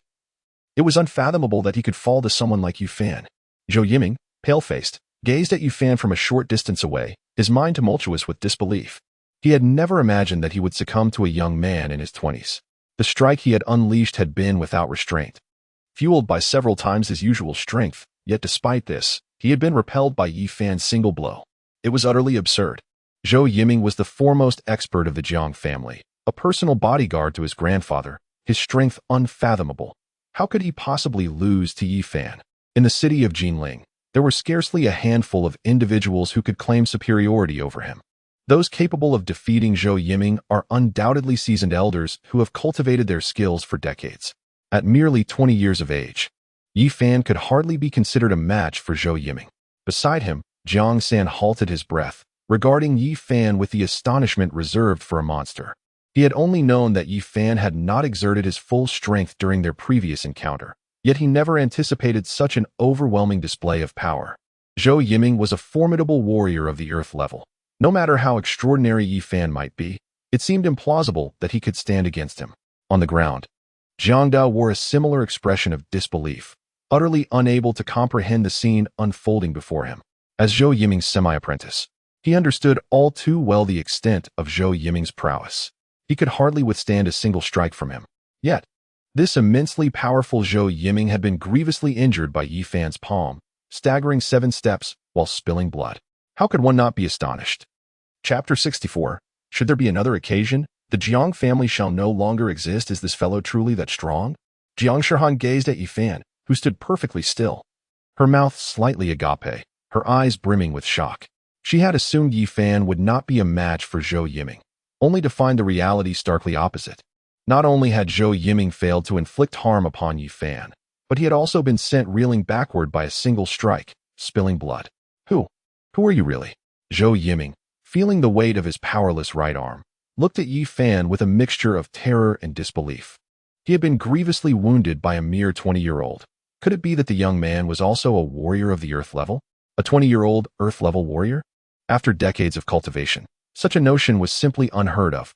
What was even more terrifying was Zhou Yiming's instinctive realization that the blow he had just received was far from Yi Fan's true strength. Yi Fan's lips curled into a slight smirk as he coldly remarked, "You are not worthy to know." A mere initial stage of earthly rank dared to boast about wanting to kill him? Truly, an utter lack of awareness of one's own limitations. Zhou Yiming's expression stiffened, and a flicker of anger briefly flashed in his eyes. Yet, in an instant, that anger transformed into helplessness and fear. He was acutely aware that, given his current strength, he could never stand as a match against Yi Fan. As the foremost expert of the Jiang family, even he had been defeated by Yi Fan. Who within the Jiang family could possibly obstruct him? What has the young master done to provoke you? Realizing he could not win, Zhou Yiming had no choice but to bow his head. After uttering these words, he slightly inclined his body, his face radiating respect. Witnessing this scene, the members of the Jiang family were left in a state of shock. Surely, they could not be mistaken.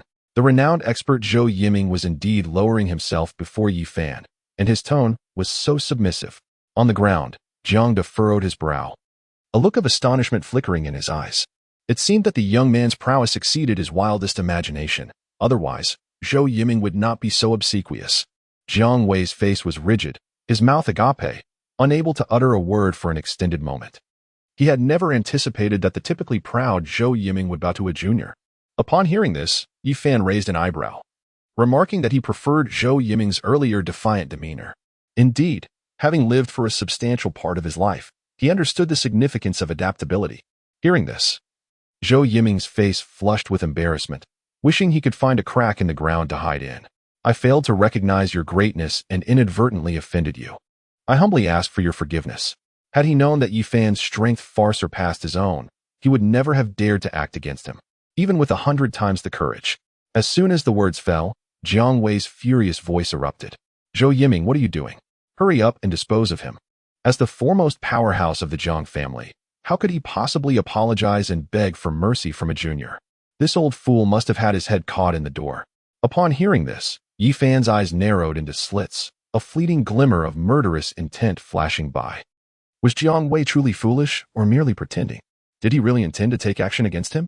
Sensing the icy killing aura emanating from Yi Fan, Zhou Yiming felt as if struck by lightning. He swiftly moved to Jiang Wei's side and spoke in hushed tones. "Young master, that lad's strength is far too formidable. No one in the Jiang family stands a chance against him. I advise you to apologize to him immediately. Preserve the Green Mountains. And you need not fear a lack of firewood. Let's get through this ordeal first. As for whether to seek trouble with Yi Fan later, that is another matter altogether." Apologize to him. Jiang Wei's voice suddenly rose by several octaves. Impossible. Absolutely impossible. He was the young master of the Jiang family. How could he bow his head to Yi Fan? Moreover, Yi Fan had taken the initiative to confront them this time. If he were allowed to leave unscathed, where would the Jiang family's dignity lie? Zhou Yiming had not anticipated such a vehement reaction from Jiang Wei. "Young master, I advise you to tread carefully. No one can stop that fellow now. If he becomes enraged, there will be no one to protect you." He was not merely trying to frighten Jiang Wei. If Yi Fan truly wished to strike, indeed no one could intervene. Jiang Wei's eyes narrowed slightly, yet he remained somewhat reluctant. If I concede, once this matter spreads, the Jiang family would become the laughingstock of the entire Jinling.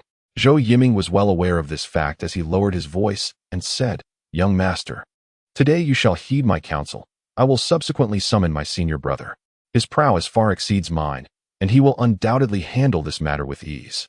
Although he is not a match for Yi Fan, it does not imply that he will simply acquiesce. Upon hearing this, Jiang Wei's expression darkened considerably. Very well. I shall concede to you this once. In truth, he knew all too well that it would be impossible to detain Yi Fan today. Seeing Jiang Wei relent, Zhou Yiming felt a slight sense of relief. Jiang Wei took a deep breath and stepped forward to face Yi Fan. Yi Fan, I acknowledge my previous errors. I should not have allowed Jiang San to trouble you. I hope you can overlook this matter. As soon as these words left his lips, the members of the Jiang family erupted in disbelief. The typically domineering young master was actually admitting fault. It was nothing short of astonishing. Observing Jiang Wei's sullen demeanor, a chilling smirk crept across Yu Fan's lips. Overlook it? Young Master Jiang's words seemed rather facile. Were it not for my formidable strength, I might have been incapacitated by Jiang San long ago. Now that he realizes I am not to be trifled with, he naively believes a mere utterance will suffice to placate me. This individual, brimming with indignation, was unwilling even to feign compliance. How could he possibly let his adversary off the hook so easily? Yi Fan, do not overstep your bounds, Jiang Wei warned, his countenance as dark as a stormy sea. I have already apologized. Do not refuse a toast, and instead drink the punishment. In his view, the prestige of young Master Jiang was of paramount importance. He bowed his head to Yi Fan in apology, which was already a tremendous concession, yet he never anticipated that this fellow would be so ungrateful. Am I being excessive? Then let me show you what true excess entails. As soon as the words left his lips, Yi Fan raised his leg and kicked toward Jiang Wei's abdomen, causing the latter to scream painfully, akin to a kite severed from its string, flying backward. Young master, no one expected Yi Fan to act so swiftly and without hesitation. Jiang Wei fell 10 meters away, clutching his abdomen in agony, unable to rise for quite some time. He felt as if his intestines were on the verge of being ruptured. Even the slightest movement sent waves of excruciating pain coursing through him, forcing him to gasp for breath. Young master, are you all right? Zhou Yiming rushed to Jiang Wei's side, eager to assist him. However, he was abruptly shoved away by Jiang Wei. Useless fool. If it weren't for your lack of ability, how could I have suffered such a fate? How dare you still call yourself the foremost expert of the Jiang family, unable to even handle Yi Fan? Truly pathetic.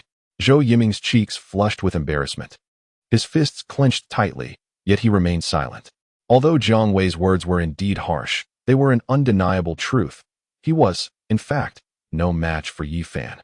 Yi Fan, you'd better watch out, for this matter is far from over. Jiang Wei glared venomously at Yi Fan, wishing he could tear him apart right then and there. Last night at the Yang family estate, Yi Fan had humiliated him in front of Yang Chanqian and others. Today, Yi Fan struck him again at the Jiang family, and he could never swallow this humiliation. As long as he drew breath, he vowed never to let Yi Fan go unpunished. As Jiang Wei faced the imminent threat of death, he still dared to issue threats. Yi Fan's eyes glinted with a chilling light as he advanced step by step towards Jiang Wei. With each stride, his aura surged, reaching its zenith by the time he stood before Jiang Wei.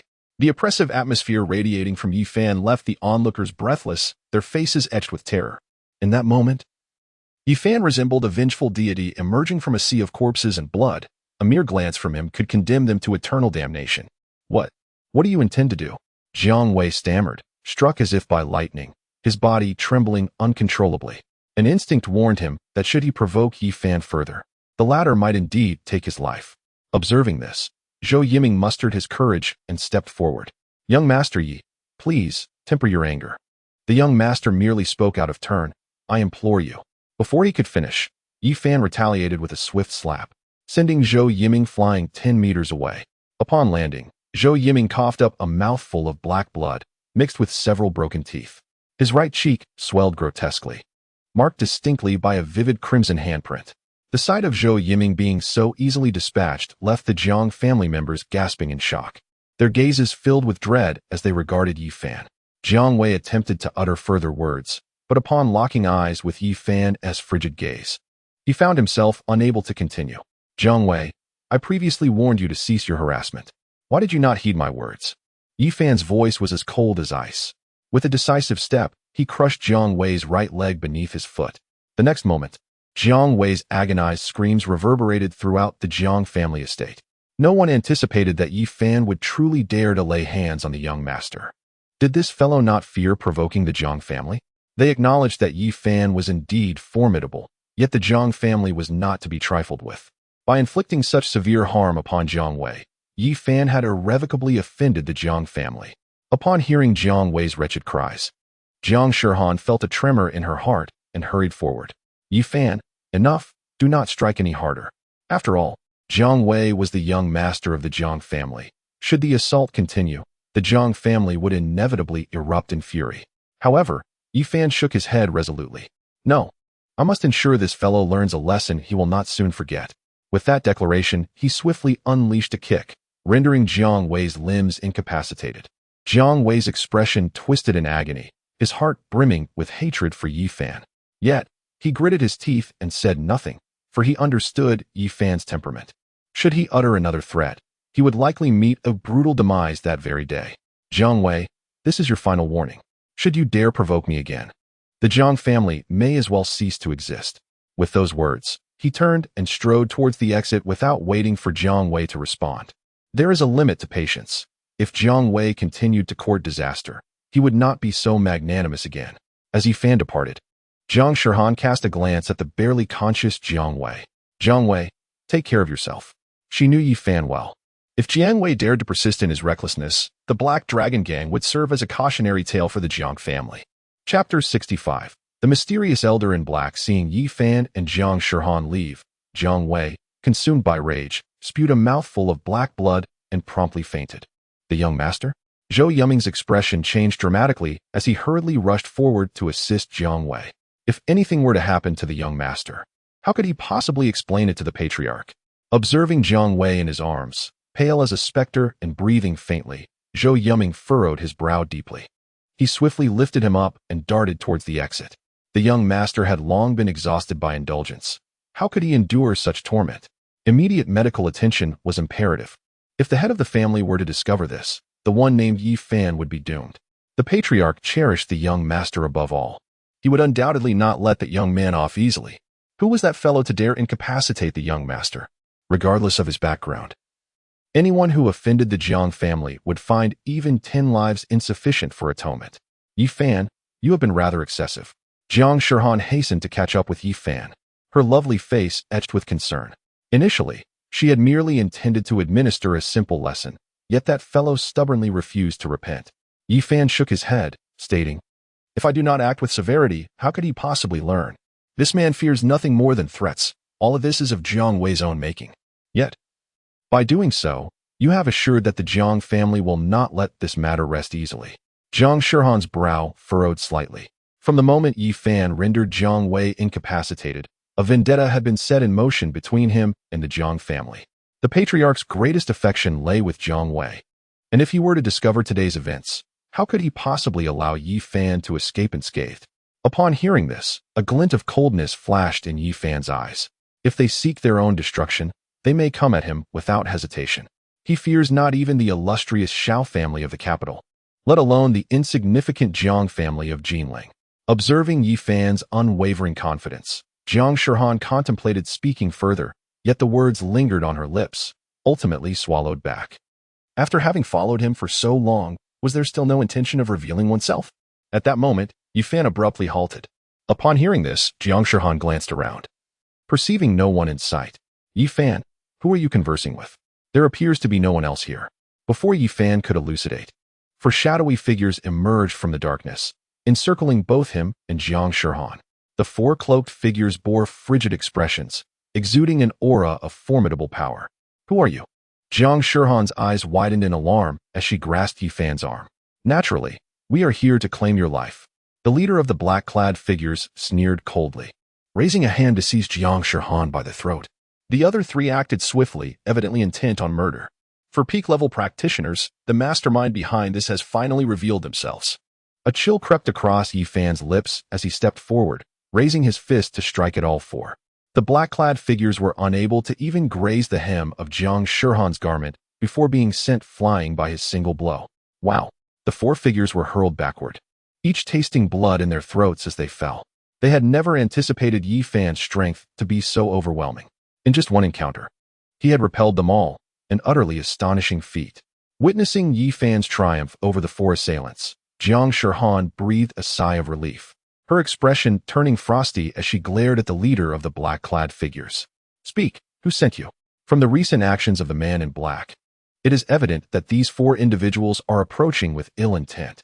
The leader, seemingly oblivious to the surrounding atmosphere, casts a wary glance at Yi Fan.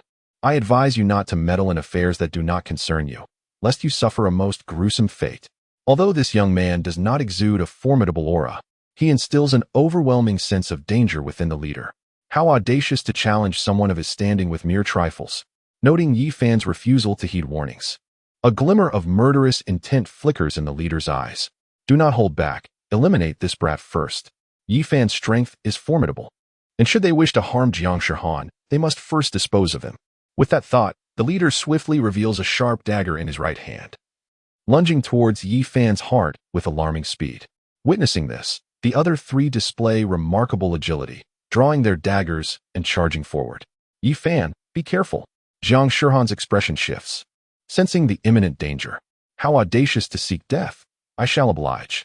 Yi Fan's countenance darkens as he raises his hand, striking swiftly towards the hearts of the four assailants. Following a series of muffled groans, the black-clad figures are propelled backward with even greater velocity. Unlike the previous encounter, they now struggle futilely to rise, their faces draining of color, resembling sheets of paper.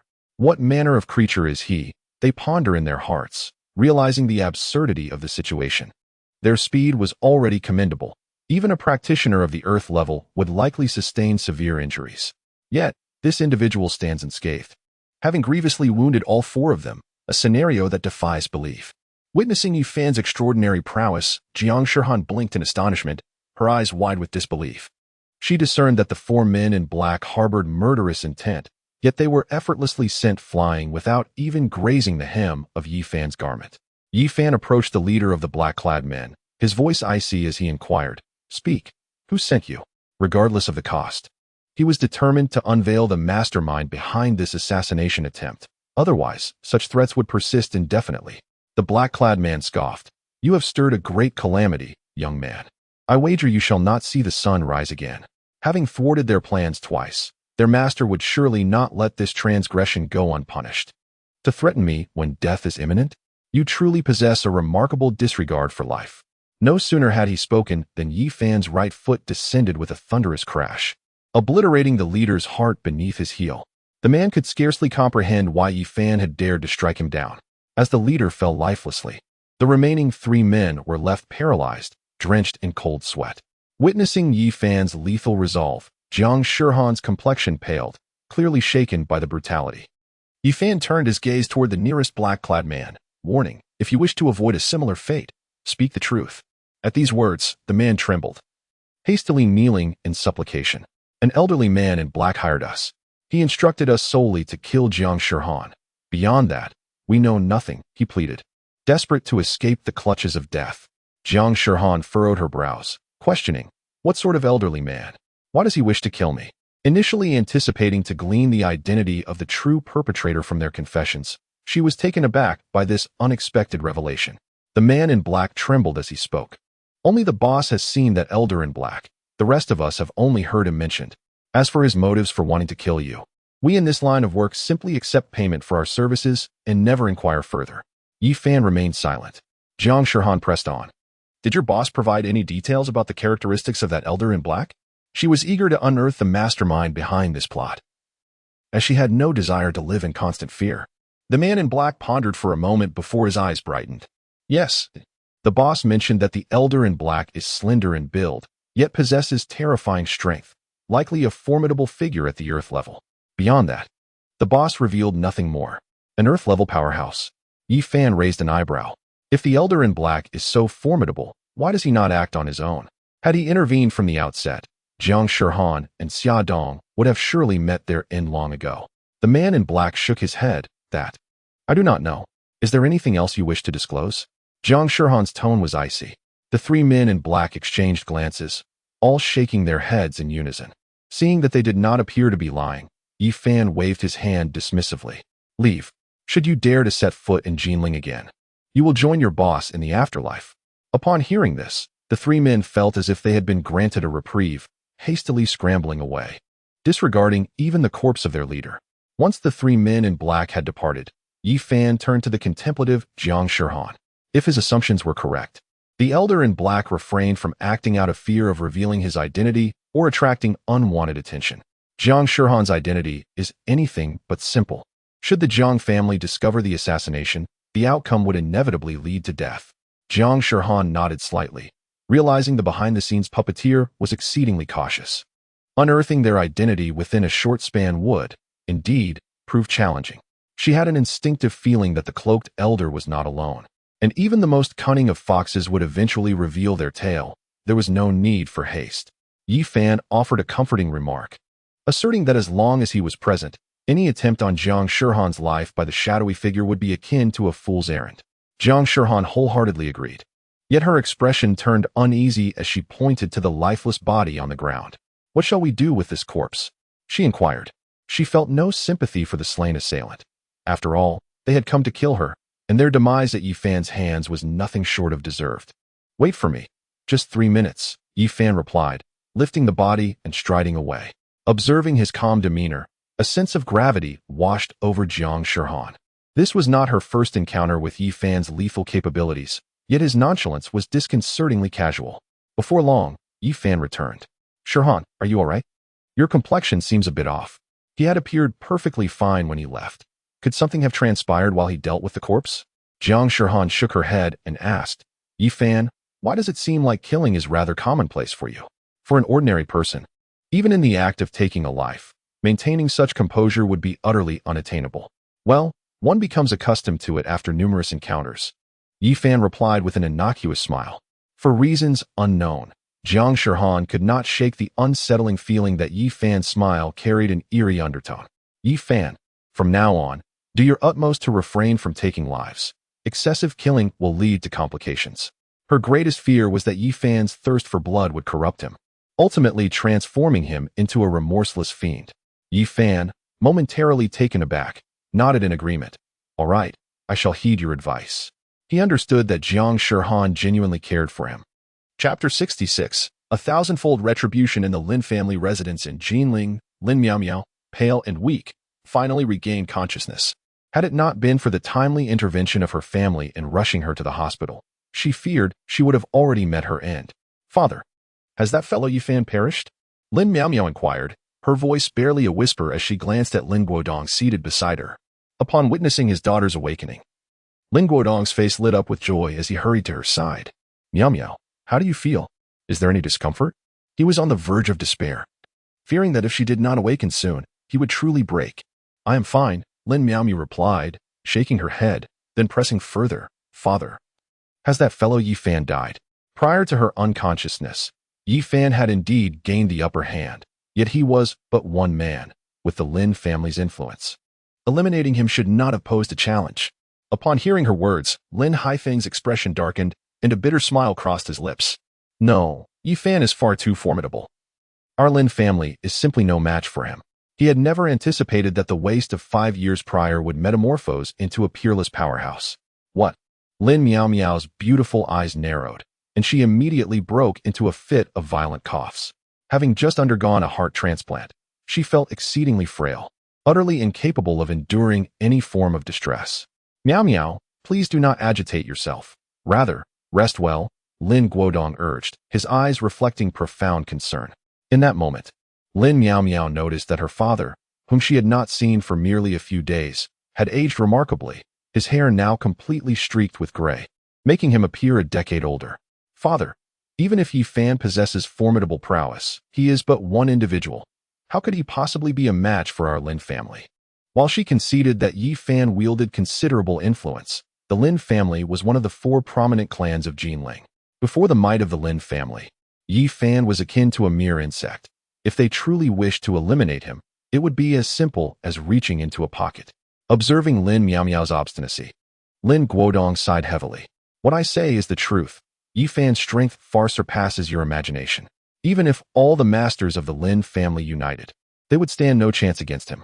As he spoke, a profound wariness shadowed his features, and the memory of Yi Fan's visit resurfaced in his mind.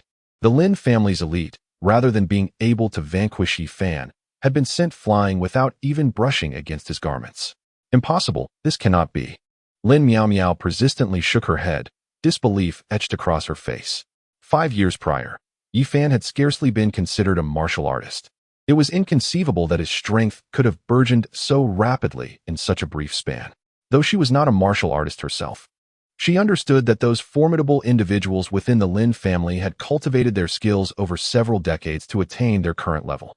Moreover, the path of martial arts was not one that anyone could tread without exceptional talent. Otherwise, no amount of diligent practice would yield significant improvement. Had I not witnessed it with my own eyes, I would scarcely have believed it. Lin Guodong took a deep breath and reassured, "Yet, there is no need for excessive worry. That fellow Yi Fan will not last much longer. To dare threaten the young master of the Shao family. Even 100 lies would not suffice for him to escape death." At these words, Lin Miao Miao abruptly sat up, but the sudden movement aggravated her injuries, contorting her face in agony. "Father, what do you mean he won't live long?" Yi Fan had publicly extracted his own heart. If it were possible, she would relish the thought of subjecting him to 1,000 tortures. Lin Guodong did not conceal the truth and promptly recounted Yi Fan's audacity in threatening Xiao Tianpeng. How dare he speak to the young master of the Shao family in such a manner? Is he courting death? Lin Miao Miao's expression was one of shock, clearly unprepared for Yi Fan's audacity.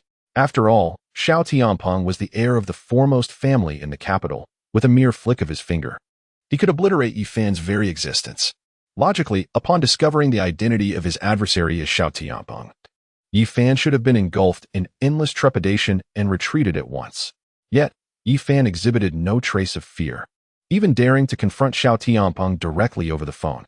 Did he not fear death? Lin Guodong snorted disdainfully. "I believe that man is blinded by hatred, which has led him to such reckless behavior.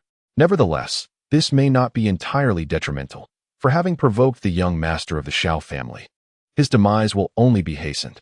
There is no need for the Lin family to intervene. The young master will undoubtedly send formidable individuals to claim his life. As the premier family in the capital, the Shao family boasts a plethora of skilled practitioners. Any one of them could ensure Yi Fan's utter annihilation." Lin Miao Miao deeply resonated with the sentiment. Indeed, it seemed that Yi Fan had little time left. Although she had never encountered Xiao Tianpeng, Yi Fan's arrogant declarations were sufficient to infuriate anyone. It was only logical that, after hanging up the phone, Xiao Tianpeng would immediately dispatch formidable forces to eliminate Yi Fan. "Miao Miao, the doctor has advised you to rest well, so refrain from dwelling on such matters," Lin Guodong said gently. "Once Yi Fan has met his demise, I shall inform you without delay, all right?" His beloved daughter appeared exceedingly pale. Indeed, she needed to recuperate. Upon hearing his words, Lin Miao Miao obediently nodded. "Father, I shall rest a little longer." With that, she could no longer hold on and soon drifted into slumber. Seeing Lin Miao Miao asleep, Lin Guodong tenderly tucked her in before turning to leave the room. As the sound of his footsteps faded away, Lin Miao Miao slowly opened her eyes, gritting her teeth as she declared, "Yi Fan, once you are gone, I will ensure that your family joins you in the afterlife." The grudge of a heart torn asunder would not be easily forgotten. How could she possibly relent? At 6 in the evening, at the first hospital of Jinling, who could have caused such grievous harm to Xiao Wei? In the upscale ward, looking at his son, pale and lifeless on the hospital bed, Jiang Yu was engulfed in furious wrath, an aura of terrifying malice emanating from him. Instantly, the temperature in the room plummeted, plunging it into an icy abyss. "Yi Fan?" Jiang Yu's brow furrowed, suppressing the fury boiling within. Why would he inflict such severe punishment upon Xiao Wei? If there were no deep-seated enmity, how could he have resorted to such brutality? Zhou Yiming's expression was stiff, and he was at a loss. He was unaware of the enmity between Jiang Wei and Yi Fan. What? Jiang Yu's face darkened like a stormy sea. And just as he was about to erupt in anger, a weak voice reached his ears. "Father, you must help me avenge myself." The speaker was none other than Jiang Wei, who had just awakened from his illness. Seeing his son regain consciousness, Jiang Yu rushed forward, his face a mask of concern. "Xiao Wei, rest assured, I will not let that person named Yi Fan escape justice." His son had been rendered helpless, and regardless of the adversary, he would ensure they paid 1,000-fold. Jiang Wei's eyes were filled with malice. "Father, if possible, I wish to kill him with my own hands." Having suffered defeat at Yi Fan's hands twice, he yearned for vengeance with unparalleled intensity. "Very well, I shall grant your wish." Jiang Yu nodded and spoke softly. "You focus on your recovery, leave the rest to me." He then inquired further about Yi Fan before turning to depart from the luxurious hospital room. Zhou Yiming, what is Yi Fan's background, that even you are no match for him? The moment he stepped out of the high-end ward, Jiang Yu's expression darkened once more. Hearing this chilling remark, Zhou Yiming broke into a cold sweat. Master, I am also unclear, but I have already contacted my senior brother, who will arrive in Jinling by tomorrow at the latest. His strength far surpasses mine. No matter how formidable Yi Fan is, he cannot possibly contend with my senior brother. Upon hearing this, Jiang Yu's demeanor softened slightly. Very well, before your senior brother arrives, ensure you thoroughly investigate Yi Fan's background. A martial artist in his 20s? He was eager to ascertain the identity of this individual. Yes, master. Zhou Yiming nodded, then swiftly made his way down the corridor. In the late hours of the night, at Villa No. 1 in Linjiang Garden, Yi Taijun had just completed his final medicinal bath. Father, please rise and take a few steps. Upon hearing this, Yi Taijun nodded, slowly propping himself up with his hands, and cautiously began to move forward. Although he had long been informed of his son's miraculous healing skills by Zhou Hui, a sense of trepidation lingered within him. After all, only 3 days had elapsed. Whether he could truly stand again remained an uncertainty. Zhou Hui and Jiang Shihan stood by, supporting Yi Taijun, fearful that he might suddenly collapse. Dad, it's fine. You can walk without worry. Noticing his father's lingering hesitation, Yi Fan encouraged him. Yi Taijun nodded slightly, summoning his courage to step forward. He had anticipated his legs might falter, yet to his astonishment, they were remarkably strong, showing no difference from before. As Yi Taijun truly stood upright, awe filled the eyes of Zhou Hui and Jiang Shihan. Father, take a few more steps and see if you feel any discomfort. Among those present, only Yi Fan maintained a calm demeanor. All right, the initial step is always the most daunting. Once he had taken it, Yi Taijun's fears receded like the tide. He no longer shuffled slowly but strode confidently ahead. Observing Yi Taijun's vigorous strides, Zhou Hui's face radiated joy, though her eyes were slightly moist. Old Yi, your legs have truly healed. Yi Taijun broke into a hearty smile, realizing that his legs had indeed recovered without any discomfort. It dawned on him that every word spoken by Zhou Hui was devoid of exaggeration. His son's medical prowess was truly remarkable. Yi Fan, how did you manage this? Seeing that Yi Taijun was genuinely well, Jiang Shihan gazed at Yi Fan with astonishment. Previously, Zhou Hui had informed her of Yi Taijun's condition, which the hospital diagnosed as bilateral leg fractures, necessitating 3 months of rest before he could walk again. Yet, after just 1 acupuncture session and 3 medicinal baths administered by Yi Fan, Yi Taijun's legs had completely healed, a feat that seemed almost miraculous. Yi Fan smiled slightly. This is the medical skill imparted by my second master. Is it not impressive? You must have an extraordinary master, Jiang Shihan remarked, surprisingly sincere in her praise. Zhou Hui had mentioned that Yi Fan had possessed no medical knowledge 5 years prior. The ability to elevate Yi Fan's skills to such a level within 5 years could only be attributed to a divine healer. Naturally, Yi Fan replied without a hint of modesty. If my second master is not considered a divine healer, then surely no one in this world could be. Jiang Shihan rolled her eyes at Yi Fan's nonchalant demeanor, momentarily at a loss for words. Xiao Fan, who exactly is your master? After adjusting to his newfound condition, Yi Taijun looked at Yi Fan with excitement. If possible, please invite your master to Jinling. We must express our gratitude properly. Had it not been for the guidance of that esteemed individual, I would likely have faced dire consequences and would not have been able to recover my health so swiftly. Upon hearing this, Yi Fan scratched his head and replied, Well, if I have the time, I shall inquire with them. Though he uttered these words, he was acutely aware that his 5 masters would most likely decline to come to Jinling. Them? Zhou Hui raised an eyebrow, astonished. Could it be that you have several masters? She had initially believed that her son had but 1 master, but now it seemed otherwise. Yi Fan nodded, saying, Indeed. I have 5 masters, each possessing extraordinary skills. During the 5 years of my absence, I honed my medical and martial arts skills under their tutelage. As he spoke of his 5 masters, his face radiated with gratitude and reverence.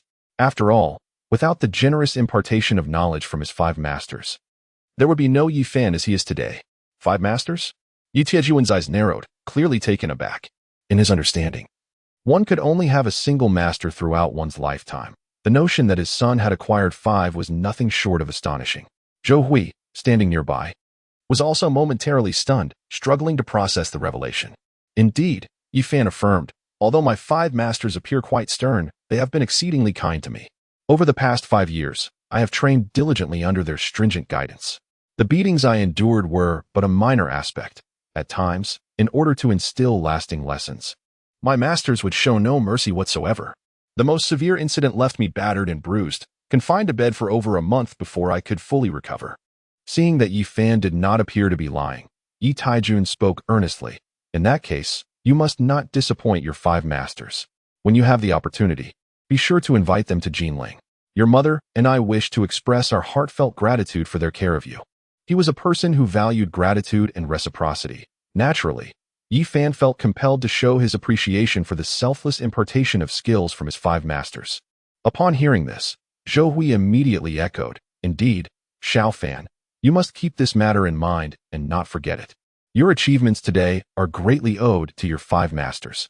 "Understood. I will convey this to them," Yi Fan replied, feeling the warmth of his parents' intentions. At the same time, in Jinling, Xiao family. "Chinner, have you been pestering Jian Siki of Su Mei Group these past few days?" Xiao Hong's tone was grave as he looked down at Xiao Chun, who was kneeling. Earlier that day, the steward of the Jiang family had personally called, urging him to discipline Xiao Chun and prevent any further harassment of Jian Siki, should Xiao Hong fail to manage the situation. The Jiang family was willing to step in and teach Xiao Chun a lesson. Xiao Chun's expression stiffened. "Grandfather, why do you suddenly bring this up?" He had assumed his grandfather had summoned him to discuss a strategy against Yi Fan, only to hear about Jian Siki instead.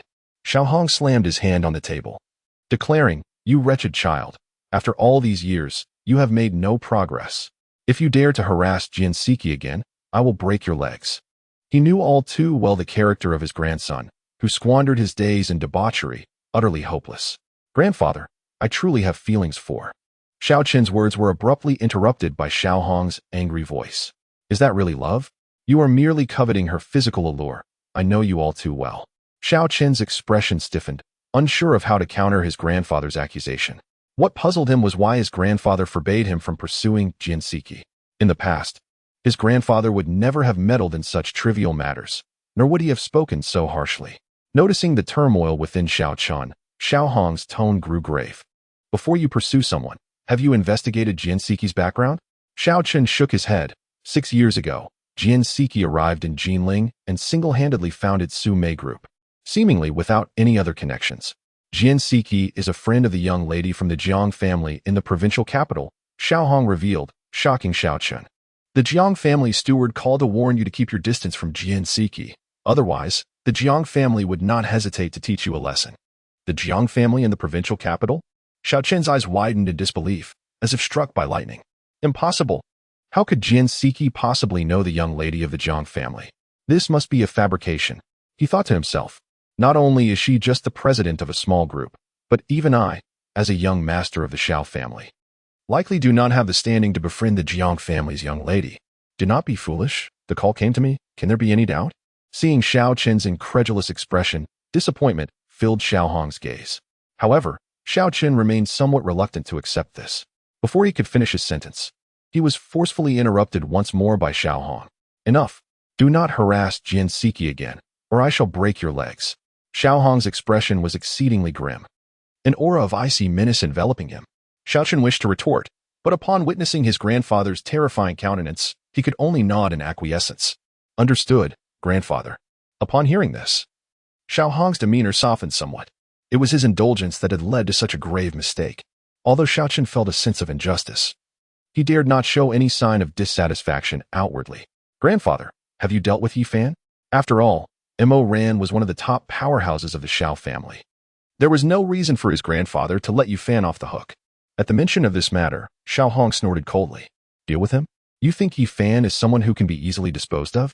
Even Sun, who holds him in high regard. How could our family dare to offend him lightly?" "What do you mean by that, grandfather?" Xiao Chen asked, perplexed. Could it be that Yi Fan possessed some formidable background? Yet, he had investigated Yi Fan thoroughly and found him to be nothing more than a commoner without any notable identity. Xiao Hong sighed and recounted the events that transpired at the Lin family's wedding banquet. Yi Fan was a figure even Sun who respected. Until we have thoroughly investigated the situation, we cannot act recklessly. To act without a complete understanding could lead to catastrophic consequences for the Xiao family, if Yi Fan truly has some hidden connections. Grandfather, surely you must have misheard. How could Sun Hu possibly give that fellow Yi Fan any regard? It is simply unfathomable, Xiaoqin asserted with an expression of disbelief. Furthermore, such rumors, when circulated, are bound to be embellished. The reality may not align with what we have been told. Some individuals have a penchant for exaggeration, and he could not accept that Yi Fan possessed the capability to compel Sun Hu to retreat in haste. This matter was indeed quite bizarre. Xiao Hong concurred, stating, however, I have dispatched individuals to investigate. If it turns out that Yi Fan truly lacks any backing, I shall ensure he pays dearly for his transgressions. By the end of his declaration, an overwhelming aura of murderous intent radiated from his countenance. To dare slay a warrior of the Xiao family is to prepare oneself for an encounter with the King of Hell. Upon hearing Xiao Hong's sentiments, Xiaoqin refrained from further comments. Nevertheless, he believed his grandfather to be excessively cautious. At midnight, within the Xiao residence in the capital, Xiao Tianpeng sat on the sofa, his brow furrowed as he coldly inquired. For reasons unknown, an ominous premonition gnawed at him. Could it be that Xiao Wu had been ambushed? The very thought crossed his mind, only to be swiftly dismissed. Although Xiao Wu's prowess did not surpass his own, he was nonetheless at the peak of the heaven tier. Thus, it was implausible that Yi Fan, no matter how formidable, could be his adversary. Perhaps he had encountered some unforeseen circumstance along the way, the elder in black speculated. Beyond that, he could conceive of no other possibility. Is that so? Yet, what could be the reason for the phone being unreachable? Xiao Tianpeng felt an unsettling sense of foreboding. Previously, Xiao Wu often ventured to Beijing to assist him, always returning as scheduled. Even in the face of adversity, one would promptly dial oneself to report the circumstances. Today's situation marks the first occurrence of its kind. The elderly man in black pondered for a moment before cautiously suggesting, it is possible that the signal in his vicinity is rather poor. However, this explanation did not seem to satisfy Xiao Tianpeng. Having served alongside Xiao Wu for many years, he could not simply turn a blind eye if something were to happen to the latter. Yes, young master, the elderly man in black promptly acquiesced. Xiao Tianpeng stifled a yawn and said, all right, you may leave now. The elderly man complied without a trace of hesitation. Once the elderly man had completely departed, Xiao Tianpeng softly murmured, Yi Fan, I hope you can bring me a surprise. If you were to meet your demise so easily, it would be rather dull. As soon as the words left his lips, a violent turmoil surged within his chest, provoking a fit of intense coughing. Almost immediately, an excruciating pain radiated from his heart, contorting his face into a grimace, while cold sweat drenched his entire body. Xiao Tianpeng struggled to retrieve a pill from his pocket, and after swallowing one, the agony gradually subsided. The episodes of rejection had intensified, signaling that it was time to pay a visit to old Shui. He had anticipated that with a heart more compatible, he would achieve complete recovery, yet he found himself tormented by the rejection reactions. Especially in recent days, the episodes had become increasingly frequent. If he did not seek a resolution soon, he feared that one day he might suddenly breathe his last. Chapter 68. The intentions of the senior sister. The following day, just after Yi Fan and his companions finished breakfast, the doorbell rang. Xiao Fan, go see who has arrived. As Zhou Hui tidied up the dishes on the dining table, she cast a glance at Yi Fan, who was seated on the sofa. Understood. Yi Fan replied without a moment's hesitation and strode towards the door. Little junior brother, I've come to visit uncle and aunt. The moment he opened the door, the cheerful Jian Siki stepped in, followed closely by Han Yu, who was laden with numerous gift boxes. Yi Fan smiled and remarked, fourth senior sister, you could have simply come without bringing so much. Thankfully, Han Yu had only 2 hands. Otherwise, she would have undoubtedly carried even more. I heard uncle just got out of the hospital, and these supplements are just what he needs. Jian Siki glanced at Yi Fan and half-jokingly said, what? Am I just supposed to stand here? Hearing this, Yi Fan smacked his forehead and quickly made way. Oh, fourth senior sister, you jest. Please come in. At the sound from the entrance, Zhou Hui poked her head out of the kitchen. Xiao Fan, who is it? Upon seeing Jian Siki, Jiang Shihan, who was on the sofa, rushed over. Siki Jia, you look stunning today. Unlike the previous day, Jian Siki had not only put on exquisite makeup but had also styled her hair anew. With a radiant smile, Jian Siki replied, your flattery grows ever sweeter. Considering she was visiting the parents of her little junior brother, she naturally wanted to make a good impression. Makeup was merely the bare minimum. Fourth senior sister? Zhou Hui, taken aback by Jian Siki's captivating beauty, felt her mind go blank. Had her precious son fallen victim to a romantic entanglement? How was it that he knew only such beautiful girls? Upon seeing her mother standing in a daze, Yifan hastened to her side. "Mom, what's wrong?" Zhou Hui came to her senses and quickly pulled Yifan aside. "Xiaofan, is that beautiful girl your senior sister?" Yifan nodded, confirming, "Indeed. She is the disciple of my second master." Zhou Hui's eyes narrowed slightly. "The same second master who taught you medicine?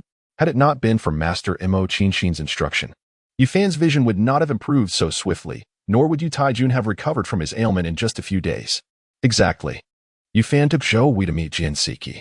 "Mom, this is my fourth senior sister, Jian Siki." Hearing this, Jian Siki promptly greeted Zhou Hui. "Hello, Andy. I am Jian Siki. You can simply call me Siki."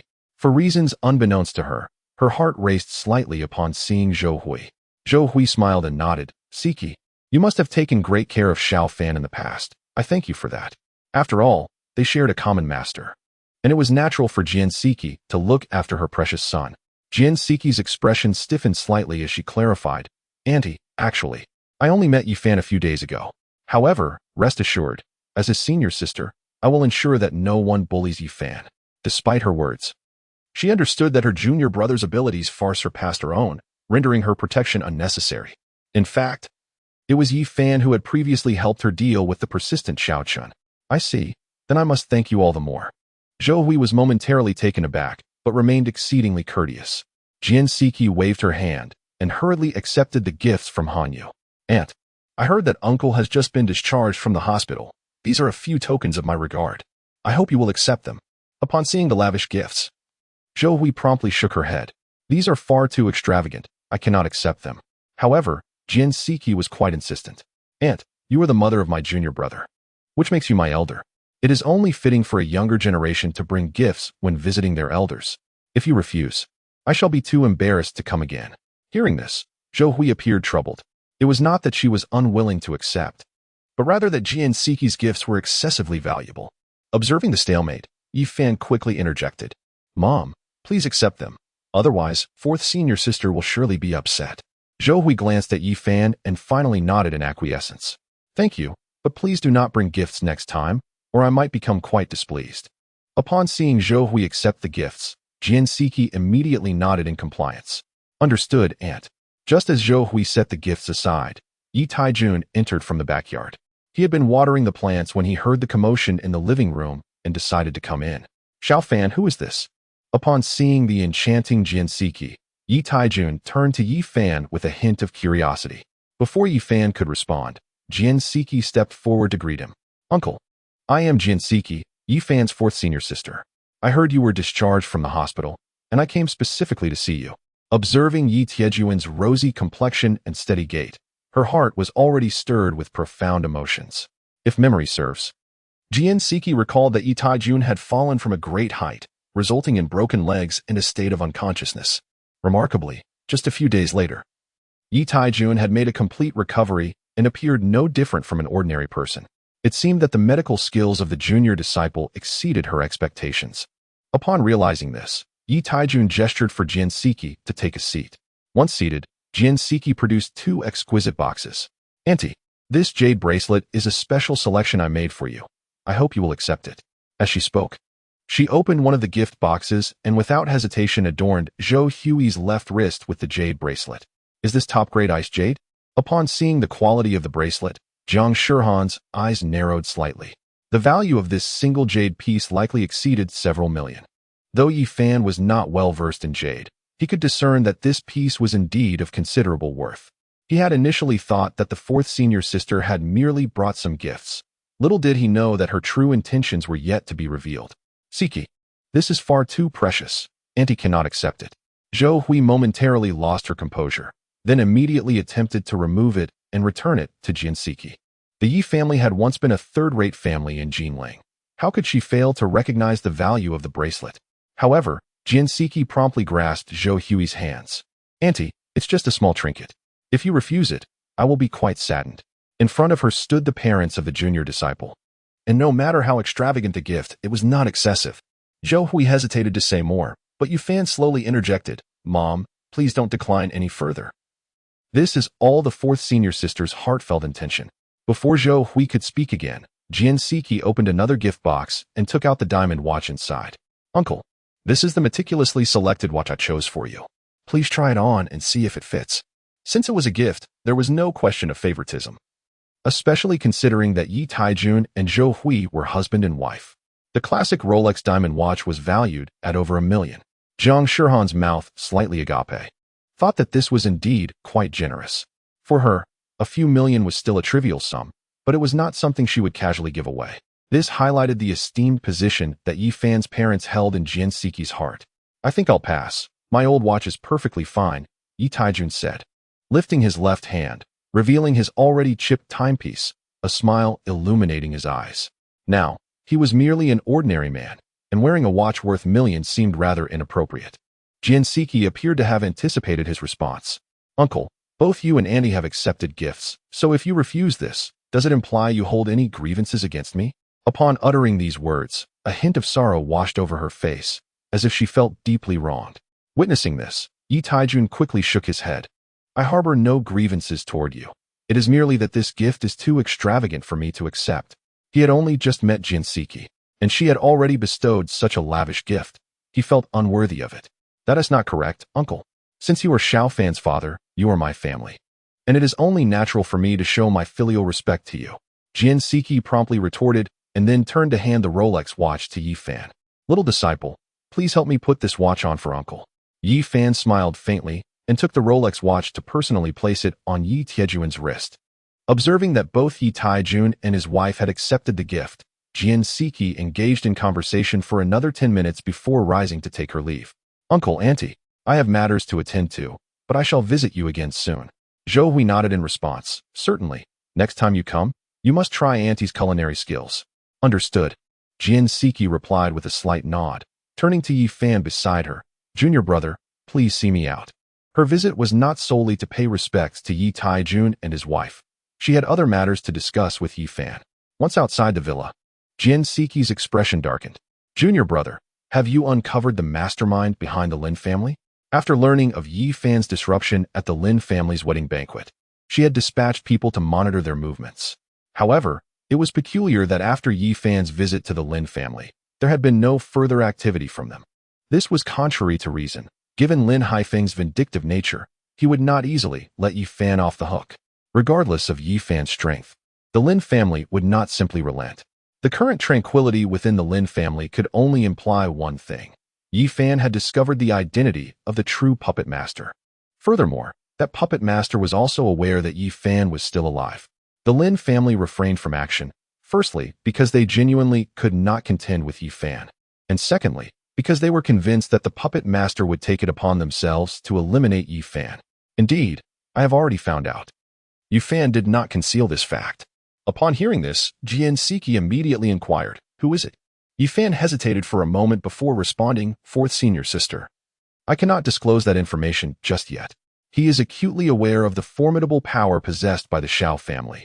Informing Jian Siki would only heighten her anxiety. No. You must tell me, Jian Siki insisted, her brow furrowed, her lovely visage turning icy. If her assumptions were correct, the mastermind behind this was undoubtedly a colossal entity. Should this prove true, she could not stand idly by as her junior brother engaged in reckless actions. Yet Yi Fan merely shook his head. Fourth senior sister. I will handle this matter. You need not worry. With his current strength, it would not be so easy for the Xiao family to eliminate him. How can I not worry? Jian Siki's gaze remained fixed on Yi Fan. Very well, if you choose not to speak, you must promise me one thing. She understood that pressuring Yi Fan would yield no results if he chose to remain silent. Chapter 69. No one visits the Three Treasures Hall for no reason. Please, speak.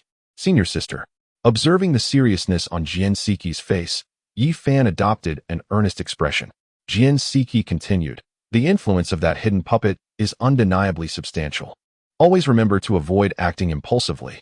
I understand, Yi Fan replied with a slight nod. The Xiao family is the foremost clan in the capital, without absolute certainty. He would never dare to set foot in the city. Moreover, what he sought was not merely the life of Xiao Tianpeng, but the annihilation of the entire Xiao family. Accomplishing this was far more complex than it appeared on the surface. He must cultivate his own power. Naturally, he had also set a deadline for himself. Within 3 years, he would personally arrive in the capital. The moment he stepped into the city would mark the beginning of the Shao family's downfall. Furthermore, I am aware of your formidable strength. No one can inflict harm upon you. At this point, Jian Siqi's tone suddenly darkened. However, your uncle and aunt are ordinary people. If that unseen hand cannot reach you, it will surely devise ways to deal with them. Do you understand? Although she was only a few years older than her junior brother, her understanding of the darkness within human hearts was profound. If those individuals were truly cornered, they could resort to any means. Thank you for the reminder, senior sister. I will arrange for someone to ensure my parents' safety. Unbeknownst to Jian Siqi, prior to this conversation, Xiao Chen had already taken action against Yifan's parents. It was precisely due to Xiao Chen's abduction that he had come to this realization, prompting him to immediately send Luo Cha and the others to Jinling. Just know that, if you encounter any difficulties, feel free to reach out to me, Jian Siqi said, patting Yifan on the shoulder. Although my strength may not match yours, I can certainly offer you counsel. She could not bear to watch her junior brother come to harm. Furthermore, their master had also called, urging her to take good care of him. The master's kindness towards her was immense, and she would naturally keep his words close to her heart. Yifan felt a warmth in his heart and suddenly asked, Senior sister, has Xiao Chen been causing you any trouble these past few days? It was clear that Xiao Chen had been entangled with his fourth senior sister for quite some time and would not easily relent. No, this is likely related to Shirhan, Jian Siqi replied, shaking her head as she recalled Jiang Shirhan's earlier words. Yifan nodded slightly, relieved. That's good. If Xiao Chen dares to trouble you again, just give me a call, and I will come to you at once. He would show no mercy to someone who would dare to harass even his fourth senior sister. Indeed, do you know the identity of Shirhan? Suddenly recalling something, Jian Siqi turned her gaze towards Yifan.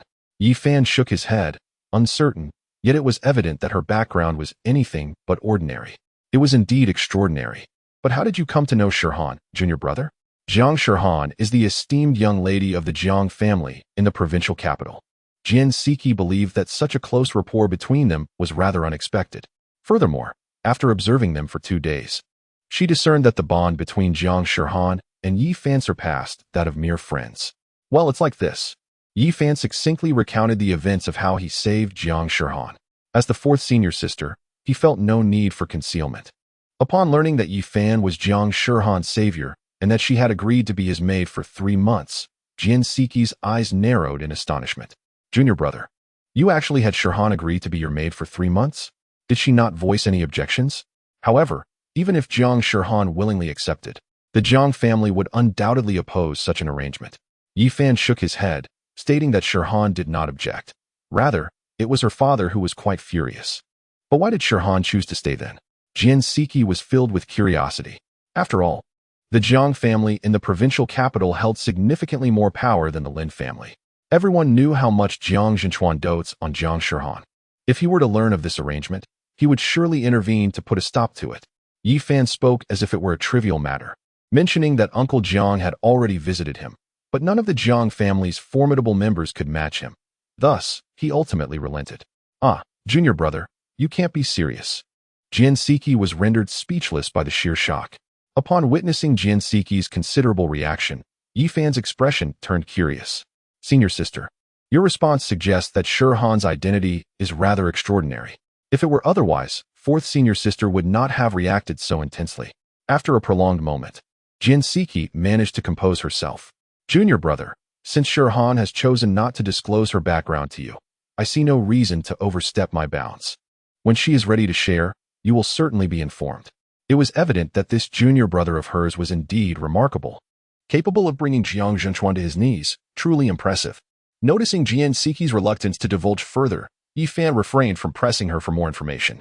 Very well. I shall take my leave now. Do not hesitate to reach out if you need anything. With that, Jian Siqi entered her vehicle and departed. You shall. This is Zhu Xian. Are you still accustomed to living in Villa Number 1? As soon as the call connected, Zhu Xian's cheerful voice resonated from the other end. Yifan chuckled. I am managing quite well. What brings you to call me today, young Master Zhu? It was clear that Zhu Xian had a purpose for reaching out, as one does not visit without reason. Yi Shao, I have a matter I would like your assistance with. Are you available at the moment? With Yifan having seen through his intentions, Zhu Xian straightforwardly bypassed any pretense. Certainly, what do you need help with? Zhu Xian, however, sidestepped the question. Where are you right now? I shall come to pick you up. I am at Linjiang Garden. Do come over. Within 10 minutes of hanging up the phone, a sleek black SUV appeared before Yi Fan. The door swung open, and Zhu Xian, clad in casual attire, leaped out and hurried over. Observing Zhu Xian's swift approach, Yi Fan jested, "Young Master Zhu, were you waiting outside the community the entire time?" Zhu Xian offered a sheepish smile, noting that he was in the vicinity and thus arrived rather promptly. It seems this matter is quite significant indeed, if it has prompted the esteemed Zhu family heir to make a personal appearance. From Zhu Xian's expression, Yi Fan discerned that his visitor's purpose was no trivial affair. Zhu Xian's demeanor was somewhat tense. There were indeed complications at hand. "Let us discuss this as we walk," he suggested. "Very well," Yi Fan replied, promptly taking a seat in the back of the off-road vehicle. With a roar, the vehicle surged forward like a wild stallion, racing ahead. As for Jiang Shihan, with He Ming and Gue Shou by her side, there was no one in Jinling capable of causing her harm. "Can we speak now?" Yi Fan inquired, glancing at Zhu Xian as the swiftly retreating cityscape flashed by. Zhu Xian replied candidly, "Our Zhu family has set our sights on a piece of land in Jinling, intending to acquire it at a low price. However, others have also taken an interest in the property. Consequently, our two families have been engaged in both overt and covert competition for several months. I came to Jinling a few days ago to address this issue, only to discover that our rival is as obstinate as a stone in a cesspit, unwilling to relent regardless of the circumstances. As such, we had no choice but to enlist the esteemed Mr. Qinwu from the underworld to mediate on our behalf. Ultimately, it was agreed that a contest of strength would determine the fate of the land, which is why I sought your assistance, Yi Shao. I have witnessed the extent of your prowess firsthand. With your involvement, our chances in the contest would undoubtedly improve." Chapter 70. The Contest of Strength. Zhu de Shao. Your Zhu family boasts quite a number of formidable individuals. Yi Fan gazed at Zhu Xian with a hint of bewilderment. "Surely, they are far superior to me. Why would they seek my assistance?" Before him stood the esteemed young master of the Zhu family from the provincial capital. It seemed unnecessary for him to approach someone like myself for help in a mere arena competition. "Young Master Yi, you jest," Zhu Xian replied, a shadow of resentment flickering in his eyes. "The powerful ally I brought along was grievously injured by you and has yet to recover." Yi Fan was taken aback, his expression turning peculiar. "Zhu Xian, you cannot be serious. Surely, the Zhu family possesses more than one formidable warrior. You could simply summon another." As the young master of the Zhu family, Zhu Xian should have been capable of mobilizing the family's elite. Furthermore, his words indicated that the Zhu family held the land in high regard, making it only logical that they would dispatch their strongest fighters to contend. Upon hearing this, a hint of awkwardness appeared on Zhu Xian's face. "Young Master Yi, you do not grasp the situation. This is, in fact, a test imposed by my family. I can only rely on those around me. The family will not allocate additional warriors to my aid. I must resolve this with my own capabilities. While he is indeed the young master of the Zhu family, he has two younger brothers beneath him. Moreover, the position of family head is traditionally reserved for the most capable.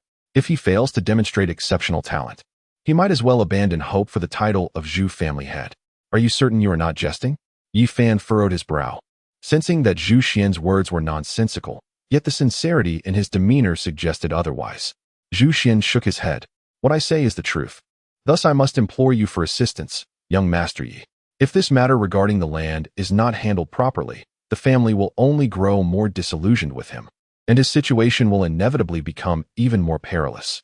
Since I have accompanied you here, it is only natural that I offer my assistance." Yi Fan cast a reassuring glance at Zhu Xian and inquired about the identity of the adversary bold enough to oppose the Zhu family. According to Zhu Xian, this opponent has shown no signs of concession. On the contrary, they have engaged in both overt and covert conflicts with the Zhu family for several months. This indicates that the entity pursuing the land is certainly not an ordinary character. The Prung family of Jinling possesses military connections, and our Zhu family cannot afford to offend them. Zhu Xian's eyes narrowed slightly, revealing a profound sense of apprehension. "Military connections?" Yi Fan raised an eyebrow. "Given their military ties, are you not concerned about completely alienating the Ping family with your actions? Families with such influence are not easily antagonized. And even the formidable Zhu family from the provincial capital should tread carefully. Merchants pursue profit, relying on their own capabilities. What is there to fear?" Zhu Xian replied with a dismissive snort, his expression devoid of any trepidation. Yi Fan found this perspective quite agreeable and chose not to elaborate further. An hour later, the off-road vehicle arrived at an unfinished building on the eastern outskirts. As soon as they disembarked, Yi Fan spotted a large arena, measuring 10 meters on each side, erected in the open space. To the left of the arena sat a young man with dyed red hair, flanked by a middle-aged man in a black Zhongshan suit, emanating a formidable aura. Upon noticing Zhu Xian and Yi Fan's arrival, two elderly men in black swiftly approached, one of whom was the very elder who had left Yi Fan severely injured previously. "Young master, the people from the Peng family have been waiting for quite some time." Zhu Xian nodded and stepped towards the arena. Upon his arrival, the elderly man in gray on the platform slowly began to speak. "With both parties present, I shall now outline the rules of the competition. Each side shall designate a champion to fight, with only one combatant allowed to enter the fray at any given time. A defeat is declared if a contestant is either vanquished or falls outside the boundaries of the arena. The contest shall continue until one side can no longer present a challenger, at which point the competition concludes, and the defeated party shall be barred from further contention for territory. Engagements must be conducted with restraint. Causing fatal harm will lead to an immediate disqualification. Do any of you have objections?" Noticing that both Zhu Xian and the red-haired youth shook their heads, the elder in gray announced the official commencement of the contest. "Please designate your first combatant." Upon hearing this, Zhu Xian glanced towards the lean elder on his left. "Hu Wei, I shall rely on you. Do not feel overly pressured." The slender elder nodded, reassuringly responding, "Young master, rest assured, I shall give it my utmost effort." As soon as he finished speaking, he stepped onto the platform. Observing Hu Wei ascend the stage, a middle-aged man behind the red-haired youth leaped into the air, landing steadily on the arena moments later. A peak-level Xian practitioner? Sensing the aura emanating from the middle-aged man, Yi Fan frowned slightly. Although Hu Wei also stood at the peak of the Xian level, he was undeniably weaker than his opponent. There was no doubt that this battle would end in Hu Wei's defeat. Noticing the change in Yi Fan's expression, Zhu Xian quickly inquired, "Yi Xiao, what is the matter?" Yi Fan replied candidly, "The middle-aged man's strength surpasses that of Hu Wei. I fear Hu Wei may not stand a chance." Upon hearing this, Zhu Xian's expression shifted. Hu Wei was a peak-level Xian practitioner, having trained for decades. Surely, that middle-aged man could not be his match. The middle-aged man had cultivated for over a decade, and logically, he should not be able to defeat Hu Wei. Yi Fan shook his head, indicating that the truth would soon unfold. At that moment, Hu Wei roared, propelling himself off the ground with his right foot, swinging his iron fist towards the middle-aged man's face with ferocity. He unleashed his full strength from the onset, showing no signs of restraint. Truly reckless.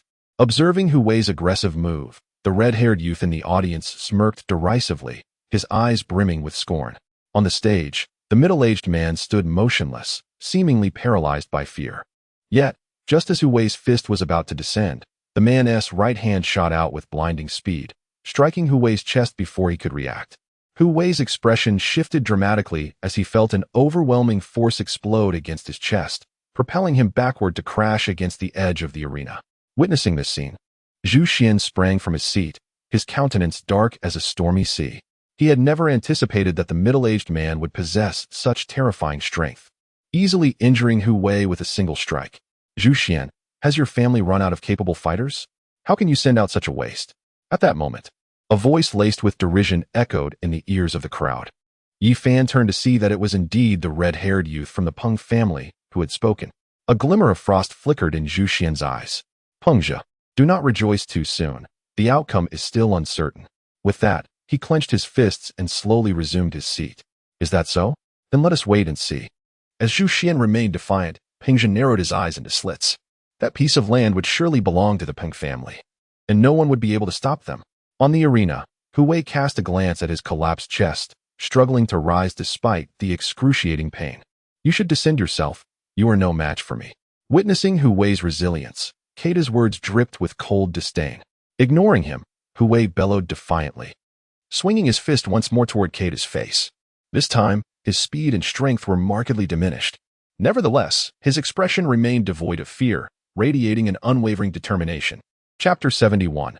A fist that sends you flying since you seek death. I shall oblige. With Hu Wei's refusal to yield, a frigid glint flashed in Keida's eyes as he unleashed a powerful punch. As before, Hu Wei barely grazed Keida's clothing before being violently propelled away. This time, Keita, clearly struck with ferocity, Hu Wei was sent tumbling off the stage, crashing onto the concrete ground several dozen meters away. Just as he attempted to rise, a wave of nausea surged through his chest, and he violently spat blood, his complexion rapidly paling. His entire ribcage had caved in, and his internal organs were nearly shattered. It would be half a year, at least, before he could hope to recover. Hu Wei, witnessing this scene, Zhu Xian's eyes brimmed with fury as he rushed forward to support the bloodied Hu Wei, having accompanied him for nearly a decade. Their bond transcended that of master and servant. They were akin to family. "Young master, I am worthless. I have brought shame upon you." After uttering these words, Hu Wei began to cough again, his breath faint. Zhu Xian's eyes glistened with unshed tears as he turned sharply toward Keita on the stage. "I warned against taking a life. Why do you strike with such brutality?" Though Hu Wei still clung to life, without prompt medical attention, his fate appeared grim. Kuda, however, merely shrugged, expressing his regret. "I truly did not anticipate his fragility. He could not even withstand a single blow from me." Observing Hu Wei's grave injuries, the elder in gray atop the stage darkened in countenance, declaring, "This shall not happen again. Should you resort to lethal force, the Ping family will be deemed the losers." At these words, Kudo was poised to retort, yet the cold gaze of the elder sent a shiver down his spine, rendering him speechless. He sensed an undeniable truth. The elder's strength was certainly on par with his own. "Zhu Xian, step aside. I shall tend to him," Yi Fan asserted. Noticing Hu Wei's weakened state, he first employed silver needles to staunch the bleeding, then produced a black elixir, offering it to Hu Wei.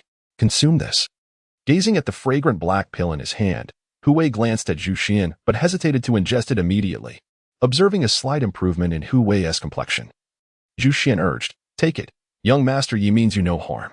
Upon hearing this, Hu Wei wasted no time and promptly swallowed the pill.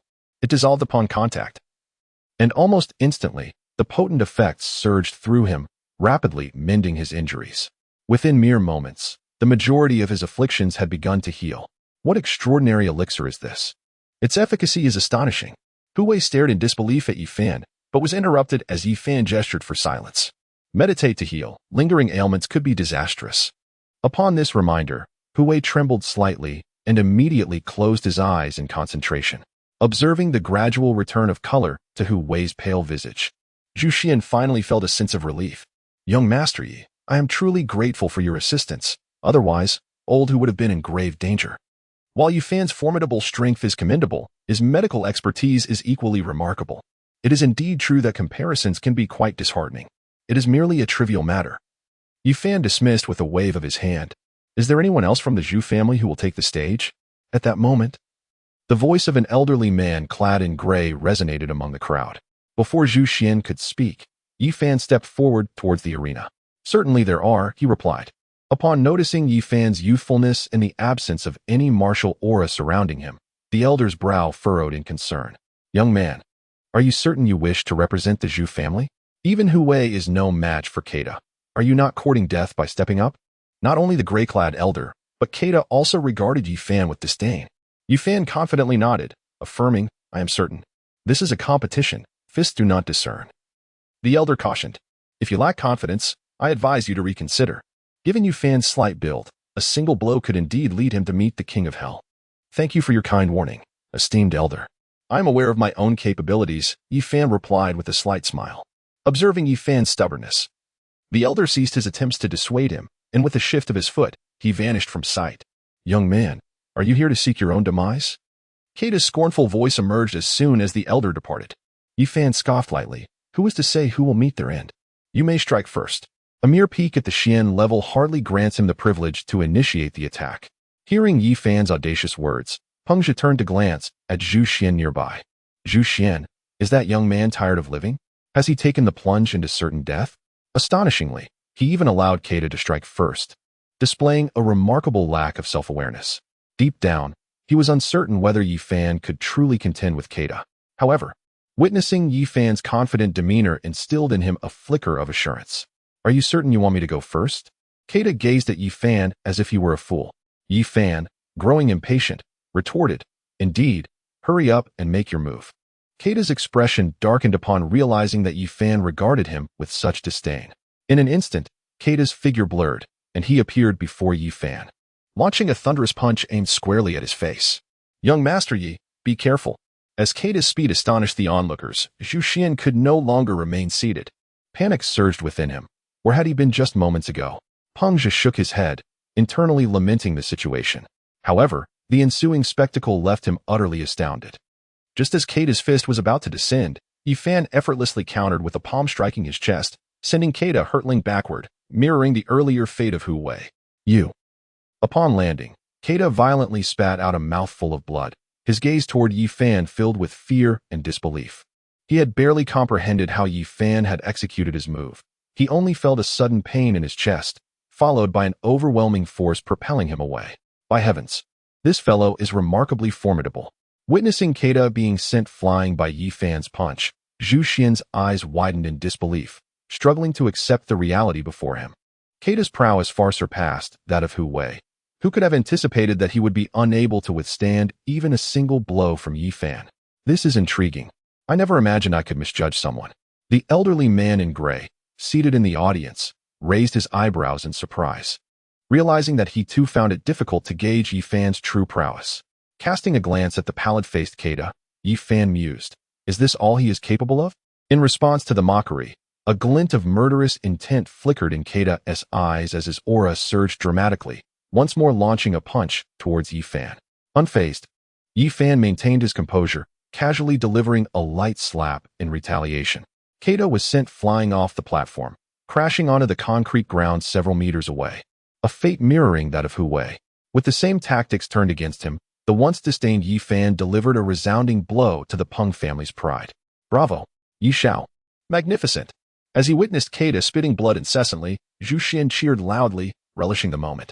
In contrast, Peng Zhe wore a countenance as grim as if he had swallowed a fly, his gaze towards Yi Fan brimming with animosity. He had believed victory was assured, only to be blindsided by an unexpected challenger. Chapter 72. You want me to give you 3 moves?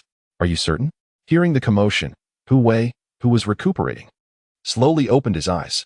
Upon seeing the ashen-faced Kata not far away, he was left utterly stunned. He had anticipated that Yi Fan would also face defeat. Yet the outcome was astonishingly contrary. In less than 3 minutes, Kata had succumbed to Yi Fan's might, a scenario that seemed utterly implausible. Yi Fan, barely in his 20s, exhibited such strength, an unheard-of phenomenon. As Kata was sent flying from the platform by Yi Fan's punch, the elderly man in gray narrowed his eyes. What had begun as mere astonishment had now transformed into sheer disbelief. Clearly, he had not expected Kata to fall so swiftly, catching everyone completely off guard. Kodak clutched his aching chest, attempting to rise, yet the excruciating pain that coursed through his body made him gasp for breath at the slightest movement. Is there anyone else from the Peng family willing to fight? Yi Fan did not spare a glance at Kodak. Instead, he turned his gaze downward towards Peng Zhe. Peng Zhe clenched his fists tightly, his body trembling slightly. Very well, young man, you have thoroughly provoked my ire. After uttering these words, he glanced towards a figure clad in black, not far behind him. Ensure he receives a proper lesson. It is imperative that I alleviate this resentment. The man in black, with an icy demeanor, stepped forward, and in the next moment, he appeared upon the arena. A terrestrial-level powerhouse? Observing the black-clad man's swift movement, the elder in black behind Zhu Xian spoke with a quivering voice. A terrestrial-level powerhouse? The smile on Zhu Xian's face instantly froze, replaced by a look of deep concern. The Peng family has actually dispatched a terrestrial-level fighter. It appears I have underestimated their resolve to seize that territory. Although the Zhu family also possesses terrestrial-level strongmen, they are the family's most formidable warriors, who only heed the commands of the patriarch. Even as the young master of the Zhu family, he lacked the authority to summon their aid. Moreover, this was a trial bestowed upon him by his grandfather. How could he possibly enlist the help of a terrestrial-level powerhouse? Early terrestrial level? On the arena, Yi Fan raised an eyebrow, his expression unchanged. Young man, it is not too late to beg for mercy now. The man in black cast a cold glance at Yi Fan, his tone frigid. Upon hearing this, Peng Zhe became agitated. Pao San, I commanded you to teach that fellow a lesson. Do you dare defy my orders? To his surprise, Pao San merely shot a disdainful look at Peng Zhe. Peng Zhe, I am merely tasked with your protection. You have no authority to command me. He is the personal guard of the old master, and apart from Lord Peng, he heeds no one's orders. For a moment, Peng Zhe was at a loss for words, unsure of how to retort. After saying this, Pao San's gaze shifted back to Yi Fan. Young man, Your strength is commendable, but you stand no chance against me. If you wish to avoid injury, I suggest you concede." In his eyes, this youth merely possessed the pinnacle of Xian-level prowess. Just as Yi Fan was about to decline, Zhu Xian's voice rang out from the audience. "Yi, you are not his opponent. It would be wise to step down and let us concede." He had sought Yi Fan's assistance, not to send him to his demise. Pao San was a formidable Earth-level warrior. How could Yi Fan possibly contend with him? Damn. If this brat concedes, then Keita's efforts would be in vain. Upon hearing Zhu Xian's words, Peng Zhe's brow furrowed deeply, his expression darkening to the utmost.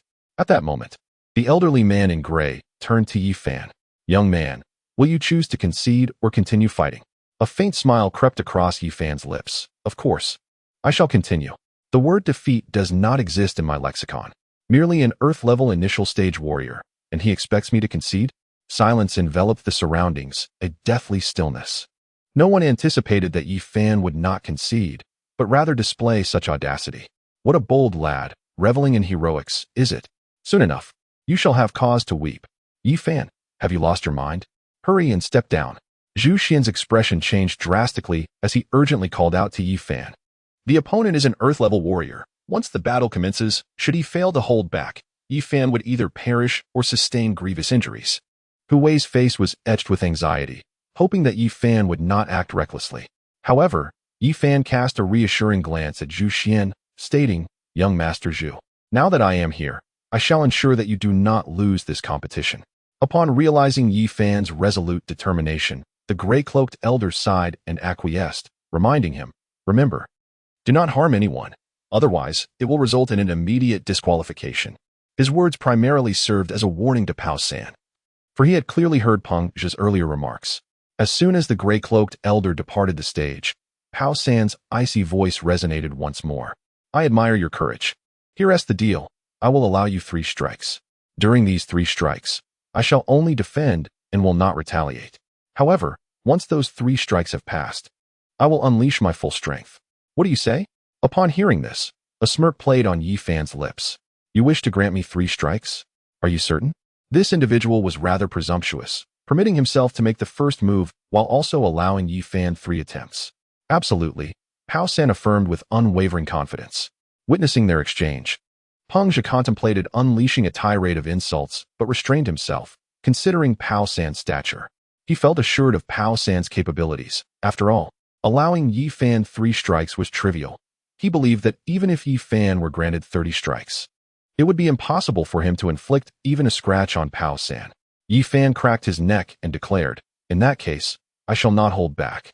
No sooner had he spoken than he darted towards Pao San with lightning speed, delivering a thunderous punch aimed directly at his chest. As Pao San prepared to evade, he realized that Yi Fan's velocity was too swift. He had no time to dodge. His expression shifted as he hastily raised his hands to block the impending blow. In the next moment, Yi Fan delivered a powerful punch to the arms of Cannon 3, resulting in a resonant thud as Cannon 3 was forcefully propelled back several meters, nearly toppling out of the arena. Witnessing this spectacle, the audience below was rendered speechless, their expressions frozen in astonishment. As a formidable Earth-level warrior, Cannon 3 had been unexpectedly pushed back by Yi Fan's single strike. What manner of monster was this fellow? Zhu Xian's eyes lit up, igniting a flicker of hope within him. Perhaps Yi Fan's earlier claims were not mere bravado. He truly possessed the potential to conquer this arena match. Conversely, Peng Zhe's countenance was one of alarm. "Cannon 3, do not hold back any longer. We cannot afford to lose this match," he thought, convinced that the current situation arose from Cannon 3's reluctance to exert his full strength. "Hold back? Cannon 3 has not held back at all," murmured an elderly figure clad in gray, his gaze filled with intrigue as he regarded Yi Fan. He harbored an instinctive feeling that this young man might offer even greater surprises. On the stage, Cannon 3 shook his numb arms, his expression gradually turning grave. While he had initially underestimated his opponent, Yi Fan's strength was evidently no less than his own. Could it be that this individual was merely pretending to be weak? Secretly, an Earth-level powerhouse himself? The thought flitted through Cannon 3's mind, but he quickly dismissed it. A 20-year-old Earth-level warrior? After decades of cultivation, he had never encountered such a phenomenon. Perhaps this fellow was simply endowed with extraordinary natural strength. Yet, to triumph over him, it would require more than mere brute force. Chapter 73, Cannon 3's Defeat. There are still 2 moves left. Yi Fan remarked, casting a seemingly innocuous smile at the gravely concerned Canon 3. With a light snort, Pao San summoned an extraordinary spirit, declaring, "Come on. Once I, Pao San, have spoken, there shall be no regrets." Resolutely, he prepared for the encounter. Yi Fan, filled with admiration, raised his fist once more and struck towards Pao San's chest. This time, his speed was significantly greater than before. Observing Yi Fan's attack, Pao San opted not to block, but instead lifted his palm to grasp Yi Fan's right hand. With a resounding thud, Pao San was once again sent flying. Though this time he only retreated 3 large steps before halting. The spectators gasped in astonishment as Yi Fan repelled Pao San once more. The previous punch could be attributed to Pao San not exerting his full strength, yet this time he clearly demonstrated a more serious demeanor. To their surprise, he was still unable to withstand Yi Fan's punch. "Pao San, what are you doing?" exclaimed Peng Zhe, visibly exasperated by Pao San's failure to advance. Furrowing his brow, Pao San regarded Yi Fan with growing trepidation. An instinctive realization dawned upon him. Yi Fan's speed and strength likely surpassed his own. Observing Peng Zhe's agitation, Zhu Xian could not suppress a smile. "Peng Zhe, weren't you so calm just moments ago? Why such haste now?" Confronted with this taunt, a shadow flickered in Peng Zhe's eyes as he retorted angrily, "What business is it of yours?" At this, Zhu Xian's expression darkened, a murderous intent surfacing within him. In the entire provincial city, no one had ever dared to insult him so openly, except for Yi Fan, who had not only mocked him, but had also severely injured the formidable allies surrounding him at the Lin family banquet. "Be careful with your final move," Yi Fan warned lightly, raising his fist once again to strike at Pao San. In his 3 successive punches, each aimed squarely at Pao San's chest. Yi Fan made his intentions clear. As Yi Fan prepared to strike once more, Pao San narrowed his eyes, his right hand transforming into a claw as he reached for Yi Fan's wrist. He had anticipated seizing Yi Fan's wrist before the punch could land. However, he was utterly unprepared for the astonishing speed of Yi Fan's fist, which was evidently swifter than before. The blow connected with his chest with a force akin to a cannonball, causing Pao San's expression to shift dramatically as he felt as if his chest had been shattered by an explosive force. He was propelled backward, hurtling out of the ring. Sensing his imminent departure from the arena, he desperately twisted his body, managing to grasp the edge of the platform just in time to avoid falling out. Yet, upon landing, he violently coughed up black blood, and his breath diminished at a visibly alarming rate. The spectators below were rendered almost numb by the shocking spectacle before them. Prior to the bout, they had unanimously deemed Yi Fan destined for defeat. After all, Pao San was a formidable Earth-level powerhouse, his strength terrifyingly formidable. Witnessing Pao San spitting blood, Peng Zhe could hardly believe his eyes, shaking his head vehemently in denial. "This is impossible, it cannot be." He knew Pao San's capabilities all too well. Even in the entirety of Jinling, few could hope to defeat him. The elders themselves would find it no simple task to vanquish Pao San. Yet, here was a young man on the arena who, with merely 3 punches, had severely injured Pao San. An inconceivable feat meanwhile. Zhu Xian wore a look of delight, the atmosphere around him markedly more buoyant. "Young master, with Yi Xiao in our corner, we might truly emerge victorious in this battle," Hu Wei exclaimed, his excitement palpable as he gazed at Zhu Xian, his heart brimming with joy.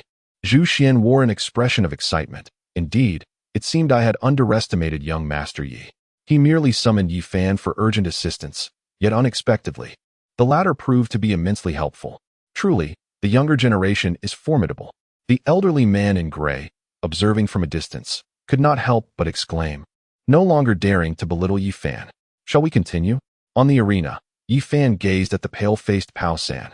His previous strike had merely incapacitated Pao San without inflicting severe harm. Despite the blood, Pao San's injuries were relatively minor, at most classified as light wounds.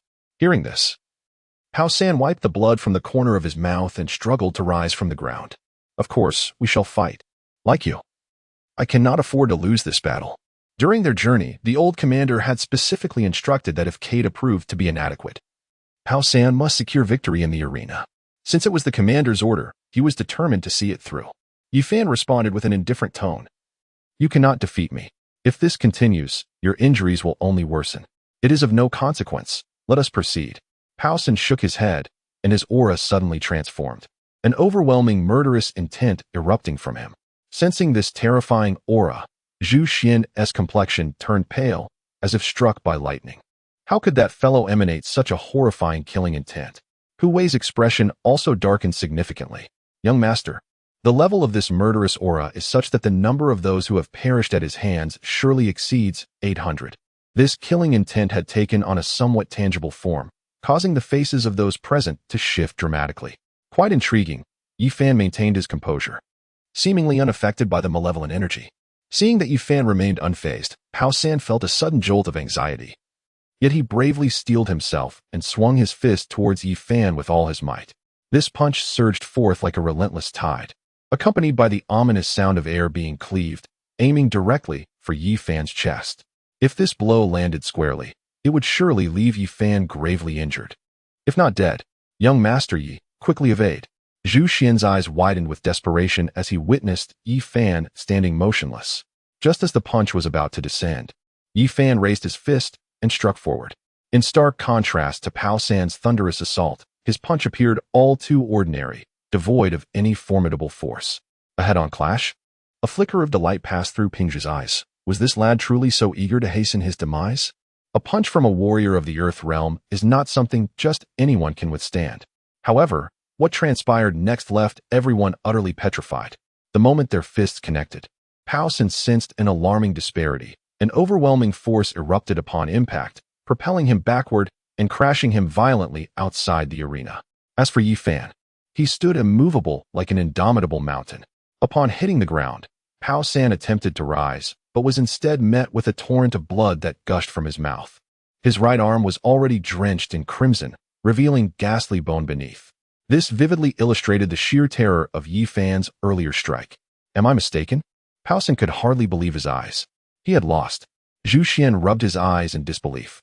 Although he had anticipated Yi Fan would triumph over Pao San, he never expected the battle to conclude so swiftly. Hu Wei quickly shook his head, affirming, "Young master, you did not misjudge. Yi Fan has indeed emerged victorious." The defeat of Cannon 3 signifies the triumph of the Zhu family in this arena contest, and the prime land in the heart of Jinling City has consequently fallen into their possession. Chapter 74. Merely a clever trick? I can hardly believe it.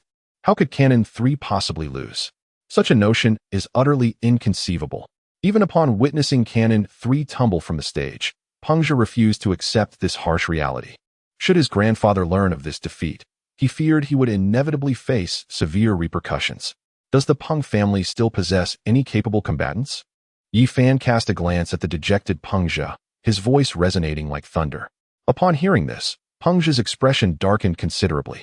Boy, just you wait. This matter is far from over. With that proclamation, Zhu Xian could no longer remain silent and retorted angrily. Pengzhi, if your family cannot bear the loss, just admit it. Are you perhaps contemplating further underhanded tactics? Logically, in such contests, regardless of the outcome, both parties should refrain from further conflict. Yet, it was evident that Pengzhi intended to act unruly. What else could it be but an inability to accept defeat? Just as Pengzhi was about to voice a rebuttal, an irate voice pierced through the crowd. Yi Fan looked up to see an elder clad in a black tang suit striding forth. The elder's complexion was rosy, his hair flecked with gray, exuding an aura of formidable power. Upon recognizing the newcomer, Zhu Xian promptly bowed slightly. Master Chen. Is this truly Master Chen? Yi Fan raised an eyebrow, scrutinizing the esteemed figure of the underworld, Master Chen. Upon Master Chen's arrival, Pengzhi's eyes narrowed, and he lowered his head. Master Chen, I beg your pardon for my earlier indiscretion. Please do not take offense. In the land of Jinling, no one has ever dared to disregard the authority of Master Chen. With formidable connections in both the underworld and the upper echelons of society, he is not easily offended. Any momentary lapse in judgment could prove detrimental. Casting a cold glance at Pengzhi, Master Chen declared, should I discover any clandestine maneuvers on your part, you must be fully aware of the consequences. At those words, Pengzhi trembled, acknowledging his inferiority.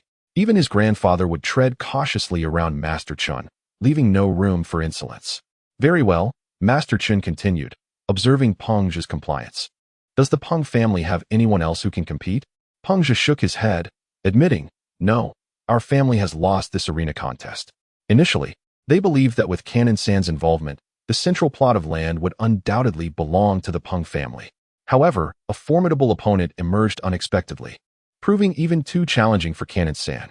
Thus, The central plot now belongs to the Zhu family, and the Peng family must refrain from causing any further trouble. Master Qin's word was final, announcing the outcome of the contest. Upon hearing this, Zhu Xian's face lit up with joy, and he promptly presented a golden bank card to Master Chun with both hands. Master Chun, this is a small token of appreciation from me. I hope you will accept it. Master Chun, however, waved his hand dismissively. For this contest, I have already received my commission. This is unnecessary. With that, he turned and departed without hesitation. Witnessing Master Chen's exit, Peng Zhe shot a glare at Yi Fan and Zhu Xian before storming off in indignation. Yi, you truly are remarkable. Even a being of such caliber is no match for you. Zhu Xian stepped forward and embraced Yi Fan's shoulders, a radiant smile illuminating his face. Yi Fan waved his hand dismissively, replying nonchalantly, "It was merely luck. You are too modest, Yi Shao. I have seen it all. You are far superior to that Canon 3, Zhu Xian flattered, his sycophantic praise echoing loudly. Yi Fan had significantly aided him this time. After securing the land, he would undoubtedly gain prominence within his family.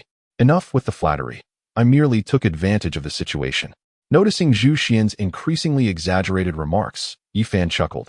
If Canon 3 hadn't underestimated me and allowed me 3 moves, I wouldn't have won at all. One must remain humble.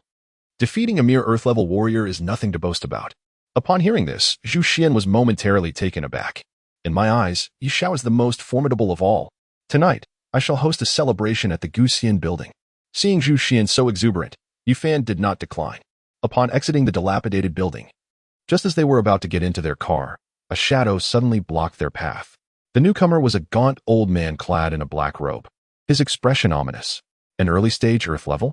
Sensing the aura emanating from the frail elder, Hu Wei quickly stepped in front of Zhu Xian protectively. Zhu Xian's countenance darkened. Was it Peng Zhe who sent you? Can he truly not bear to lose? Having left the Peng family, he could think of no other contender.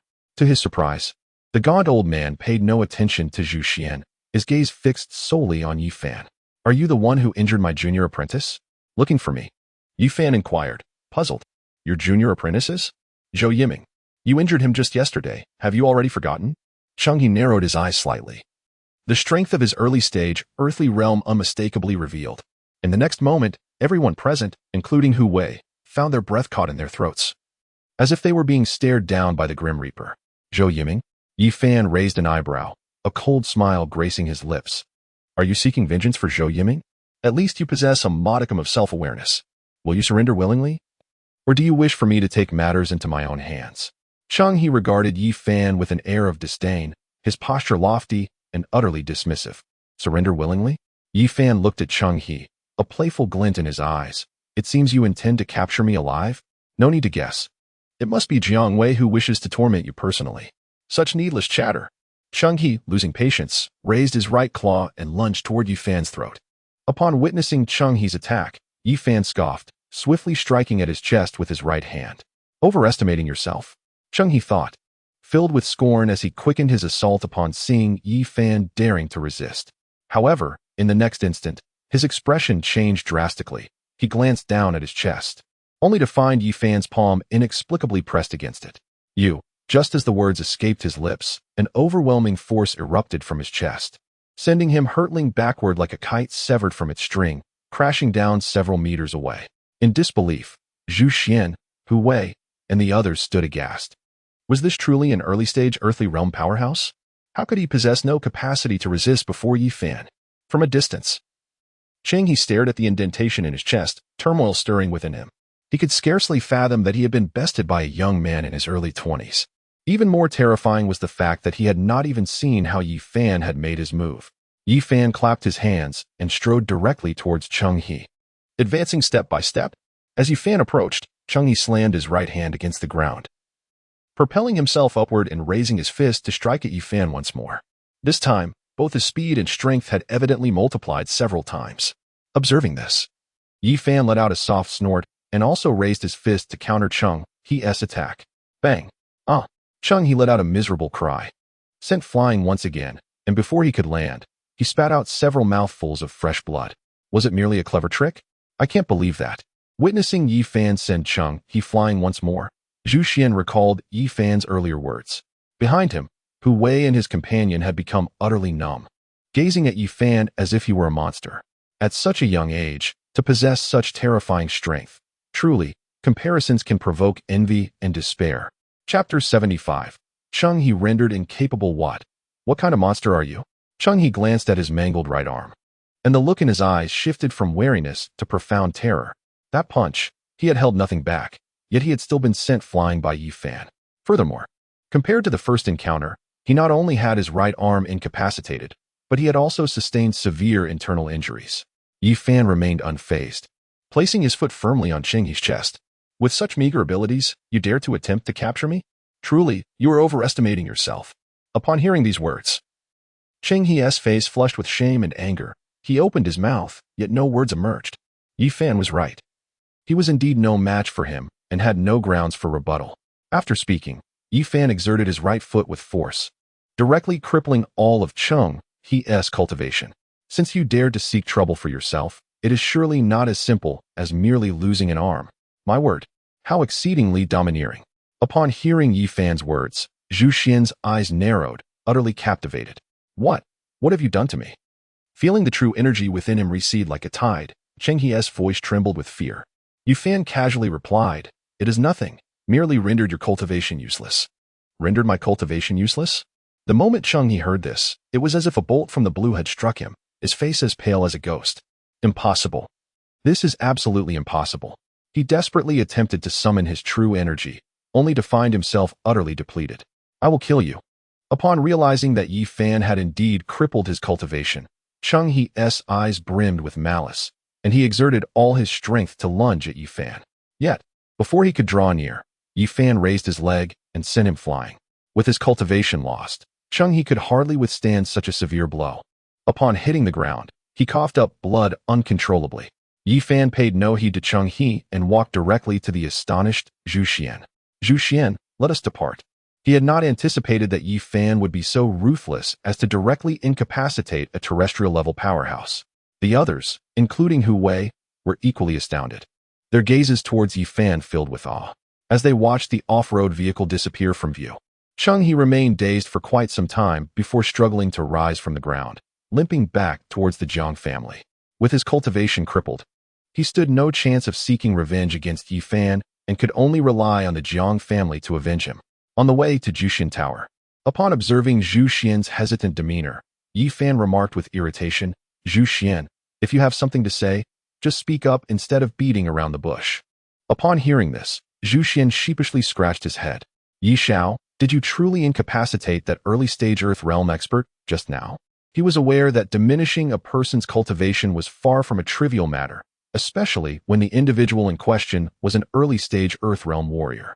Yi Fan nodded, affirming, "Of course, do you think I was jesting? That's not what I meant," Zhu Xian quickly clarified, sensing Yi Fan's misunderstanding. "Isn't it said that incapacitating a warrior's cultivation is exceedingly challenging? How is it so effortless for you?" He hadn't even witnessed Yi Fan's movements. Yet the aura of Chung He had suddenly diminished. "Shattering the dantian is all it takes. What difficulty is there in that?" Yi Fan replied with nonchalance. "Shattering the dantian." Hu Wei and Zhu Xian exchanged glances, their eyes filled with astonishment. The dantian of a warrior is arguably the most resilient part of the body. How could it simply be shattered? Moreover, that frail old man was undeniably an early-stage Earth Realm master. Shattering his dantian was not merely a matter of words. Furthermore, shattering the dantian without taking a life is a level of control that is unimaginable. "Yi Xiao, I heard you mention the Jiang family earlier. Could it be that the old man belongs to the Jiang family of Jinling?" The Jiang family is a prestigious clan in Jinling. Although their power does not match that of the four great families, they are not to be underestimated. The notion of having the Jiang family vacate Jinling before dawn tomorrow is utterly implausible. Indeed, Yi Fan did not deny it. "It seems the Jiang family has truly forgotten their place, daring to provoke me once more. Does the tiger's silence lead them to believe it is but a sickly cat? Are they truly the scions of the illustrious Jiang family of Jinling?" Zhu Xian's breath caught in his throat. "Yi Xiao, you cannot possibly be planning to confront the Jiang family directly, can you?" He mused that even if Yi Fan stood alone, the Zhu family would find it impossible to eradicate the Jiang family in the short term. A powerful dragon does not suppress a local snake. The Jiang family's influence in Jinling is intricate and formidable, not something to be extinguished at will. They have sought trouble with me time and again, and I have afforded them ample opportunity, yet they fail to cherish it. Yi Fan shook his head slightly, lamenting that some individuals only realize the gravity of their situation when faced with loss. Zhu Xian pondered deeply, as if having made a significant resolution. Yi Xiao, should you require assistance, do not hesitate to ask. Seeing Zhu Xian's resolute demeanor, Yi Fan was momentarily taken aback, then waved his hand dismissively. It is merely the Jiang family. Your help is unnecessary. If I do not regard the 4 great families of Jinling, what tempest could the Jiang family possibly conjure? Really? Brother, must you be so confident? Zhu Xian was rendered speechless by Yi Fan's unwavering assurance. In the passenger seat, Hu Wei gaped, increasingly bewildered by the young man before him. After all, the Jiang family is a distinguished lineage of Jinling, not a mere trivial adversary. Surely, they cannot be so easily dealt with. Meanwhile, while Yi Fan and Zhu Xian celebrated at the gathering of Immortals Pavilion, the atmosphere in the Peng family's main hall was anything but lighthearted. There stood an elder in white, exuding authority without a trace of anger. Peng Zhe, kneeling below, trembled suddenly, a look of deep grievance etched upon his face. Grandfather, the Zhu family has summoned an extraordinary master, rendering even Canon 3 powerless. Upon hearing Peng Zhe's words, Peng Feiyong furrowed his brow slightly. Is it true that even Canon 3 is not a match? He knew well the prowess of Canon 3, his personal bodyguard, and had sent him along for absolute assurance, only to discover that he had been defeated. Peng Zhe nodded vigorously, affirming the reality of the situation. You can ask Canon 3 himself. Noticing that Peng Zhe appeared earnest, Peng Feiyong's expression darkened. Where is Canon 3? As soon as he spoke, the pale-faced Canon 3 hurried into the room. Master, you summoned me. Seeing Canon 3's arm heavily bandaged, Peng Feiyong narrowed his eyes. Was your arm injured by a master of the Zhu family? Canon 3 shamefully nodded, saying, Master, my strength is lacking, and I have brought you disgrace. He had not only suffered an injury to his arm, but had also sustained severe internal damage, likely requiring 2 to 3 months for recovery. Who could the Zhu family have sent? Could it be that martial fanatic from the Zhu family? To inflict such harm on Canon 3, Peng Feiyong could think of no other possibility than that martial enthusiast. However, Canon 3 shook his head. No, it was a young man in his early 20s. What? Peng Feiyong's expression changed dramatically, his voice rising in disbelief. A young man in his early 20s? How could Canon 3, who is at the initial stage of Earth level, be severely injured by someone so young? It is simply inconceivable. Chapter 76, Master of the Dragon Ranking. Indeed, Pao San nodded earnestly, clarifying that the young man was not a member of the Zhu family, but rather a helper specifically invited by Zhu Xian. If his memory served him correctly, Zhu Xian referred to the young man as Yi Xiao. What was the young man's name? Peng Feiyong struggled to suppress his astonishment. A strong practitioner in his 20s, he had never encountered such a figure in his long life. The surname Yi seemed familiar, yet Zhu Xian had not disclosed the individual's true name. The name Yi? Peng Feiyong furrowed his brow, pondering deeply, but could not recall anyone of such renown. Pao San, what is the extent of that Yi individual's strength? Pao San contemplated before responding that he too was uncertain, but was certain that the young man's prowess far surpassed his own. He even had an inkling that during their previous confrontation, Yi Fan had not exerted his full strength. Far beyond your capabilities? Peng Feiyong's expression darkened further. Pao San confidently added that the young man was at least at the mid-level of the Earth realm, with the potential to be at the late stage as well. Before Yi Fan, he had felt utterly powerless. Mid-level Earth realm? Perhaps even late level? Could that young man truly be so formidable? On his knees, Peng Zhe wore a look of shock, convinced he must be hearing things. Grandfather, that fellow is only in his early 20s. He cannot possibly be at the late Earth realm. The moment the words escaped his lips, Peng Feiyong barked, silence. Upon encountering his grandfather's fearsome gaze, Peng Zhe immediately lowered his head, no longer daring to speak. Pao San, you must investigate that young man's background immediately. After reprimanding Peng Zhe, Peng Feiyong turned to Pao San. Until we have results, no one is to act against that Yi individual lightly, understood? Indeed, my lord. With that, Pao San departed. Observing his exit, Peng Zhe pitifully rubbed his aching knee. Grandfather, my leg is almost numb. May I rise? Peng Feiyong cast a glance at Peng Zhe and retorted, you think you can stand? Kneel until tomorrow. With that, he stormed into the inner room in a fit of anger. Grandfather, I truly regret my actions. Please spare me this once. Upon hearing he was to kneel until the next day, Peng Zhe's face turned pale, and he immediately began to wail and plead for mercy. If you dare to rise, never set foot in the Peng family again. To his dismay, Peng Feiyong not only refused to relent, but also issued a harsh threat. Yi, I will ensure your suffering is beyond imagination. Taking a deep breath, Peng Zhu attributed all of this to Yi Fan. Such audacity. Master Jiang, suppressing his fury, remarked that eliminating Yi Fan was not an insurmountable task. Cheng He, his voice weak yet filled with malice and intent, added, there are ways to deal with him. Hearing this, Jiang Yu raised an eyebrow. What insight do you possess, Elder Cheng? We could enlist the aid of a master from the dragon list to handle Yi Fan. Cheng He's eyes narrowed slightly. With the right price, a dragon list master would surely intervene. A dragon list master? Jiang Yu's eyes lit up with realization, wondering why he had not thought of such a brilliant idea. However, his expression soon darkened again. But I do not know any dragon list masters. How can we summon them? The Jiang family may be wealthy, yet without the proper channels, it would all be in vain. Do not worry, Master Jiang. I happen to know a dragon list master, though the cost may be considerable. Cheng He directed a meaningful glance at Jiang Yu, leaving his intentions unmistakable. As long as the funds are in place, nothing poses a problem. However, Jiang Yu waved his hand dismissively, indicating that financial concerns were of no consequence. As long as that individual could eliminate Yi Fan, he would willingly pay any price. Yi Fan had harmed his beloved son, and he could not let such an affront go unpunished. In light of this, I will promptly contact the master from the dragon rankings. Cheng He nodded slightly, and barring any unforeseen circumstances, he would arrive in Jinling by tomorrow. Yi Fan, should you dare to show up tomorrow, the Jiang family shall become your final resting place. Meanwhile, at the entrance of the Zhu Xian building, Yi Fan, having just assisted Zhu Xian out, suddenly sneezed. Given his robust constitution, he should not be susceptible to a cold. What could possibly be the matter? Before he could ponder further, Zhu Xian, reeking of alcohol, exclaimed, Young Master Yi, from this day forth, we are life and death brothers. Let us continue drinking. Cheers. In mere moments, Zhu Xian was thoroughly intoxicated yet insisted on drinking more, displaying an increasingly reckless demeanor. Yi Fan rolled his eyes and unceremoniously pushed Zhu Xian into Hu Wei's arms. Hu Wei, visibly embarrassed, asked, Young master, what about you?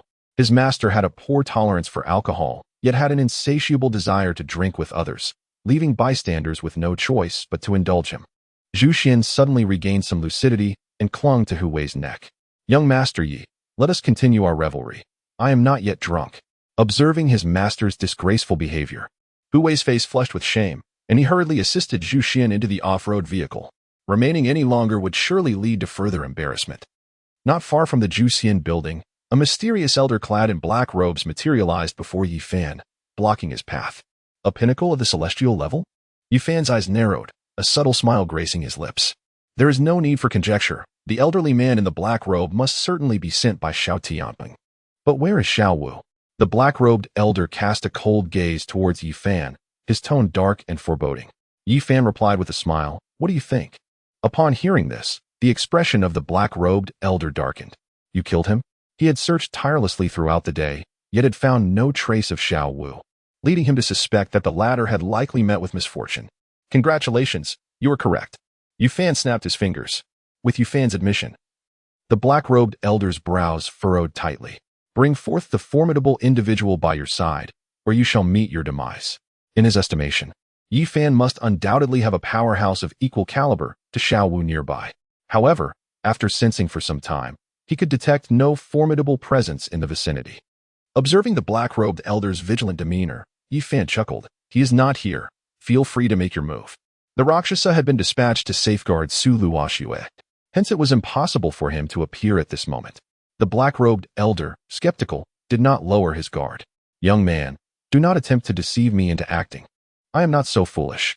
From Yi Fan's relaxed demeanor, he became increasingly convinced of his suspicions that the top-tier powerhouse lay in ambush nearby. Should he dare to strike, it was certain that the adversary would launch a surprise attack. Witnessing the black-robed elder's cowardice, Yi Fan felt somewhat exasperated. After all, he was at the pinnacle of the heavenly level. How could he possess a fear smaller than that of a mouse? To Yi Fan, the old man was indeed excessively cautious. Chapter 77. I shall make him witness the downfall of the Xiao family. Yi Fan, do not attempt this trickery. The figure in the black robe continuously surveyed his surroundings, urging that individual to reveal themselves, lest he be forced to resort to less courteous means. The fact that the adversary had managed to eliminate Xiao Wu indicated that their prowess was likely not inferior to his own. Should he truly fall prey to a surprise attack, he would be gravely injured, if not killed outright. Observing the black-robed elder's hesitance, Yi Fan's patience waned. Will you strike or not? If not, I shall take my leave, he declared before turning on his heel, departing in the opposite direction. The elder's expression darkened upon witnessing Yi Fan's retreating figure. After further scanning the area and confirming the absence of any formidable presence, he raised his right palm and struck toward Yi Fan's back with great force. Such audacity! The elder's face contorted with disdain at Yi Fan's actions. Yet in the next moment, that disdain transformed into sheer astonishment. A sharp pain surged through his palm as he was violently propelled away by an overwhelming force. Had he not mitigated the impact upon landing, he surely would have sustained severe injuries. How can you possess such strength? The elder exclaimed, stabilizing his stance. His gaze filled with disbelief as he regarded Yi Fan, who remained remarkably composed. The power behind Yi Fan's punch had been formidable, rivaling his own. In his early 20s, it seemed utterly implausible for anyone to wield such might. A smirk played on Yi Fan's lips as he remarked, I have already stated that it was I who dispatched Xiao Wu, yet you refused to believe me. Although Xiao Wu had been gravely injured by the Rakshasa, he had seized the opportunity for the kill. Without the Rakshasa's intervention, Xiao Wu would never have stood a chance against him. Are you a heavenly tier expert? The elder's pupils constricted in disbelief, his voice laden with incredulity. A heavenly tier expert in their early 20s was a notion he had never encountered before.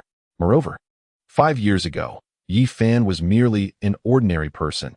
In the brief span of 5 years, he has transformed into a formidable celestial-level powerhouse. A feat that seems nothing short of fantastical. What do you think? Observing Yi Fan's audacity, the old man in the black robe's expression darkened, and an ominous aura emanated from him. If you wish to court death, then I shall oblige. The reason he had been momentarily repelled was due to his distraction while surveying his surroundings, wary of a potential ambush. Now that he realized the presence of hidden adversaries was non-existent, he felt no need to hold back any longer. Sensing the old man's escalating aura, Yi Fan remained unfazed, devoid of any trepidation. A celestial-level peak. After all, to slay him would not be so simple. Prepare to meet your end. The black-robed elder lunged forward, instantly closing the distance to Yi Fan, throwing a powerful punch aimed directly at his face. Yi Fan did not flinch. Instead, he mirrored the action, raising his own fist to strike back. Upon witnessing Yi Fan's defiance, the elder's face contorted with disdain, seemingly envisioning the moment Yi Fan would be grievously injured. However, as their fists collided, he sensed something was amiss.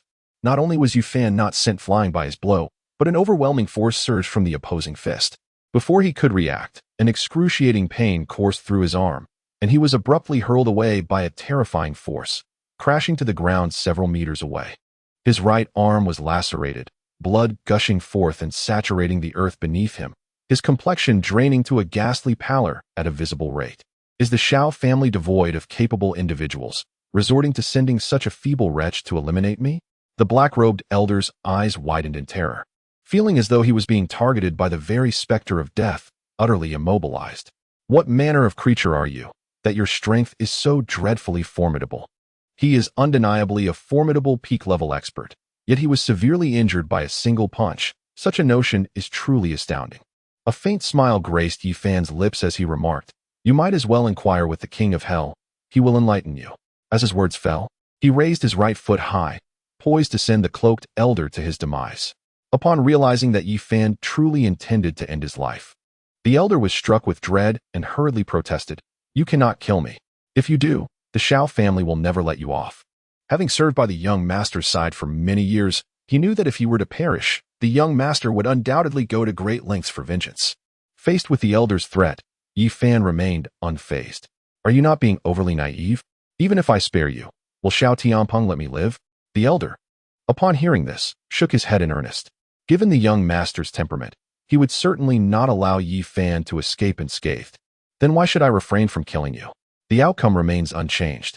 Yi Fan's voice was chilling, reminiscent of echoes from the depths of the abyss. The elder's face turned as pale as parchment, trembling uncontrollably. As long as you spare my life, I shall comply with any request.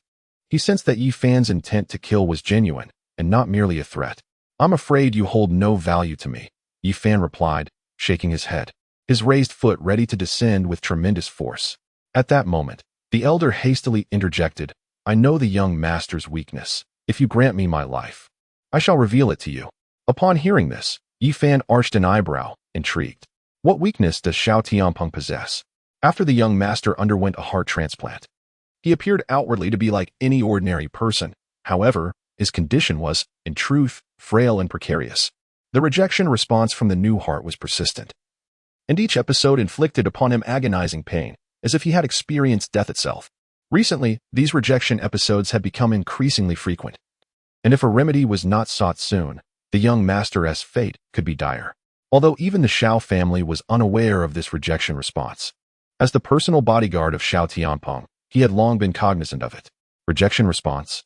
Yi Fan murmured softly, inquiring, "Why did Xiao Tianpeng insist on my heart all those years ago? Surely, there must be other hearts in the vast land of Daxiao that could match his." Since uncovering the truth of that fateful event, this question had lingered in his mind. Little did he know, the old man in the black robe also shook his head. "I am also unaware of this. The specific reasons are likely known only to the young master himself." He found it quite perplexing, yet as a mere servant, he dared not pry into such profound secrets, especially when Xiao Tianpeng chose to remain silent. Upon realizing that the old man in the black robe was equally in the dark, Yi Fan displayed a hint of disappointment. Ultimately, an overwhelming aura of murderous intent erupted from within him, instantly enveloping the old man in black. The old man's expression turned to one of terror as he fell to his knees, trembling uncontrollably. I shall convey the message to the young master accurately." With that, he struggled to rise from the ground and fled as if escaping from a tempest. Chapter 78. Just a young family. No need for extensive preparations. Upon returning to Linjiang Garden, it was around 10 o'clock in the evening. As Yi Fan stepped into the villa, he noticed a figure seated on the sofa. As he approached, he was astonished to discover that the figure was not his parents, but rather Jiang Shihan, wrapped in a blanket. Her eyelashes fluttered slightly, as if she were lost in a beautiful dream. Yi Fan reached out to turn off the television, initially intending to awaken Jiang Shihan.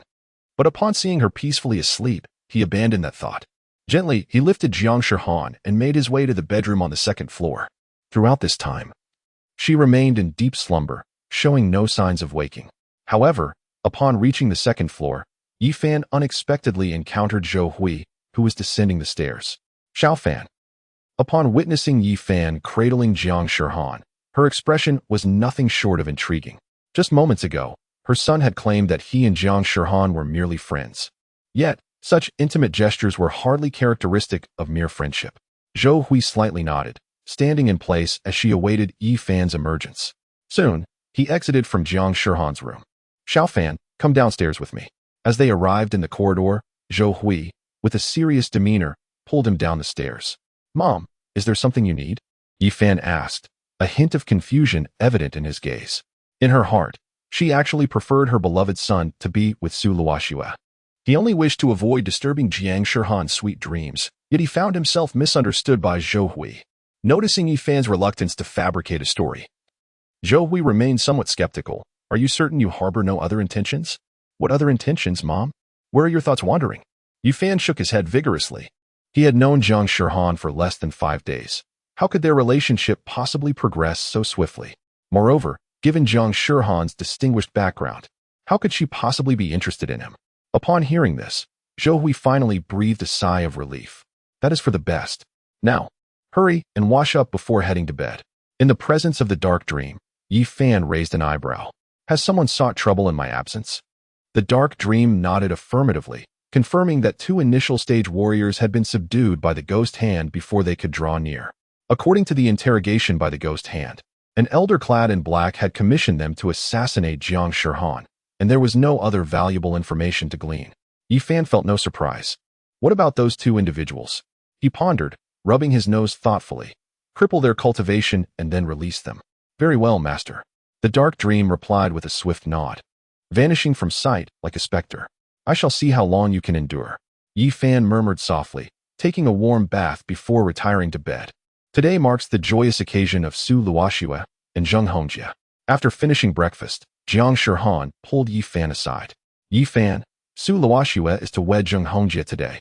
Why have you not set off yet? Previously, at the Su Mei group, she had distinctly heard Yi Fan declare his intent to ruin the Zheng family's reputation. Observing Jiang Shihan's anxious expression, Yi Fan's lips curved into a slight smile. Shihan, why do I sense that you are more anxious than I? Upon seeing Yi Fan jesting, Jiang Shihan rolled her eyes. What am I anxious about? If you do not depart soon. By the time Su Luoxue and Zheng Hongjie complete their wedding ceremony, you will have nowhere to lament. Though she spoke thus, her heart was already aflame with anticipation. Hearing Jiang Shihan's words, Yi Fan nodded slightly. You have a point. Let us set off at once. Regardless, he would never allow Su Luoxue to marry that scoundrel. Zheng Hongjie. Subsequently, Yi Fan bid farewell to his parents and exited the house with Jiang Shihan. Upon witnessing their departure, Zhou Hui turned to Yi Taijun beside her. Old Yi, today is Luoxue's wedding day. Do you think Xiao Fan will do something foolish? Yi Taijun appeared unfazed. Xiao Fan never acts without certainty. You need not worry.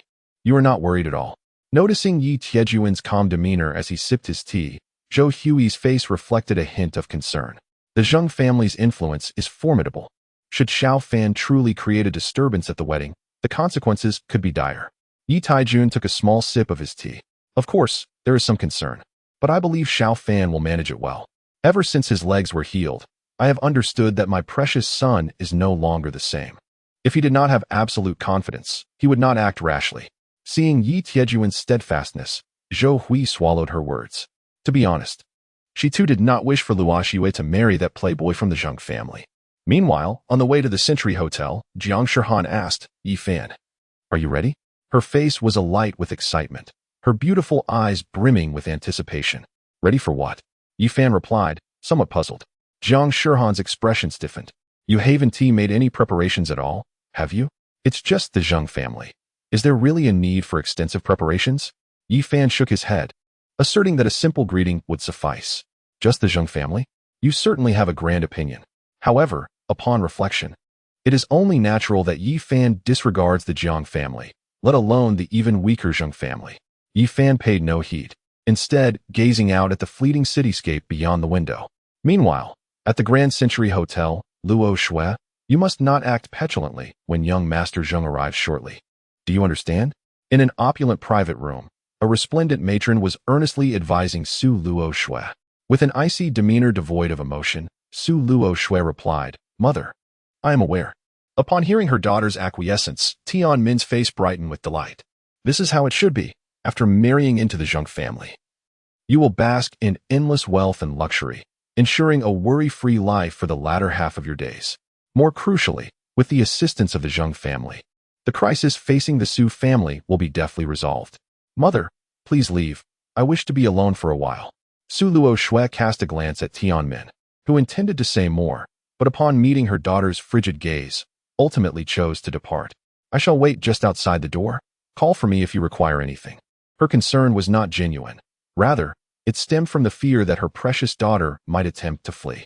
Once Tian Min exited, Su Luoxue observed her reflection in the mirror, adorned in a pristine white wedding gown, as two streams of tears cascaded down her cheeks.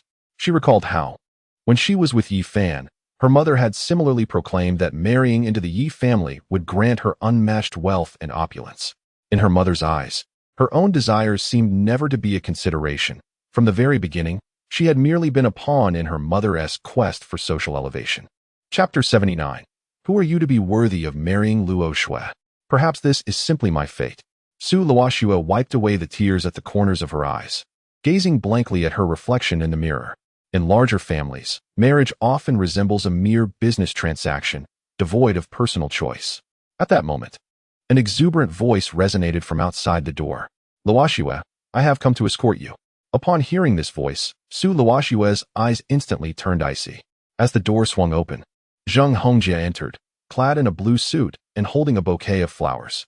Su Luoxue slowly rose and strode purposefully toward the exit, not sparing Zheng Hongjie even a glance.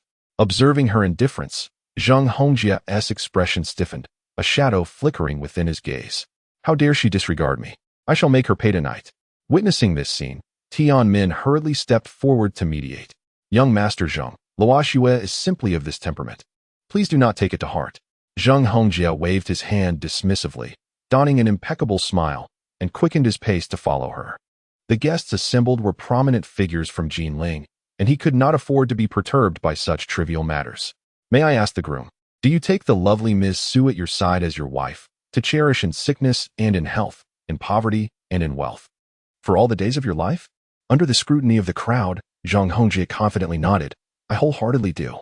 Subsequently, the officiant turned to Su Luoxue. And you, dear bride, do you wish to wed the handsome Mr. Zhang, to stand by his side in sickness and in health, in poverty and in wealth, for all the days of your life? Upon hearing these words, Su Luoxue fell into a prolonged silence before finally speaking. However, before she could finish, a resounding crash echoed as a shadow forcefully burst through the grand hall's entrance, landing heavily in the center of the room. The guests present were taken aback, turning their heads in unison. Lying on the ground was a bodyguard clad in black, struggling futilely to rise. Zheng Hongjie, do you truly believe you are worthy of marrying Luoxue? As the words fell, Yifan stepped inside, followed closely by Jiang Shihan.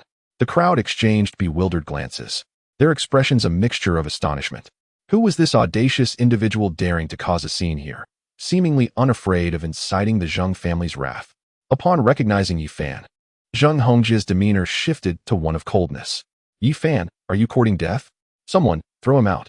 With that command, dozens of black-clad bodyguards brandished iron rods and charged towards Yifan. Witnessing this, Su Luoxue's complexion turned pale, her heart racing in trepidation. The crowd braced themselves, expecting Yifan to be mercilessly beaten. Yet, to their astonishment, not a single one of the bodyguards laid a finger on him. Instead, they were all sent flying. Yifan dusted off his hands and strode purposefully towards Zheng Hongjie. Zheng Hongjie, has your family orchestrated this charade, believing everyone to be fools? Orchestrated a charade? The onlookers exchanged puzzled glances, struggling to comprehend Yifan's words. Zheng Hongjie's expression shifted slightly. Someone, incapacitate him. He possessed an instinct that Yifan likely knew of the Zheng family's scheming. Should he continue to speak, the Zheng family would undoubtedly face ruin. In the next instant, a figure clad in black emerged from the shadows, raising his fist to strike at Yifan's chest. Without even a glance, Yifan retaliated with a swift slap. The sound echoed as the black-clad elder was sent flying, crashing into the furniture behind him, shattering it to pieces. His left cheek swelled grotesquely, marked distinctly by a vivid red handprint. Gasps of astonishment filled the air, and the onlookers regarded Yifan with palpable trepidation. No one had anticipated such formidable strength from this youthful individual.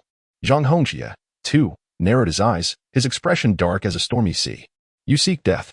The elder in black bellowed, raising his fist once more to strike at Yifan. With a quick motion, Yifan countered again, sending the elder sprawling. The force of the blow shattered the elder's teeth, and despite his struggles, he could not rise. Witnessing his family's formidable warrior severely injured, the elder statesman of the Zheng family, Zheng Xiongwei, cast a formidable gaze toward Yifan. Young man, do you not fear the consequences of your actions here? Today is a day of great joy for my beloved grandson. Such chaos cannot be tolerated. Yifan glanced at Zheng Xiongwei, his disdain evident. You wish to take my life? I stand here. Come and try if you have the audacity. Zheng Xiongwei trembled with rage at Yifan's audacity. Lu Tao, incapacitate that brat without mercy, he commanded. No sooner had the words left his lips than a black-clad elder stepped forward, his aura unmistakably indicating a late-stage Xian level. Late-stage Xian level? To think he would dare to attempt Yifan's life was a display of sheer folly. In Jiang Shihan's eyes, there was nothing but disdain as she found a place to sit, quietly awaiting the unfolding drama. Lu Tao, taking matters into his own hands, would surely bring the young man to his demise. Who could argue otherwise? Lu Tao was the foremost expert of the Zheng family. That young man stood no chance against him. The audacity of today's youth is truly astonishing. Without any real skill, they dare to stir up trouble. Are they not courting disaster? As Lu Tao stepped forward, the crowd regarded Yifan with pity. Hearing their conversations, Su Luoxue quickly interjected. Yifan, you must leave at once. Do not act foolishly. In her eyes, Yifan possessed only rudimentary skills and could never hope to match Lu Tao. Upon hearing Su Luoxue's words, Yifan merely smiled. Fear not. He cannot harm me. Seeing Su Luoxue so concerned for Yifan, Zheng Hongjie was seething with rage. Lu, why do you hesitate? Eliminate that fool. With a single step, Lu Tao advanced, and in the next moment, he stood before Yi Fan, delivering a light but decisive strike aimed at his chest. Just as he believed victory was within his grasp, he suddenly felt a sharp pain in his own chest. Looking down, he was shocked to see a fist had landed there, seemingly out of nowhere. In an instant, he felt as if he had been struck by a speeding train, his body hurtling backward and crashing 10 meters away. The scene left the onlookers in a state of shock, their expressions frozen in disbelief. No one could have anticipated that Lu Tao would be sent flying by a single punch from Yi Fan. As Lu Tao staggered to his feet, he coughed up a mouthful of blood, his face paling at an alarming rate. His chest was now utterly concave, rendering him completely devoid of combat capability. What is the true origin of this young man, whose power is so terrifying? Seeing that Yi Fan was unharmed, Su Luoxue finally felt a sense of relief. When did Yi Fan become so formidable? She was completely unaware of this transformation. Zheng Xiongwei swiftly approached Lu Tao, inquiring, "Lu Tao, are you all right?" "My lord, I have brought shame upon you," Lu Tao replied, his complexion as pale as a sheet, and as soon as he finished speaking, he broke into a violent cough. Chapter 80. A devourer who leaves no bones behind. How severe is your injury? Zheng Xiongwei's brow furrowed deeply, an ominous premonition surging within him. Lu Tao's expression was one of bitterness. "My lord, I have lost all combat capability. It will likely take me 3 months to recover." That last punch was immensely powerful, nearly piercing through me, and my internal organs have already been displaced. Is it truly that grave? Zheng Xiongwei's expression changed dramatically. Lu Tao is the foremost expert of the Zheng family. If he could not contend with Yi Fan, how could the Zheng family defend itself? Lu Tao made a startling declaration. "My lord, that individual possesses strength far beyond mine. Even if all the experts of the Zheng family were to unite, we may still fall short." He had a nagging intuition that the punch Yi Fan delivered was not his full strength. Had Yi Fan truly exerted all his might, Lu Tao feared he would have already met the king of hell. Upon hearing this, Zheng Xiongwei felt as though struck by lightning. Could he truly be that formidable? The combined strength of all the experts in the Zheng family could not withstand Yi Fan? This was simply unfathomable. Undoubtedly, Lu Tao affirmed with a grave expression. Moreover, the disparity in realms cannot be compensated for by mere numbers. Zheng Xiongwei took a deep breath and turned to gaze at Yi Fan in the distance. "Yi Fan, our Zheng family has no grievances with you. Why must you persist in making trouble for us?" As these words were uttered, a wave of astonishment rippled through the crowd. Although Zheng Xiongwei's voice was filled with vigor, it was evident to all that he was capitulating to Yi Fan. "Grandfather, quickly have him eliminated. Why waste breath on him?" Zheng Xiongwei snapped in fury. "Silence! Is there not enough chaos already? This foolish man, does he not perceive the gravity of the situation?" Zhang Hongjie's expression stiffened. Clearly taken aback, grandfather has always favored him. What has transpired today? After reprimanding Zheng Hongwei, Zheng Xiongwei turned his gaze back to Yi Fan. "What must you have for your departure? As long as your demands are reasonable, I shall acquiesce." At this juncture, he had no alternative but to bow his head. Upon hearing Zheng Xiongwei's words, the Zheng family members' faces paled, as if they were experiencing auditory hallucinations. The members of the Su family were equally stunned, seemingly witnessing Zheng Xiongwei's submission to a junior for the first time. "It is too late." Yi Fan shook his head. "Zheng Xiongwei, the crisis of the Su family originates from your machinations, does it not? Your aim was the union of the Su and Zheng families, followed by the complete annexation of the Su family's assets. Am I mistaken?" This revelation sent shockwaves through the assembly. The truth that the Zheng family had orchestrated the Su family's crisis was nothing short of insidious. Not merely insidious. Did you not hear, Yi Fan? The Zheng family seeks to absorb the entirety of the Su family's enterprises.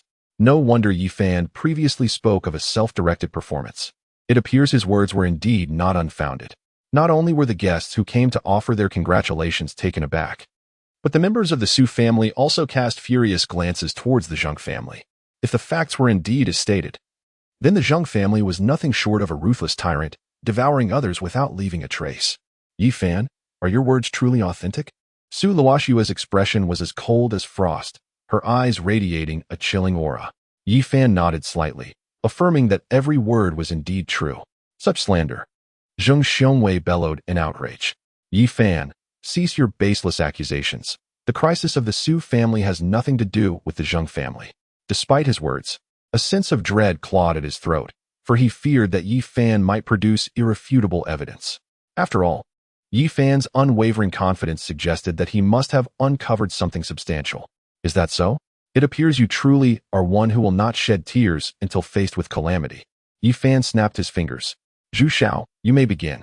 President Li, I entrust this matter to you. I shall reward you handsomely upon its successful completion. The scene revealed a lavish private room, and the speaker was none other than Zheng Xiongwei. Moreover, I shall demand they repay all loans within a week, or we shall see them in court. Upon hearing President Li's statement, Zheng Xiongwei erupted into laughter. President Li, may our collaboration be fruitful. After President Li departed the private room, Zhang Hongjie entered. Rest assured, I have severed all retreat paths for the Su family. Zheng Xiongwei scoffed coldly at that point. We need only approach with a marriage proposal, and the Su family shall undoubtedly acquiesce, expressing their gratitude to us. Zheng Hongjie's face lit up with excitement at these words. Thus, after marrying Su Luoxue, I could gradually embark on the complete annexation of the Su family's enterprises. Indeed, according to the plan, within a month, all of Su's assets would be firmly in the grasp of the Zheng family. Zheng Xiongwei continued. By that time, Su Luoxue, you would have grown weary of it and could easily be cast aside. At this point, the video concluded. Goodness, the Zheng family is truly unprincipled. Is this not a classic case of deception? Who could argue otherwise? They take everything and then discard it without a second thought. Can this even be considered humane? It seems prudent to maintain our distance from the Zheng family in the future, lest we find ourselves sold without even realizing it. Upon finishing the video, the guests present were filled with indignation, their gazes toward the Zheng family laced with contempt. Zheng Xiongwei, since you accuse me of slander, how do you explain this video? Yi Fan directed his icy voice at the pale-faced Zheng Xiongwei. Zheng Xiongwei stubbornly retorted, Everyone, do not be deceived. This video is clearly fabricated. The Zheng family would never engage in such actions. With irrefutable evidence at hand, how can you still claim it is forged? You truly have no shame. Tianmin rose, her voice a torrent of fury, as if she had been holding back for far too long. Su Luoxue's grandfather, Su Kongwei, wore an expression of fury as well. Zheng Xiongwei, I did not anticipate your treacherous ambitions. You aspire to devour all of Su's enterprises. What audacity you possess. Head of the Su family, please allow me to explain. This video is certainly a forgery. Zheng Xiongwei was drenched in cold sweat, fully aware that if he did not clarify matters today, his family would find it impossible to maintain their foothold in Jinling. Beside him, Zheng Hongjie appeared utterly despondent, incessantly murmuring, It's over. Everything is over. The video is fabricated? I anticipated you would say that. Yi Fan scoffed. Zhu Xiao, bring him in. Soon, Zhu Xian entered the room, escorting a middle-aged man. Li Xingchong, is this not the Li Xingchong from the video? The crowd quickly recognized the man's identity upon his appearance. At the sight of him, Zheng Xiongwei's pupils constricted sharply, his vision darkening as he nearly collapsed. Chapter 81. The fall of the Zheng family. It's over. Everything is over. Zheng Hongjie seemed to be stripped of all strength, collapsing to the ground. The arrival of Li Xingchong was undoubtedly the final straw that broke the camel's back. No matter how they attempted to defend themselves, the assembled crowd would not believe a single word. More critically, if this matter were to spread, there would be no place left for the Zheng family in Jinling. Former partners would not only sever ties with the Zheng family immediately, but would distance themselves as far as possible. Upon seeing Li Xingchong, Jiang Shihan's eyes sparkled with amusement. She had claimed to be unprepared, yet it seemed the words of a man were often deceptive. However, when had Yi Fan and Zhu Xian become so closely allied? Why was she completely unaware of this development? Furthermore, Zhu Xian's eager demeanor suggested that their relationship was far from that of mere acquaintances. Zhu Xian gently patted President Li's shoulder and suggested, President Li, please elucidate the situation for everyone. Upon hearing this, President Li, with a face etched in bitterness, pointed towards Zheng Xiongwei, who was not far away. Half a month ago, Zheng Xiongwei approached me, insisting that I terminate all loans to the Su family, promising me a reward of 10 million. Here, he continued, producing a golden bank card from his pocket, is the very card Zheng Xiongwei provided, containing precisely 10 million. He lamented, had it not been for Yi Fan's revelation, the Su family would have been devoured entirely. Upon hearing President Li's account, the crowd erupted in indignation, their faces flushed with anger. Yi Fan, we, the Zheng family, shall pursue you relentlessly. Zheng Xiongwei glared at Yi Fan, seething with resentment. This debt will be repaid 1,000-fold. If it weren't for you, this matter would have remained concealed. I long to tear you apart myself. Relentless pursuit? Do you believe you are worthy of such a claim? Yi Fan scoffed, declaring, "From this day forth, the Zheng family shall cease to exist in Jinling." At these words, Zheng Xiongwei paused for a moment before bursting into laughter. You, alone, dare to oppose the Zheng family? Is that not the height of arrogance? He dismissed the gravity of the situation, asserting, "Even if this scandal brings considerable trouble to my family, the Zheng family is far beyond the reach of a single individual like you." Is that so? You will soon find out. Just as Yi Fan finished his statement, four men clad in police uniforms entered the room. The leading middle-aged man surveyed the surroundings before swiftly approaching Zheng Xiongwei. "Zheng Xiongwei, you are suspected of hiring a hitman. Please accompany us." Before Zheng Xiongwei could fully comprehend the situation, the glaring handcuffs were fastened around his wrists. This sudden turn of events rendered the entire hall silent. The sound of a falling needle palpable. "Officers, you must be mistaken," Zheng Xiongwei protested. Just as he was about to be taken away, Zheng Hongjie scrambled forward in desperation. "I dined with your chief's son just days ago. There must be some misunderstanding. Allow me to make a phone call for clarification." However, before Zheng Hongjie could retrieve his phone, he too found himself restrained. "Zheng Hongjie, you are suspected of rape and intentional bodily harm. Please accompany us." Gazing at the glaringly cold handcuffs on his wrists, Zheng Hongjie turned pale, collapsing to the ground. It was over. The Zheng family was utterly finished. Witnessing this scene, a collective thought surged through the minds of those present. It was inconceivable, absolutely impossible. "I am an old friend of your chief. This is surely a misunderstanding." Zheng Xiongwei suddenly shouted, attempting to break free, but at his advanced age, he was no match for the two officers, rendering his struggles futile. "Take them away." The middle-aged man waved his hand, swiftly escorting both Zheng Xiongwei and his grandson from the banquet hall. Only after their departure did the atmosphere in the hall stir with commotion. It appeared that the Zheng family's downfall was complete, with no chance of resurgence. The Zheng family had committed numerous misdeeds over the years. Retribution was indeed due. What intrigued me further was the identity of the young man. The rapid demise of the Zheng family was undoubtedly intertwined with him. As the crowd engaged in fervent discussions, the glances directed at Yi Fan gradually shifted from disdain to a mix of wariness and reverence. To single-handedly annihilate the entire Zheng family is no trivial feat. Witnessing Zheng Xiongwei being taken away, Su Luoxue contemplated for a moment before stepping forward to face Yi Fan. "Yi Fan, I am profoundly grateful to you. Had it not been for your intervention, our Su family would likely have been entirely devoured by the Zheng family." When Yi Fan first appeared, her heart was laden with worry, fearing for his safety against the Zheng family's potential wrath. In retrospect, it seemed she had overly fretted. Yi Fan had been well prepared all along. Yi Fan waved his hand dismissively. "You are a benefactor to the Yi family. I could never stand idly by while the Su family faced peril. Over the past 5 years, had it not been for your occasional visits, my parents might not have endured until this day." "There's no need for such formality. I truly did not do much," Su Luoxue replied, hastily gesturing. At that moment, Zhu Xian approached. "Brother Fan, I presume this is your sister-in-law?" "Greetings, sister-in-law. I am Zhu Xian. If anyone dares to bully you, do not hesitate to inform me. I shall take care of them." Upon hearing the term sister-in-law, Su Luoxue's cheeks flushed with embarrassment, leaving her somewhat flustered. Noticing her shyness, Yi Fan playfully delivered a light smack to Zhu Xian. "What are you blathering about? Luoxue and I are merely friends." "Friends? You must be jesting. That would deceive even a 3-year-old. Zhu Xian grinned broadly, scratching his head, yet he dared not express any dissatisfaction. After all the guests had departed, Su Kongwei led the members of the Su family towards Yi Fan. "Young Master Yi, had it not been for your revelation of the despicable deeds of the Zheng family today, our Su family might still remain in ignorance. Such a profound kindness deserves my utmost gratitude." After uttering these words, he bowed deeply to Yi Fan, his expression exceedingly earnest. The members of the Su family behind him followed suit, expressing their heartfelt thanks to young Master Yi. If it were not for Yi Fan, they might never have comprehended the peril that loomed over them, and thus, this immense favor warranted their gratitude. Yi Fan promptly extended his hand to assist Su Kongwei to his feet, stating, "Old Master Su, you are too kind. My friendship with Luo Shui compels me to act.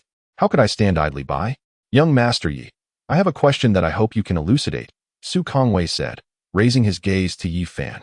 Yi Fan smiled and replied, "Please, Old Master Su, feel free to inquire. Should I possess the knowledge, I shall not withhold it." Upon hearing this, Su Kongwei began. It is thus. How did you come to know of the Zheng family scheme? Zhang Hongwei is notoriously cunning, always meticulous in his actions, leaving no incriminating evidence. How could you, as an outsider, possibly surmise that the crisis facing the Su family was orchestrated by the Zheng family? Chapter 82. What do you think about marrying Luo Shui to Yi Fan? It seems quite straightforward. Yi Fan regarded Su Kongwei and candidly remarked, the Su family's strength pales in comparison to that of the Zheng family. It is indeed astonishing that the Zheng family would consider a union with the Su family. After all, familial alliances are typically forged for mutual assistance and collective advancement. However, given the Su family's limited influence, it stands to reason that the Zheng family must harbor ulterior motives. With this deduction in mind, further investigation would inevitably unveil the truth. Though the words may seem somewhat pragmatic, the Su family is acutely aware that Yi Fan's assertions hold a kernel of truth. Yet, Tianmin furrows her brow, suggesting that such deductions may be somewhat strained. The primary reason Zheng Hongjie sought to forge an alliance with the Su family was largely to win the affection of Luo Shui. In the entirety of Jinling, who is unaware of Zheng Hongjie's infatuation with his beloved daughter. Yi Fan, however, shook his head and inquired, when has Zheng Hongjie ever demonstrated his affection for Luo Shui? Upon hearing this, Tianmin's expression stiffened, as if recalling that it was merely a week prior to the crisis befalling the Su family. Doesn't that confirm it? Yi Fan continued. Moreover, if it weren't for Zheng Hongjie's relentless pursuit, how could he alleviate the concerns harbored by your family? His fervent pursuit of Luo Shui was merely a prelude to his impending proposal. Upon absorbing Yi Fan's analysis, the members of the Su family experienced a moment of clarity. So, the Zheng family had been scheming from that early stage? Such a notion is indeed terrifying. Young Master Yi is truly astute. I am deeply impressed, Su Kongwei remarked, his eyes brimming with admiration, clearly taken aback by Yi Fan's meticulous reasoning. Yi Fan offered a slight smile, acknowledging, you flatter me, old Master Su. If there is nothing further, I shall take my leave. With Zheng Hongjie apprehended, the Su family had a mess to untangle, and he saw no need to linger. Upon hearing this, Su Kongwei made no attempt to retain him, instead turning to the newly attired Su Luo Shui. Luo Shui, please escort young Master Yi out. Certainly, grandfather. Su Luo Shui replied with a nod, leading Yi Fan towards the exit. As Su Kongwei watched Su Luo Shui and her companion depart, his expression darkened abruptly. Zheng Hongwei was indeed a man of insatiable ambition. Without Yi Fan, the century-old foundation of the Su family might very well be jeopardized under our stewardship. The members of the Su family behind him bowed their heads in shame, none daring to utter a word. As if recalling something, Su Kongwei turned to Su Luoshue's father. Su Rue. Rue, what are your thoughts on marrying Luoshue to Yi Fan? Upon hearing this, Su Rue's expression shifted slightly. Father, isn't this a bit too abrupt? Indeed. The Yi family went bankrupt 5 years ago. Yi Fan is hardly worthy of Luoshue now, interjected Tianmin, her urgency evident. To her, her cherished daughter deserved a far better fate. Su Kongwei narrowed his eyes slightly and snorted coldly. Abrupt? If I recall correctly, Luoshue and Yi Fan were in a relationship for 2 years. Do you think I am oblivious to everything? Seeing his father's anger, Su Rue trembled visibly. Father, please calm your anger. While Yi Fan is indeed quite capable, it would be prudent to consider Luoshue's feelings on the matter. The old man clearly held Yi Fan in high regard. Thus Su Rue felt compelled to deflect the discussion.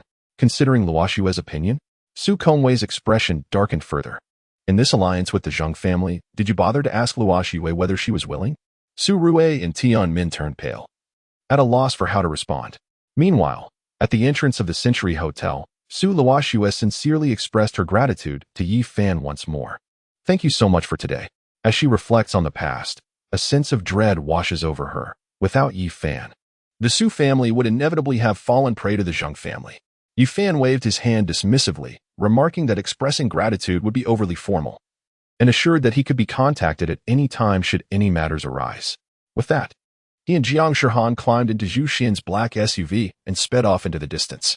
Brother Fan, where are we headed now? Zhu Xian glanced at Yi Fan through the rearview mirror as they drove a short distance. Yi Fan's lips curled into a slight smile. To the Jiang family. To see what delightful surprises they have in store for me. It was unlikely that the Jiang family would uproot themselves from Jinling merely due to his words. The Jiang family? Jiang Shihan's brows furrowed slightly. Isn't it enough that you dealt with Jiang Wei? Why go to the Jiang family? Unbeknownst to her, after their last encounter, the Jiang family had sent Cheng He to trouble Yi Fan once more. Before Yi Fan could respond, Zhu Xian interjected. Jiang Shihan, you may not be aware, but the Jiang family sent someone to trouble Brother Fan again yesterday. They dispatched an early-stage Earth Realm expert, and Brother Fan delivered a stern warning. If the Jiang family does not vacate Jinling by sunrise today, they shall bear the consequences. Upon hearing this, Jiang Shihan's beautiful eyes narrowed. An early-stage Earth Realm expert? Yi Fan, is what he said true? She understood that Jiang Wei would not let the matter rest. Yet she had not anticipated that they would send an early-stage Earth Realm expert to confront Yi Fan. Yi Fan nodded slightly, acknowledging. The Jiang family has repeatedly sought trouble with me. It seems this threat must be eliminated. Seeing Yi Fan's determination, Jiang Shihan opened her mouth, yet ultimately found herself unable to voice her thoughts. Every individual possesses a modicum of anger. The Jiang family has indeed acted recklessly, and this cannot be attributed to others. On another note, Mr. Zhuo from the Jinling Jiang family, we shall be relying on you shortly. In the main hall, Jiang Yu regarded the middle-aged man clad in black opposite him with utmost reverence. This Zhuo Feng is a formidable figure, ranked 81st on the dragon list. A mid-level Earth Realm expert, and certainly capable of dealing with a mere Yi Fan. The corners of the middle-aged man's mouth curled in a smirk. Fear not. The head of the Jiang family, if that young man dares to come, next year on this day shall mark his demise. Very well, I shall await the spectacle. Jiang Yu's countenance was alight with joy at Zhuo Feng's confidence. Approximately 10 minutes later, a thunderous shout resonated from outside. Where are the Jiang family members? Upon hearing this, Jiang Yu sprang to his feet, his expression darkening instantly. That young man truly dares to show up. After waiting for the better part of the day without seeing Yi Fan, he had begun to doubt the latter's courage. Zhuo Feng gradually rose. Head of the Jiang family, shall we step outside together? Certainly, Mr. Zhuo, please. Jiang Yu gestured for him to proceed, walking side by side towards the entrance. Upon arriving in the front courtyard, Jiang Yu immediately spotted Yi Fan and his companions, who had been waiting for quite some time. Shihan, you have come as well? Seeing Jiang Shihan, Jiang Yu's brow furrowed slightly. If Jiang Shihan intends to protect Yi Fan, it could indeed complicate matters. Jiang Shihan glanced at Jiang Yu and replied, Uncle Jiang, I am merely accompanying Yi Fan. I will not involve myself in your grievances. Upon hearing her words, Jiang Yu's expression softened somewhat. Very well, your assurance suffices. To speak candidly, if Jiang Shihan truly intends to intervene, it would indeed pose quite a predicament. Chapter 83, Breakthrough? Yi Fan, I never expected you to dare come here to seek your demise. Jiang Yu turned to gaze at Yi Fan, a frigid glint of murderous intent igniting in his eyes. This brat not only grievously injured Zhou Yiming, but also incapacitated his precious son. According to the doctor, Jiang Wei is likely to spend the remainder of his life confined to a hospital bed. With such deep-seated enmity, he harbored a desire to dismember Yi Fan into pieces. Yi Fan chuckled softly, his gaze settling upon Zhuo Feng. Is this the expert you Jiang family have summoned? It seems he is not particularly impressive. Mid-stage of the Earth Realm? To him, this individual hardly qualified as more than an insect. Seeing Yi Fan's audacity, Jiang Yu immediately reprimanded him. Yi Fan, Mr. Zhuo is a formidable presence on the dragon list. You are undoubtedly destined for death today. A formidable presence on the dragon list? Upon hearing this, Jiang Shihan and Zhu Xian's expressions shifted slightly. The dragon list is a prestigious ranking of warriors, encompassing 100 slots, with all listed individuals possessing strength above the Earth Realm. Yi Fan, however, appeared perplexed. A dragon list expert? What on earth is that? Noticing Yi Fan's ignorance regarding the dragon list, Zhu Xian promptly interjected to elucidate. Brother Fan, the dragon list is a ranking of 100 individuals, all of whom are above the Earth Realm in strength. I see. Yi Fan nodded slightly, then turned his attention to Zhuo Feng in the distance. What rank do you hold? Jiang Yu snorted disdainfully and replied immediately, Mr. Zhuo ranks 81st. To perish at his hands would be your honor. Zhuo Feng wore an expression of pride, having never regarded Yi Fan with any measure of seriousness. In his eyes, Yi Fan was merely a fool who did not even know what the dragon ranking was, rendering him insignificant. 81. It appears that the dragon ranking is not all that impressive. Yi Fan scoffed. How could a mid-level Earth Realm cultivator rank 81 possess any substantial merit? As Yi Fan grew increasingly audacious, Zhuo Feng's expression darkened with fury. With your sharp tongue, I shall send you to meet the king of hell." As his words fell, an overwhelming aura erupted from his body, and he raised his fist to strike at Yi Fan's face. He channeled all his strength into this blow, intent on obliterating this arrogant youth in one fell swoop. "Be careful, Brother Fan." Upon witnessing Zhuo Feng's sudden attack, Zhu Xian and Jiang Shihan immediately shouted their warnings. After all, he was a formidable warrior from the dragon ranking, and his power was immensely terrifying. They could not afford to be careless in the slightest. Yet, Yi Fan wore a disdainful expression, slowly lifting his fist to counter the impending strike. His movements were languid, lacking any semblance of might. In stark contrast to Zhuo Feng's thunderous assault, it was as if one were in the heavens while the other was firmly rooted in the depths of the earth. Seeing Yi Fan dare to clash with him head-on only fueled Zhuo Feng's contempt. Soon, their fists met, unleashing a tempestuous wave of energy that radiated outward in all directions. Zhu Xian and Jiang Shihan hastily retreated, nearly swept away by the force of the blast. As the dust settled, Zhuo Feng trembled violently, retreating step by step. With each step back, he coughed up a mouthful of blood, and after 3 staggering steps, he finally managed to stabilize himself. His right arm was already lacerated, blood streaming down his arm. In contrast, Yi Fan stood there, motionless, not even a hint of tremor betraying his composure. A collective gasp echoed through the crowd as they gazed upon Yi Fan, as if he were some monstrous apparition. They could hardly fathom that the one being repelled was none other than the formidable dragon-ranking expert, Zhuo Feng. On stage, Jiang Yu rubbed his eyes fervently, convinced he must be hallucinating. Yet, upon discerning the situation unfolding before him, incredulity etched itself upon his face. It was impossible, absolutely impossible. Mr. Zhuo was a dragon-ranking warrior. Yi Fan could not possibly be his equal. Jiang Shihan and Zhu Xian exchanged glances, equally unable to believe the scene before them. They had not anticipated the terrifying prowess of Yi Fan. Amidst the chaos, Zhuo Feng erupted in manic laughter, as if madness had taken hold of him. He had not endured such grievous injury in a long time. This time, he was surely doomed. Since ascending the dragon rankings, he had seldom sustained injuries, let alone of this magnitude. Yi Fan raised an eyebrow. Is that so? Who is to say who will perish? In the next moment, his aura surged dramatically, an overwhelming killing intent emanating from him. Instantly, the temperature in the courtyard plummeted, plunging them into an icy abyss. Jiang Shihan and Zhu Xian gasped, their breaths caught in their throats as they stared in terror at the distant Zhuo Feng. What manner of creature was this? How could his aura suddenly become so fearsome? Intriguingly, he chose this moment to break through. Yi Fan's eyes sparkled with excitement. But even if he had achieved a breakthrough, what of it? Was it not still a path toward demise? Mr. Zhuo is breaking through? Just then, Zhou Yiming emerged from the shadows, his eyes brimming with astonishment. Hearing this, Jiang Yu turned abruptly toward Zhou Yiming. A breakthrough? Are you implying that Mr. Zhuo is about to ascend to the late Earth level? Originally, he had already sunk to the depths, but now a new hope had ignited once more. Zhou Yiming spoke with conviction. Indeed, Mr. Zhuo is breaking through. Yi Fan, you are finished this time. After confirming the situation, Jiang Yu cast a resentful glance at Yi Fan below. Yi Fan merely shrugged, his expression unchanged. Breaking through.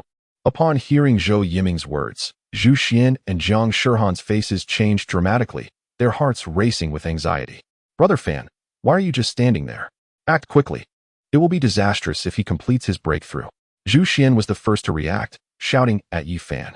At these words, Jiang Yu and Zhou Yiming exchanged worried glances.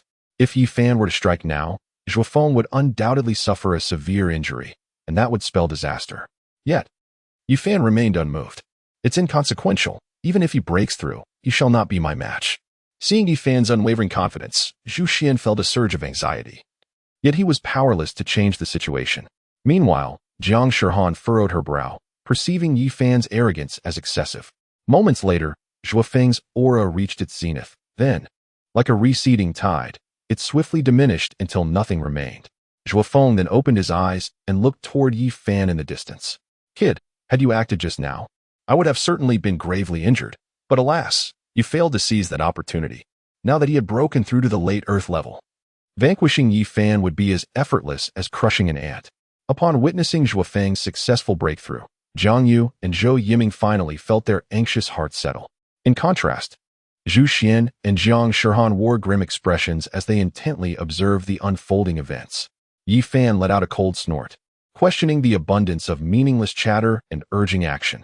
Noting Yi Fan's reckless demeanor, a shadow flickered in Zhuo Feng's eyes. If you possess the ability, then take my punch.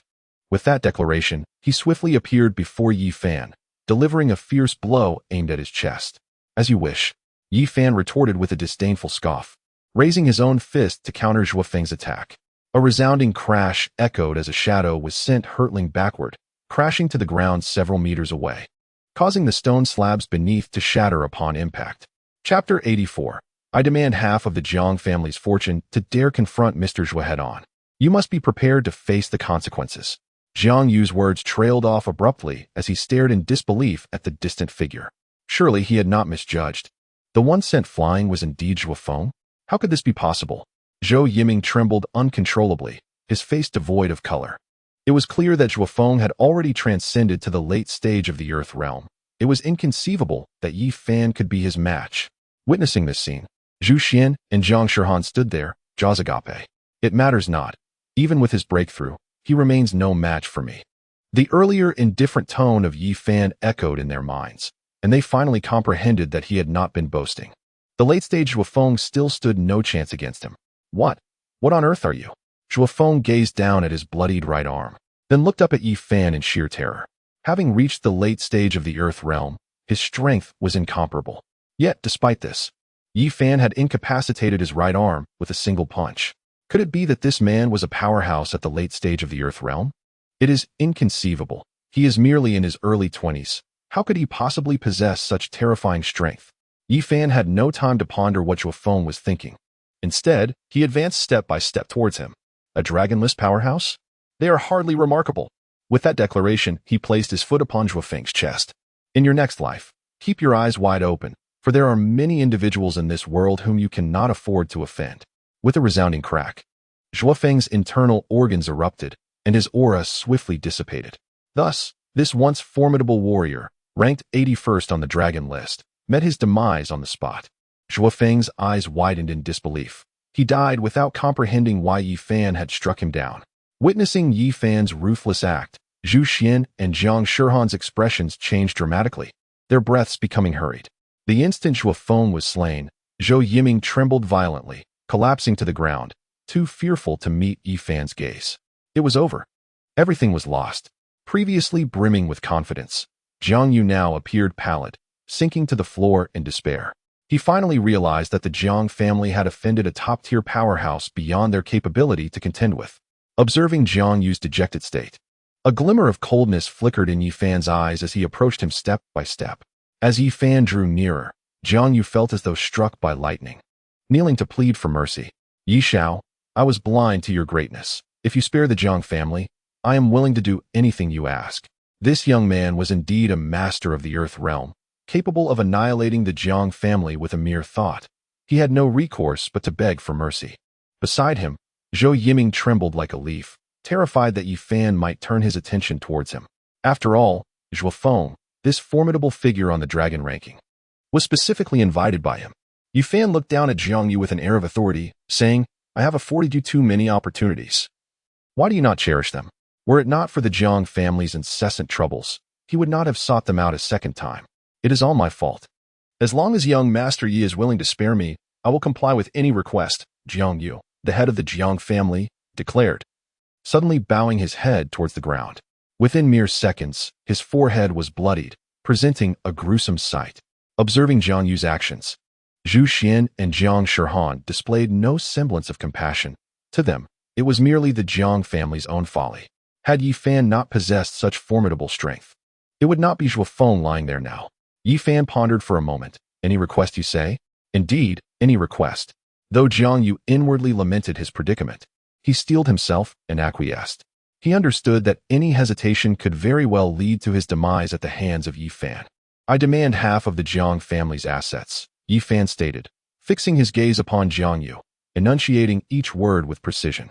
Furthermore, before the sun rises tomorrow, if even one member of the Jiang family remains in Jinling, there shall be no mercy. Upon finishing his words, an overwhelming aura of killing intent erupted from him, engulfing Zhou Yiming and Jiang Yu in an instant. Half of the assets? And demanding that the Jiang family vacate Jinling within a day? Zhu Xian and Jiang Shihan gasped in shock. Should Jiang Yu acquiesce, the Jiang family would undoubtedly face decline. Indeed, Jiang Yu's expression turned blank, and he hesitated to respond.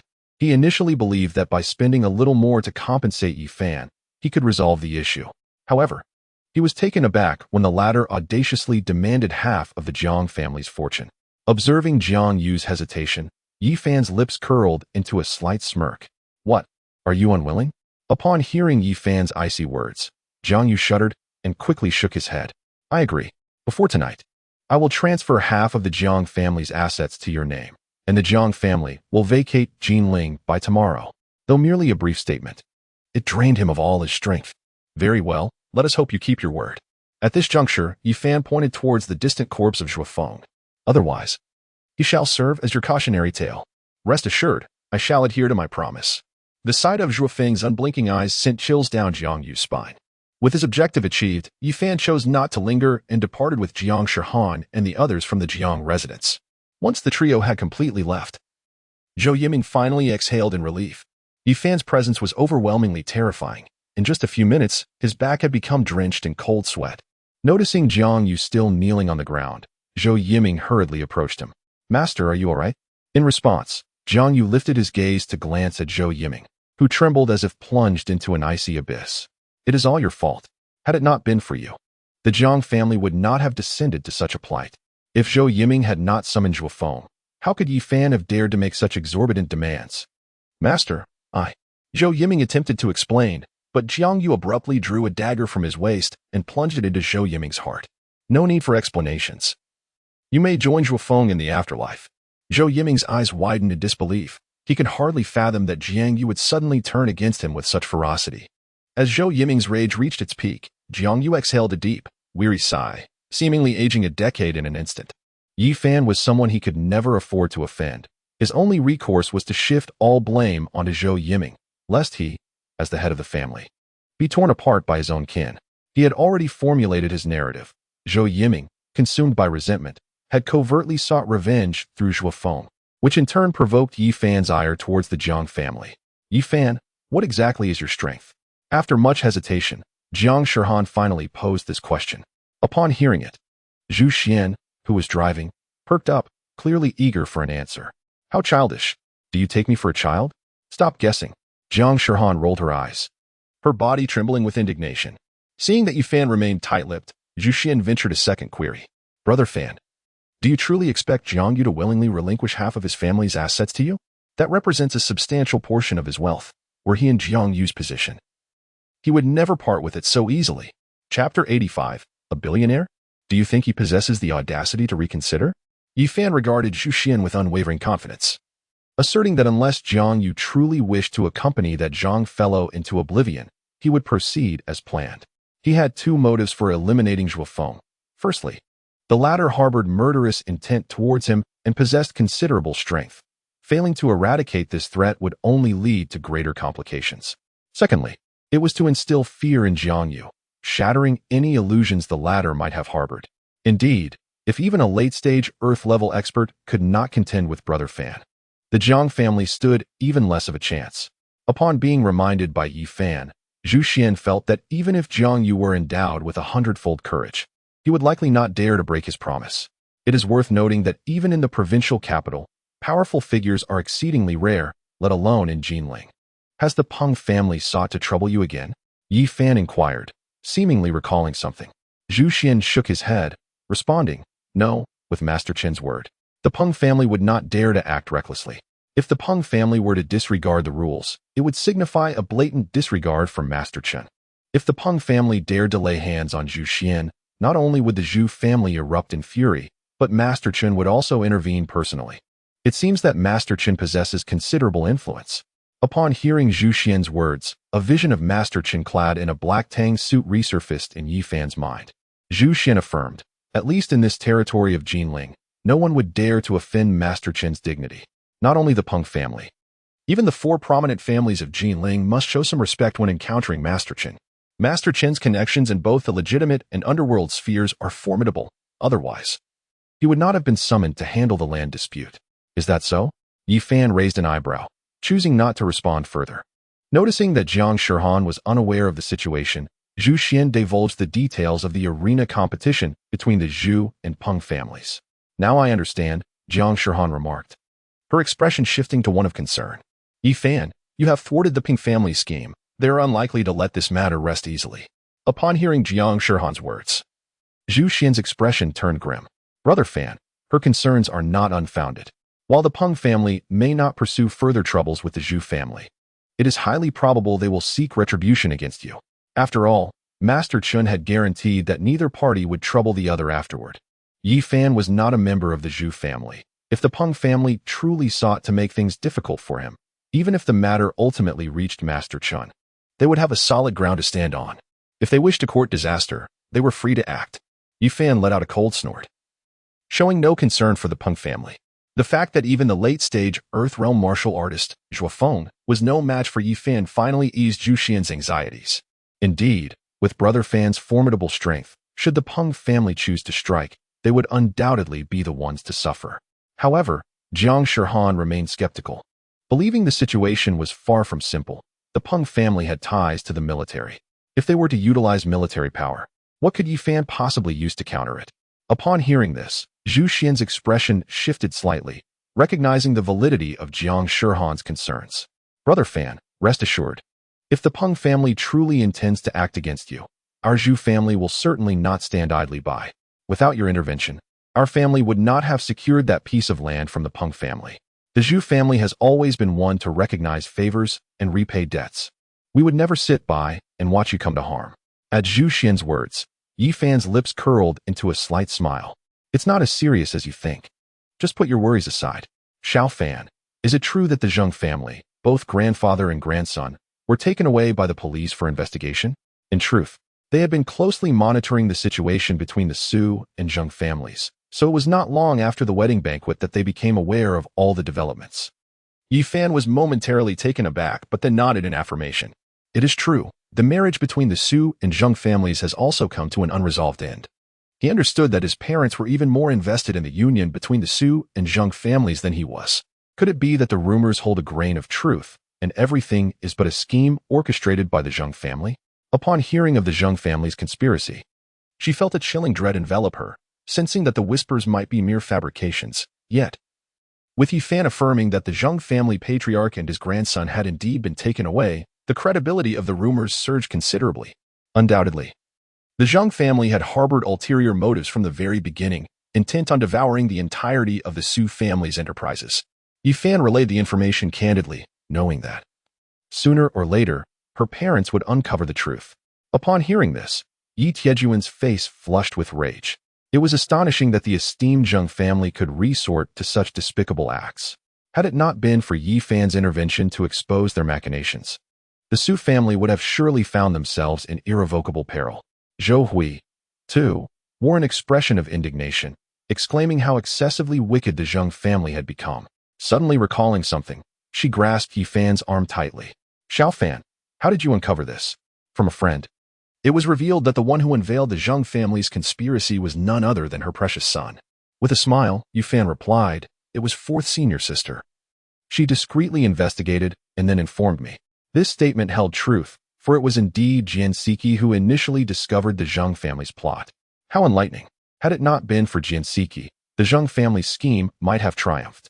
Jian Siki not only salvaged the Su family, but also aided Su Luoxue in evading the jaws of danger.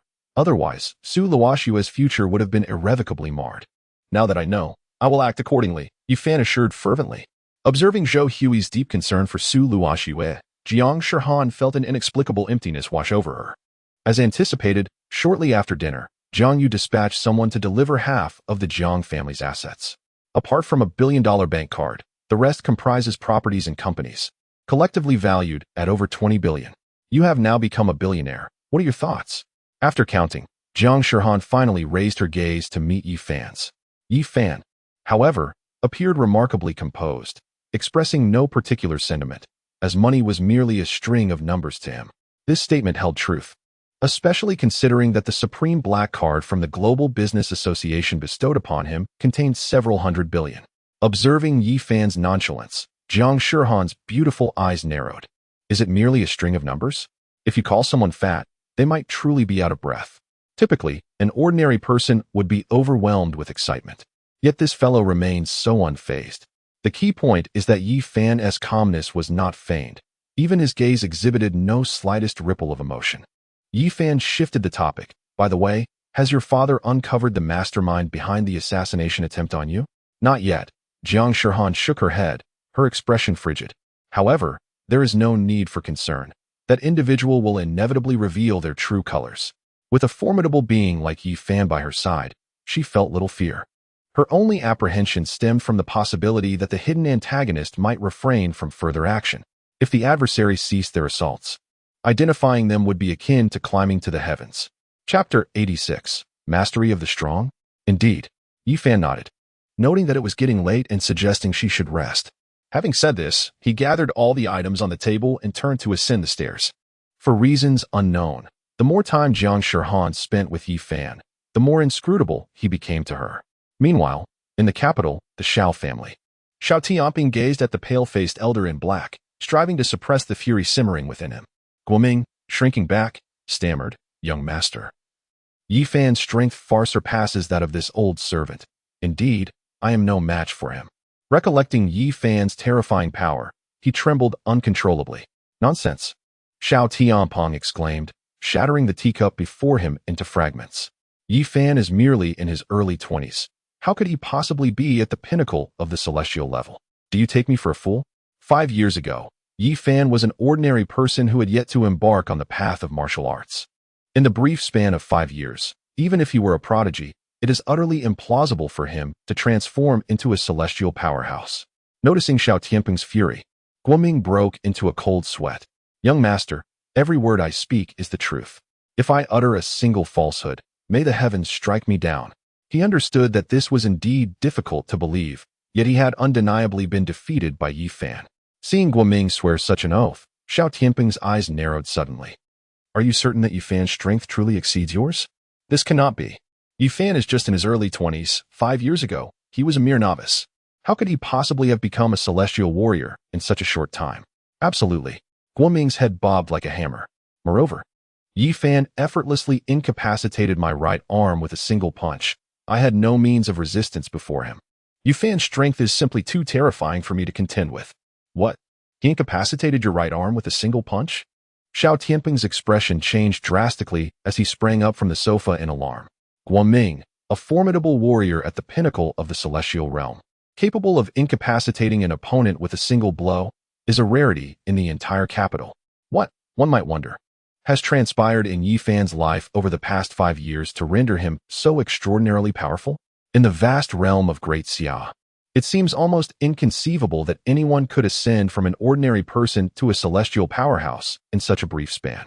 Guoming nodded, acknowledging that even he had never encountered such a remarkable pace of advancement.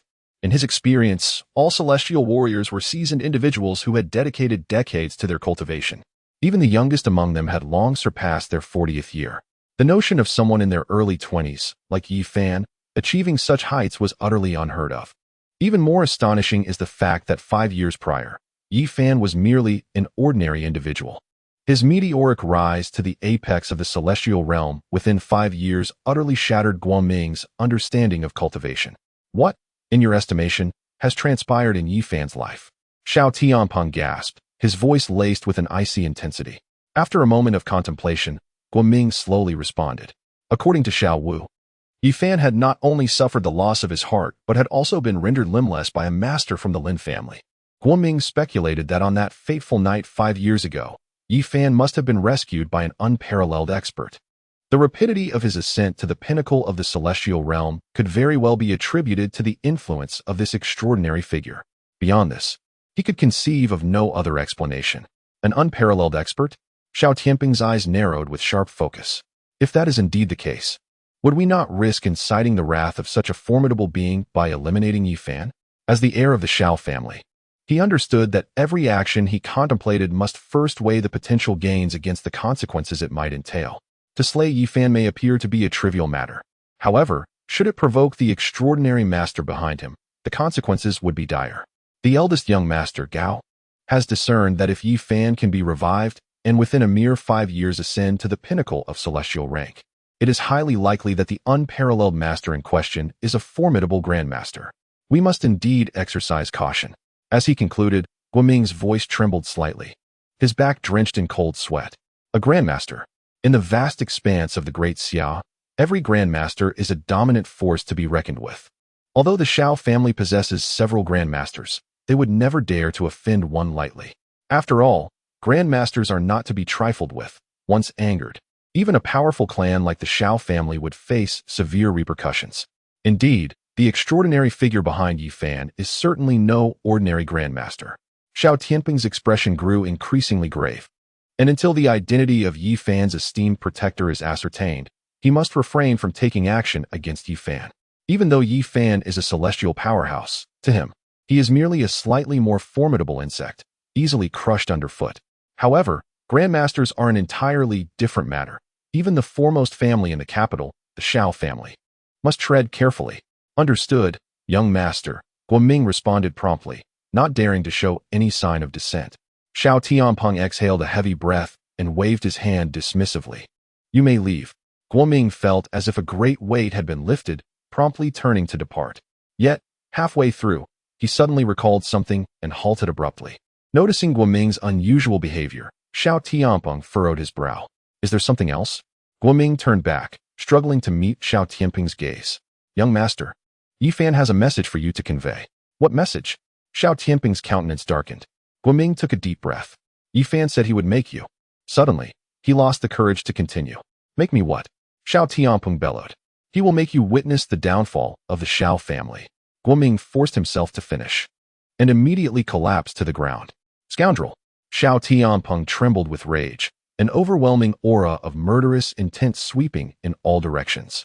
Guoming lay prostrate, trembling like a leaf, not daring to meet Xiao Tianpeng's gaze. Make me witness the Shao family's ruin? That is nothing but a madman's fantasy.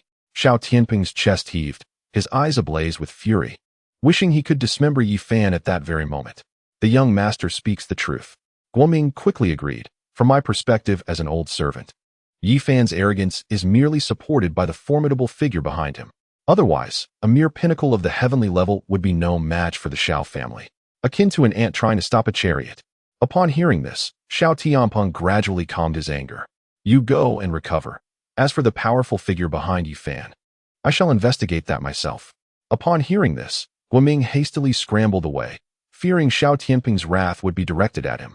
Chapter 87. To lose an arm? Yi Fan. Even if you have a masterly figure backing you, your demise is inevitable. After Guoming's departure, Xiao Tianpeng's expression darkened like turbulent waters, nearly grinding his teeth as he spoke. As soon as the words left his lips, his eyes abruptly narrowed, clutching his chest as his body convulsed violently. Doctor, Shui had long cautioned that one who has undergone a heart transplant must avoid excessive emotions, for the risk of rejection looms perilously close. Ah! Xiao Tianpeng nearly roared, trembling as he hastily produced a pill and swallowed it. Upon ingestion, the excruciating pain that had gripped him began to recede like a receding tide, collapsing onto the sofa. He was drenched in cold sweat, as though he had just emerged from the depths of water. The new medication developed by Dr. Shui appeared to possess enhanced efficacy compared to its predecessors. However, it ultimately addressed only the symptoms rather than the root cause. A comprehensive solution to the rejection response remained imperative. Meanwhile, in the Peng family's residence in Jinling, the head of the family, Peng Feiyang, received all pertinent information regarding Yi Fan. In the study, the respectful Pao Sen presented the dossier with both hands. Peng Feiyang raised his eyebrows and swiftly began to peruse the documents. As time passed, a shadow of gloom gradually settled upon his countenance. So, you mean to say that 5 years ago, Yi Fan was merely an ordinary individual? This notion is utterly preposterous. It is inconceivable that within a mere 5 years, Yi Fan could have ascended to such heights. Pao Sen affirmed with certainty, indeed, I have verified multiple times that 5 years ago, Yi Fan was not a martial artist. The leap from an ordinary person to a formidable Earth-level powerhouse in just 5 years was unprecedented, even in his experience. How could this be possible? Even if Yi Fan possessed extraordinary talent in martial arts, such rapid advancement was implausible. Peng Feiyang slammed the documents onto the table, his eyes filled with disbelief. The path of martial arts is inherently arduous. Without adequate talent, Even a minor breakthrough could cause one to stagnate for years. Moreover, attaining the rank of an Earth-level warrior requires decades of relentless training. Individuals like Yi Fan, who have ascended to such heights within a mere 5 years, are not only rare in Jiling, but also unparalleled throughout the entire realm of Daxia. Indeed, my subordinate finds this rather peculiar. Pao San wholeheartedly agrees, lifting his gaze towards Peng Feiyang. Master, I have an unrefined hypothesis that may or may not be worth discussing. Upon hearing this, Peng Feiyang raised an eyebrow and replied, What is your conjecture? My assumption is that Yi Fan had already embarked on the path of martial arts long before. Pao San paused momentarily before continuing. The reason no one has noticed is likely due to his deliberate concealment of his strength. Beyond this explanation, I truly cannot fathom another possibility. I cannot bring myself to believe that Yi Fan could ascend from an ordinary person to an Earth-level warrior in such a short span of 5 years. Are you suggesting that Yi Fan began his training long ago, rather than starting after his disappearance 5 years ago? Peng Feiyang regarded Pao San, finding this speculation quite plausible. Pao San nodded in agreement, stating, Indeed, Yi Fan must have started his training from a young age. However, for one so young to attain the status of an Earth-level warrior, it is evident that he must have had exceptional guidance.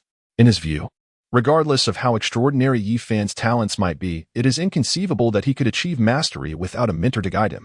Upon hearing this, Peng Feiyang also nodded slightly. Yes, it is certain that Yi Fan has had a formidable mentor, or else his progress would not have been so rapid. The ability to cultivate a young, Earth-level warrior emphasizes that the individual behind Yi Fan is far from ordinary. The master mused, if this is indeed the case, we must tread carefully regarding Yi Fan. Pao San cast a cautious glance at Peng Feiyang and remarked, Should we act against Yi Fan? The formidable figure behind him would undoubtedly unleash his wrath, and the Peng clan may not withstand such fury. The individual capable of nurturing a being like Yi Fan must possess at least peak Earth-level power, if not something greater. To provoke a being of such caliber for the sake of revenge would be an unwise endeavor. Peng Feiyang nodded, acknowledging the validity of the concern. Yet his expression darkened as he retorted, However, we cannot simply let this matter rest. The tone of his voice reflected the gravity of the situation. The Peng clan could not afford to suffer such indignity. It was imperative that Yi Fan be made to pay a price, lest they become targets for anyone willing to trample upon them. At these words, Pao San lowered his head, uncertain of how to respond. Having accompanied Peng Feiyang for so long, he was acutely aware of his temperament. Even if he suspected the power behind Yi Fan to be formidable, Peng Feiyang would never easily swallow such an affront. Leave me for now, he finally gestured dismissively, signaling Pao San to withdraw. Recognizing the presence of a powerful ally behind Yi Fan meant that outright assassination was off the table, as such an act would irrevocably offend that individual. However, to disable him, to impose a minor punishment, was within the Peng clan's resolve. With this thought in mind, Peng Feiyang addressed the heir, Old Gu. I want you to personally handle this tomorrow. Disable Yi Fan's arm, but do not take his life. Do you understand? As soon as the words slipped from his lips, a chilling voice echoed from the shadows, Understood, master. In an instant, the study returned to its tranquil state, as if Peng Feiyang were the sole occupant from the very beginning. The following day, after finishing his breakfast, Yi Fan received a phone call from Jian Siki. Junior brother, do you have time this evening to accompany me to a charity gala? Upon hearing Jian Siki's cheerful voice, Yi Fan was momentarily taken aback. A charity gala? Fourth sister, I have no experience in business. Wouldn't my presence only complicate matters for you? He spoke the truth, for he was indeed quite ignorant in matters of commerce. Just tell me whether you will go or not. Jian Siki's tone grew colder, hinting at her displeasure. Yi Fan could only smile helplessly, since fourth sister had spoken. How could he refuse? All right, I will have Han Yu come to pick you up later. Upon hearing Yi Fan's acquiescence, Jian Siki's tone softened noticeably. By the way, dress handsomely. If you dare to embarrass me, you shall face dire consequences. Yi Fan shook his head slightly, realizing the truth in the saying that a woman's mood could change more swiftly than the weather. Are you going out tonight? Jiang Shihan inquired, looking up. Yi Fan did not conceal the truth. Fourth sister asked me to accompany her to a charity gala. Jiang Shihan merely responded with an O, showing no interest whatsoever. She loathed attending various events, for despite the polished appearances, each individual seemed more hypocritical than the last, rendering such gatherings utterly meaningless. Suddenly recalling something, Jiang Shihan turned to Yi Fan. By the way, Why hasn't Su Chong sent anyone to deal with you? This is quite unusual. That night, Su Chong had lost his right arm. It was only logical that he would seek vengeance against Yi Fan. From the looks of you, it seems you are rather eager for Su Chong to come and trouble me? Yi Fan raised an eyebrow, puzzled by her apparent disregard for the situation. Jiang Shihan let out a cold snort. If one did not provoke trouble, could trouble find him? The individual before her was indeed a notorious troublemaker, offending others wherever he went. Chapter 88. Should there be a next time, I shall show no mercy. Clearly, they were the ones who instigated me, right? Yi Fan rolled his eyes. Am I destined to be bullied without retaliating? Whether it was Su Chong or Jiang Wei, they had initiated the provocation. Throughout, he had never sought trouble with anyone. However, could you not be so heavy-handed? Who could endure such brutality? Take Su Chong and Jiang Wei, for instance. Both were scions of prestigious families, placing their dignity above life itself. Yi Fan's ruthless actions in front of everyone humiliated them, making it only natural for them to seek revenge. Would they learn their lesson without a harsh response? Yi Fan scoffed. If he were to hold back, others would assume him easy to bully, inviting even fiercer retaliation. Rather than that, it was better to instill fear in them, making them dread him to the core. Fine. I concede, you win this round. Jiang Shihan sighed, choosing not to bicker further with Yi Fan. She understood that convincing this headstrong youth was an impossible task. Just then, Zhou Hui and Yi Taijun descended from upstairs. Upon seeing the two preparing to head out, Yi Fan hurriedly inquired, Mom, where are you going? Zhou Hui replied with a smile. Since you say the Lin family will no longer cause trouble, it would not be wise for your father and me to remain idle. We're going out to see if we can find some work. Finding work? Yi Fan furrowed his brow and said, Mother, considering your age, it would be best if you refrained from working. I am capable of supporting you both. You do not even have a job. How can you sustain us? Yi Taijun replied half-jokingly, Your mother and I are in good health. We must find something to occupy our time, or we shall surely wither away. Since his legs had healed, he could hardly remain idle. Upon seeing their stubbornness, Yi Fan suddenly recalled something. Mother, weren't you always dreaming of opening a flower shop? He proposed. Today, I shall go look for a storefront, and you and father can manage the shop and sell flowers. A flower shop? Zhou Hui's eyes lit up, only to shake her head moments later. Yi Fan, confident in his resolve, insisted, Do not worry about it, mother. I will go check the place out. You and father just await good news at home. Having said this, he disregarded Zhou Hui and Yi Tiejuan's approval and headed outside. Yi Fan, wait for me to change. I want to go too. Upon hearing Yi Fan's intentions, Jiang Shihan immediately called out and dashed toward her room. Old Yi, are we still going to look for work? Zhou Hui turned to seek Yi Tiejuan's opinion. With a pleased expression, Yi Taijun acknowledged, It is rare for our Xiao Fan to show such filial piety. Let us heed his wishes. Zhou Hui's brow knitted slightly, as she felt an unsettling sense of doubt. Yet Yi Taijun waved his hand dismissively. Since Xiao Fan has requested we refrain from worrying, let us not overthink it. I know my son well. He would never engage in anything morally reprehensible. Before long, Jiang Shihan emerged from her room, ready to accompany Yi Fan as they made their way toward the community entrance. Yi Fan, why not simply purchase a flower shop outright? Should one purchase a storefront instead? In Jiang Shihan's perspective, acquiring a ready-made establishment is evidently far more convenient than obtaining a vacant shop. Yi Fan chuckled and remarked, While buying a flower shop certainly simplifies matters, my mother's aspiration is to create her own floral haven. A shop that is purchased may not necessarily appeal to her. It would be preferable to acquire a space where she can engage in the design and decoration herself. Many years ago, he had heard about Zhou Hui's intention to open a flower shop. However, at that time, the Yi family had not yet faced bankruptcy, and Zhou Hui was preoccupied with family affairs, leaving her no time to pursue her floral ambitions. Understanding dawned on Jiang Shihan, and she inquired, Then, where should the flower shop be located? Yi Fan pondered for a moment, stating, It would be best not to stray too far from here. Within a 2-kilometer radius would be ideal. If it's too distant, the time wasted on the commute would be excessive. Moreover, a closer location would spare uncle and auntie from unnecessary travel. Jiang Shihan nodded slightly in agreement. At that moment, Yi Fan abruptly halted, his gaze fixating on a figure not far ahead. Jiang Shihan, momentarily dazed, soon noticed an elderly man clad in black standing 5 meters away. From the aura emanating from the old man, it seemed he was not much weaker than Zhuo Feng, who had previously failed to break through. Indeed, he was a mid-tier martial artist. If I am not mistaken, you have been dispatched here by the Peng family, correct? Yi Fan directed a frosty smile towards the black-clad elder. In his memory, only the Peng family possessed the capability to send forth a mid-tier formidable warrior. You are quite astute, Gu Chen replied, his eyes narrowing slightly. The family head has instructed me to incapacitate you. Will you take action yourself? Or do you prefer that I assist you? From the very beginning, he never regarded Yi Fan as a formidable opponent. Even though Yi Fan had once severely injured Canon 3, this old man is quite arrogant. He will soon find himself in a predicament. Jiang Shihan gazed at Gu Chen with a look of incredulity, as if he were a fool. Even Zhuo Feng, who had advanced to the late Earth stage, was not a match for Yi Fan, yet he dared to boast about crippling Yi Fan's arm. Truly a case of overestimating oneself. Yi Fan let out a cold snort. Cripple my arm? Do you even have the qualifications? He continued, do not think that just because you are at the mid-Earth stage, or even at the pinnacle of the heaven stage, you possess such capability. Seeing that Yi Fan was refusing to back down, Gu Chen's expression darkened. Since you seek death, I shall oblige. With that, his ghostly figure suddenly appeared before Yi Fan, launching a powerful punch aimed at his right arm. Yi Fan remained motionless until the punch was nearly upon him. Then, with lightning speed, he raised his right hand and firmly grasped the punch within his palm. Is that all you've got? You think you can harm me?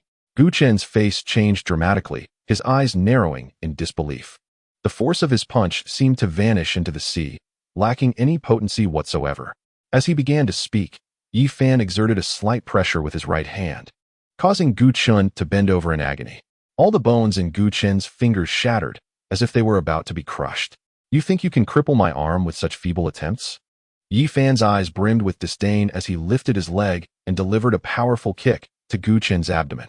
With a cry of despair, Gu Chen was sent flying several meters away, crashing to the ground. Cold sweat poured down his face as he clutched his abdomen, struggling to rise. It felt as though his insides were about to be ruptured, and every part of his body was engulfed in excruciating pain. Regarding Gu Chen's defeat, Jiang Shihan felt no surprise whatsoever.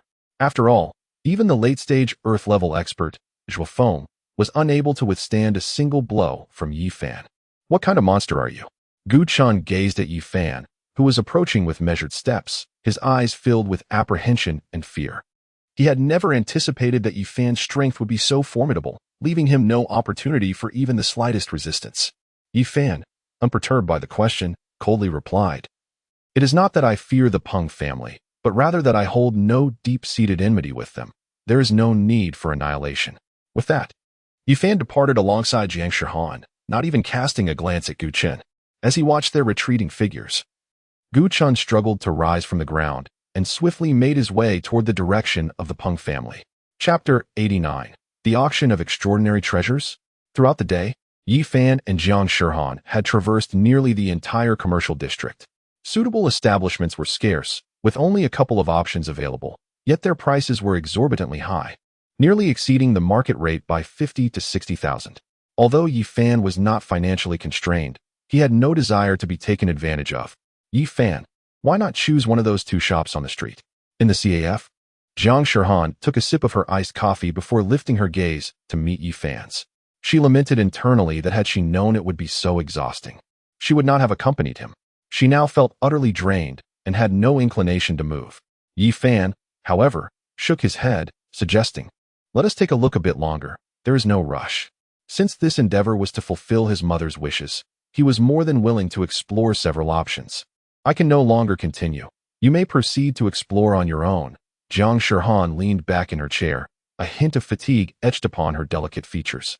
Seeing Jiang Shihan so fatigued, Yi Fan glanced at the time and offered a faint smile. He still needed to accompany his senior sister to a charity gala in the evening, so he couldn't afford to delay important matters. Jiang Shihan nodded in agreement, not declining the invitation. Shortly after returning to Lingjiang Garden, Hanyu arrived in front of Villa No. 1 in his car. Yi Fan greeted his parents briefly before slipping into the sleek black Maybach, departing swiftly.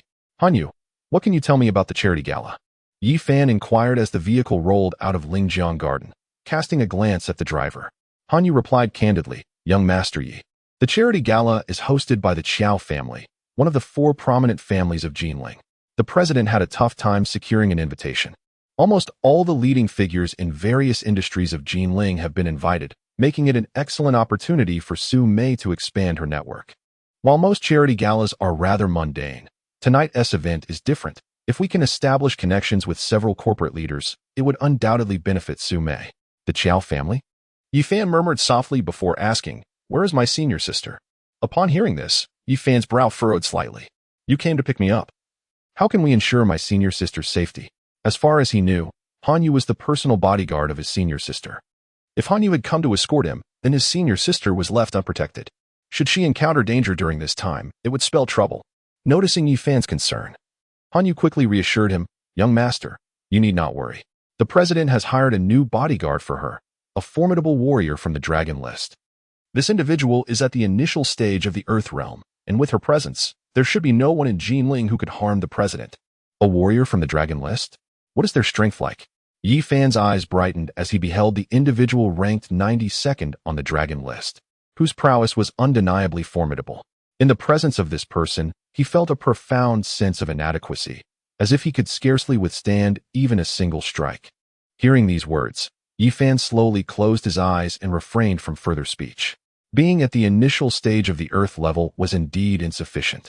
It seemed imperative to have Luocha find another formidable protector for senior sister.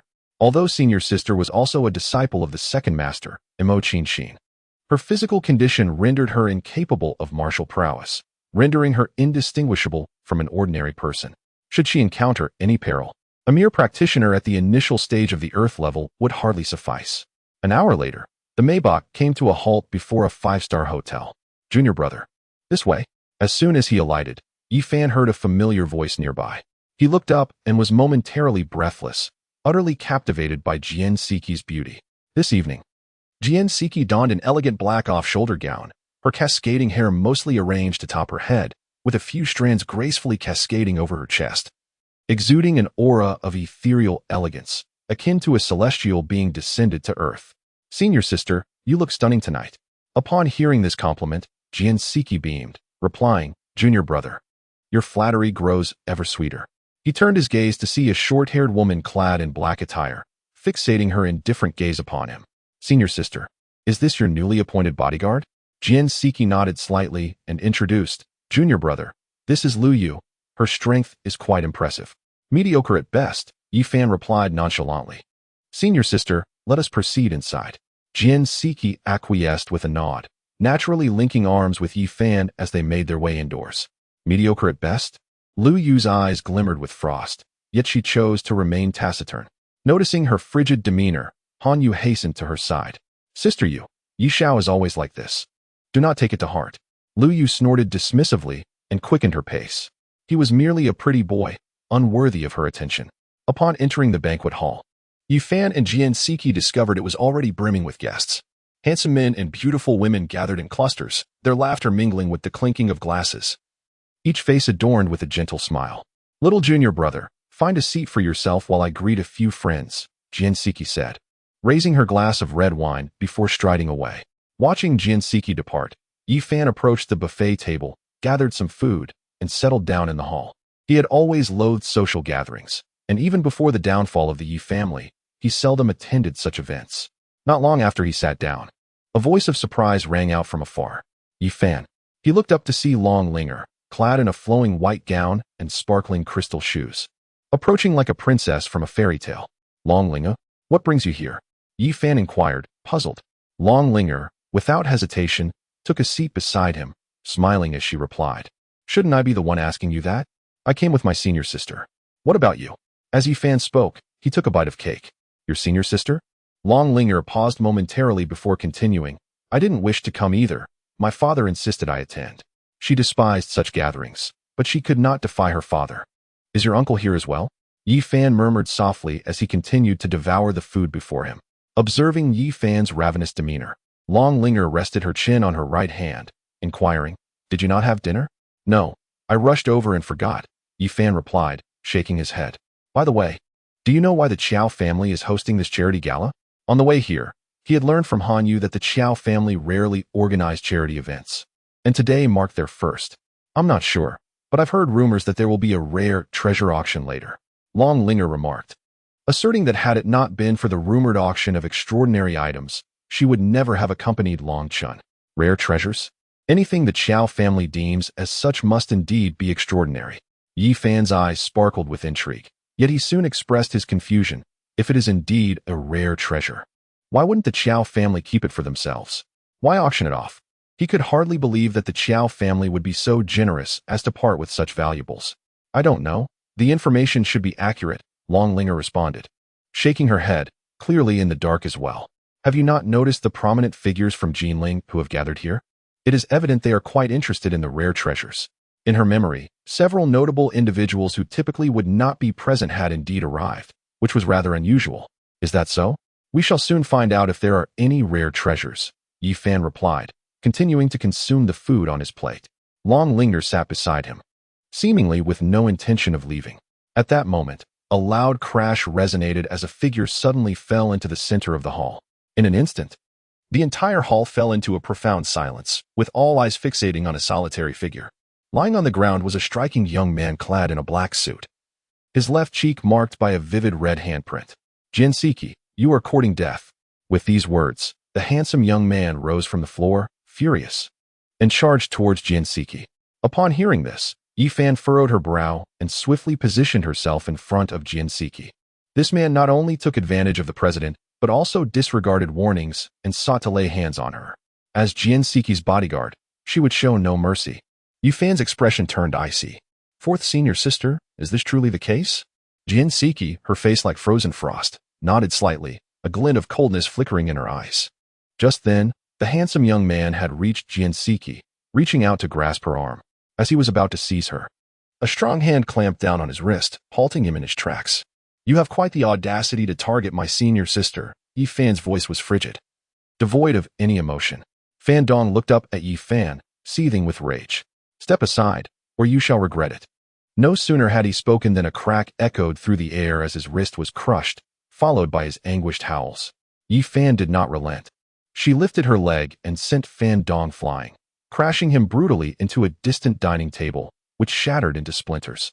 Witnessing this scene, the onlookers were left dumbfounded, their expressions frozen in shock.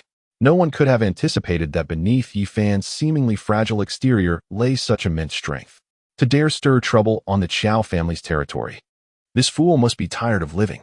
Who could argue otherwise? The young man is undoubtedly too impulsive. A spectacle is about to unfold. The one sent flying is none other than the eldest son of the Fan family from the western suburbs. Not only the Chow family, but even the wrath of the Fan family itself would be sufficient to bring that young man to his knees. The crowd began to murmur and cast sympathetic glances towards Yi Fan. Are you all right, young master? Two bodyguards clad in black rushed forward to help Fan Dong to his feet. Does this look like I'm fine? Make sure to deal with him, Fan Dong exclaimed, pointing an accusatory finger at Yi Fan, his eyes ablaze with fury. The two bodyguards exchanged glances, hesitating to take action. Young master, this is the territory of the Chow family. If we intervene, we risk provoking them. The Chow family, being one of the four prominent families of Jinling, is not someone the Fan family can afford to offend. Hearing this, Fan Dong trembled with rage. He made the first move. What are you afraid of? I will take responsibility if anything goes wrong. Seeing the young master so resolute, the bodyguards fell silent for a moment before reluctantly charging towards Yi Fan. Let me handle this. As the two bodyguards advanced, Lu Yu attempted to step in, but Yi Fan raised his hand to stop her. Observing Yi Fan's bravado, Lu Yu crossed her arms and regarded him with icy indifference. She was curious to see what capabilities this leech possessed. In the midst of her thoughts, the black-clad bodyguard struck. However, before they could even lay a finger on Yi Fan's clothing, he effortlessly unleashed two swift palms. Bang! Bang! Two muffled thuds echoed as the bodyguards, like kites severed from their strings, were sent hurtling backwards, crashing violently into the unsuspecting Fan Dong. Fan Dong felt as if darkness had enveloped him, only to be subsequently pounded into disarray by the impact of the two bodyguards. The onlookers gasped in astonishment. Their gazes towards Yi Fan transformed entirely. They had anticipated that Yi Fan would be thoroughly dealt with, yet the outcome was starkly contrary, as it was two black-clad bodyguards who were sent sprawling. Damn it, get up quickly. Do you wish to crush me? Upon hearing Fan Dong's furious voice, the two bodyguards trembled, promptly rising and assisting Fan Dong to his feet. Young master, that fellow is too powerful. We are no match for him. The pallor on the bodyguard's face indicated he felt as though his very organs were on the verge of bursting. A pack of useless fools. Fan Dong's expression darkened ominously. And just as he was about to utter more, a commanding voice suddenly erupted among the crowd. Who dares to cause trouble here? An elderly man in black materialized in the center of the hall, exuding an aura of dread. Mid-level in the Earth realm? Yi Fan raised an eyebrow, realizing that the Qiao family's strength far surpassed that of the Lin family. Upon seeing the elder, Fan Dong's countenance shifted dramatically, and he quickly approached. Old Master Ma, that guy struck me first. You must avenge me. Hearing this, Ma Xiang turned his gaze toward Yi Fan, who stood not far away. Is what he said true? Yi Fan snorted derisively. What if it is true? And what if it is not? The moment these words were spoken, the previously boisterous hall fell into an eerie silence. So quiet one could hear a pin drop. Goodness, is that fellow courting death? How dare he speak to old Master Ma in such a manner? Some speculated. That lad is nothing but a brash fool, utterly oblivious to old Master Ma's might. Offending him, that young man may very well find himself in dire straits. As the crowd began to murmur, their expressions reflected a sense of anticipation. Upon hearing Yi Fan's words, Ma Xiang's countenance darkened noticeably. To stir trouble on the territory of the Qiao family, you are the first to dare. Will you leave on your own? Or shall I take matters into my own hands? After all, tonight is the Qiao family's charity gala, and as a mid-level Earthrealm expert, he deemed it beneath himself to confront a junior. You may certainly test the waters. Yi Fan narrowed his eyes, showing no hint of fear, and was disinclined to offer any explanations. He understood that no amount of earnest discourse would convince this old man of his sincerity. Very well. I shall make it clear to you what the consequences of disturbing the peace on Qiao family grounds entail. With a grim expression, Ma Xiang was about to take action when a graceful figure emerged from the crowd. Old Ma, there seems to be a misunderstanding. The voice belonged to none other than Long Linger. The crowd's demeanor shifted as they realized she had chosen this moment to speak up for Yi Fan. A turn of events none had anticipated. Miss Long, what is the meaning of this? Ma Xiang inquired, his brow furrowing slightly as he refrained from immediate aggression. Although the Long family was not one of the four prominent families of Jinling, their strength was not to be underestimated. What does Long Linger mean by this? Why would she defend that young man? Observing this scene, Fan Dong's brow knitted in concern, an ominous premonition creeping over him. The two bodyguards clad in black behind him also sensed the gravity of the situation, their expressions turning grim. Old Ma, I witnessed everything that transpired just now. Long Linger paused momentarily, directing her finger towards Fan Dong, who stood not far away. If I am not mistaken, he initiated the assault first, while Yi Fan acted in self-defense. Yi Fan is the lifesaver of her grandfather. She could never simply stand by. Before Ma Xiang could speak, Fan Dong immediately countered. He kicked me first. How can it be said that I struck first? Long Linger's beautiful eyes glinted with coldness as she asked. Do you not understand why Yi Fan kicked you? After Yi Fan departed, she promptly approached, having observed everything, including Fan Dong's ulterior motives. You. Fan Dong found himself at a loss for words, unsure of how to retort. Noticing Fan Dong's distressed expression, Ma Xiang said in a deep voice, Do you dare use me as a pawn? The Fan family has quite the audacity. Fan Dong's face paled dramatically, and he collapsed to the ground in fright. Old Master Ma, how could I dare? Please allow me to explain. Before he could finish, Ma Xiang appeared before him like a specter, delivering a kick that rendered his right arm useless. May this severed limb serve as a reminder. He commanded, Take these three and throw them out. As his words fell, several men in black emerged from the crowd, dragging Fan Dong and his companions towards the exit. Witnessing Ma Xiang's ruthless actions, the onlookers felt their hearts leap in terror. After executing his orders, Ma Xiang turned to Yi Fan, who stood at a distance. Listen, young man, regardless of the circumstances, there shall be no violence on Qiao family territory, and thus you shall share in the punishment. Upon hearing this, Long Linger and Jian Siqi's expressions changed dramatically. Lu Yu instinctively shielded Jian Siqi, casting a wary glance at Ma Xiang. Fully aware that his strength far surpassed her own, all she could do was protect Jian Siqi. As for Yi Fan, he was not under her protection. Old Master Ma, Yi Fan is a distinguished guest of the Long family, and he is not someone you can provoke. Upon witnessing Ma Xiang advance step by step towards Yi Fan, Long Linger abruptly reached out to block his path. Yi Fan is a guest of the Long family? Ma Xiang furrowed his brow, his expression dark as the depths of water. The onlookers were equally astonished. finally grasping why Long Linger had suddenly defended Yi Fan. Yet, they were perplexed. How could someone so young possibly be a guest of the Long family? This was, indeed, hard to fathom. Miss Long, the rules of the Qiao family are not to be broken. Ma Xiang looked up at Long Linger and spoke in a deep voice. However, since he is a guest of your Long family, I shall show leniency and merely expel him from the banquet. The Long family was not weak. He did not wish to offend them so easily. Upon hearing this, Long Linger sighed in relief, about to agree, when Yi Fan's voice suddenly resonated from behind. Long Linger, step aside. I wish to see what he can do to me. Upon hearing these words, the crowd was rendered speechless. Did this man truly understand what he was saying? Could it be that he was genuinely unafraid of death? Long Linger frowned slightly, looking at Yi Fan with a hint of confusion. Yi Fan. Yi Fan smiled gently, offering her a reassuring glance. Do not worry, he cannot harm me. Witnessing Yi Fan's audacity, a shadow flickered in the depths of Ma Xiang's eyes. Miss Long, it is not that I lack respect for you. This young man is courting death. It was evident to all that Ma Xiang was teetering on the brink of fury. Long Linger, step aside. I have never been one to hide behind a woman. After uttering these words, Yi Fan raised his gaze to Ma Xiang, urging him to take action without hesitation. Observing Yi Fan's blatant provocation, Lu Yu's expression shifted. President, won't you advise him? This is tantamount to courting death. Ma Xiang, being a formidable figure at the mid-level of the Earth realm, could extinguish Yi Fan's life as effortlessly as one might crush an ant. She was truly baffled by Yi Fan's audacity to challenge Ma Xiang face to face. However, to her surprise, Jian Siki subtly shook her head. No need. It is not my junior disciple who seeks death, but rather Ma Xiang. Although she was unaware of her junior disciple's true cultivation level, she was certain that Ma Xiang could never be his adversary. Upon hearing these words, Lu Yu's eyes narrowed in disbelief, thinking she must have misheard. Did Jian Siki just assert that Ma Xiang was the one courting death?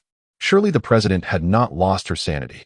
If you possess courage, allow me to gauge your true capabilities. With that declaration, Ma Xiang swung his fist toward Yi Fan's face.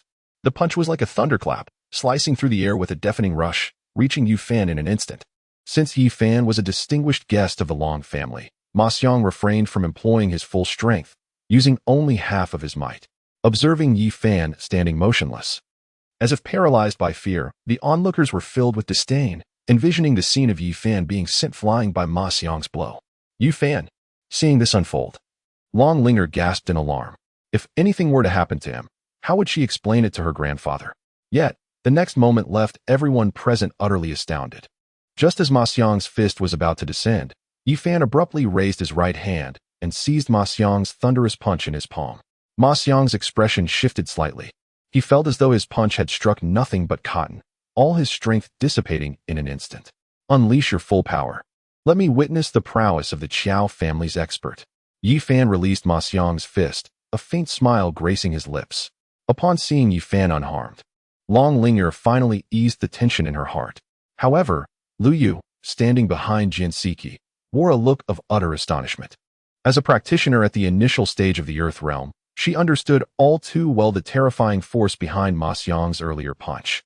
Yet, she could hardly fathom how effortlessly Yi Fan had absorbed it. Upon hearing Yi Fan's words, Ma Xiang's demeanor turned grave. He no longer dared to underestimate his opponent. With renewed determination, he unleashed another punch towards Yi Fan. The ease with which Yi Fan had received his previous blow indicated that this young man's strength might indeed rival his own. To preserve the Qiao family's honor, he had to give his all. This battle was one he could not afford to lose. The force of this punch was several times greater than before, instilling fear in the onlookers, who instinctively recoiled.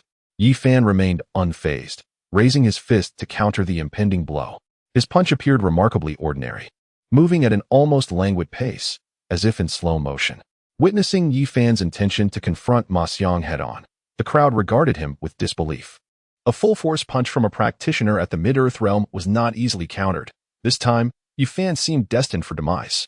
As their fists met, Ma Xiang's expression transformed dramatically. He felt an overwhelming force emanating from Yi Fan's arm. In an instant, he was sent hurtling backward. Fortunately, he managed to dissipate much of the impact before hitting the ground. Otherwise, that single punch could have inflicted severe injury. The sight of Ma Xiang being sent flying left everyone present utterly petrified. How could this be possible? Surely, they must have been mistaken. for that young man had actually struck Ma Xiang with such force? Ma Xiang clutched his chest, violently retching blood. And it was at that moment the onlookers realized the gravity of the situation. Yi Fan merely brushed off the dust from his hands, remarking that even the formidable members of the Qiao family were not so extraordinary after all. Chapter 92. Master Qiao, how could this be? Lu Yu's mouth fell slightly agape, her beautiful eyes wide with astonishment.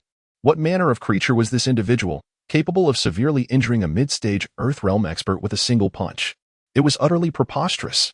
Not only Lu Yu, but the others in attendance exchanged incredulous glances, rendered speechless by the spectacle before them. Their previous disdainful gazes had now transformed into expressions of wariness and dread. This young man had, through his actions, delivered a resounding slap to their collective disbelief. Ma Xiang shook his numbed right arm, casting a wary glance toward Yi Fan. Who exactly are you? When did such a figure emerge in Jinling? And why was I entirely unaware? Yi Fan scoffed. Weren't you just intent on crippling my arm? Come at me then. Initially, he had no desire to engage. But this old fool had indiscriminately sought trouble with him. It would be absurd to show any courtesy. Ma Xiang's face flushed with anger as he fixed his gaze on Yi Fan, yet he hesitated to make a move. He recognized that Yi Fan's strength far surpassed his own, and should he strike again, he would undoubtedly suffer the consequences. More terrifying still was the unsettling notion that the young man had not even unleashed his full potential with that previous blow. As Ma Xiang refrained from making any further moves, the atmosphere in the hall grew heavy with tension. No one had anticipated that someone would dare to create a disturbance on the territory of the Qiao family. Even more astonishing was the fact that Ma Xiang, the Qiao family's most formidable warrior, could not contend with the opponent. Just as both sides were on the brink of confrontation, a resounding voice suddenly pierced through the air. Ma Xiang, step aside. The crowd turned to see a middle-aged man stepping forward, closely followed by Long Chun. Upon recognizing the newcomer, Ma Xiang immediately retreated to the side. Observing the awe in the expressions of those present, Yi Fan regarded the middle-aged man with curiosity. Young Master Yi, Qiao has failed to maintain control. I kindly ask you not to hold it against him, Qiao Ziyu said as he approached Yi Fan, his tone notably gentle. The moment these words left his lips, the crowd erupted into a cacophony of astonishment. Qiao Yi was actually apologizing to the young man? What could this possibly mean? Did you not hear Qiao Yi refer to him as young Master Yi? Could it be that this young man hails from a prominent family? Speculations began to swirl among the onlookers. After all, there were no notable families with the surname Yi in Jinling. Perhaps he was from elsewhere? Witnessing Qiao Ziyu's personal apology, the crowd began to ponder the identity of Yi Fan. Ma Xiang's expression shifted as well, clearly taken aback by Qiao Ziyu's public apology to a junior. Yi. He started to speak, but was abruptly interrupted by Qiao Ziyu raising a hand. Are you not going to apologize to young Master Yi? Had it not been for his mercy, you would have surely met your end on the spot. In truth, he had arrived at the scene the moment Ma Xiang first struck, but had chosen not to intervene. Curiosity compelled him to witness for himself whether Yi Fan truly possessed the prowess that Long Chun had described. Although they had clashed only twice, Qiao Ziyu had already discerned that Yi Fan's strength far surpassed that of Ma Xiang. Had Yi Fan not shown restraint, Ma Xiang would likely have sustained severe injuries rather than merely being repelled. Suddenly, Ma Xiang trembled and immediately bowed deeply to Yi Fan. Young Master Yi, I admit my folly in failing to recognize your greatness. I beseech your forgiveness. Witnessing Ma Xiang's subservient demeanor, everyone was once again left speechless. Yi Fan waved his hand, acknowledging, I too was somewhat impulsive. I should have clarified matters. As the saying goes, one should not strike a smiling face. Given that Qiao Ziyu had extended a gesture of goodwill, it was only fitting for Yi Fan to reciprocate with a modicum of respect. Young Master Yi is indeed a prodigious talent. Long Xiong's words were not unfounded. Qiao Ziyu praised sincerely, a glimmer of admiration surfacing in his gaze. With a slight smile, Long Chen stepped forward to introduce young Master Yi. Allow me to present Qiao Ziyu, the second master of the Qiao family. Greetings, second master Qiao. Yi Fan nodded in acknowledgement. There is no need for formalities. You may call me Brother Qiao. Besides, I am not that old, am I? Qiao Ziyu said, playfully patting Yi Fan on the shoulder, his face radiating warmth. The candid nature of Qiao Ziyu suggested that befriending him could prove advantageous. The onlookers were utterly astonished to hear Qiao Ziyu referring to Yi Fan as a brother, especially considering the significant age difference between them. Such a young man, able to call the second master of the Qiao family brother, was indeed a rarity in Jinling. Brother Yi, the auction will commence in half an hour. We shall meet again shortly. Zhao Ziyu did not linger for long. After exchanging a brief greeting with Yi Fan, he departed alongside Long Linger. No sooner had Zhao Ziyu left than Long Linger approached with curiosity. Yi Fan, do you know Zhao Yi from before? She felt an inexplicable sense that this was not their first encounter. Yi Fan shook his head, responding, no, that was our first meeting just now. Zhao Ziyu's courteous demeanor was undoubtedly a reflection of the astonishing prowess Yi Fan had displayed, as well as his exceptional medical skills. Then why was he so polite towards you? Long Linger inquired, somewhat perplexed. The second master of the Zhao family held considerable authority, and she had never witnessed him show such deference to any junior. I am not certain, Yi Fan replied with a playful shrug. Perhaps it is because of my striking good looks. At this, Long Linger playfully punched him in the chest. I believe you are delusional. There is likely no one more narcissistic than you in this world. At that moment, Jian Siki arrived with Lu Yu and Han Yu. Junior brother, are you alright? Yi Fan turned to Jian Siki, assuring her, I am fine, fourth senior sister. This is Long Linger. After a brief exchange of pleasantries between Jian Siki and Long Linger, the group settled in a corner of the hall. Following the earlier incident, Jian Siki's spirits had dampened considerably. Yi Xiao, could you enlighten me about your true capabilities? After much internal struggle, Lu Yu finally voiced her lingering question. Considering that Yi Fan was merely in his early 20s yet possessed such formidable strength, she felt an overwhelming urge to disappear into the ground, realizing how she had underestimated him before. Yi Fan did not even glance at Lu Yu and coldly replied, no comment. Witnessing Yi Fan's audacious demeanor, Lu Yu's expression turned icy, seemingly incensed. Sensing the awkward atmosphere, Jian Siki quickly stepped in to mediate. Junior brother, Lu Yu has always been like this. Do not take it to heart. Yi Fan waved his hand, choosing not to linger on the topic. Elder sister, who exactly is that Fan Dong? Upon mentioning Fan Dong, Jian Siki's countenance instantly turned frigid. The Fan family is considered a second-tier aristocracy in Jinling. Their influence not to be underestimated. Those present at tonight's charity gala are either wealthy or noble, and Fan Dong is certainly no exception. Second-tier aristocracy? Yi Fan's eyes narrowed slightly. How does it compare to the Zheng family? If memory serves, the Zheng family was also a second-tier aristocracy. The Zheng family pales in comparison. The Fan family can be regarded as the Cr. de la Cr. of second-tier families, Jian Siki replied, her tone somewhat grave. Given that you embarrassed Fan Dong before everyone today, he is unlikely to let this slide easily. Rumor has it that he is quite vengeful. How could he possibly swallow this humiliation? Chapter 93. A fool, take the 13 million. If he seeks his own demise, let him come. Yi Fan scoffed, showing no regard for the Fan family. Jian Siki furrowed her brow, wanting to say something, but the words lingered unspoken on her lips. She understood her junior brother's temperament all too well. No amount of persuasion would yield results. Hearing their conversation, Long Linger suddenly interjected, Yi Fan, would you like me to intervene and caution the Fan family to refrain from causing any trouble?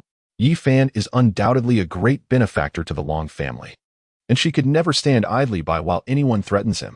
Yi Fan waved his hand dismissively, stating, there is no need for you, Miss Long, to intervene in such a trivial matter concerning the Fan family. He had never been one to rely on the power of others. Believing firmly that challenges should be met head-on, he had nothing to fear. However, before Long Linger could voice her thoughts, Yi Fan interrupted her with a raised hand. Do not say another word.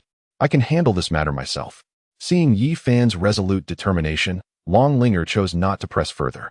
Fourth sister, are you also here for the exotic treasures being auctioned by the Qiao family? Suddenly recalling something, Yi Fan turned to Jian Siki. She nodded slightly in affirmation. Indeed, anything deemed an exotic treasure by the Qiao family is certainly not commonplace, which is why I came to broaden my horizons. However, today's attendees are formidable individuals, and we can only feast our eyes upon the treasures. Do not entertain thoughts of contesting them. There were many affluent people present, and her modest resources were hardly sufficient for competition. If it truly is something extraordinary, it must be obtained. Yi Fan's lips curled into a slight smile. In terms of wealth, the combined fortunes of everyone present would hardly amount to a fraction of mine. Junior brother, you must not act recklessly. Upon hearing Yi Fan's words, Jian Siki's brows furrowed slightly. Even if old Master Qiao is exceedingly gracious towards you, it does not give you the right to seize it by force. She suspected that this junior brother was inclined to make a bold attempt. Seize it by force? Fourth sister, what do you take me for? I have no habit of robbery. Observing Jian Siki's misunderstanding, Yi Fan shook his head with a hint of amusement. In the eyes of the fourth senior sister, was I truly a brash fool? Upon hearing these words, Jian Siki felt a slight sense of relief. It was a comfort to know otherwise. Half an hour swiftly elapsed, and one by one, the attendees made their way to the auction hall on the third floor. Following a brief introduction from the enchanting host, the auction commenced in earnest. The first item on the block was an ancient jade, with a starting bid of 1 million, and each subsequent increase must not be less than 10,000. As soon as the words were spoken, the crimson drape was drawn back, revealing a round jade pendant that captivated the audience's gaze. The jade was rich in hue, exquisitely textured, and radiated an ethereal translucence, clearly a masterpiece. 110,000. Just moments after the host's announcement, a portly, balding gentleman raised the bid by a staggering 100,000. The crowd paused momentarily, only to be followed by another bid of 120,000. In the span of a mere minute, the ancient jade, with an initial price of 1 million, soared to an impressive 170,000. Ultimately, it was a middle-aged man who secured the jade for a remarkable 185,000. Such foolishly wealthy individuals. Yi Fan could hardly contain his astonishment. Spending 185,000 on a piece of jade seemed utterly irrational. However, to his surprise, Long Lingo interjected with an explanation.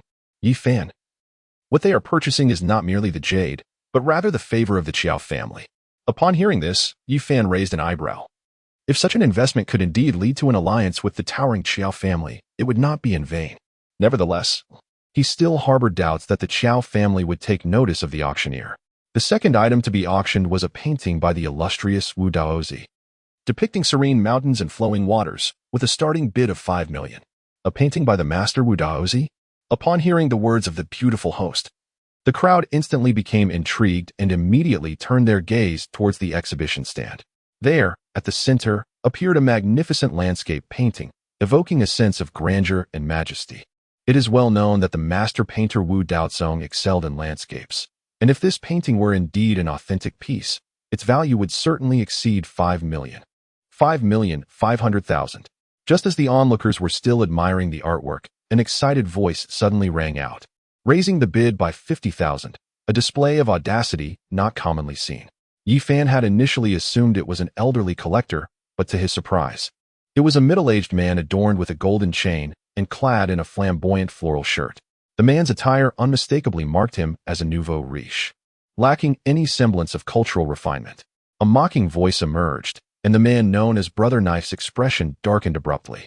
Huang San, what business is it of yours? If you're not buying, then keep your mouth shut. A slender man scoffed. What a coincidence. I have taken a liking to paintings lately. 6 million. You're courting death. Brother Knife's face was as dark as water as he shouted, 7 million. If you have the guts, keep raising the bid. No one expected these two bitter rivals to clash at this moment. Did they harbor a grudge? Their tempers flared intensely. Yi Fan raised an eyebrow, and Jian Siki explained.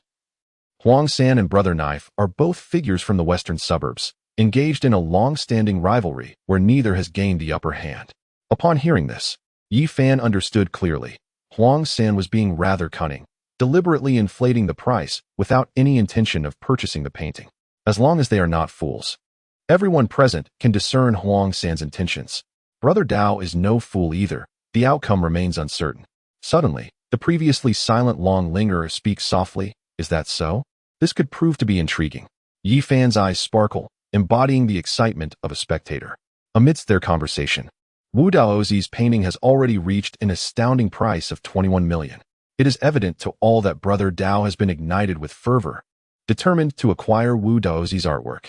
In contrast, Huang San hesitates with each bid, seemingly wary of being outmaneuvered by Brother Dao. Huang San, why have you fallen silent? Surely, you haven't come lacking funds? Brother Dao's face is plastered with mockery, urging Huang San to leave if he cannot afford to bid, thus avoiding further embarrassment. Upon hearing this, Huang San's face shifts from pale to flushed, gritting his teeth and announcing, 13 million. You imbecile, take your 13 million. Unexpectedly, Brother Dao breaks into hearty laughter, subverting expectations. They anticipated him to continue raising the stakes, yet his masterful performance has deceived them all. Huang San's face reddens. discomfort washing over him as if he had swallowed a fly. He had hoped to see Brother Dao incur greater losses, but in the end, he has become the fool. Are you stunned? Did you truly believe I would fall for your trickery? As Huang San trembles with rage, Brother Dao delivers the final blow, targeting his very core. 13 million, once. 13 million, twice. 13 million, thrice. Sold. This exquisite painting by Wu Daisy, depicting serene mountains and flowing waters, belongs to Mr. Huang San. Brother Dao, just wait for me. As the enchanting host's voice faded, Huang San uttered a fierce remark and stormed off in anger. Chapter 94, A Millennium of Ice? Witnessing Huang San's furious departure, Brother Dao felt an indescribable sense of delight. For him, nothing brought greater joy than witnessing Huang San's humiliation. It seems Brother Dao is not as foolish as he appears. Yi Fan's lips curled into a subtle smile, realizing that his presence tonight was indeed worthwhile.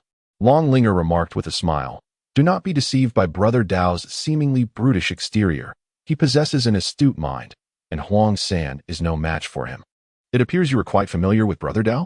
At this question, Yi Fan cast a surprised glance at Long Linger. As the young lady of the Long family, she should not have shown interest in someone like Brother Dao. Not really, Long Linger replied, shaking her head. I have simply heard numerous accounts of the encounters between Huang San and Brother Dao, and I happen to discover that Brother Dao is more complex than he seems. Despite his apparent record of losses, Brother Dao has, in reality, managed to gain the upper hand. Huang San's exit was merely a minor episode, having no impact on the proceedings of the auction. The following items, however, consisting of antique calligraphy and paintings, did not pique Yi Fan's interest in the slightest. Ladies and gentlemen, the next item is of remarkable origin. Do pay close attention. As the beautiful host's words concluded, the red cloth on the stage was drawn back, revealing a palm-sized piece of jade before the audience. The jade gleamed with a translucent brilliance, emanating waves of chilling energy that caused the temperature of the entire hall to plummet several degrees. Is that jade? Why does it exude an aura of chill? I am uncertain, but judging by its texture, it likely pales in comparison to the finest imperial green. Could it be a millennium of frozen ice? Such a treasure is indeed rare. Among the crowd, there are those with discerning eyes who immediately recognize that palm-sized jade as millennium ice. Millennium ice? What exactly is that? Generally speaking, millennium ice refers to layers of ice that remain perpetually frozen, a phenomenon both elusive and precious. Despite its modest size, it can remain intact for centuries, with its chilling properties markedly lowering the temperature. Its presence is akin to possessing a portable ice cellar. Upon hearing this explanation, the crowd's eyes sparkled with excitement, astonished that such a treasure exists in the world. Indeed, this is millennium ice, with a starting bid of 60 million. The beautiful host offered a slight smile before turning her gaze to the audience. 70 million. An elderly gentleman with white hair immediately raised the bid by 10 million. His expression brimming with enthusiasm, evidently enamored with the palm-sized millennium ice. Just as the crowd was about to place their bids, a cold voice interrupted. 100 million. Gasp. The crowd collectively inhaled sharply and turned to the source of the voice, discovering it was none other than Yi Fan, the one who had previously injured Ma Xiang in the lobby. Junior brother, do you fancy that millennium ice? Noticing the crowd's attention, Jin Siki turned to look at Yi Fan. If he were not interested, he would not have raised the bid by 30 million so boldly. Yi Fan nodded slightly. This piece of millennium ice is invaluable to me, and I must acquire it. The foreign fire within him has yet to be completely eradicated. His second master, Imo Qinshin, once remarked that the suppression of foreign fire by a millennium of cold ice is remarkably effective. 110 million. The previous white-haired elder did not relent. Instead, he raised his bid once more. How could he possibly relinquish something he had so painstakingly set his sights upon? The onlookers remained silent for a considerable time, seemingly weighing the worth of the millennium cold ice. Undoubtedly, it is a rare treasure, yet its utility appears somewhat superfluous. After all, nearly every household is equipped with air conditioning, rendering the ancient ice unnecessary for cooling purposes. Moreover, the frigid aura emitted by the millennium cold ice, if absorbed excessively, could undoubtedly inflict harm upon the human body. In contrast, modern air conditioning systems provide a natural breeze, cooling without causing any detriment to health. 200 million. While the others were still deep in thought, Yi Fan's icy voice resonated once more. Having recently acquired half of the Jiang family's fortune, He was indeed unencumbered by financial concerns. 210 million. The tone of the white-haired elder notably soured. He had intended to procure the Millennium Cold Ice at an exceptionally low price, but unexpectedly, a formidable challenger had emerged. 300 million. Yi Fan did not hesitate in the slightest. At that moment, the gazes directed at Yi Fan underwent a transformation. No one had anticipated such audacity from him. 300 million is no trifling sum, yet they would not have displayed such decisiveness in his stead. The white-haired elder furrowed his brow, refraining from making another bid, and instead rose to gaze at Yi Fan from a distance. Young friend, I hold a great fondness for that Millennium Cold Ice. Should you be willing to yield, I invite you to visit the Jean family at a later date, where you may select 3 antiques of your choice from my collection. What say you? Upon hearing these words, the attendees were struck with astonishment. The venerable elder before them, the silver-haired Jean Fuming, was renowned in Jinling as an esteemed connoisseur of antiques, possessing an unparalleled collection of priceless artifacts. To be granted the opportunity to select even 3 pieces from his trove would assure a life free from financial concerns. Not at all. Yi Fan firmly declined, adding, aside from that Millennium Old Ice, I have no interest in anything else. The crowd was taken aback by his rejection, incredulous that this young man, seemingly of sound mind, would spurn such an offer. To forego 3 antiques in favor of contesting Jean Fuming for the Millennium Old Ice was tantamount to provoking the elder's ire. Very well. Then you shall come to my residence tomorrow, and you may choose freely. As he spoke, Jean Fuming suddenly realized something was amiss and turned his gaze sharply toward Yi Fan. You actually declined?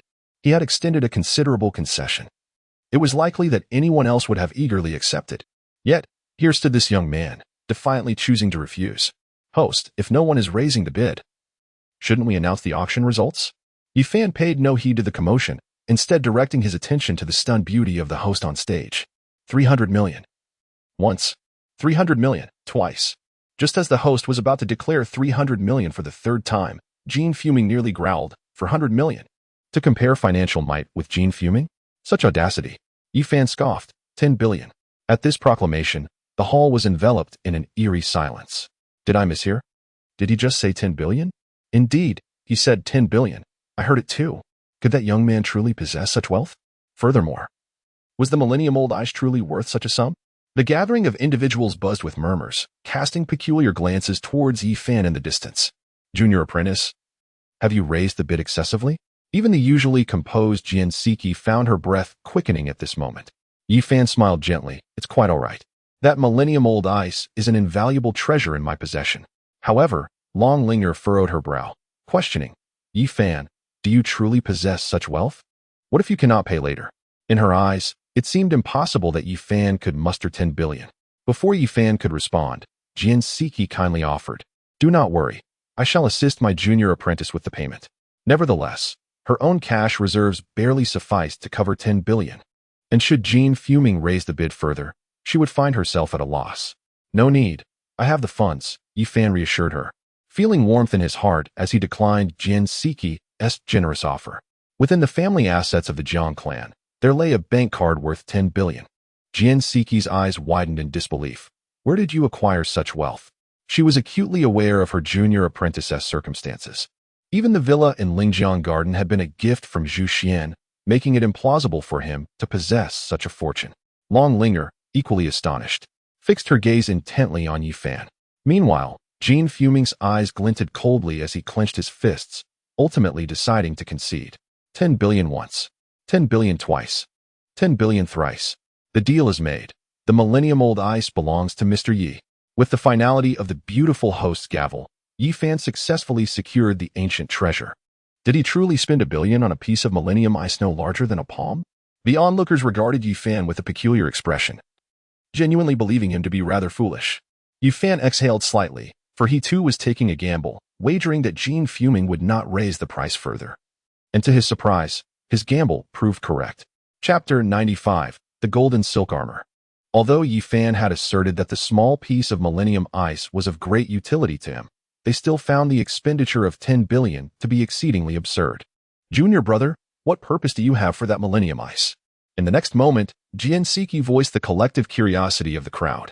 Yi Fan smiled gently, replying, Fourth sister, I have my own reasons. The matter of the within him was a closely guarded secret, apart from his 5 masters.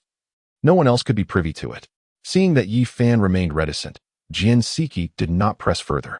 In her eyes, even if Jean Fuming were to raise the bid, her junior brother would show no signs of retreat. Subsequently, the item that was to be unveiled was purported to be even more extraordinary than the Millennium Ice, so the audience should not be easily dazzled. As the beautiful host concluded her words, all attention was swiftly drawn to the stage. As the crimson curtain drew back, a sword lay quietly upon the pedestal. This sword, unearthed from a general's tomb, could slice through iron as if it were mud, and could sever hair with a mere breath. No sooner had the beautiful host finished speaking than a man clad in black and wearing white gloves ascended the stage, personally drawing the sword from its sheath. In an instant, a gleam of cold light flashed, momentarily blinding the spectators. Behold, the man in black directed the sword towards a solid iron sphere, 10 inches in diameter. And with a simple flick of his wrist, the solid iron ball was effortlessly cleaved in two. What a sharp sword! A middle-aged man in the crowd exclaimed, his eyes filled with astonishment. Indeed, it is quite sharp, yet for us, it holds no significance. We are not warriors. What use do we have for a sword? As these words were spoken, the number of individuals intrigued by the sword dwindled. They were all under the protection of formidable guardians, rendering the sword of little value to them. Yi Fan's interest was momentarily piqued, only to be extinguished shortly thereafter. The sword on the stage was undoubtedly exceptional, yet it paled in comparison to the white rainbow bestowed upon him by his master. Beside him, Jian Siki and Long Linger maintained their composure, though a hint of disappointment flickered in their eyes. They had anticipated something extraordinary, only to find it was merely a sword. It wasn't that the sword was inferior, rather, it was of no practical use to them. Ladies and gentlemen, this auction features not only this sword, but also a piece of golden silk armor. The beautiful host smiled subtly, as if she had foreseen the crowd's reaction. As her words fell, she unveiled the red cloth beside her, revealing a shimmering golden silk armor before the audience. This golden silk armor also originated from the general's tomb. It was impervious to blades and immune to fire and water. Even the sharpest sword could not breach its defenses. Having made this declaration, the captivating host stepped aside, allowing the previously cloaked man to demonstrate the remarkable defensive capabilities of the golden silk armor. First, he set it ablaze, then doused it with water, yet neither could inflict the slightest harm. Ultimately, the man raised the aforementioned sword, striking, stabbing, and slashing at the golden silk armor. Despite a cascade of sparks erupting from the contact, the armor remained unscathed, as pristine as ever.